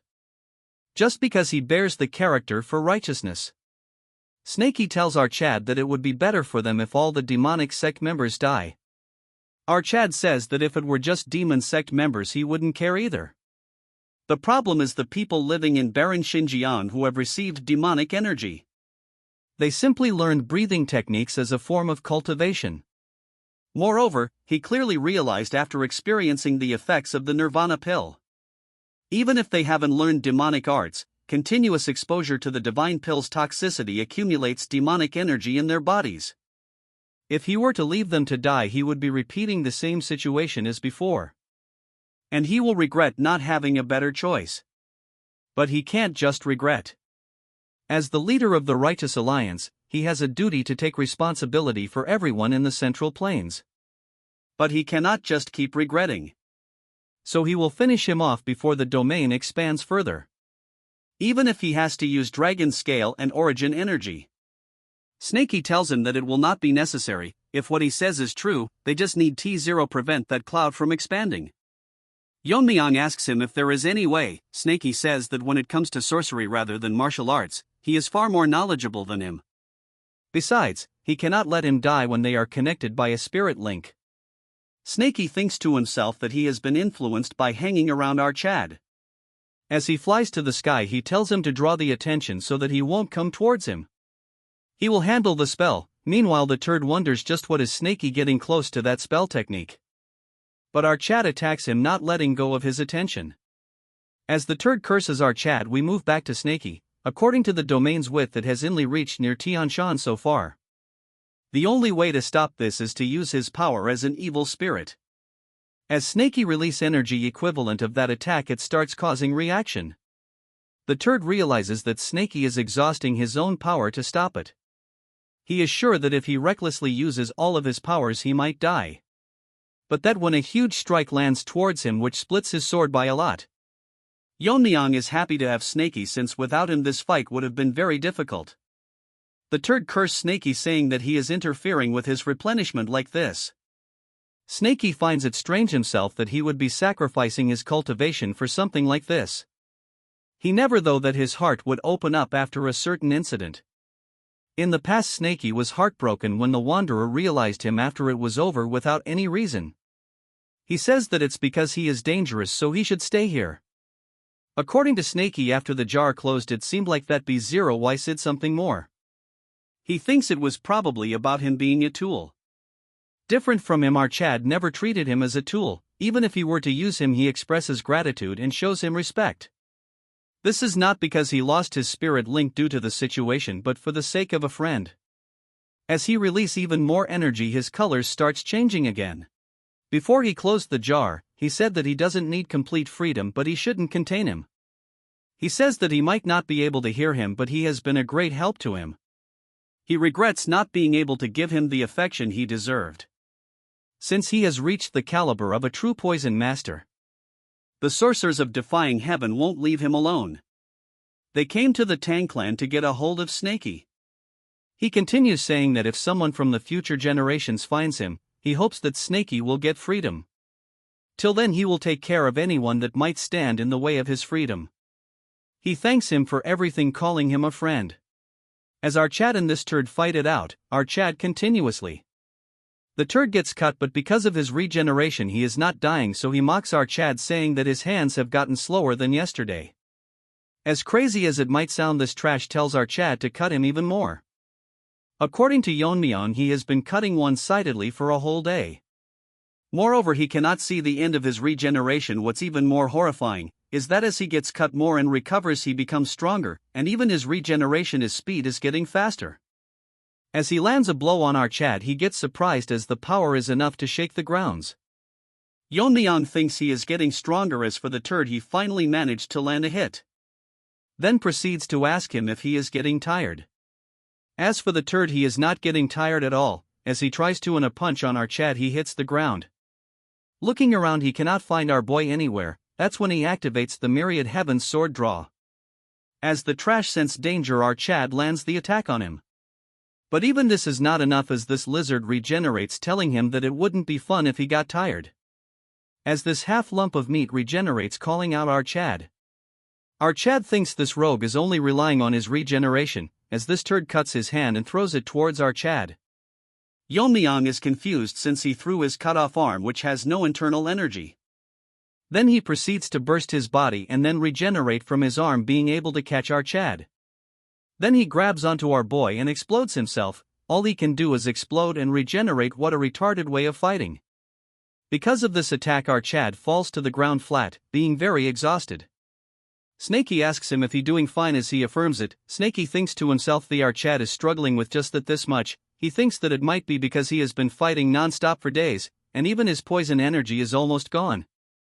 The undying turd falls from the sky, and he is adapting to this new body fast. He smiles at our Chad saying that his standards have finally returned to when they were young. He then proceeds to say that he understands how he must be feeling, and it must be frustrating to be held back by someone like him.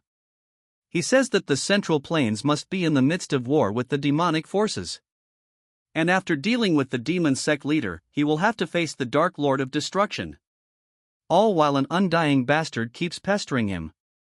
Snaky warns our Chad saying that both him and our boy is exhausted in body and mind from repeated battles, so retreating is the best option for now. Yeon-myeong tells Snaky that it will be difficult, but if he can replenish his poison energy one last time, since he has figured out a way to nullify his regeneration. As Snaky provides him with poison, he says that this is the maximum he can give him right now. As for the turd, he charges recklessly. According to our boy, not only spiritual energy but also the energy of flesh decomposition in his blood. So he must be constantly containing the poison energy with his regenerative power. As he prepares a new move, he thinks that if he can disrupt this flow, that's when waves of internal energy releases from our Chad, shocking the turd. The fragmented demonic energy is being finally shattered until it turns to powder and scatters everywhere. As he releases this mist, it is called the poison eliminating mist. The dumb turd is baffled by what this. As he looks for our Chad attacking blindly, he thinks that our Chad is trying to buy time to recover his internal energy in the mist. As he continues to swing like a retard, he tells our Chad that he doesn't understand yet. No matter how much he cuts, it's pointless. But he realizes that his regeneration is slowing down, although his spiritual energy has not weakened. He figures out the mist has something to do with it. Our Chad from the mist says that he has scattered demonic energy containing debilitating poison and various toxic effects that weaken the body. Even with his superior regeneration, it'll be difficult to overcome the combination of numerous poisons simultaneously. And before his body adapts to this poison, he will shred him to pieces so he completely perishes. In a blink our Chad cut him into shreds before he could even react, as our Chad continues to overpower him. He cannot accept the fact that even after receiving spiritual energy he is losing here. He has gained tremendous power, yet he is still unable to defeat our boy. He tries to use his head, saying that since he cannot regenerate because of the poison, he will just explode the body parts with poison in them. Again, this exploding addict causes a huge eruption, pushing back our Chad. The explosion was massive, which pushed back the mist, and now is the only chance for him to settle this with our Chad. He curses our boy and says that he will kill him in the most miserable way possible. With laser focus, Yeon-myeong charges towards this baldy, as for him he is probably gonna explode again. As they were about to face each other, and Figure intervenes, getting their attention, the demonic leader, and he was still alive. He tells them that before his last breath he will send them all to hell. Yeon-myeong cannot dodge the attack as it hit all of them. It is the Heart Demon Jade Sealing Grand Technique. It is a powerful sealing technique that risks the caster's life, imprisoning the opponent in a form of a bead, causing them to fall into eternal heart demon. Those who can't overcome their inner demons within the heart jade demon can never escape even after death. Both of them are stuck in large red pills, inside both of them are stuck, unable to move.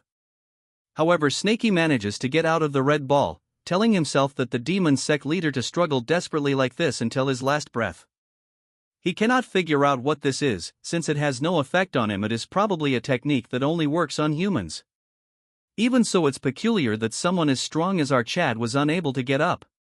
Snaky shouts, telling him to wake up, asking him what will happen if the leader of the righteous gets held up.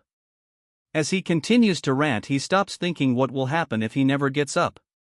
This new Snaky realizes that he can be free, then he daydreams that if he runs far away, and he might be able to spend the rest of his life in peace. This is peak fiction. Then he gets out of his dilemma and wonders what might happen to our Chad. He then proceeds to say that it's not like he likes our Chad or anything. Then he makes a lame excuse, saying that in case someone might use a spell to extract his spirit connection from him. That's the only reason he is doing this, but doesn't know what he is going through in there. But he needs to wake up before they reach the central plains. After transforming into a dragon, there are some changes that occurred after the dragon's cultivation settles into his body. But he cannot explain it. Naturally, inside his body there is an subspace of immeasurable size. He proceeds to swallow the pill. He wonders if he should take the turd with her, but if he were to carelessly bring that turd along, someone who even our Chad couldn't kill, and if he were to break free in the central plains, it will be hard to imagine what might happen. It's not urgent, so Yeon-myeong will understand, telling the ball to not complain after he wakes up. At blazing speed he rushes towards Sichuan. Moving to the Tang family, the injured are all getting treated. As Fatty gets treated, he tells the nurse that he is indebted to him once again. He tells him that it's his duty as a physician. Before heading to the Alliance, he stopped by the Tang family to treat my injuries. The Tang family had kindly provided access to the medical ward in treatment. However, when she heard that Yeon-myeong headed straight for the demon sect's headquarters, she couldn't hide her worry, as he wonders that no matter how great the Alliance leader is, to his parents he's just a child to worry about. Moving to the poison hall, she is worried that our Chad is going through late puberty. As days pass by, he is becoming more and more reckless. Although she is supporting her son's endeavors, he is drifting farther and farther away. So he should think about the people who worry about him. A voice grabs her attention as she asks her attendant what is going on. He says that she has a visitor and he should let them in. It's our waifu, as she greets the family head. She is aura farming, as even the attendant thinks that she is extremely pretty. She introduces herself as for my wife. She is shocked to know that our Chad has a connection with her. With a gleaming look in her eyes, she says that he saved her when she was waiting to die from blocked meridians. Since then she wanted to repay his kindness but never had the right opportunity. Then today, while she was visiting the medical wards on an errand, she heard from the injured that our Chad is fighting the demon sect alone. In this situation she just cannot sit by and do nothing since her body is weak, so she asks if there is anything she can do to help the family. Instead of answering her, my wife asks her if she would call her mother. Hearing this, our waifu turns all red, telling her that it's not the time yet. He laughs, saying that she is joking since our Chad should have introduced such a pretty girl if he met one. She thinks to herself that he made a bond with such a pretty girl without him knowing. As for Miso, she says that she doesn't dislike the idea of calling her mother. My delusional wife says that if he starts a family, he will gain some sense of responsibility for his actions. She asks Miso if she suffered from blocked meridians. She must be a descendant of the Ice Palace people who had a marriage alliance with the Tang family in the past. She asks if her meridian was blocked at the level of triple or quintuple. Mommy gets shocked when she hears that it was the 9. Even in the Ice Palace, talents above 7 only appeared once every few hundred years. But she is not even a direct descendant, has a 9 constitution. Moreover, if her blocked meridians were treated, there is a way to help. She thinks for a while and asks her if she wants to help the family. Miso gets shocked as she tells her if she is interested in learning martial arts. With a confused look, she asks him if it is too late for her. Mommy laughs, telling her that if she were to learn it would make a good impression on our Chad. She says that as a mother she worries about her son, but she cannot stay here forever. When he becomes the family head, he will need more people by his side. People who can protect and represent the family whenever he steps up, like today. If she is willing, she will teach her martial arts by herself if that is her choice. Miso thinks for a while and then agrees to her. In her mind, she says that she cannot let a potential daughter-in-law slip away. She says that her training will start from tomorrow when a guard barges into her room telling her that there is urgent news. She asks him what all this commotion is about, and he says that the heavenly pervert has attacked Shaolin, and as a result it was destroyed.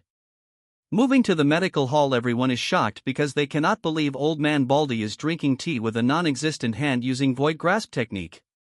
He laughs, saying that he might have drawn unnecessary attention. He asks Ljian how Taeho and that angry gorilla are doing.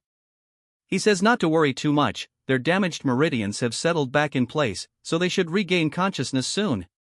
He says that it's a relief, so he should take good care of them until then. He thinks that it is a peaceful rest, enough to forget about the war with the demonic forces for a moment.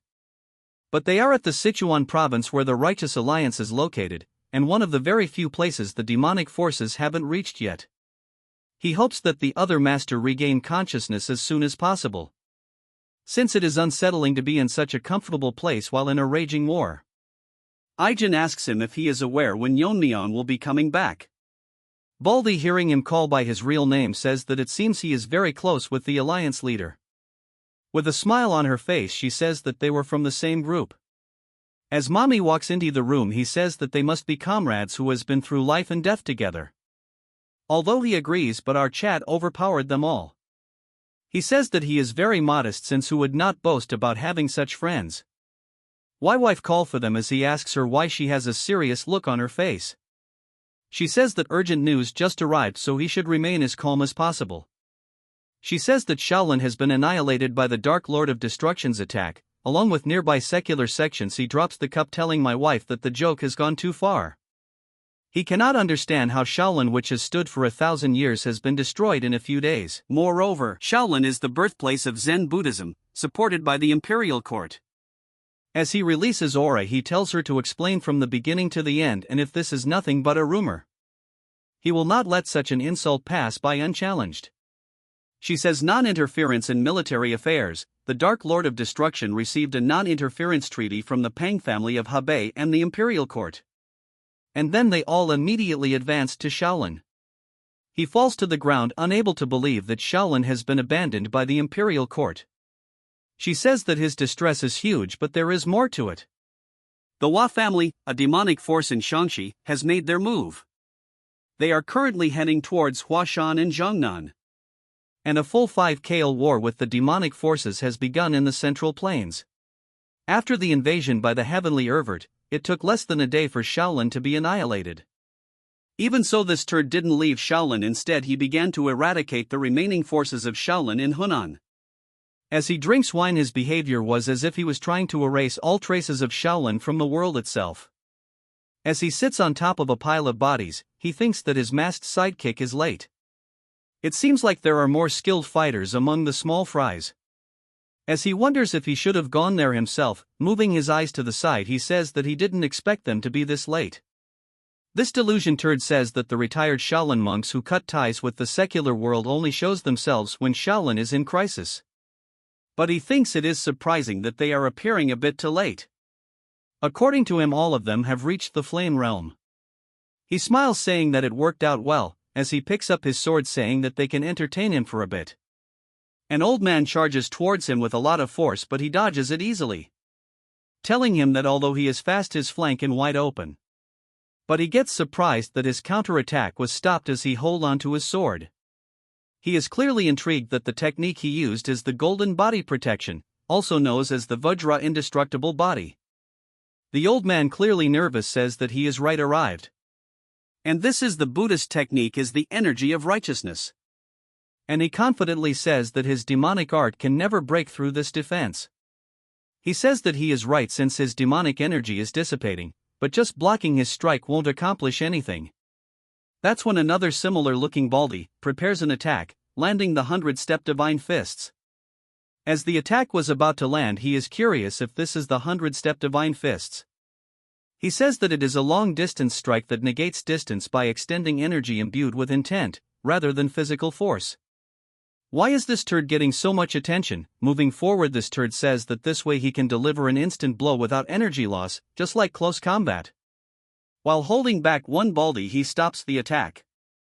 None of the monks present can believe that he completely blocked the 100-step divine fist enhanced with the Vajra indestructible body. All that with just one of his hands. As his energy starts wrapping around his sword, he says that he is curious about all their talk about righteousness and intent. Why the so-called masters waste time explaining martial arts, as he overpowers the baldy, releasing his sword. He says that it is enough to just overpower with overwhelming force. As more monks join, he says that they are negating distance by imbuing intent, which is similar to infusing a lot of energy and slashing. As he uses annihilation, instantly killing two of them. In response to that, he thinks that the sword demon's martial arts are simple, asking if stabbing and killing is the essence of martial arts. But its brute strength is not as strong as the 100-step divine fist. If he swung his sword 5 times harder, it would be close to it. The monks are shocked because he is spouting nonsense, increasing power through sheer force without understanding the principles of martial arts. But his words are not wrong, as energy radiates from his body, as they wonder if he really is human. Or he has transcended the human limits, marking himself as the demon lord.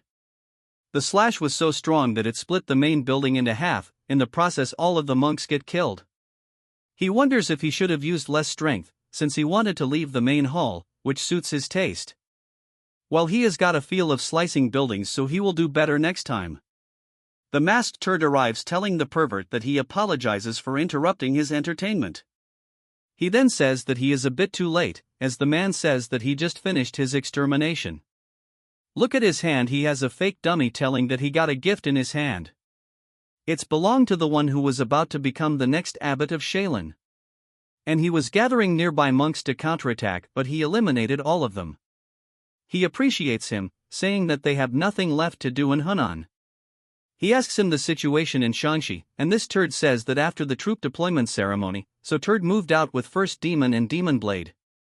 He asks him if he is getting impatient because the other party will learn merits before he knows. This turd says cheesy words, saying that they move solely as his limbs.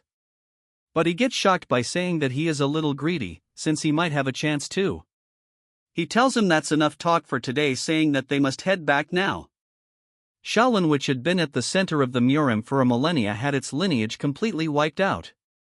And that news quickly reached the ears of the Tang family in Sichuan.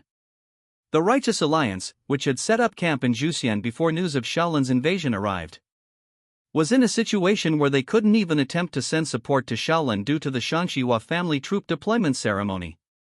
In this situation, Skinny Barbie had to find the best course of action in the current situation. After receiving news of the Hua family's troop deployment, he sent Okayan and Hakwun to Manhwa in Zhongnan. So they must persuade these two major sects to block the Hua family's advance. Although Manhwa and Zhongnan are both righteous sects in Shaanxi, they don't get along. But both of the leaders have reached the peak of the flame realm. If both of them were to join forces together, they should be able to stop the Shaanxi family's advance. Recently, a young disciple of the Manhwa sect have reached the flame realm, as he was born with extraordinary talent. That means including him there are 5 master at the fire realm in Shaanxi. They currently have 2 Fire Realm Master. No matter how strong they are, they can't be monsters like the Heavenly Pervert. If they can confront just those 2, there is no reason for the righteous side to lose in Shaanxi. Meanwhile, the remaining Righteous Alliance forces can move to Hunan. That is if both of the sects put aside their grudges, and he prays that the people he sent can persuade them all. Moving to the Manhwa sect, the sect leader will not cooperate and won't even listen to what he has to say. She says that she heard it all, and the Shaanxi forces have yet to invade anywhere yet. Yet he wants to move like dogs, attacking them with a stick. He knew it won't be easy since it won't be easy, but she is already fuming at the mere mention of Zhongnan. In the past, at a friendly gathering, she was harassed by a group of Zhongnan scholars and she beat them all up. After learning about this, the current leader of Zhongnan retaliated against Manhwa. Since then, several rounds of retaliation have built up resentment, but is now the time to dwell on that. Even that Namgung family head was defeated by the Heavenly Pervert, and now he is headed towards Shaolin. That's when her femboy disciple has something to say. This is the turd that has reached the flame realm. She says that she is aware of his concerns, but the 1,000-year-old Shaolin won't fall this easily. They should even consider the possibility of the Heavenly Pervert's defeat. The man suggests they wait to hear the results of what happened in Shaolin. She says he is being complacent, that they move after Shaolin has been annihilated. The nobody says that if the Heavenly Pervert wins, then it means they were weak. If it comes to Mount Hua, they are different. This cocky turd says that if they had invaded Mount Hua, it would mean they would have demonstrated Mount Hua's might. He is a genius who has reached the fire realm at this age. In the past he would have believed his confidence, but after meeting our Chad he is nothing but an ant. It's hard to believe they are off the same age since he has a long way to go before he matures. But the leader says that there was a time when she thought that her disciple would rival the Black Death Alliance leader. No offense, but he would insta-kill this joker. She says that if those Zhongnan people are so desperate, they should come to Mount Hua and kneel at their feet. He says that he has said enough and he will directly go to Zhongnan and seek cooperation himself. He says that if she cannot change his mind, she doesn't need to stop him. Today he didn't come here as a member of the Mount Hua, but he came as an envoy of the Righteous Alliance. She says that he has become insolent and needs a beating. All of a sudden a noise grabs his attention. As they rush outside, she gets surprised. Someone tell her that the Righteous faction people are all weak now. Joker says that they are all trash and instead of training they rely on authority.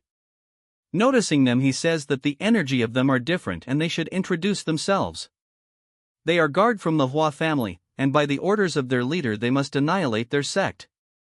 Moving back to the Zhongnan sect, someone holding the cup says that Shaolin was attacked by the Dark Lord of Destruction and the Hua family has mobilized their troops. The sect leader knows as Hakyu says that he is right and had no time to sit back and observe. And there must be a reason for these simultaneous movements. He asks if this news has reached Mount Hua as well. The messenger says that the Righteous Alliance has sent him an OK Yang at the same time. The leader is smart as he says that knowing the leader's personality they won't make a move. But after hearing the news about Shaanxi, the situation might be too big for pride. That when a shout alert them that there is an enemy raid. Outside, the disciple are lying dead left and right, and one of them thinks that his partners are splits apart like paper. His senior brother, who was always cheerful, was killed. His junior brother, nobody number 2, who he trained with just this morning, have all died meaningless death. This similar looking turd wears a golden mask, so Golden Turd Barbie says the injured kid that he is trembling. He doesn't want to finish off cowards who have no will to fight, but today is different. He uses aura trying to finish an ant of quickly. A sword manages to block the strike from landing, and it is none other than the Zhongnan sect master. Seeing him, the ugly Barbie gets excited because he was waiting for him all this time. Another strong strike lands, causing an energy wave, it none other than Hakyun. He curses this golden Barbie, asking him how he can do this to his disciples. The turd instantly recognizes him, saying that he is part of the Righteous Alliance, and guesses that the Righteous Alliance sent their response quicker than he thought. A mysterious figure says that their momentum is not to be underestimated. Asking him if he will be alright by himself. If they are going to strike Zhongnan, then it would be ideal to launch a full-scale attack. This cocky Barbie tells him to not worry since numbers are meaningless after reaching a certain level. So he should wait and see the situation unfold. It's enough for his troops to surround and pursue and ants that escape. All credits of them eliminating the sect will be given to this guy, who is the young master of the Shangxi Hua demonic family. He says that if the elder Golden Barbie wants this, he will follow him gladly. The righteous goatee says a righteous slogan, but let's skip that. As a dark aura starts releasing from him, he says what he is saying, they will find it out soon. It will be obvious to see what they are capable of. The release of energy is sinister that it shocks both of them as fear strikes them. As this turd goes legendary Super Saiyan Barbie, he shouts saying killing 2 Fire Realm Master will earn him greater merit. He tells them to attack together since he hates wasting time. The leader orders Hakwun to take the disciples to Manhwa before an encirclement. Hearing this, he says that it is best if they break through this together. He tells him he had thought he has a grasp of the Fire Realm Master of the 3 demonic families, but he cannot gauge the identity of this Barbie nor his level. Since he is moving alone, the other master are attacking Mount Hua. The leader says his guess is correct and they are attacking 2 places simultaneously at once. It is in order to prevent one sect from fleeing if the other one falls.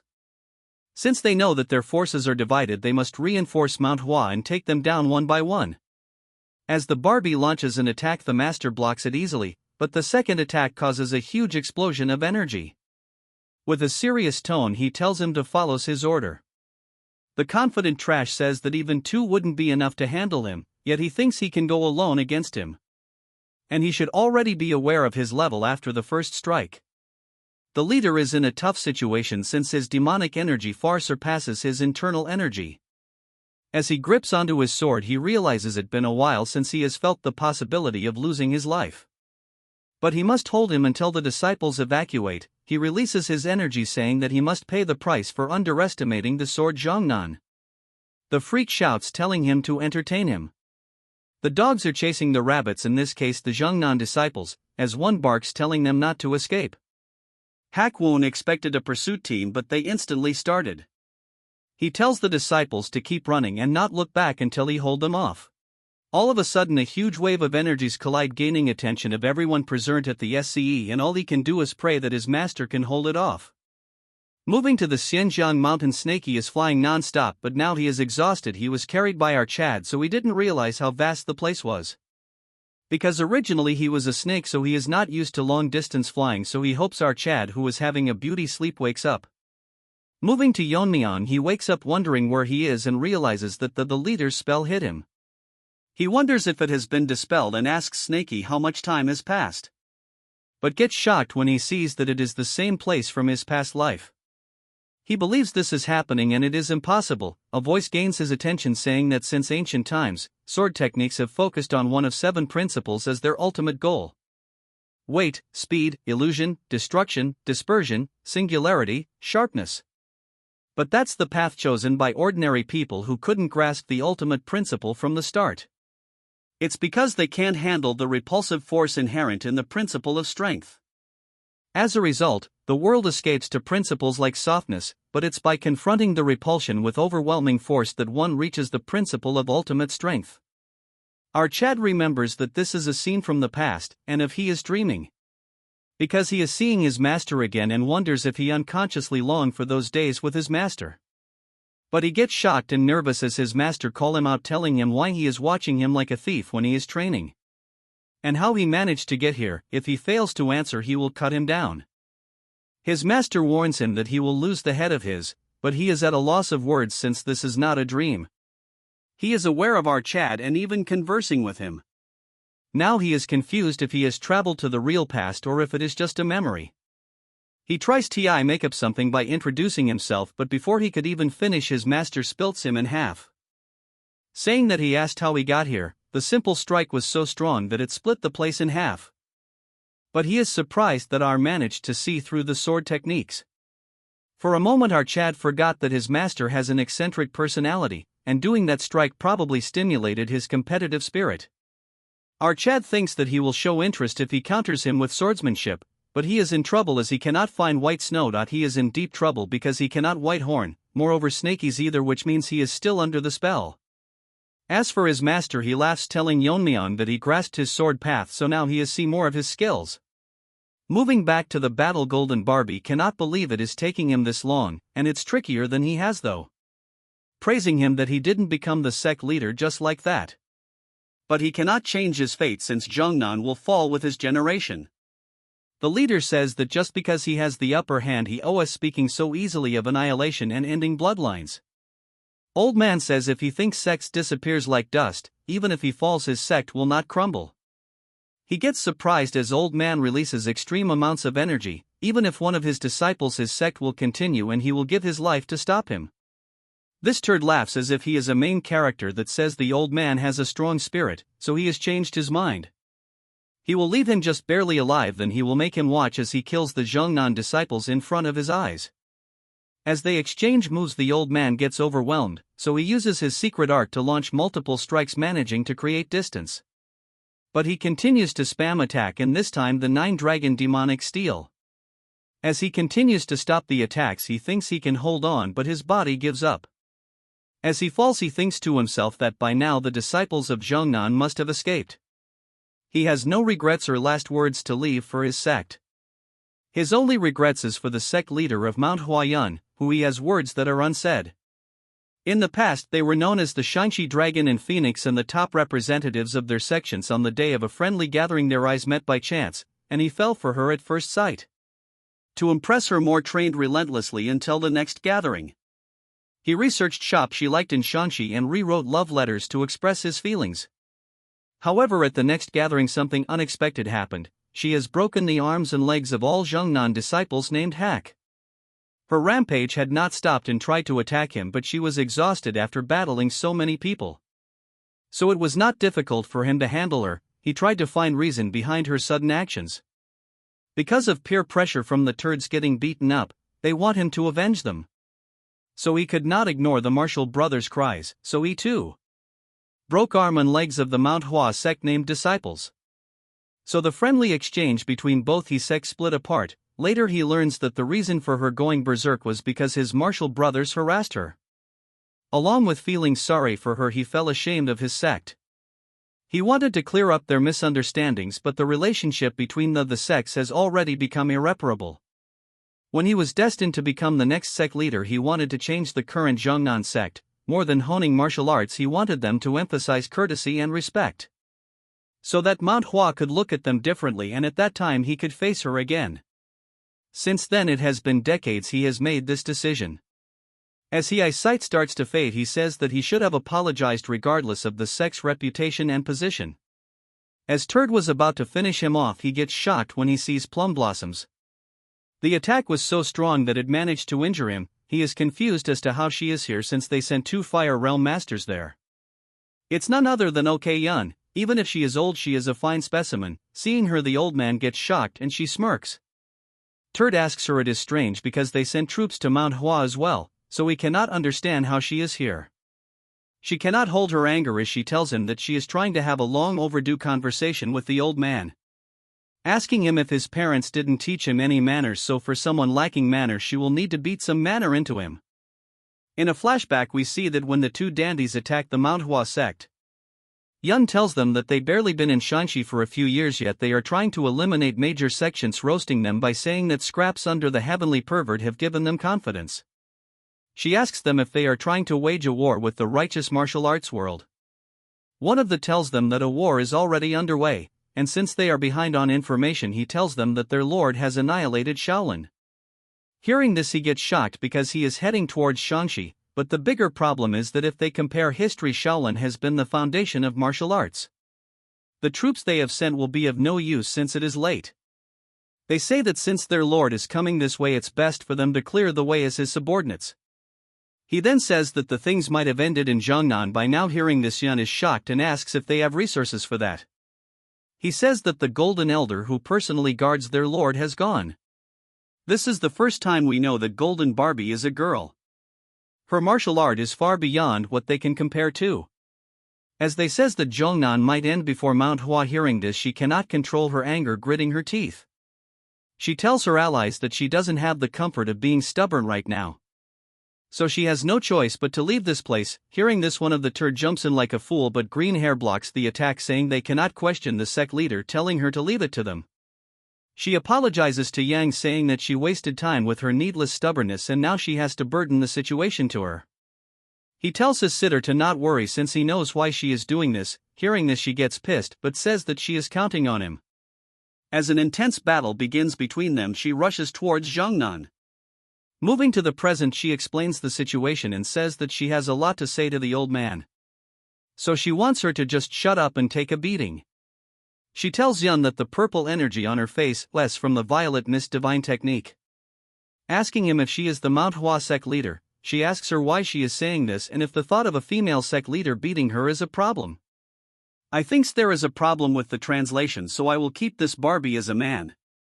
Hearing her way of talking, he is extremely pissed because she is showing this much impudence even after seeing the state of the Swordmaster. But since she has a way with words, she says that the real impudence is his ugly face that cannot even shows his face proudly. A horse reaches the scene asking the turd if he is alright. Seeing him, he gets shocked, but Yun won't give him a breather. As she launches the 24 plum blossom sword technique, he ran towards her after seeing the purple energy, thinking if the Manhwa sect has sent reinforcements. Seeing him, she launches multiple strong attacks. As he jumps in front of the attack, the wide range attack was so wide that old man asks her if she is planning to cut her down as well. She tells him to keep quiet, telling him if she cannot handle her true chi at this age, telling him to not create a fuss when she didn't even touch him. Although the Barbie managed to block the attack, he curses her, telling her how she has the audacity to attack him. She says that he must be the Hua family's young master. Before coming here, she met some Zhongnan members heading towards Mount Hua. They told her that the glory for annihilating Mount Hua and Zhongnan belongs to the young master. She says there is no need for the Lord's personal guard to go this far and asks if they are in love. Hearing this, she gets shocked, saying that she will make sure that she cannot speak such nonsense. As she goes Super Saiyan 2 Barbie. She says the one speaking nonsense is she poked a little and now everyone knows he is the Lord's son. She says that if she kills him, the Lord will hold him responsible for this and he will die.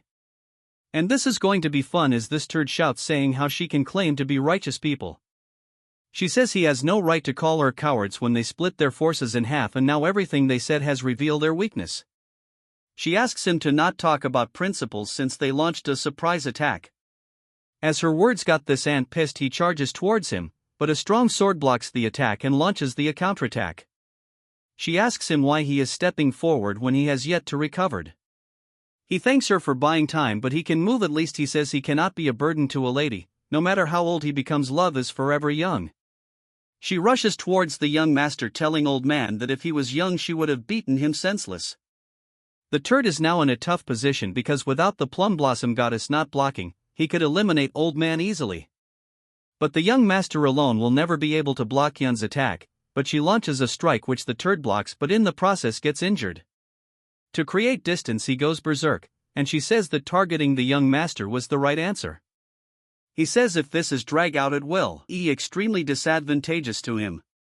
He tells the young master that they should retreat for now. Hearing this, he gets shocked since with his skills it's within his reach. He tells her that his priority is the main thing and then admits his defeat, but warns them that once his lord reaches this place they will regret not dying by his hands.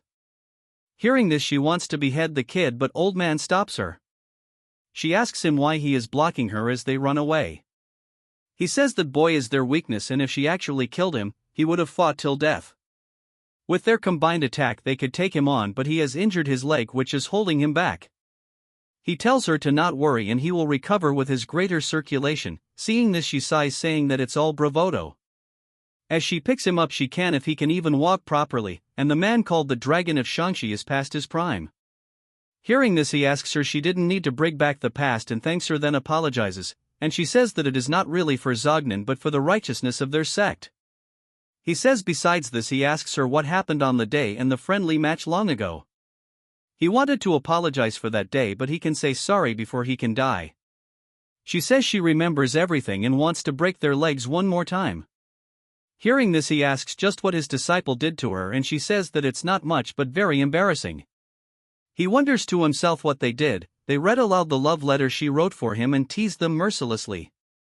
The old man says that it is certainly something embarrassing, then says he spent one night writing one himself. Then realizes what it means, but she ignores him and picks him up, saying that he will use lightness techniques. As they continue to fly, he wants to know more about the love letter. This part starts at the Manhwa sect, where a huge battle is going on, and as always all side characters in this story are useless. One of the bearded turds punches our weakling and he instantly spills blood. Seeing him getting hit, Yang turns around asking him if he is alright. Taking opportunity of this, the second turd asks him why he is being so reckless. As he attacks him, he tells him that his enemy is right in front of him. Yang thinks to himself that their level far exceeds his expectations, and this is beyond what the green-haired turd who just entered the fire realm can handle.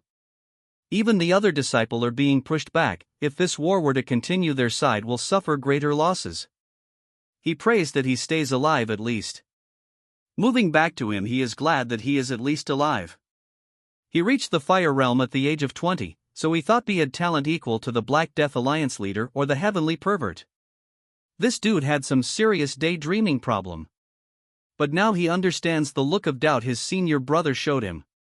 His lack of real combat experience made a bigger difference than he had thought. As they are overpowering him, the aura exuding musclehead tells this turd that for his age he is not bad, but he is lacking experience. But he will have no more chances to show his skill, as this Temu Hulk jumps in the sky trying to squash him. But he gets surprised when he manages to do a donkey roll, barely escaping. He mocks him, saying he is a loser and has no shame, that is pitiful to live, then proceeds to call him an insect. Hearing this, the tone make him even angrier. He says that this time he will make sure to finish him off.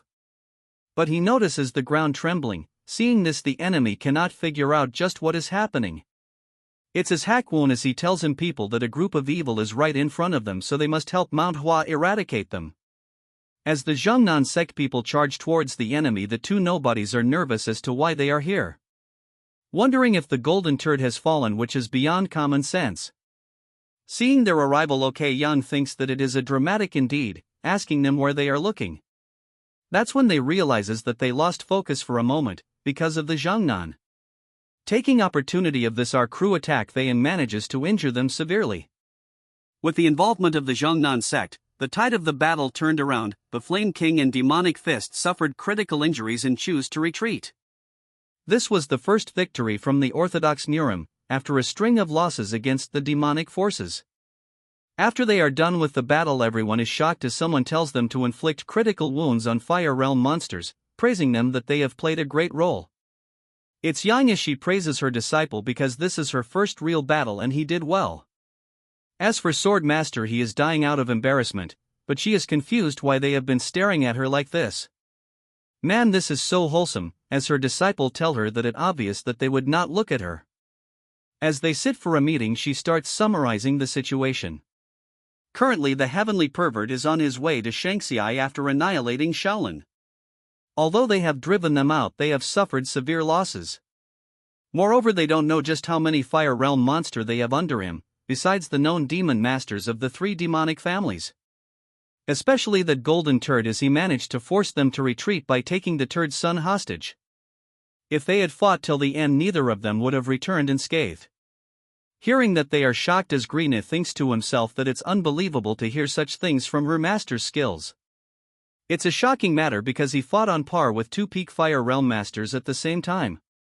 They only bought time for some time and the situation is not looking good, so they will quickly regroup and invade again as quickly as possible. If the possibility that the Heavenly Pervert were to join them, it would be impossible for them to stop with them with their power alone. Old Man says that after much deliberation with his waifu, they have reached a conclusion that Manhwa and Zhongnan must abandon Shangxi. Hearing this, everyone present is shocked as he continues telling that Shangxi is the very symbol of Manhwa and Zhongnan. However, the Demo Inc. forces have grown strong to the point that they alone cannot handle them. So right now their priority is to restore balance. So both Manhwa and Zhongnan must lend their strength to the Righteous Alliance. Beardo thinks that it is the best option, but he is worried about the commoners in Xi'an who have supported both sects in Shangxi. Yang says that they will take them all with them. It is no exaggeration to say that they exist because of them. They should still have time before they come back towards Xi'an. So they need to persuade them to evacuate before the enemy arrives. She orders Yang and Hakwon to go relay this information to the Righteous Alliance, while she and her disciple will go persuade the citizens. But okay, Yang mocks her, saying if with her personality if she can persuade anyone. She asks this turd that he is upset because he ignored his words the other day. He tells her that him and Hakyun will go persuade the people, and for the alliance they will send a messenger pigeon. Hearing this, she is confused what she will do then. He tells her that for now she should tend to the sect leader's injuries and avoid beating him up. Hearing this, she gets mad. The next day we move to the Righteous Alliance camp in Jushan. The letter states that after the battle with the Hua family, Manhwa and Zhongnan, so they has announced their intention to leave Shangxi and join the Righteous Alliance. Barbie is stoked because two major sects are joining them, and it's possible that their messenger managed to persuade them well. Moreover, they managed to repel the golden turd and even dealt a blow to the Hua family. Because of this, it should greatly reduce the demonic force's strength in Shangxi. However, they don't have time to check on Shangxi, so they will need to do something about Shaolin's situation. If the Shaolin monks who have joined the alliance learn the truth, their morale will plummet, since they cannot keep this hidden forever either. The burden on his shoulder is deeply heavy as he wonders where the alliance leader is. Moving to our forgotten main character, he tells our half-dead Yeon-myeong that he has some expectations, since he turned out to be nothing special. He thinks it's a waste of time, but seriously they are stretching this too much. He turns around as Yeon-myeong says that it doesn't seem like reality. As our Chad uses the sky-covering sword, all without actually using a sword. As he tells his fake master that his real attack are more painful than this. He is shocked because his body and inner chi have been constantly recovering completely since earlier. Which cannot be normal, so the strain must be affecting his real body. As his fake master gets up, he thinks that he has never won a duel with his master when he was alive. By the time he was confident he has surpassed him, he had already passed away. He thinks it is nice to see his face again, but his smile still scares him. As his master laughs, he says that if this is the wall he has to overcome to get out of here, he should show his disciple who has already surpassed him. Finally managed to get rid of the copyright claims, this part starts in the practice area all silent. When all of a sudden huge wave of energy raises through the area. Our Chad is getting overwhelmed, since he has no weapon. He is using his internal energy to manifest swords. Using them he offsets his attacks, but a follow-up attack causes his to move places as he thinks to himself that a simple dragon scale fragment is not enough to inflict damage on his master. As he rushes from one place to another, right now he is fighting using pure internal energy since he has no access to white snow and feather needles. To inflict damage, the best option is to use the myriad heaven flower rain, as such he aggressively charges towards him. Then uses shadow step to create a facade. He is thinking of using the dragon scale principle to solidify energy to create a foothold and change direction. Although it consumes a bit of internal energy, but if he tries condensing and solidifying the energy fragments before they scatter. With the sword he charged towards old man. Although he blocks it, he seems excited. Although the sword is good, it is not as good as white snow imbued with spiritual energy. Still it is enough. As they exchange sword, the surrounding turn into dust. Yeon-myeong manages to catch him off guard, and using extreme annihilation he lands a heavy blow. This makes a gap in his shoulder as our Chad says he paid him back for cutting his shoulder. As they create distance, our Chad is confused, then goes serious because his master is laughing since he is not an ordinary human. As he makes a poker face, old man says that it was a magnificent strike. And they are few in this world who could display such swordsmanship. But from the wound a little girl asks him why even with this much power he couldn't save her. The dark creepy thing says why he watched as she burned, and hearing all this he remembers what had happened. He grips onto his sword tightly, saying himself that he must not waver since all of this is not reality. The creep doll asks him if he is going to kill her with the sword, like all the people he did behind him. Behind our Chad, all the people he has killed is surfacing. As they continue to curse him, he grabs onto his sword and instantly raises them to the ground. He convinces himself that all of this is just memories of the past. But more of them latch onto him, telling him he feels no responsibility for all those he has killed. He killed them without hesitation and didn't understand the reason behind the battle, sometime even when he knew he turned an eye for his own sake while wielding his sword. He should not look away, as it is the weight of the resentment from those he has killed. What is dragging his feet is the swap of doubt, guilt, and arrogance he has created himself. And all of this is within his heart demon. This is so detailed, unlike most manhwas. As they drag him under the swap, our Chad also realizes that all his action was wrong. Recalling his life memories, he has solved everything with force. In both his live he has never learned or though of any other way. This is peak character development. He planned to live his second life ordinarily, yet he is still floundering in the river of blood. Despite getting another shot in life, he is still not aware of his past life. He remembers that Snaky told him that him thinking of living ordinarily is not possible, because someone with talent like him must have a reason behind it. That's when he realizes something and his hand comes out of the swap, shocking the creep doll as a huge fluctuation of energy blasts through the swap. As he has released himself from it, he tells them that there is too many he wanted in ordinary life. So he tried to remove obstacles, but at some point connection took root around him. He was alone in his last life, but this life he has friendships, got to teach others and lead them, make friends and feel affection towards a woman. As the creep doll turns into Chucky, he says that he is aware of his past life, but he must protect his connection. As the sword remanifests itself, he says that he has decided that these connections are a reason for his life. It won't matter even if he thinks it's a deception towards those who have fallen, since he is going to leave this place no matter what. Hak Yun and his buddy visit the nearby villages and inform the civilians about the current situation in Sichuan. They warn that after destroying Shaolin, demonic force were coming to eliminate Manhwa and Zhongnan sect as well. And as of today, all of the Shanxi had been engulfed in the flames of war. While ordinary conflicts between martial sects don't harm civilians, it's a different story when demonic forces are involved. As such a progression of refugees formed and soon Xian witnessed a large-scale refugee exodus ever seen. To ensure the procession wasn't blocked by wild animals or bandits, Hakon, Okeyang, and Chong Myong stood at the front. Hak Yu and Okeyang took charge at the rear, in case of possible pursuit by demonic forces. Yun asks Old Man where they are going, since they can't take the entire refugee procession to Zhuxian Mountain where the Righteous Alliance forces are stationed. He says that they will all move together within Shanxi, then go to Zhuxian Mountain. Then they plan to send the refugees to Sichuan under Hak Yu's leadership. Since Sichuan is the safest place in the Central Plains with the Tang family and the Righteous Alliance there. Since it will guarantee the safety of the refugees, Yun adds that Thu will be fortunate enough if they don't get ambushed on the way. Hearing this, he tells her to not say ominous things. She asks him that there was something strange about the man called Golden Spirit. But Old Man doesn't understand it, so she tells him to not give it mind. She thinks to herself that for being the Lord's son he was excessively ordinary. Wondering if there was any need to overprotect such a being to that extent. It is a worthless act and chosen by the logic of demonic forces, and relationship seems too emotional to be just a guard. Moving back to Sichuan, someone is practicing martial art. Someone handed her the technique called cold poison ice crystal cultivation technique.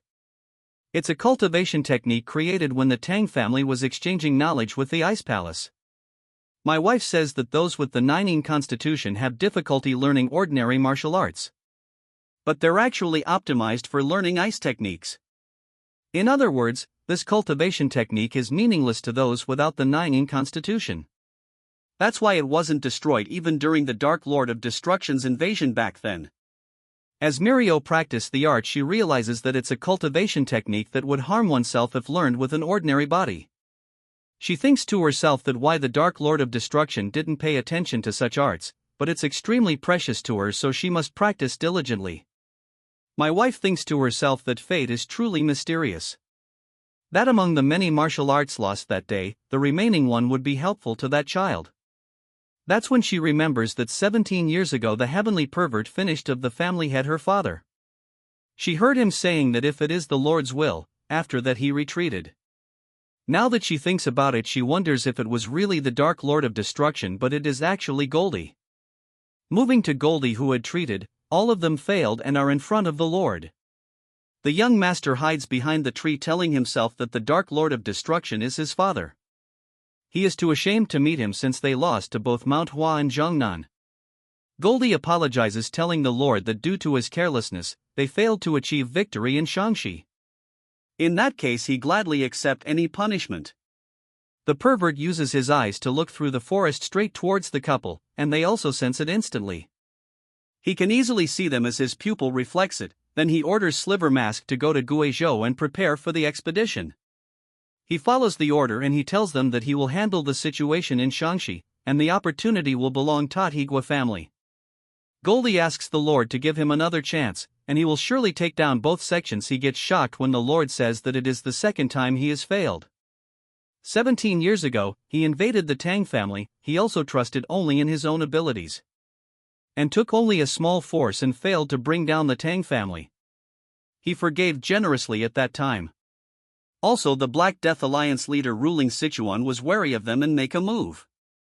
But now, with the Black Death Alliance leader gone, he has repeated his recklessness mistake. So there is no reason for him to give him another chance. He announces that as of this moment the Hua family will be excluded from the succession competition. That when the useless son stops him, greeting him and tells him that he is the young master, and he is his son. Goldie gets nervous as the blabber dog says that he is responsible for the defeat, because he became a weakness in the battle. With the sect leaders, Golden Spirit had to retreat. Then this dumb turd tells him to not ignore Goldie's requests. The Lord gets pissed saying that he stopped him for such a stupid reason. Since all of the responsibility lies within him, then he must pay the price. As an attack is aimed towards him, he can't even react, yet Goldie blocks the strike falling to the ground.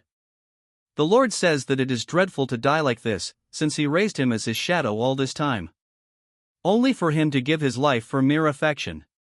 But there is nothing he can say as he walks away, saying that parents bear the sins of their children. Dumb kid cries saying that he is not of the Lord's bloodline and Goldie is his father. As Goldie lies lifelessly, we see a flashback where two kids are being adopted by the Lord as they will be his honor guards. There were many children S0LD to the Heavenly Demons sect to obtain divine pills. Among them, the twins were chosen by the young sect leader of the Heavenly Demons sect. And under his support, they received demonic manuals and spirit medicines, reaching the realm of extreme demon. And wearing gold and silver masks respectively, they became the young sect leader's honor guard. As shadows they took down those who blocked his path, and acted on his stead, and one day he ordered them to create an heir. He tells them to make the daughters of the families that have surrendered to them bear the seed that will succeed him. It was an incomparable order, to suddenly seek an heir through his honor guards. But it was the order of the one who would become the sky of the demonic path was absolute. So they couldn't question it. He also excluded personal feeling, which is simply an order. That's what he HD though. Until 10 months passed and he held a small lump of flesh in his hand, he developed feeling that a shadow should not have. Knowing he couldn't do anything made Hai want to call him out more desperately, his son. These were words he could never say in his entire life, but he kept this one promise that even if he becomes the Lord one day he will protect him until the end of his life. As he lies dead on the ground as rain showered the area. And this dumb turd cries with no words coming out. This part starts at the Gua family state. As he gets dressed, Sliver Mask says he must follow his lord. His wife says just how long are they keep going to wait. She heard that the Hua family held their departure ceremony if they were to achieve victory. Then their son would be out of succession without even a chance to compete. He says that he cannot do anything since it is the Lord's decision, but understands her impatience. Instead, this Riz Lord kisses her and says that he cherishes their son as much as she does, so she should wait a little longer and he will find a way. As Silver Mask rushes towards the Gua family, he is happy that Goldie has failed, and thanks to that an opportunity has arisen. This dumb turd is going to deploy all forces and attack Sichuan, which is the Righteous Alliance main base. Since most of the Righteous Alliance forces are at Mount Juxian, so reinforcements will be slow. If they take down the Tang family, the position of the next lord will belong to his son. Moving back to the squad, they are splitting and one of them will escort the civilians to Sichuan, then later they will meet again at Mount Juxian. As they depart with extreme speed, Yan asks Old Man if Hakwun would be alright alone. And he might get ambushed leading that many people. He says that Goldie and the Hua family has suffered serious internal injuries. So they need time to regroup, and in the meantime they will get away in the meantime. But they freeze instantly the moment the pervert is gazing at them through the sky. Just sensing the energy, all four of them stop, unable to move, realizing that what they felt earlier was not imagination and someone has been tailing them, and whoever it is, they are extremely powerful. A voice tells them that they have been too late to move separately after all this time. Old Man understands that the person standing before them is the Lord just by his demonic energy. He says he was getting bored waiting and almost dozed off. Yun is shocked that he reached Shanxi much faster than them and even predicted their route and got ahead to wait. As for the twerp, he cannot even fathom just how strong he is, then he proceeds to laugh because he was delusional to think that they were on the same level. Old Man knows instinctively that even if all of them attack together they will die. Old Man thinks that he must focus on getting at least one person alive, so he must buy time for them to flee even if he has to sacrifice himself. The pervert says that the civilians are headed towards Sichuan, but he has no interest in them. What he cares about is them who will join the righteous forces at Mount Juxian. He completely figured out their plan. Old Man thinks that he know about the groups heading towards Sichuan. It is as if he can see them with his eyes. That means his energy sense has developed enough to encompass all of Shanxi. He thought of killing them, but he has changed his mind. For now he will spare their lives. Hearing this, Old Man asks what their scheme is. He says that there is nothing like this. Killing them here and then going to slaughter the civilians would take as long as drinking a tea. He gets behind Old Man, saying there is no need to go that way since he doesn't kill people for no reason. All of them couldn't even process when he got there. Pervert says that no matter how much they struggle, if he puts his mind into it, establishing demonic order in the Central Plains wouldn't take more than 2 weeks. But that wouldn't be fun since one has to fight with a feel of satisfaction. For that very reason he postponed the fight with the Black Death Alliance leader, since both of them wanted to fight each other once they reached their absolute peak. But he got to know that he was killed by some brat who is the leader of the Righteous Alliance, so he will have to create entertainment using our Chad, unknown to him that he uses the techniques of our Chad. For that reason he will keep only the elites from both sides alive, whether they're righteous sect members or demonic path followers. He doesn't need those who drag down their alliances. From that perspective they have proven their worth. He will spare them, but they must not take a singed step out of Shanxi. If he sees in movement he will kill them. Yun cannot believe he is just letting them leave, and Old Man says it doesn't seem like an empty threat. Yun asks OK Yang as he is not going to do anything. He is someone who has met both Yeon-myeong and the Dark Lord Destruction. Asking him if our Chad has any chances of winning against him, he instantly says that our Chad has skills that is too difficult to even gauge. But he cannot assure his victory if they were to have a fight. All of a sudden the turd stops, saying that ending them all 4 of them away be a bit excessive. Anyway, that golden spirit stepping forward recklessly only to die by his hands. Hearing this, the two cannot believe that he killed such a strong subordinate with his own hands. He then says he must balance the numbers, so he should cut one person at least. He launches an attack towards Yun, which Old Man blocked, as his sword shatters and he falls to the ground, telling her to not follow soon. As he dies, the turd says that it's touching since both sides took a blade for each other. This leaves some weariness and they shouldn't leave Shanxi and wait quietly. Yun pick up his body, telling him he made such a decision. As she cries, she says she couldn't even respond to her apology. She says what she is supposed to do if he leaves like this. Now she had the opportunity to open up to each other. As she turns red, aura leaking from her body, she says she will kill the pervert no matter the cost. Moving to the Hwa family, the matriarch is running outside to see that her son is carrying Goldie on his arms. He asks his mother why she is grieving even though nothing happened to the Lord, so he asks her to tell the truth, wanting to know if he really is the son of the Lord. She explains to him that all of the young masters of the 3 families are none of the Lord's children. She says no one knows why the Lord didn't create his own successor directly. Even Golden Spirit didn't know the reason. In a flashback we see him telling her that 20 years of serving him, he gets the feeling that he exists alone in a different world. It might be that he won't do it, but that he cannot, and the Heavenly Lord views other humans as less than beasts. She says that's what they talked about the Lord. The turd asks her when she was him if he talked about him. He gets shocked when he hears that all he talked about was him. At first she was worried that he was just a child born from an order. But he told him that for his son he would even go against the Lord's command. That's when he remembers all the things Goldie did for him, and because of these tears won't stop dripping from his eyes. He had lived with the desire to gain recognition from a father he had never seen. Not that he looks back at it was foolish and shameful, not realizing he was by his side. She says that since they have fallen behind in the succession race, she supposes that this is the end of the Shanxi as a demonic clan.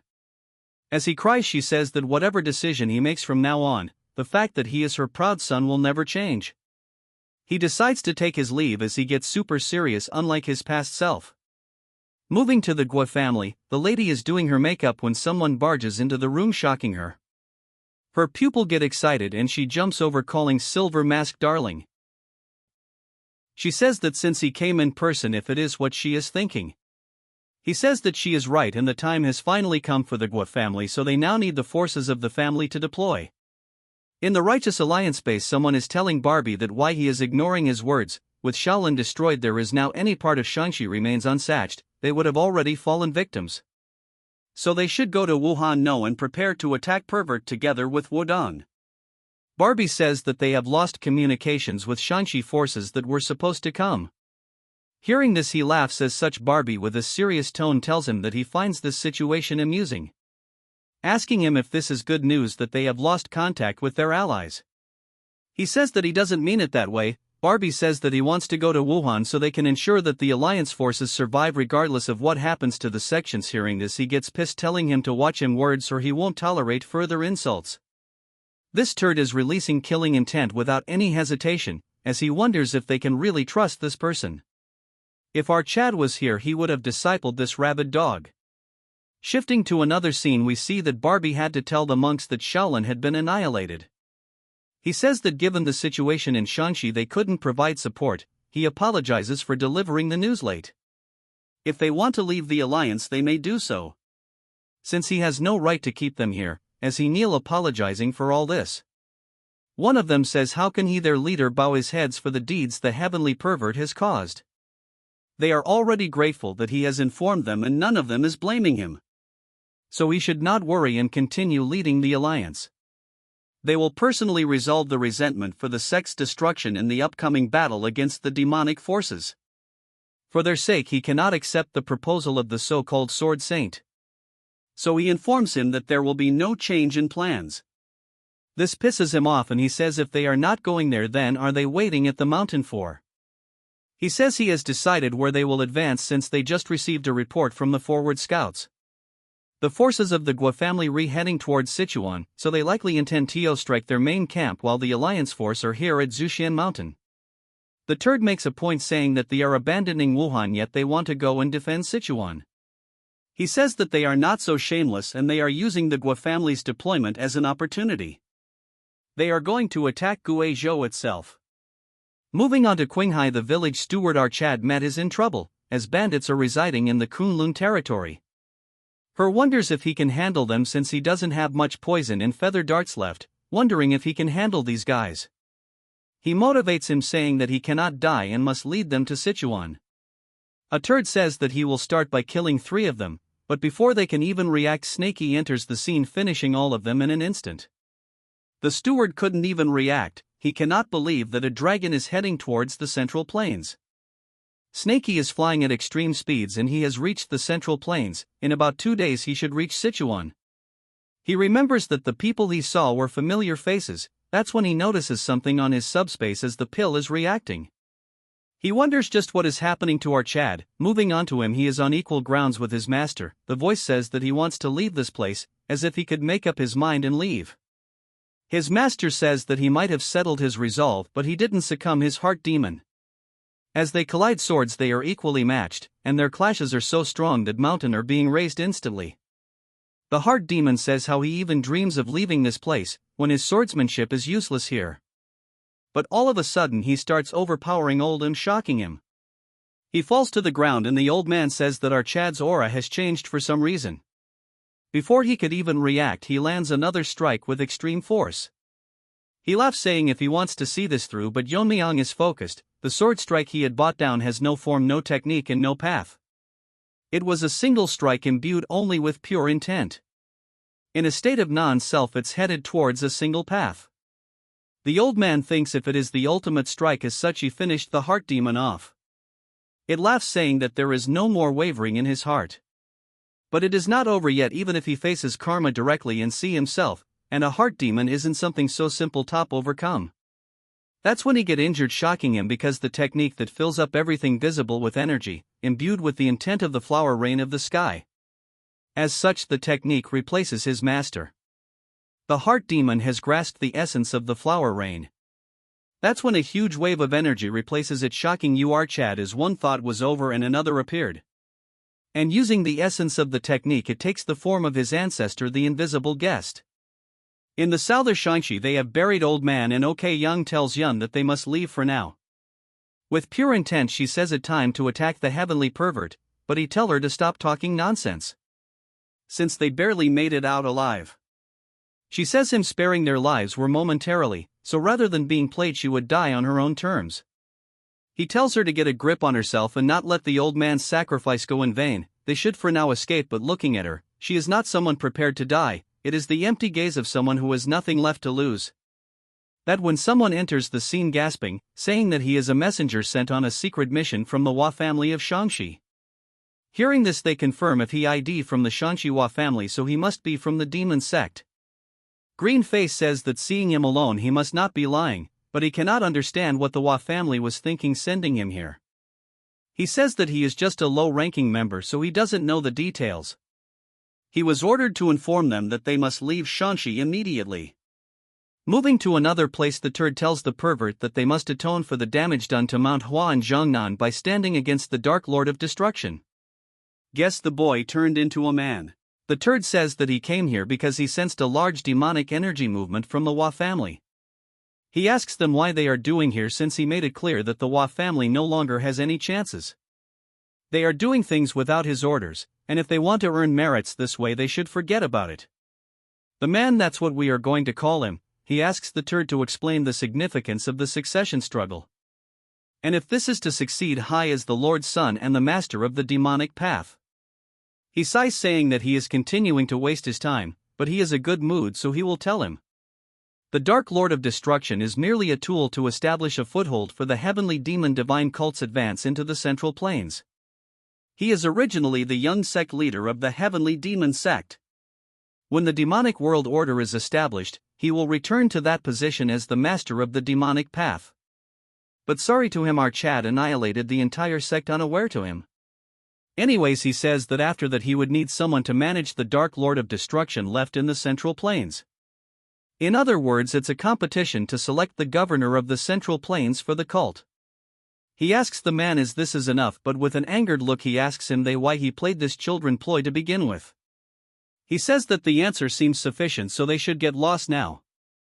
The man tells him if the answer why he deceived them, then, hearing this he says to use his brain a little, it provided justification for assigning the demon elders.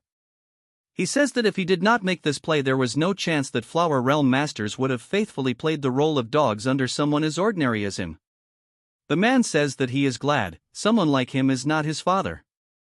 Thanks to that his heart has gotten lighter. Then he proceeds to say that earlier when he asked where he was leading all these troops, he was here to avenge his father. Hearing this he laughs, saying that at this rate the Hua family of Shaanxi will lose everything. But he cannot understand the fact that the two flower stage demons are going along with it. They respond to him that they are disappointed, despite serving the Lord faithfully over a decade. They are discarded without mercy when deemed unnecessary, and he deceives his subordinates to manipulate them. So they cannot just follow someone who feels no remorse. One of the demons says that until now he has walked the path of demons with pride, but today he trembles with rage at his own foolishness. Hearing this the turd says that he came to the demon path seeking power, yet he is taking about righteousness. He thinks something is wrong since all of his subordinates have gone wrong in the head. He thought they would be useful for longer, but it cannot be helped. As he releases killing intent he says that now he has no choice but to kill them all together. He says that before the sun sets the Hua family will be annihilated. The intent is so strong that just by standing in front of him, yet he feels like he is being devoured. The pressure is overwhelming, but the masters tells him to keep his composure. Even if they are fully prepared they cannot do anything against the Lord, but they cannot forget their purpose. In a flashback we see that he telling the masters that he has lost the succession race and he is not even the Lord's child either. So they don't have to show courtesy towards him. They will aim to not dishearten him, since he failed the succession race, since their bond as master and student will remain, so he asks them even if they will follow him even if he goes against the Lord. Although someone like him would never reach the Lord, but he cannot just sit idly after witnessing his father's death. Even if he can cause the slightest disruption to the Lord's long-cherished wish, so he will risk everything to obstruct him. Hearing this, they say that if it is his will, they will follow him even if it means death. Moving to the present, he is happy that there are at least people who trust and follow behind him. He says that they are about to start a fight with no chance of winning. He is grateful that they choose to follow him despite knowing all this. Since he has now become a man, he says that the Hwa family will not live under the protection of the Lord, even if history records his decision as foolish. He would rather die than live a life with false bloodline, so he orders them to become fools like him, all charging towards him. Moving to the other side, the squad is informed that an internal strife has began. OK Yun thinks that if it is true, then it is the perfect time to make a move. Yun says that it is great news, that the demon turds bear fighting among themselves. She has lost her mind as she draws her sword, saying that in the chaos she will find an opening and finish the turd that invaded Manhwa and Zhongnan. Then she moves towards the messenger and asks Hai if he was there during the invasion of the Manhwa with a black cold stare. OK Yang had enough of his sister and slaps her directly on the face. He says that if she will kill someone that even 4 Fire Realm Masters don't dare to face with a sneak attack. As for the sneak attack, he says that is a stupid idea, since by the time they arrive, everyone from the Hwa family would have been annihilated by the pervert. She asks him what they should do then, since she lost him right in front of her eyes. She grabs him by the collar and asks him about her revenge, and if he's saying she doesn't have the right to have her revenge just because she is weaker than him. Hearing this, OK Yang tells her to look at her feet. Looking down, she sees the old man's broken sword. He says that they are the only one that can take care of his belongings. He says that if they die there will be no one to carry his will, so what they need to do right now is not revenge. To ensure his sacrifice was not in vain and to honor his will, they must survive till the end. Hearing this, she is having a hard time controlling her tears. Moving to his disciple, he is at a loss of words, so he tells the sobbing minion if he is going to go along with them. She apologizes to old man, and says that when the war is over she will make sure to give him a proper burial, so that everyone from Mount Hua and Zhongnan can remember him. We move on to the other side of the story, and it's not our Chad. Everyone from the Hua family has been slain, and the turd says that even after all of them attacking together, this is all they could amount to. At the moment, he grabs the man by his neck, and tells him that he cannot understand, as he told him that from the beginning that they cannot draw a single drop of blood from him. And all he did is pile up meaningless corpses. Even if they did nothing, they could have at least prolonged their lives. That's when he realizes that something is wrong. The man is laughing crazily, telling him to use the great ability of his figure it out. Hearing this, he uses his ability to figure out that the Mount Hua turds have disappeared from his energy detection range. He asks the man if he really threw away all this life just for the enemies to escape. Even in his dying moment, he says that his enemy is right in front of him, although they couldn't inflict a single scratch on him. Before he could continue talking, he uses his aura to punch his gut instantly, saying that he is foolish to think such a thing will harm his action. But he will praise him that he was not just a fool. It would have been better if he showed this sight in front of Mount Hua and Zhongnan. As he falls to the ground, he says that it was entertaining and that he will watch it from the afterlife how useless his defiance was. And he will personally show him that all of the central plains will realizes it. Moving back to the other side, we see the messenger telling them to not go to Zhuanshan Mountain, elaborating that there is someone called Silver Wolf who guards the Lord alongside Goldie. He was ordered to lead the Gua family army and attack the Tang family and destroy the Righteous Alliance. Hearing this, they are in a tight spot as he continues to explain that by now their army should have learned about this and withdrawn from Sichuan, so they might cross paths with them on the way. Since he is done with his orders, he take his leave. Afterwards, as they were running towards Sichuan, Yun cannot understand why the Guizhou forces are moving now. So she wonders if the Lord is really thinking this as entertainment. Yang thinks that this is fortunate for them, because if the 3 demonic families and the Dark Lord of Destruction had moved at full force simultaneously, the righteous factions would have already been annihilated. That's when they notice something. Yang thinks that the movement is unusual, and it is like they have a will of their own. Yun wonders how many people on Earth can do something like this, since the pervert is currently looking for them. He is manipulating the flow of the clouds to look for them. Currently his level has gone beyond martial arts. She tells them to speed up, or else he might just locate them. As a huge dragon with glowing eyes manifests itself.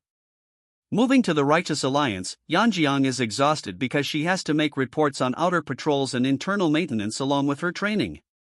Since she is the actual military commander and temporary chief of administration. His uncle's communication has been cut for a week, and there is no news from our Chad, which is frustrating. As she misses him, she pray that nothing bad happened to our sleeping Barbie. That when some guy enters the scene telling her that she has been working hard, he then tells her that he has bought some snacks and offers some for her. As she stuffs her mouth in them, saying the guy that she is going to live thanks to the section leader. He tells her that she has been pushing herself too much and he is worried about her health. Dude has no chance, but sleeping Barbie will not be available for more new chapters. As he suggests her some methods to offload the work. Hearing this, she says that she is fine, since this is nothing compared to the ones who went to the battlefield. They have this dumb filler talk. I can go on writing this, so just imagine them talking about the same thing again. That's when a voice shocks them, telling them he hates to ruin the mood, but the news is very urgent. As the busybody is daydreaming, one-armed Chad says that the Gua family troops are heading towards Sichuan. This shocked them very much, as he informs that they grew, turning every place they pass into wastelands. Moving to them, the army is walking through a village all burned out, and the sadistic young Master Gui turd is enjoying this chaos. Now we even need to know his backstory. Back at him, he had to live an ascetic life due to his surveillance, and the dignity befitting his status. That's when a voice tells the troop that morale is important in war. Since they can liberate themselves here, as this sadistic is going crazy, for the next 2 hours he commands the troops that he will be closing his eyes for 2 hours. In that time he won't give any punishment taken against civilians, do they can kill as much as they want. Silverturd seeing this thinks that they are wast 5 too much time, but the one on the horse says that he is too concerned. This weirdo says that looting in war is necessary, so they can afford to waste this much time. This guy is the great elder of the Gua family, the great spear king. He then says that a virtuous general knows how to loosen discipline appropriately rather than tightening it too much. This turd had entered the demonic path but was originally a military general. This guy is close to a soldier than a martial artist, after the pervert saved him when he fell into demonic darkness. He then joined him, and since then he has been helping the Gua family. But his word and action has a different kind of darkness that make him feel uneasy. As he wickedly laughs, he says that despite all this his skill are excellent, so for now all he can do is watch. A messenger bird arrives and the man reads the letter, and his smile instantly fades away. Silverturd asks him if this is serious. He tells Silverturd that it is too late to defend, so they are attacking their main base to make them retreat. He thinks that this is a good strategy, and all of this is going according to the predictions. In the letter she said that as per the elder's advice, they have withdrawn all forces from the path to lure them into a false sense of security. As per the elder's advice, we've withdrawn all forces from the path to lure them into a false sense of security. They have requested support from the Fu Zhenlu family, securing a promise of several hundred troops. In particular, they say that Baek Sarayan of the Ice Snow faction, the Lu family's strongest force, is coming. As she's the strongest among the Lord's subordinates.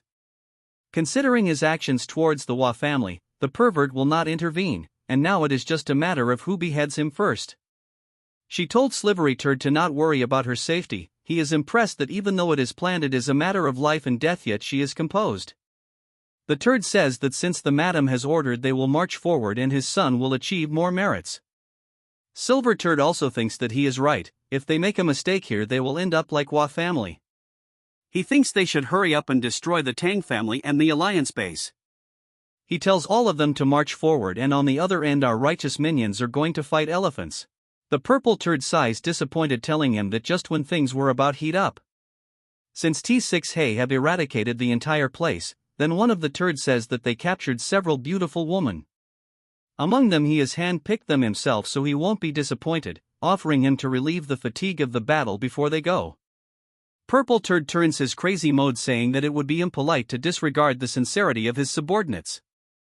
Then he laughs. That's when someone's saying that the Grand Elder has sent a letter, telling him that the Righteous Alliance army is heading towards the Gua family's main family. This shocks him as he continues, saying that he has ordered him to attack on the Righteous Alliance's company. He confirms and says that it cannot be helped, so he won't let his desires cloud his judgment. Tells his minions to kill Therm since they are just baggage now. And her does so, as travel for longer times, we see Purple Turd sighing. He says that he should have indulged a little before. He is not dumb, as he thinks to himself that them hurrying will not change the outcome of the war. He then rethinks, since his mother is risking herself, so he must at least pretend to be diligent. So those around him end up acknowledging him. He says himself that it's not like he only has a day to live.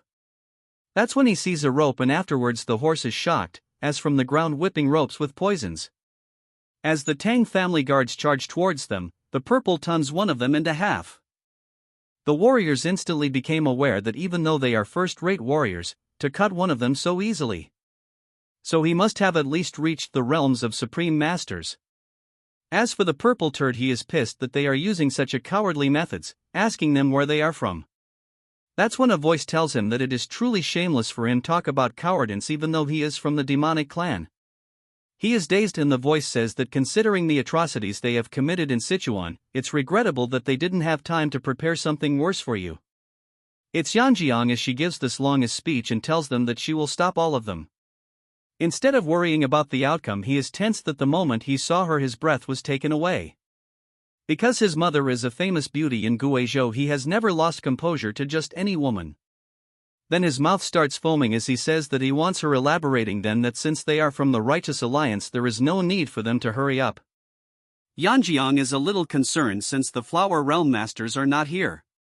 So they must have gone towards the Tang family, although they have already sent them letter. This dumb Rox tells Yeon-myeong that she is truly beautiful and would like her to be his concubine. She thinks that he is truly disgusting to have thoughts like this in this critical time. Even if times were right, she would not want to tell him anything. Holding his spear, he says that he will take it slow, since the situation is not ideal. As he kills more of them, she tells everyone to prepare for battle. The demon turds also get ready for battle, although they are all still poisoned. Guess what his first command is? He orders them to capture the woman with the fan at all costs. The rest they can kill. After some time, even the sun has set and the Tang family members are almost out. Yeon-myeong is also injured as there is difference in their skills. They even used advanced troops, yet there is such a large difference. Especially the orange turd, as he is using his aura so well that he has even straightened his horse. He gets down, saying that her assessment to challenge him in an open field backfire. He then goes back to his perverted behavior, saying that he will skip names and all that, since seeing her up close he is losing her mind, offering her to become his concubine.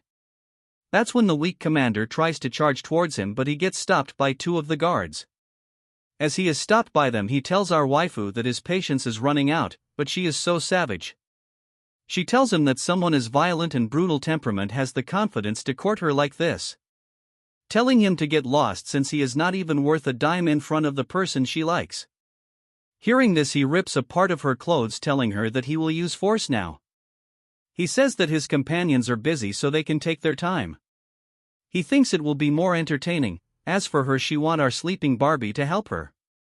All of a sudden the entire area gets cold, snow falling from the sky. Purple Turd cannot understand since it is the wrong season. He notices some movement, but it is too fast for him to react, pushing him away. He cannot understand that it is a simple technique, yet the internal energy is tremendous. He wonders just who the person is, and not the sleeping Barbie says that she rushed here to check the situation.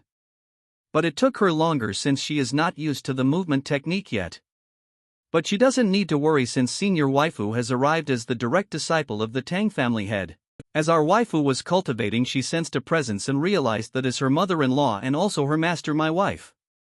She in a serious tone tells her that she has to stop her mediation, since it is an urgent situation. She received an information that the Gua family forces have reached Sichuan. According to the intel, the army was split in two and one part is heading towards the Righteous Alliance and one is coming for the Tang family.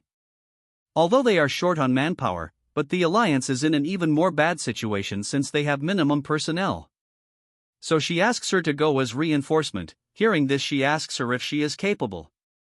More importantly, if the main force is her, she should stay, but she tells him to not worry about this place.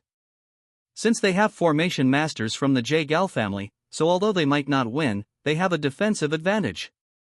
She says that the one heading towards the Tang clan have two Fire Realm Master. As for the alliance, they is at max a entry-level extreme demon. Although she doesn't want to force her, she should achieve victory and support the Tang family. Because she is someone more talented than she thinks. Yanjian cannot believe that the last time she saw her they were on the same level, yet she has become this strong. But the horn dog is not worried about his life yet, he is appreciating her beauty. He orders them to capture her alive, but she use a cold poison ice technique. As it release a blizzard not affecting any of them, as they laugh Yeon-myeong thinks they are done for. Purple Turds giggles until it fades away as his minions start shivering, falling tot air deaths. He is angry on them since they are not using internal energy to keep themselves cold.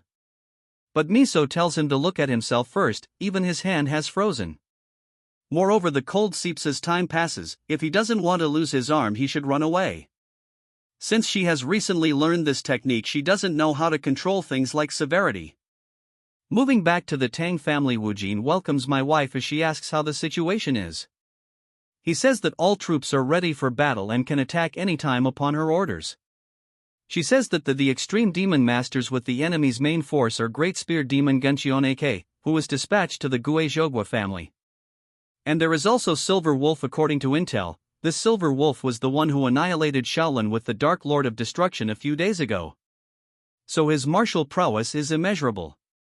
Since he's the one wiped out Shaolin, it is impossible to even measure his prowess.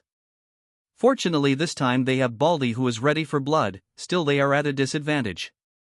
He asks if Fatso and Gen Z uncle are awake, she says although they have gained consciousness. For some reason they are unable to circulate, internal energy circulation is blocked. In their current situation, if they were go out it would become a burden.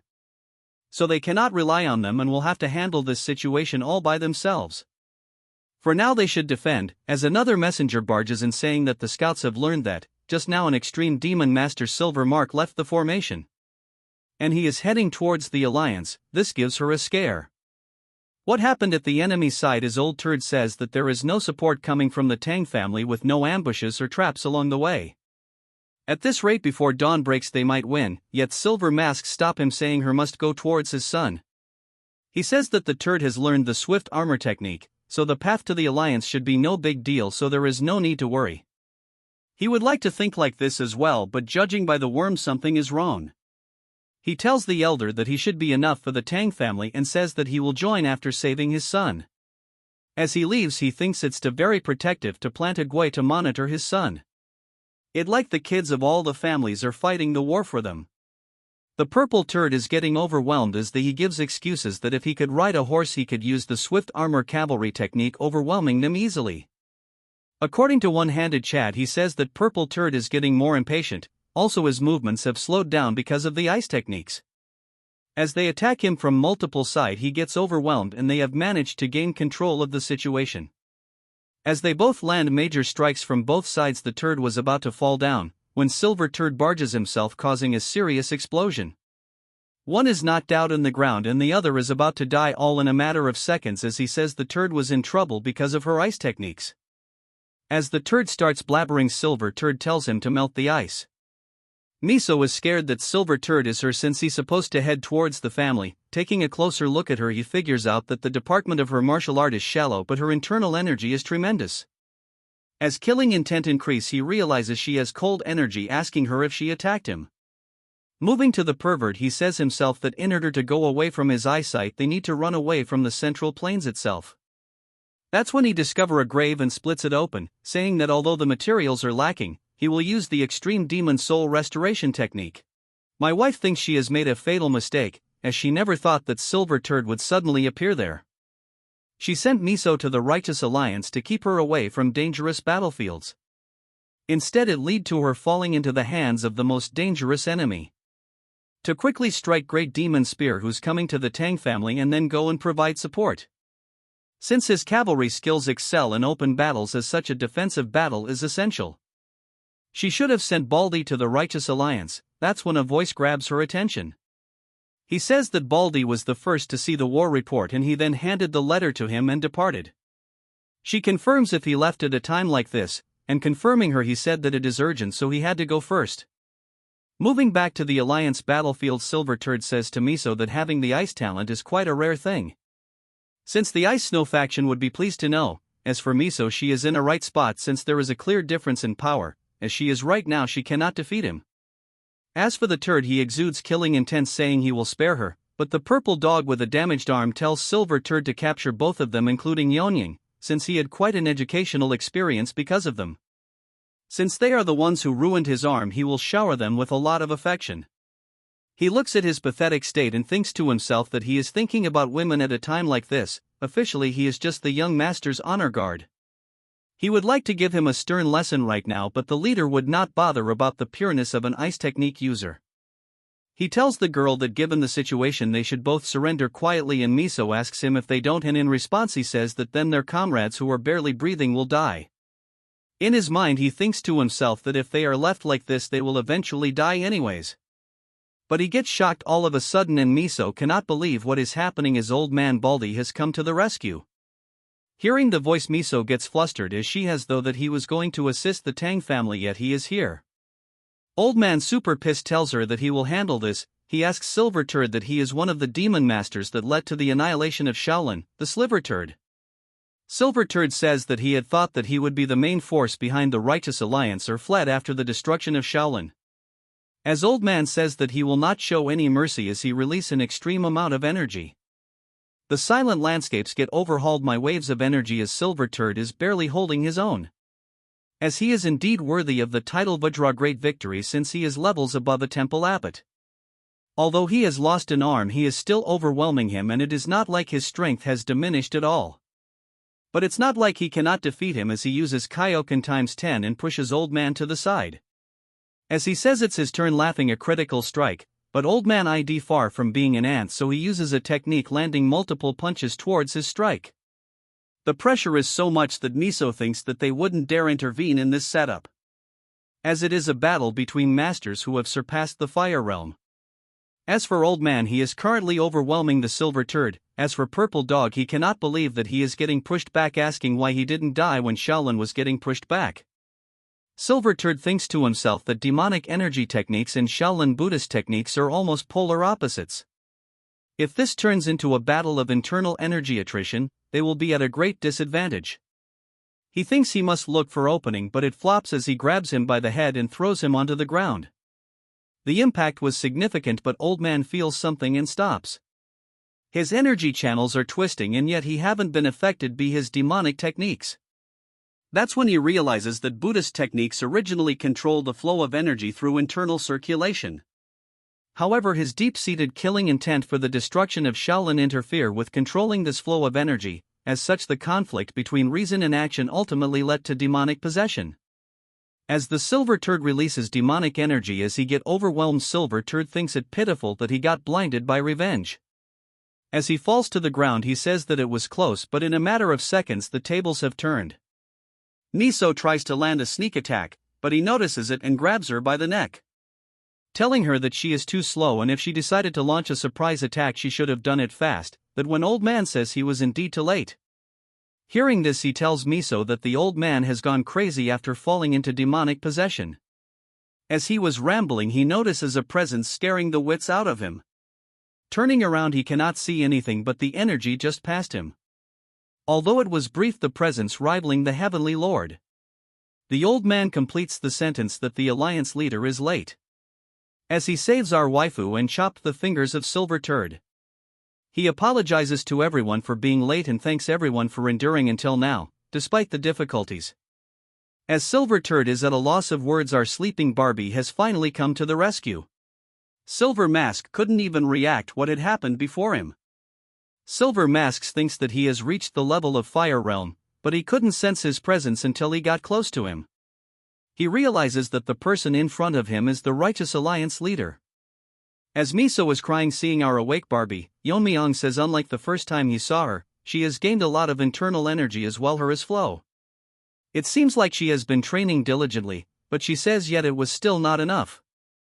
Yeon-myeong cannot believe that things have gotten so bad that even she had to step up, so his absence must have been a burden. That when the Silver Turd uses Kaioken times 20 causing red shockwaves. Yet he is clearly aware that his instincts tell him that he is very dangerous, so he must kill him no matter what. He tells the purple turd to leave this place immediately since he cannot fight him while he is here. Looking at Yeon-myeong, he analyzes that Silver Mask is on a higher level than the envoys, as he wonders if the Dark Lord of Destruction have many martial artists of such caliber. He tells Miso that they will have to postpone catching up for later. As he summons his sword, he says that he will deal with this trash first. As they charge towards each other, a huge eruption of energy collides. They exchange multiple moves in a blink, while Silver Turd is flying in the air. The difference in their strength is however enormous, so it'll be impossible to fight and escape. But he cannot escape since he will be a big hindrance to the Lord. Although his chances of winning are practically zero, but at very least be some injury at cost of his life. As such, he releases even more energy but gets shocked when he sees our Chad walking in the air. As he closes the distance, all of them bystanders are in awe, and while aura farming he finishes him off in an instant. As he finishes Silver Mask off, Baldy is amazed that he never ceases to amaze people every time he sees him. At this point he cannot even fathom the limits of our Chad. All of them run towards our Chad and Yeon-myeong says that she is relieved to see that he is safe.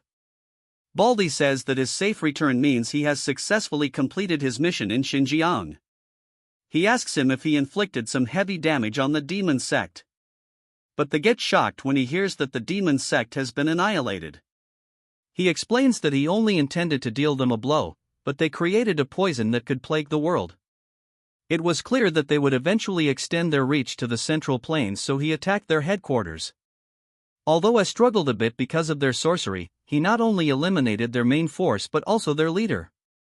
Baldy cannot rest easy since he has uprooted the main forces of the demonic forces. He is concerned about leaving the turd in Xinjiang, but unless he gets the same opportunity as he did, he won't be able to come out. But for now he has matters to attend. He tells everyone to wait for a moment since he has some unfinished things to take care. As Purple Turd runs away, he cannot believe that Silver Turd died without putting up a fight. He cannot comprehend since Intel said that most of the Tang family forces had moved to the Zhuxian mountain. As he starts crying, he rants about how if they know he was this strong, they would have never attempted to attack this place. But our Chad gets a hold of him and stings him with a poison needle. He asks him that he wants to walk away unsatched after messing with the members of the Tang family and the Righteous Alliance. As our Chad asks him if he has heard about the rules of the Tang family. That is to repay kindness twofold and repay grudges tenfold. Then he returns to the scene and Baldy asks him if he killed the one who fled on horseback. Our Chad agrees. Hearing this, Baldy says that is impressive, but he couldn't express his gratitude earlier. He punished Silver Mask, who annihilated Shaolin and the demonic forces as well. Hearing this, he gets shocked since he was aware of all this. Yeon-myeong explains to him while he was away 3 demonic forces begin their attack. In Shanxi, Manhwa and Zhongnan defend their main temple from the Hua family's offensives. But they could handle a second wave of attack, but they evacuated with the civilians. Afterwards the Gua family entered Sichuan and advanced towards the Tang family. Her uncle and the alliance on the other hand went to attack the Gua family's main castle. But they have received support from the Liu family, so they have lost contact with them. Hearing all this, our Chad apologizes, saying that has suffered because of his foolish actions. Baldy thanks him instead, saying that they no longer needs to worry about the demonic sect and the Western Front. He has accomplished great things, so he should not blame him too much, so their main focus should be to eradicate the Dark Lord of Destruction and save the Central Plains. That's when Snaky manifests itself, saying that the monk is right and he has noticed it before as well, saying that he is sometimes too sentimental. But for some reason the girls are completely shocked. Baldy asks him what the talking creature is. Snaky notices that they are staring at him and he says that how they can see him. Before he can blabber anymore, our Chad tells him that he warned him not to show himself in front of others. Snaky says it's unfair since he is a spirit, so they should not be able to see him. He wonders if this is because he became a dragon that this is happening. He realizes that things have gotten chaotic, and Snaky didn't do it intentionally. He reveals that Snaky is the guardian spirit of their main family since it's time for their ancestor. And he has been assisting them. As Snaky is getting impressed, he adds how when he was trapped in the heart demon, Snaky carried him all the way to the Central Plains. Baldy thinks that knowing about Snaky is surprising, but he is worried about the heart demon, since he has overcome it and transcends demonhood. Our Chad says that he did manage to overcome it, but he did get some help. As he was facing both of them at the same time, he was getting overwhelmed. although he tries to hold them off, but they simultaneously attack him. As the little girl and white turd stand, they thinks that he is taking too much time. Normally most would be crippled, but he never expected his attachment to life to be this strong. He should have given up easier. Now he is facing fear, pressure, and everything. It says that a battle with a heart demon is a battle of enlightenment, so there is a clear limit to facing it alone. That when something drops from the sky. Our Chad has been fighting endlessly and now he cannot even move.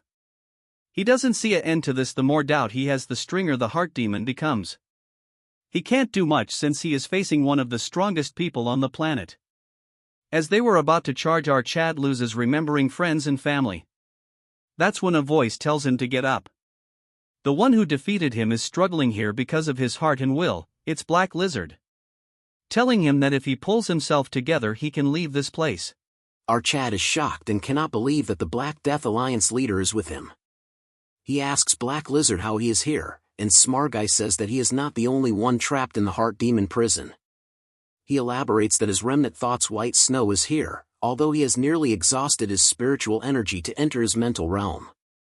Our Chad gets shocked when he says that he had witnessed everything he has been through. But he cannot understand why he is struggling when he overcome being consumed by the heart demon so well. It's very frustrating to see him shaken by the illusions he sees, which is torturous and tedious to watch. As the light grows, he says he will lend him his power. As White Snow is back seeing it, our Chad feels a sense of hope. As his masters are chasing towards him, he grabs onto the White Snow and pushes them back. As huge eruptions occur, they say that the one who has his will broken is regaining his will. Once our Chad has gotten a hold of White Snow, he can now truly end this. He has figured that fundamentally the heart demon is not encountered through training, it was triggered by the malice intended to imprison him.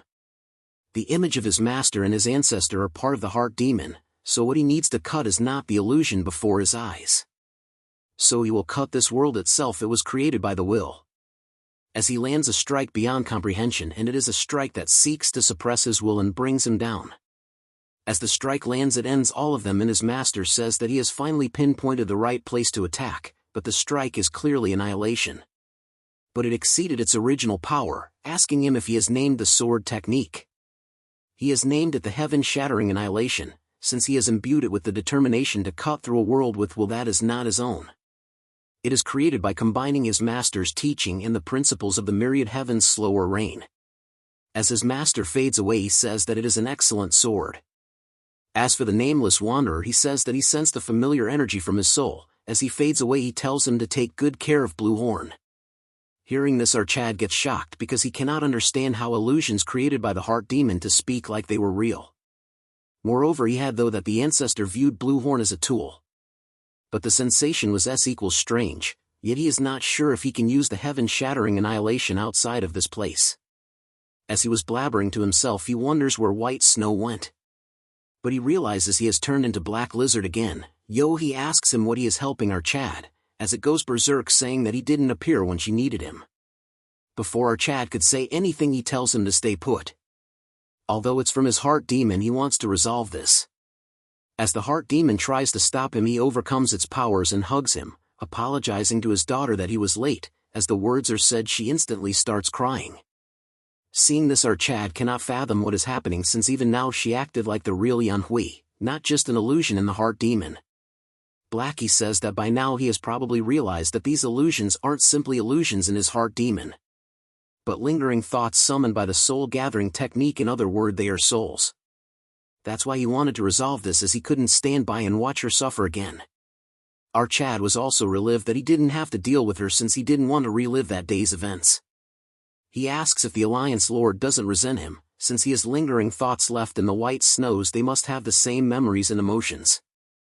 He would lie to say there is none, but he is not foolish enough to ignore the suffering of the child before him, blinded by the past. He is also grateful that even as a lingering thought he was able to say what he couldn't to his daughter. Now they must go their separate ways. Our Chad asks him where he is going, and he says that he must go to the land of dead. That's when he grabs an ugly creature, which is the culprit behind the illusion. It was created by filling soul-gathering techniques and demonic arts with the sorcerer's own soul. He starts doing something to it, saying that he wanted to torture it, but rather than venting anger on such a soul fragment that has even lost its self-awareness. The best revenge would be to use it in a way the sorcerer never intended. He used the samadhi true fire to erase its resentment and turn the spirit into something like an elixir. Although it won't have effects like strengthening internal energy or physical enhancement, the knowledge and wisdom the sorcerer gained in life will be imbued in your intent. He should take at least one spoil of war when he leaves this place. He says at time that they must part ways and he must go to the land of the dead. He also says that he has nearly exhausted the spiritual energy to intervene here. So the spiritual energy that contained him will be depleted and he won't be able to meet him. He says that the one who defeated him shouldn't go around getting beaten just because he doesn't have a weapon. And although HEW is not entirely without resentment towards him, he can see that he has never forgotten the guilt, although he cannot forgive him, but he will believe his sincere desire. As he leaves, he says that unlike him he should protect his connections. Yeon-myeong thanks him, saying that although they are not parts of their will, it comforts his heart a bit longer. As he gets ready to exit this place using his intent, he starts hearing snaky. He felt a connection re-establishing, and says that they are almost at the main camp, so he should hurry up and come out. He is surprised that Snaky actually flew all this way. When he gets ready to come out, two voices grabs his attention, saying that with today's enlightenment he should spread his will throughout the world. As a complete person looking at the sky, he says that their appearance in the heart demon wasn't a coincidence. He is a disciple who was taught the sword in the past life, and a descendant leading the family in this life. He looks at the sky and says that it was the will that appeared reversing the demon's spell, as he tells them that he will lead the war against the demonic path to victory, as he will protect his will and his connections. As the mommy force and demon squad comes face to face, they are shocked that their sheer number is twofolds of their family. They cannot find Silver Mask since he has gone towards the Alliance. Baldy went after him, so she does not need to worry about that. She tells her minions that their only command is that there's no way around it, that they outnumber them. And before they die they should at least kill 10 by any means necessary. When they invaded before, they suffered annihilation, but today it will be different as per the Tang family code. As they charge towards each other, she says that they repay kindness twofolds and repay hatred tenfolds. As the battle continues, the old man says that although they overwhelm them in numbers, yet the battle lean against them. That's when he finishes one of the assassins trying to sneak up on him. Since it has been a while that he made a mistake after a long time in military tactics.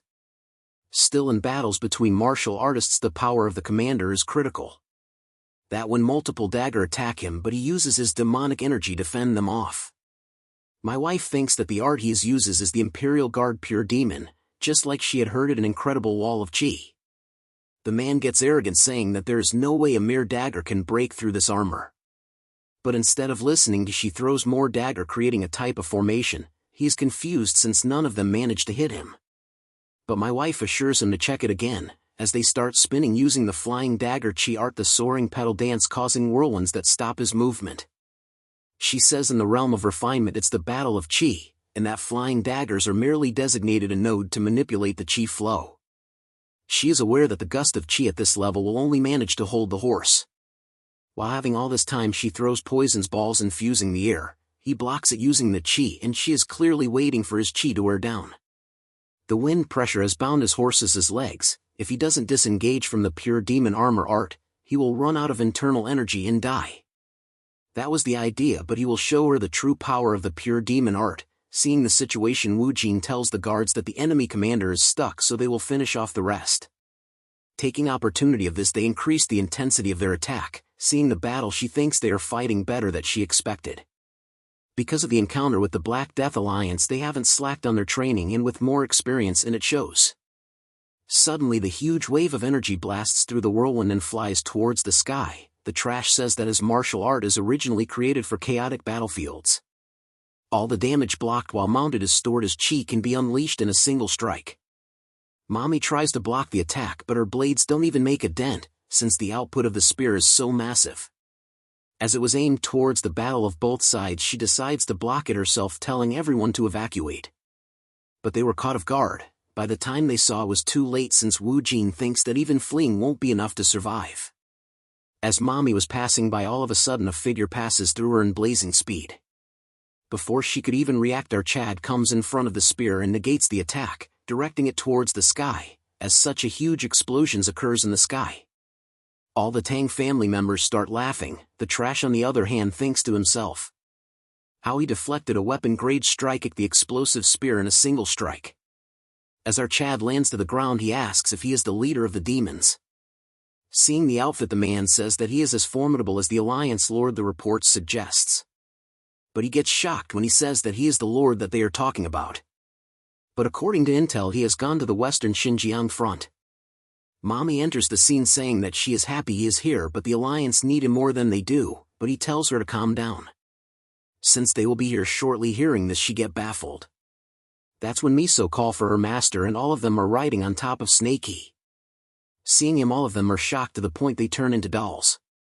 The man starts sweating bonkers when by what he is seeing is a dragon. Even with all his experience, he cannot believe his eyes.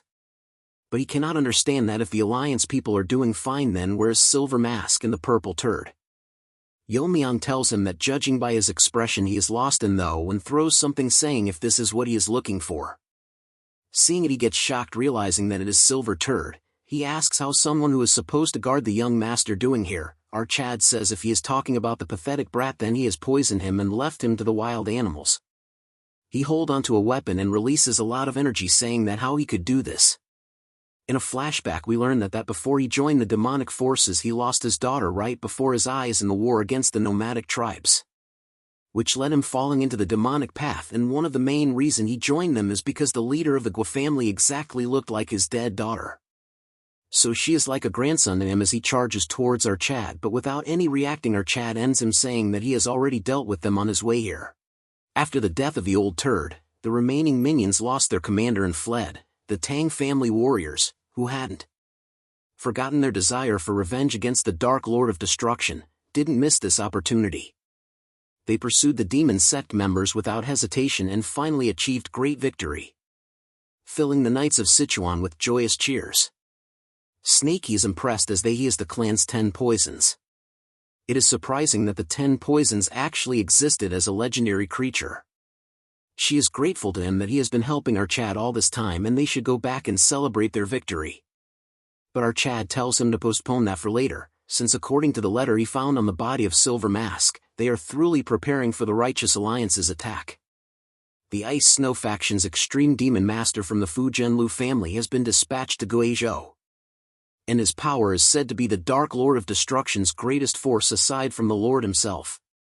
If that's true, the Alliance's valuable troops are in danger. Before we fight the Dark Lord of Destruction, to avoid losing our troops, he will go to rescue their Alliance members. That is the role of the Alliance leader, after all. Moving to the Gua family Barbie, that they have gathered their remaining troops and prepared for resistance. The Saint Turd says that what they need to do now, the strategy is simple. He tells him that their main force confronts the Gua family's troops, while he, a master who has surpassed the 3 flowers gathering at the Crown State and one of the strongest in the Righteous Alliance, will infiltrate and capture Lady Gua. Turd says that even if they succeed, what if Silver Mask were to return? He says if the Alliance leader they trust doesn't come back, they will end up on their one trap and be annihilated. They have brought all their forces, including the ones guarding the main base, trusting his judgment that they have a good chance without the Fire Realm Masters. Barbie says that unlike some others, their alliance would never betray his word. He asks if he is still holding onto their previous argument. He is just saying that pinning all their hopes on the alliance leader is excessive. But his only response to it is that he will definitely, but he has some issues. At that point their conversation got halted by a massive explosion of ice energy. Seeing this they get shocked. The Turd says, sensing the energy, it is coming from the Gua family, wondering what on earth is going on. A foot enters the scene and says that their argument even reached his ears, telling them they should have arrived instead of fighting among themselves. This old hag is the Ice Snow faction master Baek-Soo Ryan. Seeing him, Barbie gets shocked to see that the Ice Snow faction master, who is an absolute master that only existed in rumors. As the Turd continues to stare, the hag throws a body. Seeing it, all of them shocked, since it is the head of the Gua family. She had originally planned to kill her when you and the Guizhou Gua family forces started fighting, but they were taking too long, so she couldn't wait any longer. Barbie asks why she would kill her own allies, since the war is to determine the successor of the 3 demonic families. Their family is already in a remote place, unlike the other families, since the lady couldn't bear a son, so it was half neglected. Previously, when the madam heard the deal they proposed, the hag said that indirectly it would benefit the Gua family. But she was surprised when she said to go and help them. She says that they should create some achievements even though their ranking is low, as the Lord would not like it. Then she plants the seed that unexpected things happen in war. For example, the demonic path's noble lady were to die by accident. She laughs, realizing that it might be killing 2 or 3 birds with one stone. Barbie realizes that woman is cunning, so they plan to kill us all and disguise it as mutual destruction between the Gua family and the Righteous Alliance. This is an even worse situation, but he tells everyone to get ready for battle, encouraging they have a fire realm master at their side as well. Hearing this, she laughs about the fire realm master telling Barbie whose side he is, as he points his blade towards Barbie. He tells him to not resent him since it is all his fault.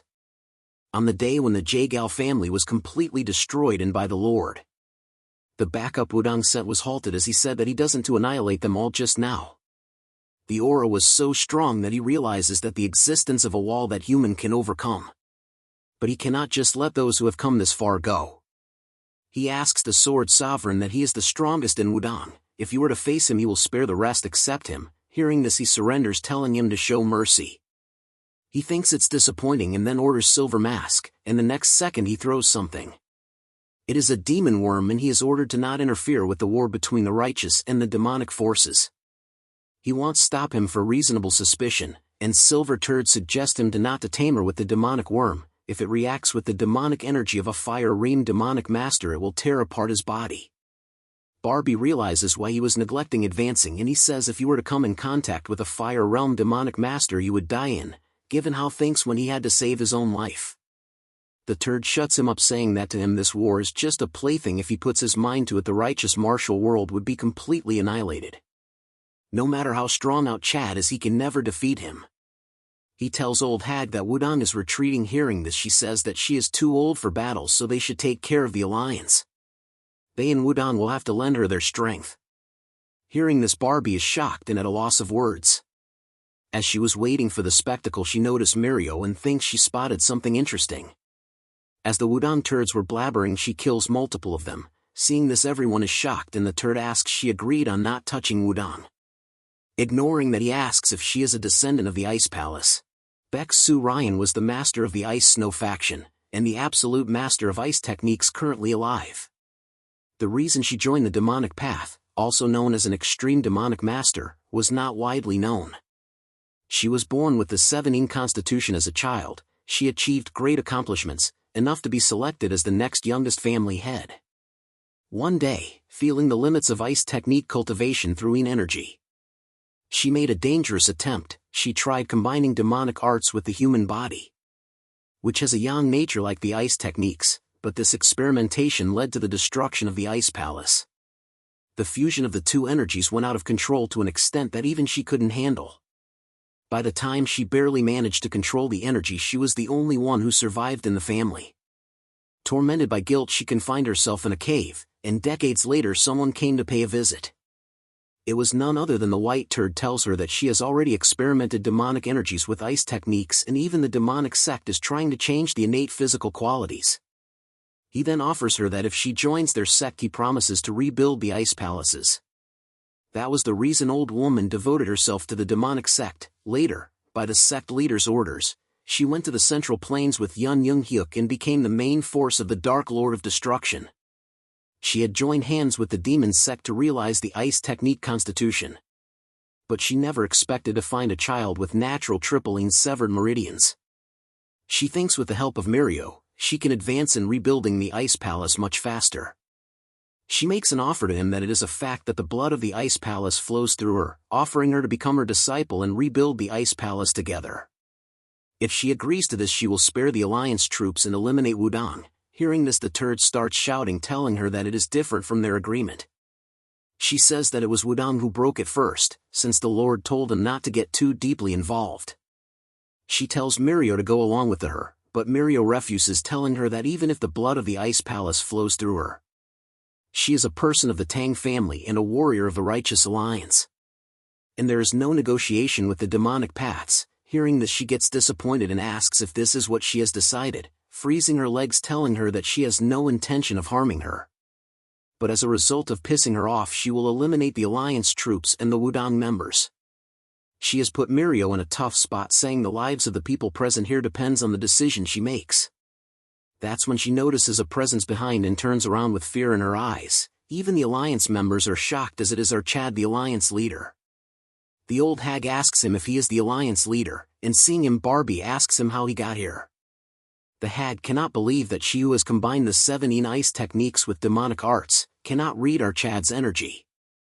As he walks past her, Mirio, crying, asks if this really is him and how he got here. He tells her that he came here right after receiving intelligence that a battle was expected here. He is glad that the Alliance losses are not too much, but he cannot understand why the Wudang sect leader is holding a sword to the general's neck. He says he has many questions, but he will first deal with the old hag first. Hearing this, she gets pissed, saying that she won't go down so easily. The pure yang energy made her ice techniques useless. Panicking, she orders the Wudang turd to defeat our Chad and cut down Barbie. If it doesn't move now, she will activate the bug and kill him instantly. Yeon-myeong comes to the conclusion, and he has many questions, but he will stop her from doing rash things first. He uses a demonic pearl to block her energy, as such she cannot move her body. She cannot understand how he can bind his demonic energy when he is not the sect leader.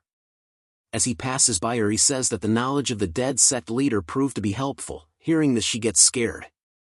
He grabs onto her shoulder and says that she specializes in the ice techniques, but he has also experienced extreme cold before. As he releases ice-cold poison palm, and in an instant half of her body freezes up. She cannot fathom how a human can simultaneously handle yang energy that overcomes 7 and cold that surpasses 7. Our Chad tells him that there was a lady suffering from the 9 illness, but her desire to live one more day for her family forced her to endure the cold for 10 years, but it seems to him that he didn't have as much desperation as her. Barbie cannot believe that Surian to be unable to put up any resistance and be defeated so easily. As they cheer for Yeon-myeong, the Wudang turd is baffled that Extreme Demon Master was defeated so easily. Since she is done for, our Chad decides to move to the turd, asking him why he had his sword pointed towards the strategist's neck. Since he is shocked, our Chad says that he heard about a deal and comes to the conclusion that he probably betrayed the Alliance. He thinks he is done for when Barbie intervenes, saying that the Ice faction proposed that both sides withdraw, and they were arguing if they should accept it or not. He says this turd was only thinking of reducing their casualties, so he should overlook it for this time, as he is still scared his wits out.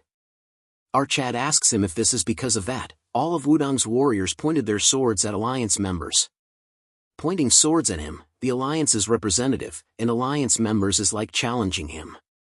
And he is asking him to overlook all this based on his word. Barbie defends him, saying that the people of Wudang was just following his orders, so he should at least embrace their loyalty. If his anger does subsides, he can just postpone the responsibility until after the demonic is over. He says some emotional words which convinces our Chad, saying that he will let this slide at the request of Barbie, and he should be grateful. Afterwards he punches the gut of the turd, making him vomit something. Barbie gets shocked seeing this, since he senses a foreign energy in his body. This worm is the one that forced him to go against the Alliance. He figured it out when the strategist said he will postpone the punishment so they can all relax. Our Chad apologizes to him for being rough, then proceeds to pick him up, only to poison his dantian.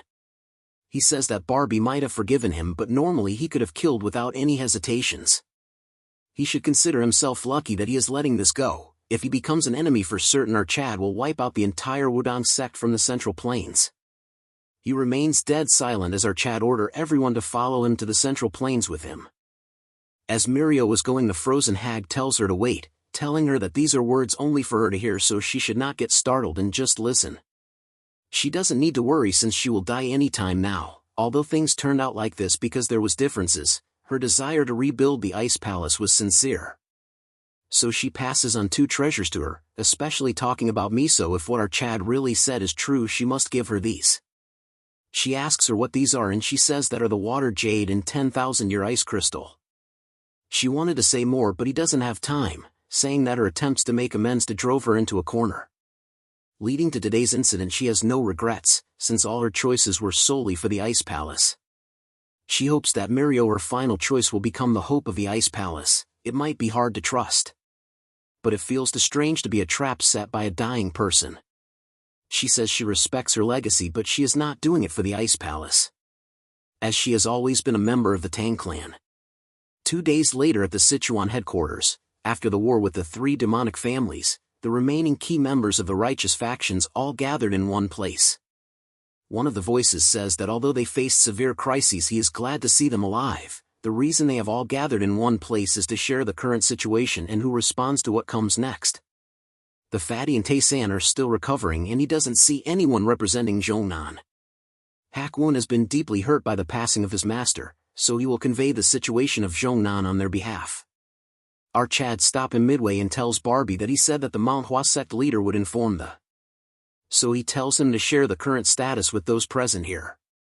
So he starts talking about the current situation. While Ma Guangqian destroyed the Shaolin Temple, Golden Spirit, who surpassed the skills of the sect leaders. The Dark Lord of Destruction gained the upper hand in the war between righteousness and evil by annihilating Shaolin. After that, the entire 3 demonic families mobilized, and battles broke out across the Central Plains. In Shaanxi, Manhwa and Zhongnan clashed with the Shaanxiwa family. There were some casualties, but they repelled the extreme demon masters of the Hua family. Golden Spirit, who surpassed the skills of the sect leaders, was purged by the Lord, possibly as the reason for defeat.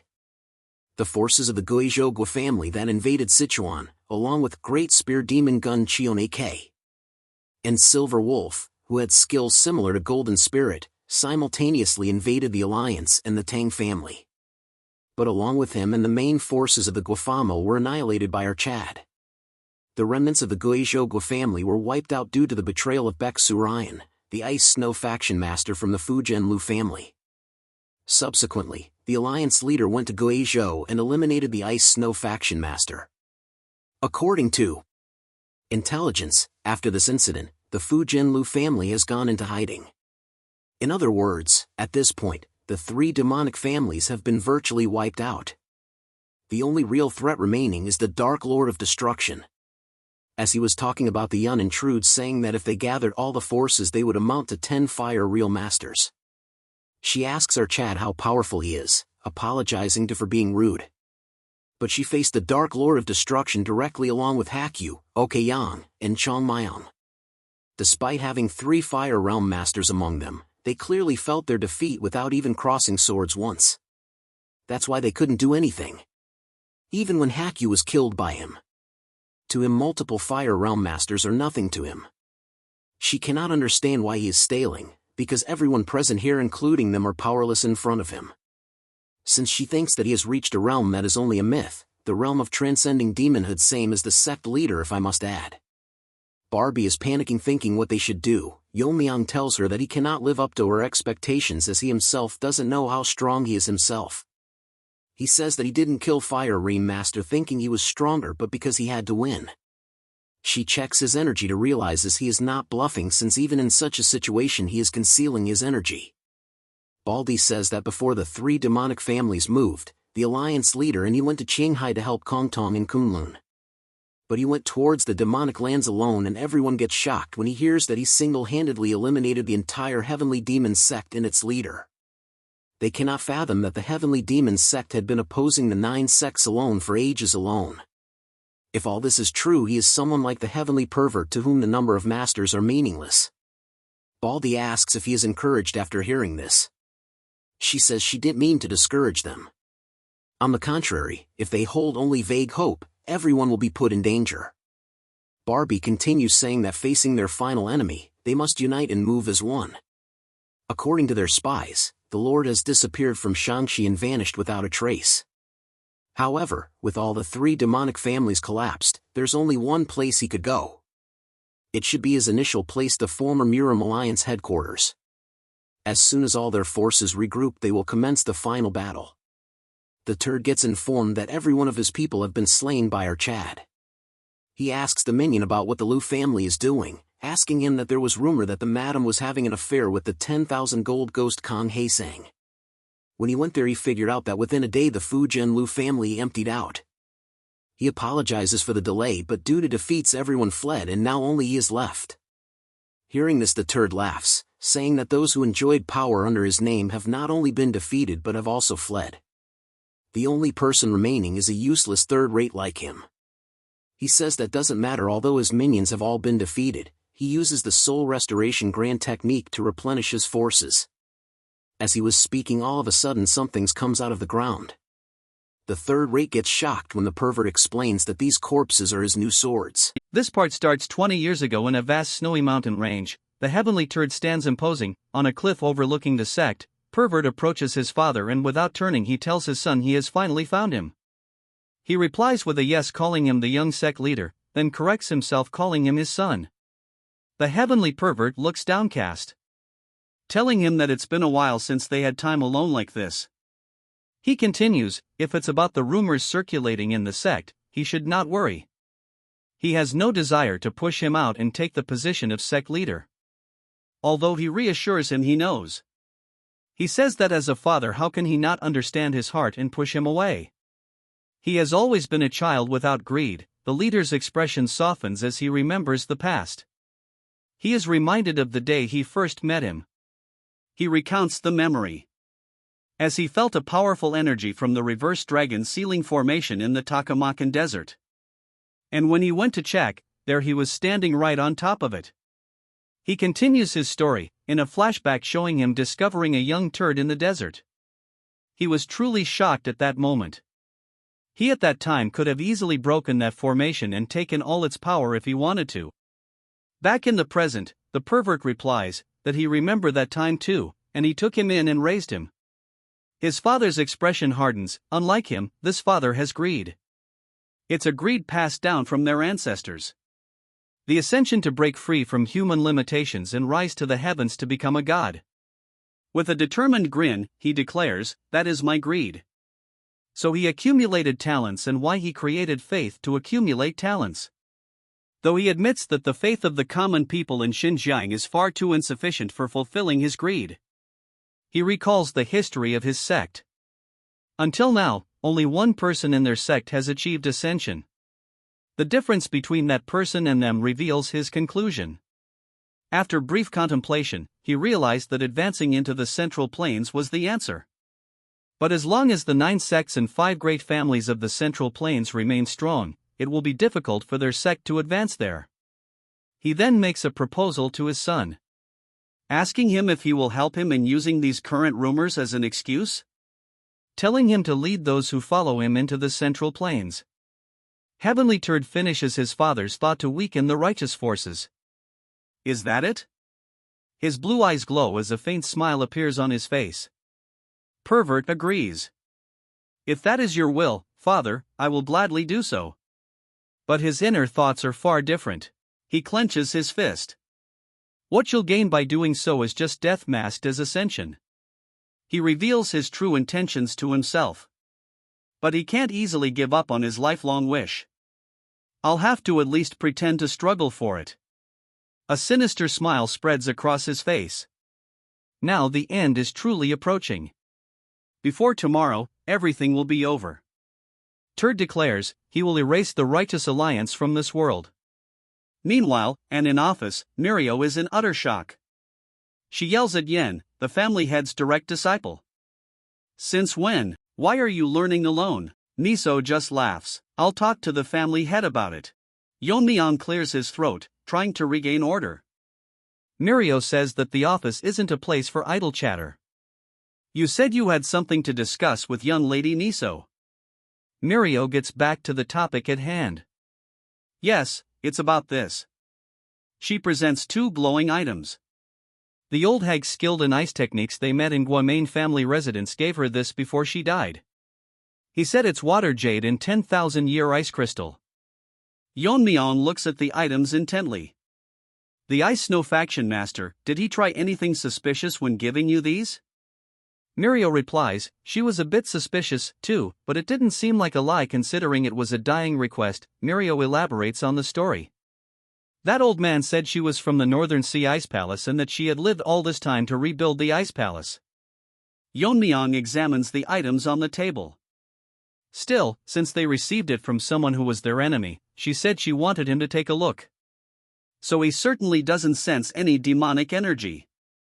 Suddenly, Miso speaks up, her eyes wide. Did you say 10,000-year ice crystal? Mirio is surprised. Huh, sister, do you know about this? Miso explains. It was written in the annotations at the end of the martial arts manual the family head gave him. The 10,000-year ice crystal is a precious item passed down in the ice palace. It's not just a simple spirit medicine. She describes its power. It helps those suffering from blocked meridians overcome their condition while maintaining a yin constitution and passes down a yin constitution without blocked meridians for at least 3 generations. Miso is amazed. Wow, if that's true, it's an incredible item. Isn't it perfect for you, sister who had the 9-yin condition? She then offers the crystal to her. If that's the case, young lady Miso should have this ice crystal. Miso is taken aback but they insist. Yes, of course. Young lady Miso might not be interested in rebuilding the ice palace, but not passing down blocked meridians to descendants is certainly a good feature, isn't it? He adds with a smirk. Of course, if someone like me appears in each generation, it would be fine. Miso hesitates for a moment before agreeing. With a warm smile, she looks at our Chad. She tells our boy that back then, and even now, she is thankful for his consideration. Yeon-myeong gets flustered and turns away. No, it's nothing. Watching them, Mirio thinks to herself, she tells herself she wishes they'd do this somewhere else, still she supports it. Their moment is interrupted as a subordinate enters the room. Leader, a visitor has arrived. Our Chad asks who the visitor is? The man reports, a group from the Jeonchang sect request an audience. Yeon-myeong is surprised. The Yeonchang sect, he heard they were wiped out by the Black Death Alliance, but it seems their lineage survived. So, what do they say their purpose is? The subordinate answers, well, they wish to join the alliance. Miso scoffs. Him joining now of all times. Isn't it rather shameless to come after the war with the 3 demonic families is over? She then turns her attention to her sister. By the way, sister, about learning martial arts. It's not because it's the family head. Is it because she's Yeon-myeong's mother and you want to make a good impression? Hearing this, Miso becomes flustered. No, that's not it. Mirio presses her with a grin. Really? There wasn't even a tiny bit of such calculating motives. After a moment of silence, Miso quietly admits, I can't say there was none at all, but a bigger reason was that she wanted to prove myself. She looks off into the distance. And wouldn't be able to stand proudly by his side. She then asks her sister that she is still a bit calculating? Miso smiles reassuringly, no, not at all. Moving to his office, Yeon-myeong addresses Ileo from the Yeonchang sect. So, you want to join the alliance, but why should we accept you? Ileo replies, of course. To him, leader in the current righteous alliance, it may seem like they were just watching the situation and joining the winning side. Yeon-myeong nods and he should understand his position well. Even so, he must have something he wants in return for joining, right? He says he will answer honestly. Ileo states with determination. They want to restore the lost sword technique of John Chang, the 4-season sword technique. Ileo explains the history behind his request, the 4-season sword technique. Dozens of years ago, the John Chang sect also had a master in the flowering state, Divine Sword Jaryong. He continues, he was one of the top 10 strongest in the world at that time. Though not the creator of the 4-season sword technique, he improved it and elevated its depth even further. A shadow of pain crosses Leo's face as he recalls the tragedy. But one day, he suddenly left the sect and disappeared. After that, we got involved in the Chongsung sect incident and were invaded by the Black Death Alliance Lord, leading to the destruction of John Chang. He clenches his fist in frustration. That person took all of John Chang-Jenga's secret manuals, including the 4-season sword technique, and we were powerless to stop him. The surviving disciples gathered again to establish a small martial arts school and tried to revive Jian Chang. But Yeon-myeong states the obvious reality of their situation. Without proper secret manuals, training the next generation with only the martial arts you learned makes it impossible to maintain a proper sect. Ileo kneels before him. I've heard that although you're from the Tang family, you have a deep understanding of swordsmanship. Please help us restore the 4-season sword technique and rebuild our sect. I vow, though we didn't contribute much in this recent war, we will take the lead in the Righteous Alliance's future endeavors. Yen considers the offer, thinking to himself, they've done their best to rebuild their sect in difficult circumstances. Their determination seems genuine. However, if the Black Death Alliance Lord destroyed the secret manuals, it means he completely broke down the Surrect technique. He gives his answer to ILEO. I understand your sincerity well. I'll cooperate in rebuilding your sect. I'll help as much as possible with restoring the four-season sword technique, too. However, we have an upcoming final battle with the Dark Lord of Destruction. Before he can finish, a subordinate bursts into the room in a panic. Leader, I apologize for interrupting, but there's urgent news. We're under attack. Yeon-myeong is shocked. An attack? Where? Right here. They're coming to the Righteous Alliance headquarters, the man yells. Outside, chaos erupts as bandaged figures cut down Alliance members with ease. From different directions, unknown masters are indiscriminately slaughtering our forces as they approach. Yeon-myeong is perplexed. Weren't the demonic forces essentially wiped out? Unknown masters. Suddenly, the spirit on his shoulder shouts, Yeon-myeong, do you sense this energy? This energy now? It's the same spell we encountered before. Yeon-myeong's eyes widen with dawning horror. What could it be? His spirit confirms his fear. Yes, it's the same energy as that spell the demon sect leader used. It's not the energy of living humans, they're Jiangshis. Baldy says that Heavenly Pervert and the demonic families all must be annihilated. But he is tensed that now new monsters have shown themselves up. He can feel their pressure from all direction and wonders where he found such subordinates.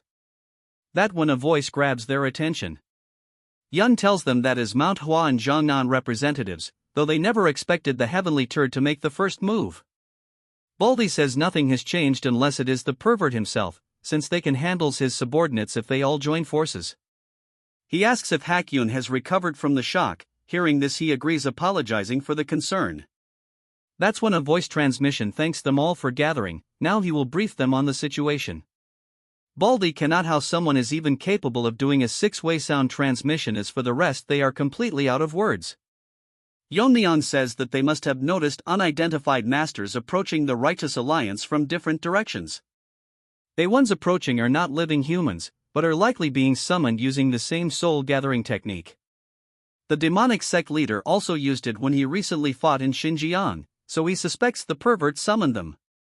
They get shocked when he says that beyond these in a far distance he can sense an incomparable presence approaching, and it is likely the Dark Lord of Destruction himself.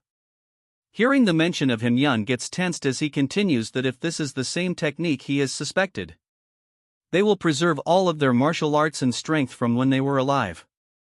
So he will move towards the Dark Lord of Destruction along with the newly joined Righteous Alliance. He tells them that the Alliance member are fighting in all direction. To stop Jiangshi in the battle will end the war with the demonic path, and he must show them their true strength. After his instructions divided into groups and went to find Jiangshi.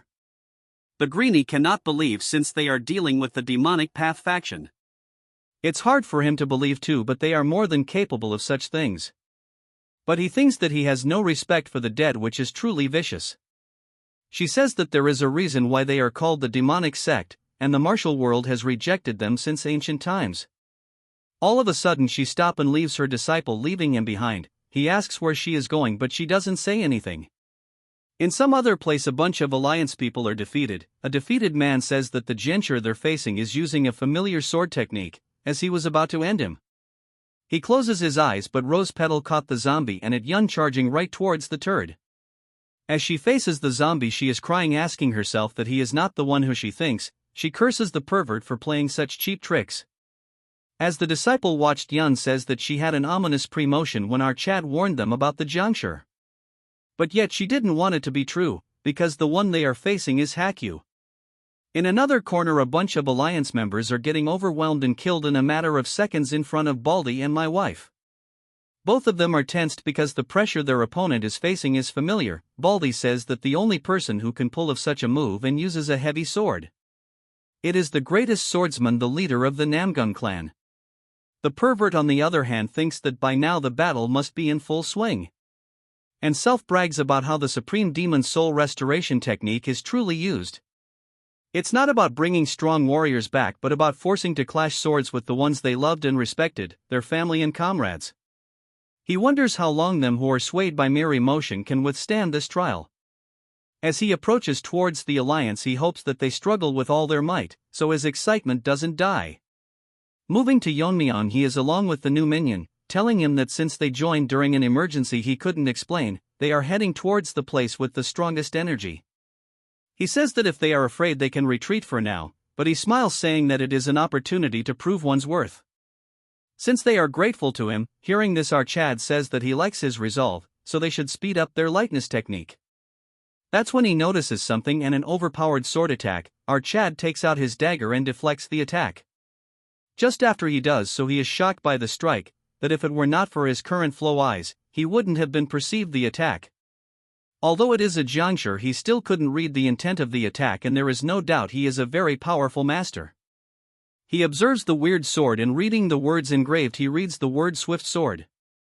His new minion says there is no doubt but the sword strike was clearly the righteous martial art, the four-season sword technique. In a flashback we see him telling a younger him that the movements of the evil forces has been unusual. So he must step in personally before something happens. He must devote himself in training with his senior disciples until he returns. He is the future of the sect.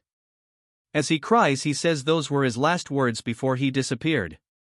Yeon-myeong realizes that the disappearance of the righteous sect's divine sword was related to the heavenly pervert. As our Chad deflects another one of his attack, once again only the current flow eyes could read the attack. He couldn't read the intent at the moment of the thrusts at all, wondering if this is the essence of the four-season sword technique. He finds this very interesting and thinks that he shall learn a move or two. The chapter begins with the Diensang sect members recoiling in horror. Before them stands a figure wrapped head to toe in juncture bandages, wielding a sword. The men are terrified, with Hyelyip recognizing the figure as their lost master Jaryong. Yeon-myeong wonders if the pervert is responsible for this grotesque transformation. The undead Jaryong immediately lunges at Yeon-myeong, attacking with blinding speed. The Diensang members panic, and Hyelyip desperately cries out, trying to make his master recognize him.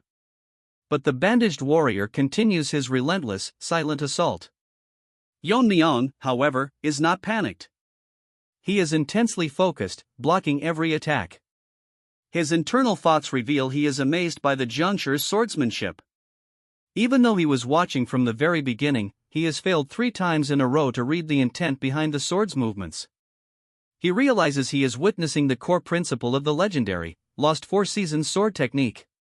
He turns to the distraught Diensang members and shatters their hopes, informing them that their master Jaryong is already dead. The creature before them is merely a corpse reanimated by a demonic soul-gathering technique. Instead of seeing this as a tragedy, Yeon-myeong views it as a fortunate opportunity. He is witnessing this lost sword technique demonstrated firsthand. He then commands the Diensang members to stop panicking and, as their alliance leader, to observe the battle carefully. Obeying their leader, the members watch the superhuman duel. They notice that Yeon-myeong is strangely only blocking the attacks, never countering.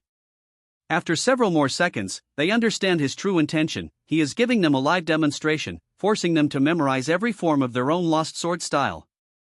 While they learn, Yeon-myeong is also analyzing. He finds the technique fascinating, a style based purely on speed and piercing, similar to his own heaven-piercing single strike. Frustrated that he cannot visually read the intent, he decides to verify it by clashing with it directly. The onlookers are shocked as Yeon-myeong suddenly shifts from defense to offense, countering the four-season sword technique with a powerful thrust of his own.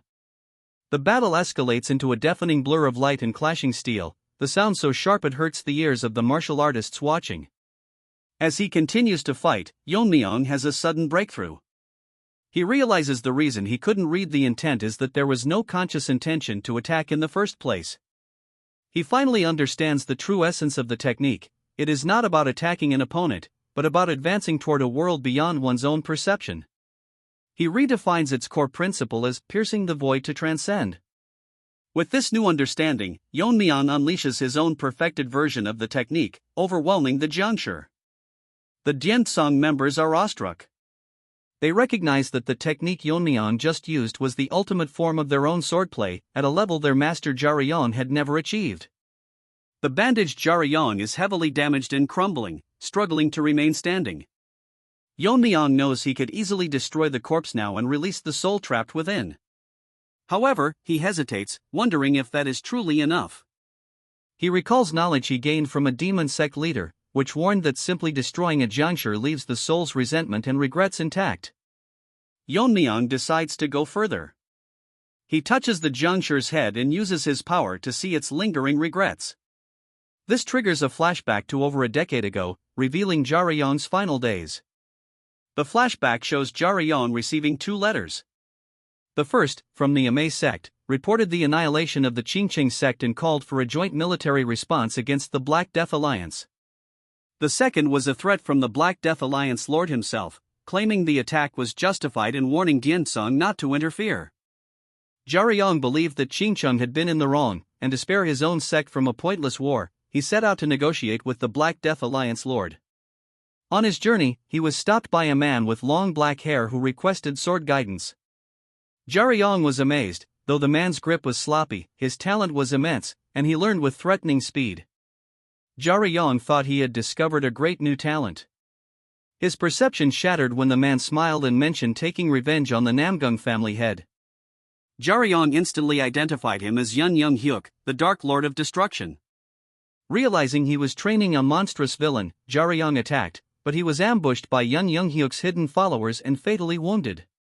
As Yeon lay dying, Yeon-myeong coldly thanked him for the sword lesson before leaving him for dead. The flashback ends. The juncture's crumbling face reveals Yeon's original features, his red eyes fading. His mind is now clear. He speaks, not as a monster, but as himself.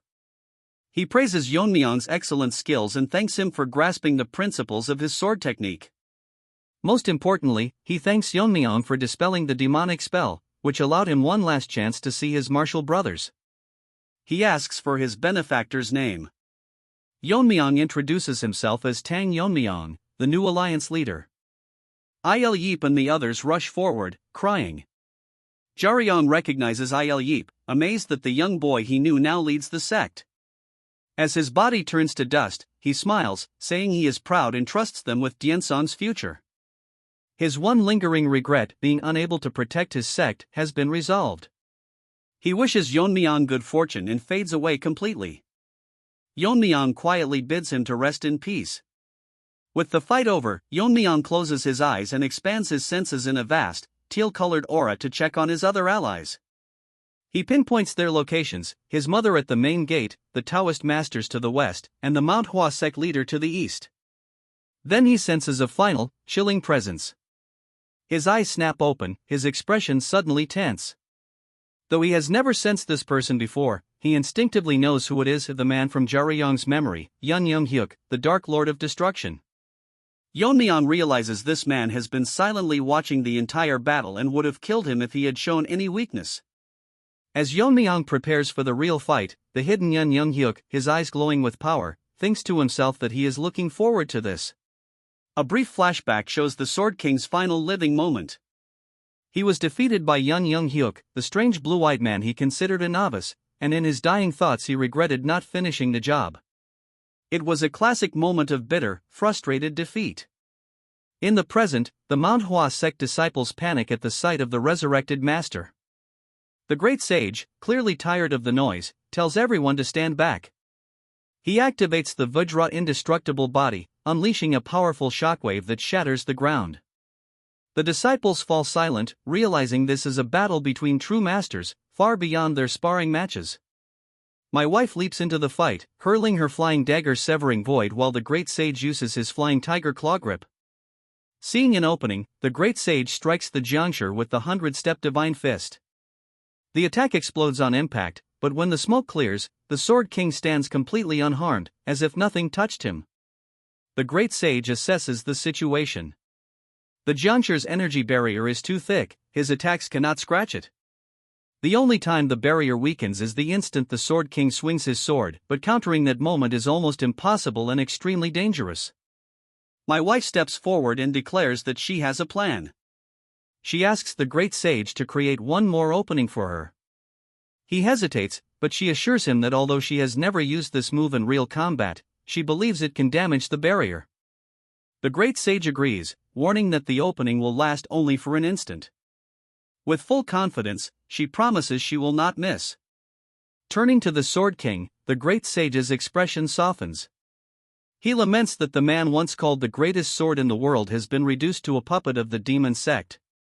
Clenching his fist, he states that his next attack is not meant to defeat him, but to preserve his honor, asking him to accept this final mercy.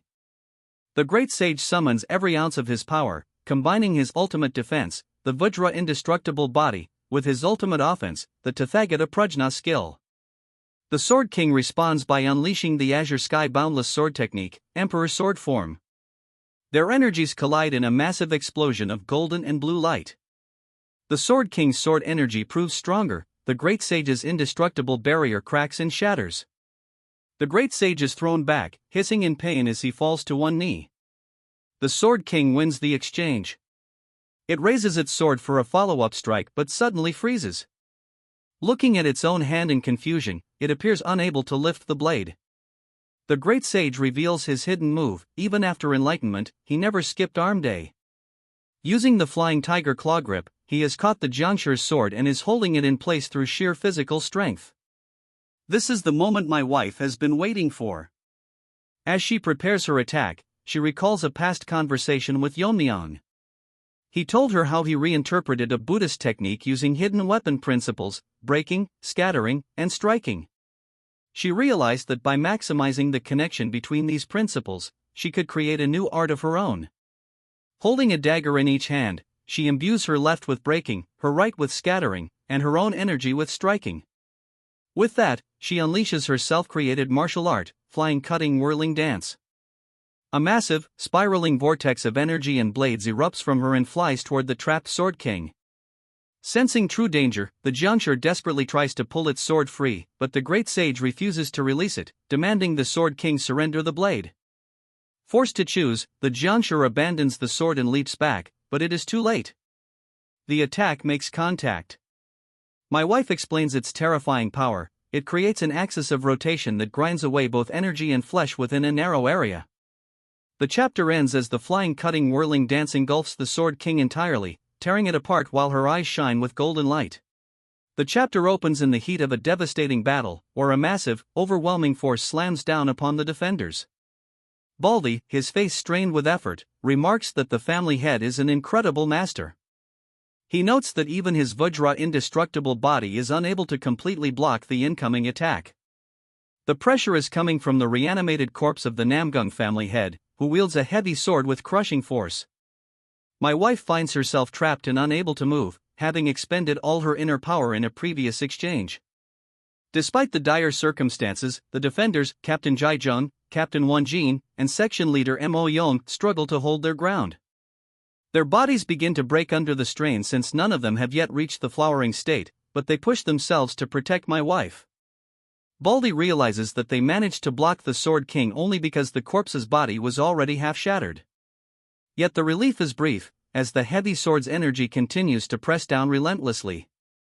It becomes clear that unless this energy is dispersed, my wife and the defenders will be cut in half.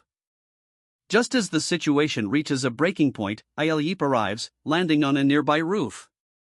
He intervenes at the critical moment, providing the opening needed for a counterattack. Seizing that chance, Baldy delivers the finishing blow. He strikes the Namgung family head in the chest with his technique, Buddhist True Energy Infusion. Because the body is already severely damaged, Baldy's purifying energy pierces through its defenses. Speaking to the fading will within the corpse, Baldy tells the once renowned master that someone who had reached the extreme of the flowering state should not have fallen to such corrupt methods. Inside his collapsing consciousness, the Namgung family head battles the overwhelming urge to kill, convinced that only he can stop the threats facing the world. Baldy tells him plainly that he has lost, and refusing to face reality will not change it. He explains that the righteous martial arts world had grown complacent during years of peace, losing true combat experience, which is why it crumbled so easily before just two enemies. Baldy consoles him, saying that a new generation has surpassed him. He urges the old master to let go of his attachments, as neither of them are the protagonists of this era anymore. The Namgung family head realizes that what truly tormented him was not defeat at the hands of demonic forces, but the realization that he could no longer reign as the Sword King. He understands that his own shaken emotions allowed the talisman to seize control. Calling himself pathetic in his final moments, he finally lets go and finds peace as his consciousness fades. With the immediate threat resolved, my wife turns to the newcomer and asks who he is. He introduces himself as Il Yip of the Jianchang sect. He explains that after the alliance leader defeated a Jiangshi, he was sent to teach them the correct method to subdue one, though he sees they have already managed without him. Il Yip then outlines the technical method. One must inject forward-flowing energy into the Baihui acupoint to reverse the corrupted principle controlling the undead. He adds that since Baldi used Buddhist true energy, they avoided the alternative method, destroying the head, heart, and dantian, which would have harmed the deceased's soul. The scene shifts to another part of the battlefield, where two Manhwa swordsmen, one pink-haired and one green-haired, encounter a new, terrifying threat. A massive Jiangshi wielding a sword stands before them. They recognize him as sect leader Hakyu of Zhangnan. They are stunned, recalling that while Hakyu was known for his teaching ability and fostering harmony, rumors often placed him below his peers in martial prowess. The truth is revealed: Hakyu's true strength lies in the 36 swords of the Heavenly River. This technique covers all 12 directions, high, middle, and low, centering on the user to create flawless offense and defense without any gaps. The disciples realize with dread that their transformation swords cannot break through a perfected defense, especially when used by an undead who feels no fatigue. The pink-haired swordsman remembers a past exchange meeting that ended in humiliation, where she became a laughingstock after losing to Hakyu's technique. She recalls how Hakyu mastered basic forms, horizontal cuts, vertical cuts, and thrusts, raising them into the 3 talents, a foundation so complete that no standard method can break it. Realizing this, she concludes that breaking the technique itself is impossible, only breaking the person executing it will work. She decides that Hakyu's upright nature, which defined him in life, must be exploited now. Stepping forward to face the reanimated sect leader, he prepares himself and asks whether they should reminisce about old times. The chapter opens in a whirlwind of pink petals and dark energy, blurring the lines between the present battle and a distant memory. Ok-yun faces the monstrous, red-eyed figure of Hak-yun, her voice cutting through the chaos as she implores him to remember the martial arts competition from their youth. She is not just fighting a monster, she is trying to reach the man buried beneath the demonic influence. Hak-yun, lost to corruption, responds with overwhelming force, unleashing the purple mist's divine skill. His blade creates a terrifying pressure, but Ok-yun meets it with a flurry of strikes that scatter like blossoms in the wind. From the sidelines, Yun's disciple, the green-haired young man, watches with bated breath. He observes the clash with critical eyes, noting a discrepancy in his master's strategy. He realizes that Ok-yun is utilizing transformation swords combined with feints. This confuses him, as it is common knowledge in the martial world that such deceptive transformation techniques should not be able to penetrate Hak-yun's absolute defense, the 36 swords of the Heavenly River. As the swords collide, the narrative shifts into a shared headspace or a vivid recollection of the past. The terrifying visage of the current Hak-yun is overlaid with his younger, human self. In this memory, the younger Hak-yun speaks to Ok-yun with warmth, expressing how delightful their exchange of techniques is. He refers to them as the Dragon and Phoenix of Shangxi, highlighting their status as the 2 rising stars of their region. He admits that while the elders and fellow disciples are watching with heavy expectations, all he cares about in that moment is knowing her feelings. He asks why she wears such a sad expression during such a spirited moment, a question that echoes tragically in the present where Ok-yun fights with a melancholy determination. Back in reality, the disciple is stunned. The massive offensive concludes, and the dust settles to reveal Hak-yun standing completely unharmed. The disciple trembles, realizing that not even a single scratch was inflicted on the enemy despite the intense bombardment. However, Ok-yun remains calm. She explains to her panic-stricken disciple that the transformation swords of Manhwa are not designed merely to penetrate a physical blade, they are meant to penetrate the human heart and strike at vulnerabilities. Ok-yun reveals the true nature of her assault. Every strike she launched previously was not a failed attempt to kill, but a calculated move to seed the battlefield with energy. The disciple finally sees it, The purple haze energy left in the wake of her sword path has not dissipated. Instead, it swirls around Hakyun, forming a cage of energy. The disciple recognizes this as the final form of the plum blossom sword technique, specifically, the 24 plum blossom sword techniques. The technique manifests as a storm of beautiful energy petals, each one concealing the deadly weight of a powerful sword strike. Within this chaotic storm, Ok-yeon has deliberately created exactly one gap.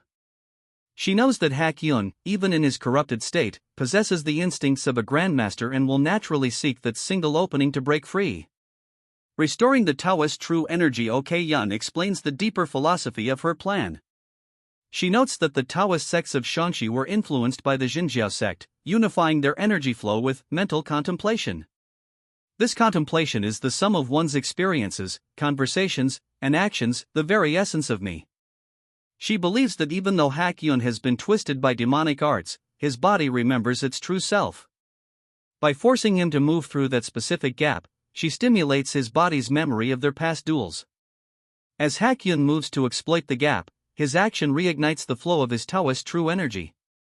This pure energy surges upward, stimulating the Baihui acupoint, a critical pressure point capable of restoring clarity to a clouded mind. The plan works. The red, demonic light in Hakyun's eyes flickers and fades, replaced by the confused but human gaze of the old master. As his sanity returns, Hakyun looks at the woman charging him. He recognizes the stance and the situation perfectly. It is a reenactment of their past. However, reality comes crashing down in a horrific instant. He questions why she is just letting herself be hit, shouting that in the past, she would have blocked his counterattack instantly. The momentum carries through. Hakyun's blade pierces deeply through Ok-yeon's chest. Horrified, Hakyun realizes what has happened. He asks, distraught, why she chose to die in his place and why she appeared before him only to be unable to dodge his sword. Slumping into his arms, Ok-yeon offers a heartbreaking confession. She apologizes, stating she felt she had only ever been a burden to him, even in death. However, she finds solace in her sacrifice. With her dying breath, she tells him that being able to help him find himself again in the boundary between reality and death was worth it. The chapter ends with Hakyun holding the dying Ok-yeon, his mind restored but his heart shattered by the price of his awakening. The battle on the mountain slope raged with desperate intensity. Ok-yeon and Hakyun found themselves pushed to their limits, their blades clashing against a relentless, bandage-wrapped female Jiangshi. Despite their combined prowess, they could not gain the upper hand. The creature moved with a terrifying familiarity, her dual blades weaving a net of steel that forced the warriors onto the defensive. Hakyun, breathless and sweating, observed the enemy's technique with a growing sense of dread. The weapon she wielded, a pair of swords rather than a single double-edged blade, reeked of the evil faction's influence, yet her footwork felt unmistakably righteous. She moved with a lightness that defied gravity, yet her strikes landed with a heavy, crushing power. As the Jiangshi shifted her stance, unleashing the 36 swords under heaven, Ok-yeon's suspicion deepened into certainty. The creature did not stop there. She flowed seamlessly into the left dragon right phoenix maneuver, followed immediately by the elegant but deadly cloud dance immortal sword. Ok-yeon watched in horror as she executed the 24 hands plum blossom sword technique.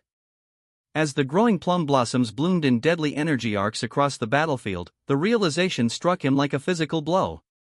Ok-yeon realized the identity of their tormentor. He recognized her as the wind-splitting sword wolf Murayan. She was a martial arts prodigy who had once belonged to the Kunlun sect, a contemporary of the current sect leader, demon immortal Gokun. When Gokun was chosen as leader, she had left the sect to wander the world freely.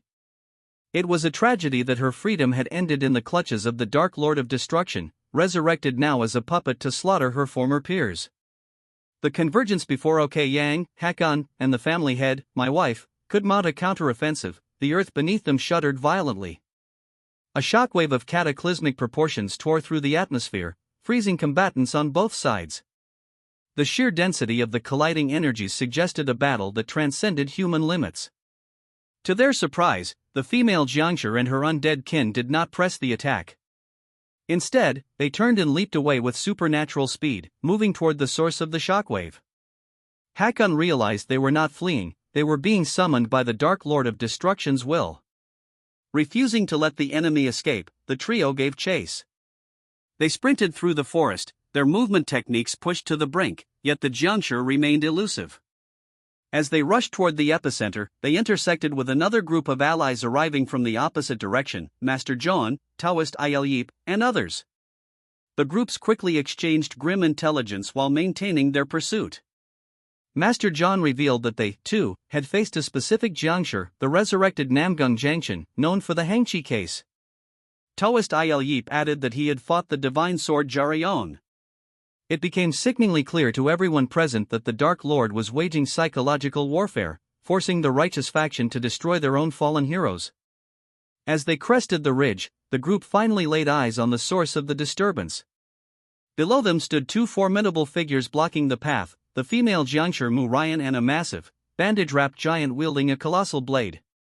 Ok Yang admitted his exhaustion, having spent most of his internal energy battling the resurrected Hakyu. The conversation turned to Song Chong, who had previously engaged the massive Jiangshi.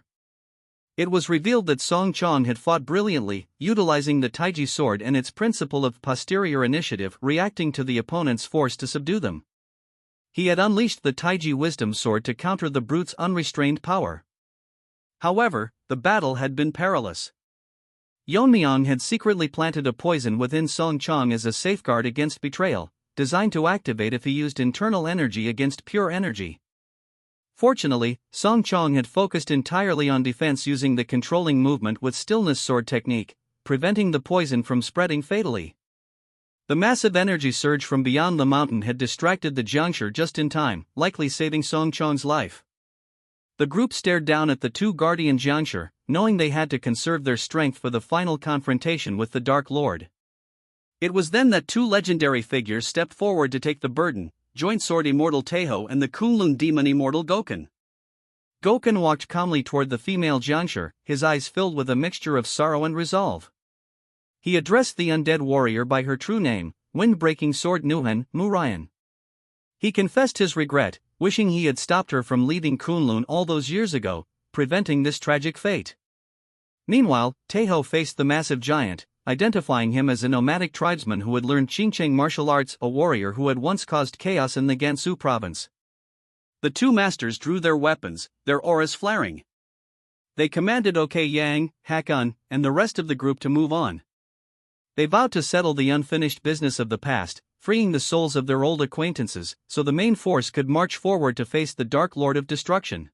Two hulking figures, their bodies completely wrapped in thick gray bandages like corpses prepared for burial, charged through the bamboo forest with hunched, predatory posture and eyes glowing with a baleful crimson light. As one of the creatures, distinguished by long white hair flowing from its wrappings, leaned forward in its run, the narrative noted that the group intended to deal with them immediately. Gorilla shouted with intense urgency for the others to go assist the alliance leader, while Tae-san, sweating. However, a calm voice interrupted, suggesting that his thoughts differed. Tae-san looked aside with a stoic, analytical expression.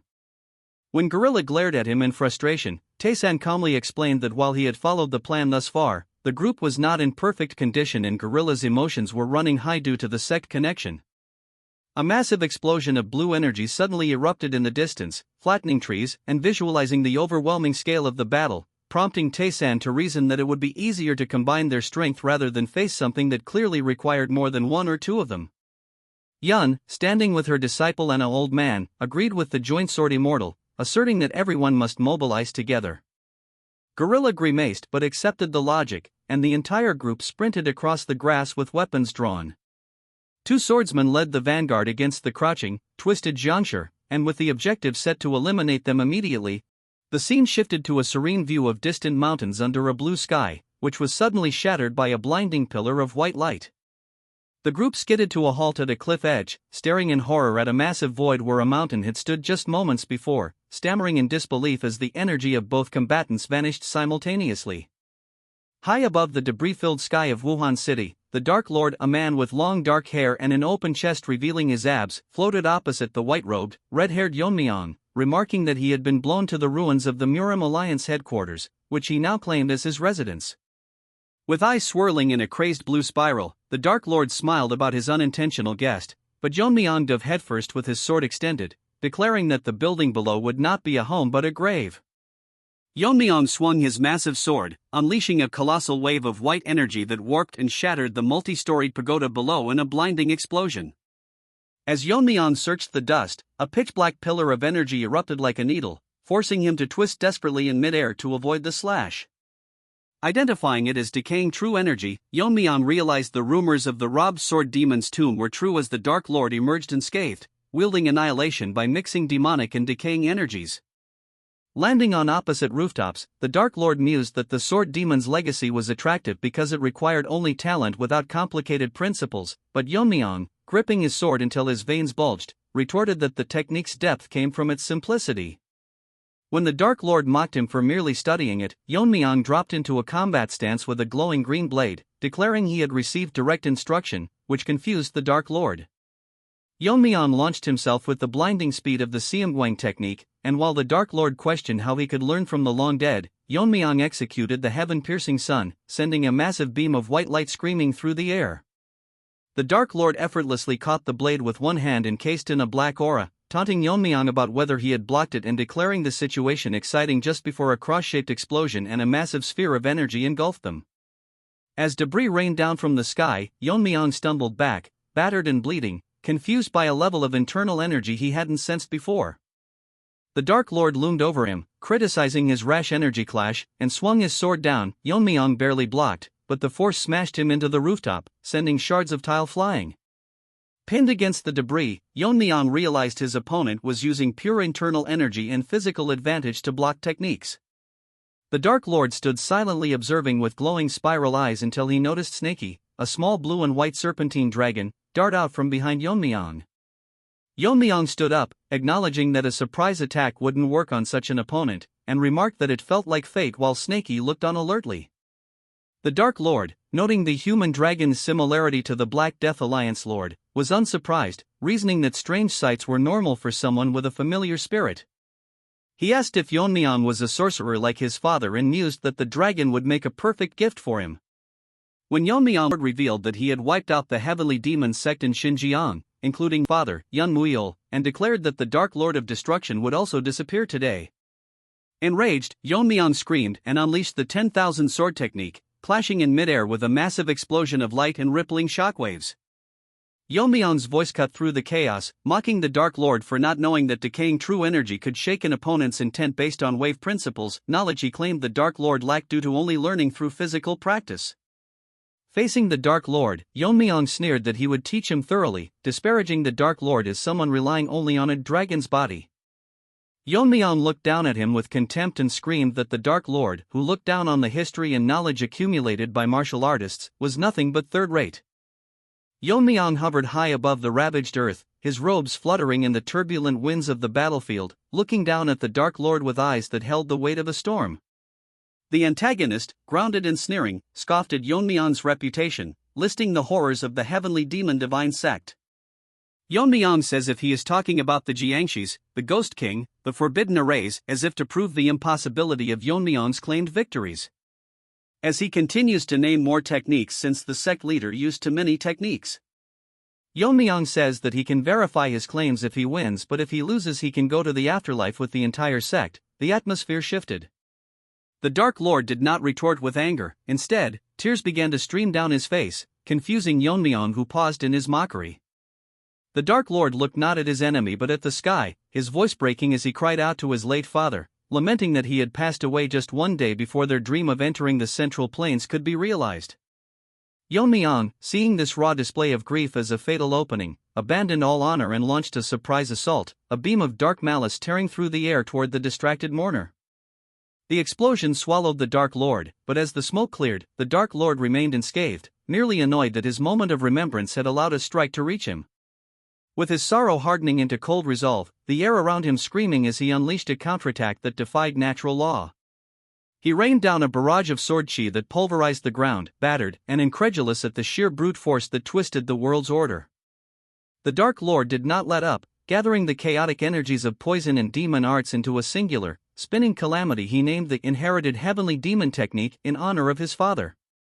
As the demonic annihilation strong moon will descended, crushing the Yeon-myeong's dragon scale barriers and threatening to turn him to dust, the scene briefly shifted to the observers, Tae-san, Gokun, and Yun, who had finished their own battles. They watched in awe as the distant mountain was consumed by a pillar of energy, realizing that the cataclysmic clash between Yeon-myeong and the Dark Lord had reached a level of power that transcended the martial arts world, leaving Yeon-myeong struggling to survive within the heart of the annihilation. Snakey, pushed beyond its breaking point by the relentless grinding of the moon wheel, finally shattered into nothingness, leaving Yeon-myeong defenseless against the encroaching doom.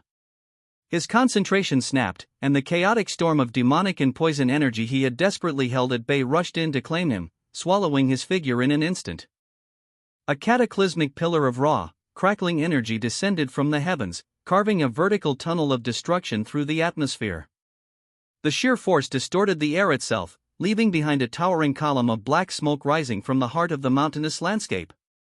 As the energy dissipated with a piercing whistle, a vast, barren crater was revealed below, its surface etched with a scorching spiderweb pattern. From its center, a violent shockwave erupted, blasting debris outward in every direction. When the rubble finally settled, a massive, stone-like head lay exposed beneath the broken earth. It was Snakey, his gray, dust-coated scales blending seamlessly with the shattered rocks around him. From beneath the heavy shelter of the dragon's immense jaw, Yeon-myeong crawled out, battered and caked in grime. He collapsed onto his hands and knees, trembling as sweat and dirt dripped from his body. The realization struck him with brutal clarity: without Snakey's intervention, that attack would have ended his life. His thoughts spiraled as he internally screamed, unable to comprehend why the dragon had chosen to sacrifice himself. As Yeon-myeong's clenched fist quivered against the ground, Snakey's massive teal eye suddenly snapped open, glowing faintly. Soft white light enveloped Yeon-myeong, and from the dragon's mouth, a spectral blue flame began to leak, its flickering form signaling the loss of physical cohesion. Yeon-myeong called out desperately, panic tightening his chest. Snakey's voice echoed directly within his mind, calm and steady. He told him not to worry, he was not dying. The loss of spiritual essence had simply been too great to maintain his original form, and rest was necessary for recovery. Yeon-myeong instinctively cupped his hands, catching the shrinking energy as it condensed. Within his palms lay a tiny, lizard-sized version of Snakey, curled weakly but alive. Yeon-myeong whispered his name, sadness tightening his throat, before clenching his teeth, his grief giving way to gratitude and a renewed determination to endure just a little longer. Across the fractured floor of the crater, the Dark Lord approached, shrouded in a cold blue aura. Yeon-myeong watched the long-haired enemy advance with unhurried steps. Casually swinging his sword, the Dark Lord remarked that he had invested considerable effort into crafting that divine technique, yet Yeon-myeong had survived it. His expression darkened as he admitted that his pride had been wounded, the sheer pressure of his aura causing dust and debris to lift from the ground around him. The clash erupted without warning. The Dark Lord lunged forward, his blade crashing into Yeon-myeong's raised sword with a thunderous impact. Metal screamed against metal as sparks exploded outward. A relentless flurry of slashes followed, forcing Yeon-myeong to parry frantically, his movements barely keeping pace. One strike sliced through the air, leaving a visible white trail, but even as Yeon-myeong deflected it, a devastating downward blow drove him low. Their eyes met in an instant of extreme proximity, one glowing an icy blue, the other wide with raw adrenaline. The exchange blurred into violent motion until a sharp impact sent Yeon-myeong flying, his body skidding helplessly across the dirt. As he lay vulnerable on the ground, the Dark Lord loomed over him, each step landing with a heavy thud. He observed calmly that even after unleashing such a high-level technique, his sword energy remained remarkably dense. With thinly veiled mockery, he noted that he was not tired in the slightest and still had the leisure to think. The Dark Lord swung his massive sword down once more, forcing Yeon-myeong to roll aside just in time. He wondered aloud why he had only now encountered someone like Yeon-myeong, remarking that until this moment, humans had been no more than insignificant ants in his eyes. The image of giant black ants seemed to loom in the air as he continued, explaining that he had been generous enough to restrain himself, following the rules of martial arts even when dealing with such insects. But Yeon-myeong, he declared, was different. Unworthy of such consideration. Acknowledging the faint vision of the green spectral dragon behind him, the Dark Lord named him a sword dragon, an equal. A manic laugh escaped his lips, filled with genuine delight. At last, he had found an opponent he did not need to spare. Thrusting his hand downward, he drove his massive sword into the ground and declared that he would no longer fight by the rules reserved for insects. Yeon-myeong watched in stunned disbelief as blue electricity erupted around the Dark Lord, crackling violently as it spiraled upward. The air screamed under the pressure. Massive bolts of lightning shot skyward as the Dark Lord began to levitate, his body suspended within the storm of power he named the Dragon's true strength. Black and blue lightning infused with demonic energy rained down like guided missiles, slamming into the ground with explosive force. Yeon-myeong weaved desperately through the chaos, narrowly avoiding each impact. Realizing the bolts were being fired wildly like arrows, he swung his sword at one out of instinct. The moment steel met lightning, a massive eruption of dark energy exploded outward, so violent that it startled even Yeon-myeong himself. The Dark Lord praised his agility, his voice carrying easily through the storm. Forming a dense sphere of dark energy in his hand, he explained that breathing this power was natural to him. He would not tire until Yeon-myeong lay dead. He revealed that the lightning had been deliberately infused with demonic energy, designed to erode the land itself. The world seemed to shift in a horrifying vision. Fertile plains decayed into a lifeless desert, corruption spreading endlessly across the earth. The Dark Lord mocked humanity, calling them fragile bugs destined for famine and madness. With fanatical conviction, he shouted that the demonic order would be realized regardless of his father's methods. Yeon-myeong cursed him as a madman, fully grasping the danger this power posed to the Central Plains. He considered using the heaven-shattering annihilation technique, but hesitation crept in. Snaky's energy was gone, and his own reserves were nearing their limit. Worse still, unleashing such a technique risked contaminating the land beyond recovery. Then visions flooded his mind: a man in white robes, a young girl smiling gently, their voices urging him to protect those he loved and to watch over them from heaven. Resolve hardened within him. He declared inwardly that he would end this war in victory. His eyes ignited with brilliant blue-green light. Seeing this, the Dark Lord scoffed, dismissing him as nothing more than another insect, albeit one that had transcended human limits. Power swirled around him in hypnotic spirals as he prepared his final blow. Breaking his silence at last, Yeon-myeong raised his sword and pointed it directly at the levitating enemy. He returned the Dark Lord's words, asking if he had judged his limits too lightly. Massive energy gathered around his blade, twisting and roaring as it condensed. With unwavering defiance, Yeon-myeong shouted that he would show the Dark Lord the true limits of the humans he so casually called insects. The atmosphere vibrates with a heavy tension that pushes past the boundaries of mortality. The long-haired Dark Lord stares down his opponent with a face twisted in incredulity and scorn, spitting out that the situation is beyond ridiculous and makes his blood boil. He gestures dismissively at his own body to indicate minor, self-healing wounds, arrogantly claiming that Tang Yeon-myeong has only managed to inflict a few scratches. A silent beat of confrontation follows as the wind howls and the distance between them fills with oppressive killing intent. Narrowing his reptilian eyes, the Dark Lord asks if Yeon-myeong truly believes he can narrow the gap between them, scoffing and relaxing his posture into one of absolute superiority because he claims to see through the warrior's external strength. He ruthlessly analyzes the situation, stepping forward to loom over his foe and questioning if Yeon-myeong hasn't already exhausted all the compressed inner power within his meridians. Realization dawns on the Dark Lord and he smirks, noting that Yeon-myeong knew about the dragon scale from the beginning before delivering a final verdict that the human's limitations have been clearly exposed. Suddenly, a blinding flash of energy erupts from Yeon-myeong that is not normal martial chi but something more primal and dangerous, bathing the battlefield in a stark radiance that forces the shadows back. The Dark Lord steps back in genuine shock, his eyes widening as he wonders how this is happening when no inner power should remain. He senses the nature of the power and realizes with disbelief that it is innate true energy, calling Yeon-myeong a madman for burning his very life source. He asks rhetorically if Yeon-myeong is putting his life on the line for a final move, but Yeon-myeong remains calm and serene amidst the roaring energy, stating this is not a desperate measure. Within his internal world, Yeon-myeong looks at the Dark Lord, a being representing the heavens who fights the weak for entertainment, and asserts that he is different. Taking a stance that cracks the ground, Yeon-myeong recalls his history of fighting those with high status, massive influence, calamities beyond control, those with deep cultivation, non-human beings, and dark arts. He raises his humming sword, declaring that through countless battles against even those stronger than himself, he has always been prepared to die. As the scene widens to show them as tiny figures in a cataclysmic swirl, the Dark Lord recovers his hard-faced composure. The Dark Lord sneers at the grandiose words of being prepared to die and spreads his arms, his demonic aura flaring to meet the gambit while questioning if the sacrifice of one human life can overcome their innate difference. He points a clawed finger, warning that Yeon-myeong will burn out and die before that happens, shaking his head at the foolish choice. Suddenly, Yeon-myeong blurs into motion, forcing the Dark Lord to dodge a sword strike and mocking him for talking tough while avoiding a blade carrying the life of a mere human. Yeon-myeong presses the attack with a net of light, telling the Dark Lord to keep dodging because the more he does, the harder it will become.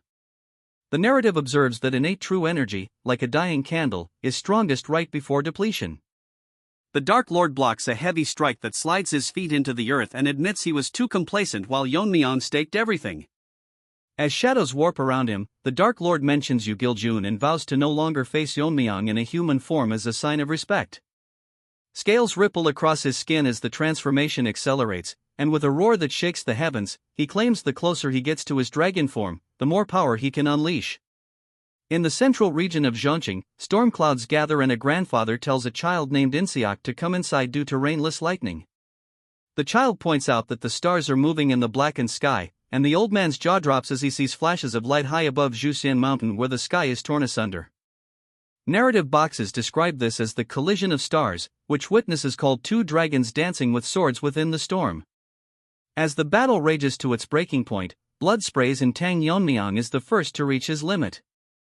The fully monstrous Dark Lord towers over the kneeling warrior, laughing that his energy is depleted, and prepares the heavenly demon god art. He channels demonic chi injection, grabbing Yeon-myeong and promising to fill his empty body with demonic energy so he dies from madness, but Yeon-myeong simply says thanks. Internally, Yeon-myeong realizes he needed power for one final strike regardless of its source and activates the Moon Demon technique. The atmosphere screams as he unleashes the heaven-shattering annihilation, causing the Dark Lord to recoil in terror. The Dark Lord's mind races, wondering how Yeon-myeong obtained knowledge of demonic arts and had the determination to use it for one strike. He grits his teeth, stating that Yeon-myeong's empty body will crumble, yet he stops when he sees Yeon-myeong is wearing a feral, terrifying smile. Yeon-myeong whispers for it to devour it all, activating poison refining madness. The Dark Lord suddenly coughs blood and watches in horror as his own energy is siphoned away. Yeon-myeong's body acts as a black hole, turning the winds, the earth, nature, and reverse demonic energy into poison to be devoured.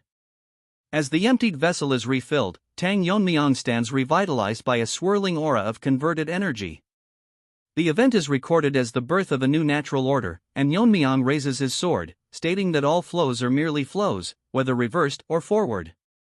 Yeon-myeong's physical form dissolves into a silhouette of pure, blinding white light, no longer defined by flesh and bone but by the overwhelming radiance of the energy he has mastered as a singular beacon of absolute purity within the darkness.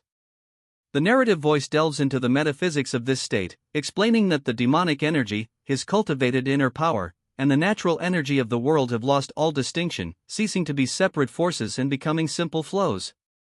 Abstract energy currents weave together visually, transcending the binary of forward and reverse circulation as Yeon-myeong embraces the flow of all things through the total unification of his essence, energy, and spirit. This energy swirls into a perfect, multicolored vortex where creation and destruction mix in a spiral that bends the laws of the world. On the ground, members of the Tang family and various martial artists gape in awe with faces frozen in shock and reverence at a sight that defies their comprehension of the martial arts. In the distance, Yeon-myeong's silhouette stands calm and absolute amidst the dissipating energy, leading some enthusiasts who witnessed the event to later describe his mysteriously glowing form as five energies returning to origin. Yeon-myeong stands revealed with loose hair and an expression of profound tranquility, having reached a summit and glimpsed a horizon beyond the reach of ordinary humans. To honor this unfathomable depth, later generations would struggle to define his state, eventually giving it a specific name. The Dark Lord recoiled in frantic disbelief, as a jagged, bleeding wound tore across his massive chest. He struggled to understand how a mere human could have ascended to a being that transcended all limits. Yeon-myeong stood with absolute serenity. His tattered white robes revealed the physical toll of battle, while his expression remained vacant of fear. He had achieved a state where the distinction between demonic energy and true energy had completely disappeared, melding into perfect harmony. The Dark Lord's eyes reflected a deep terror. He recalled the fundamental law: reverse-flowing demonic energy and forward-flowing true energy cannot fundamentally mix, much like Yeon-myeong was once forced to abandon his demonic arts to master decay force. Yeon-myeong's dragon body had adapted over 10 years to contain both polarities, reaching a realm of boundlessness beyond the flowering state or extreme demon mastery, a fact the Dark Lord found impossible to accept. Refusing to be compared to an insect, the Dark Lord turned his demonic thunder inward. He abandoned his humanity to face Yeon-myeong in his true form. His body underwent a rapid mutation into a colossal black dragon, wreathed in blue fire. He declared himself the incarnation of demons and the world's natural order, promising to guide the world in a demonic path and reign supreme over it all. High above the mountain peaks, the dragon's silhouette coiled through dark clouds and lightning. It unleashed a sphere of blinding white light from its fangs that consumed the landscape. Yet, Yeon-myeong remained an unshaken silhouette within the heart of the flash. Yeon-myeong floated through the air, realizing that the dragon now emitted pure, natural true energy like a complete divine beast. The creature laughed with intoxication, mocking his insignificant enlightenment before a power that rivaled the natural order itself. Miles away, other martial artists felt the shifting atmosphere. They discovered fields of dead animals, extinguished by the malevolent presence, as demonic energy seeped from the ground. They chose to stay and protect the commoners corrupted by the rot, rather than abandon them, an act of honor that Yeon-myeong sensed from dozens of miles away with his heightened perception. He focused his lethal intent to finish his task, challenging the dragon's arrogance as he leapt into the air, wreathed in the essence of the world's natural order. Explaining that he was cutting the world itself, rather than just the beast, he executed the heaven-shattering annihilation, a gargantuan pillar of light that bisected the dragon's massive head. The creature cackled in agony as its body began to crack and dissolve into light particles. Yeon-myeong offered a final thanks to the spirit of white snow, as his own hand began to glow. Even with his physical sword broken, Yeon-myeong asserted that heart and soul were the true edge, manifesting a translucent warrior built on the foundation of a sword god's lifetime. The heart sword finally split the dragon's skull in two, leaving the creature in defeated disbelief as its heavenly fortune ran out. Yeon-myeong delivered one final, cold verdict to the fading spirit, labeling the Dark Lord merely third-rate. This concludes the video. Make sure to like and subscribe for another part.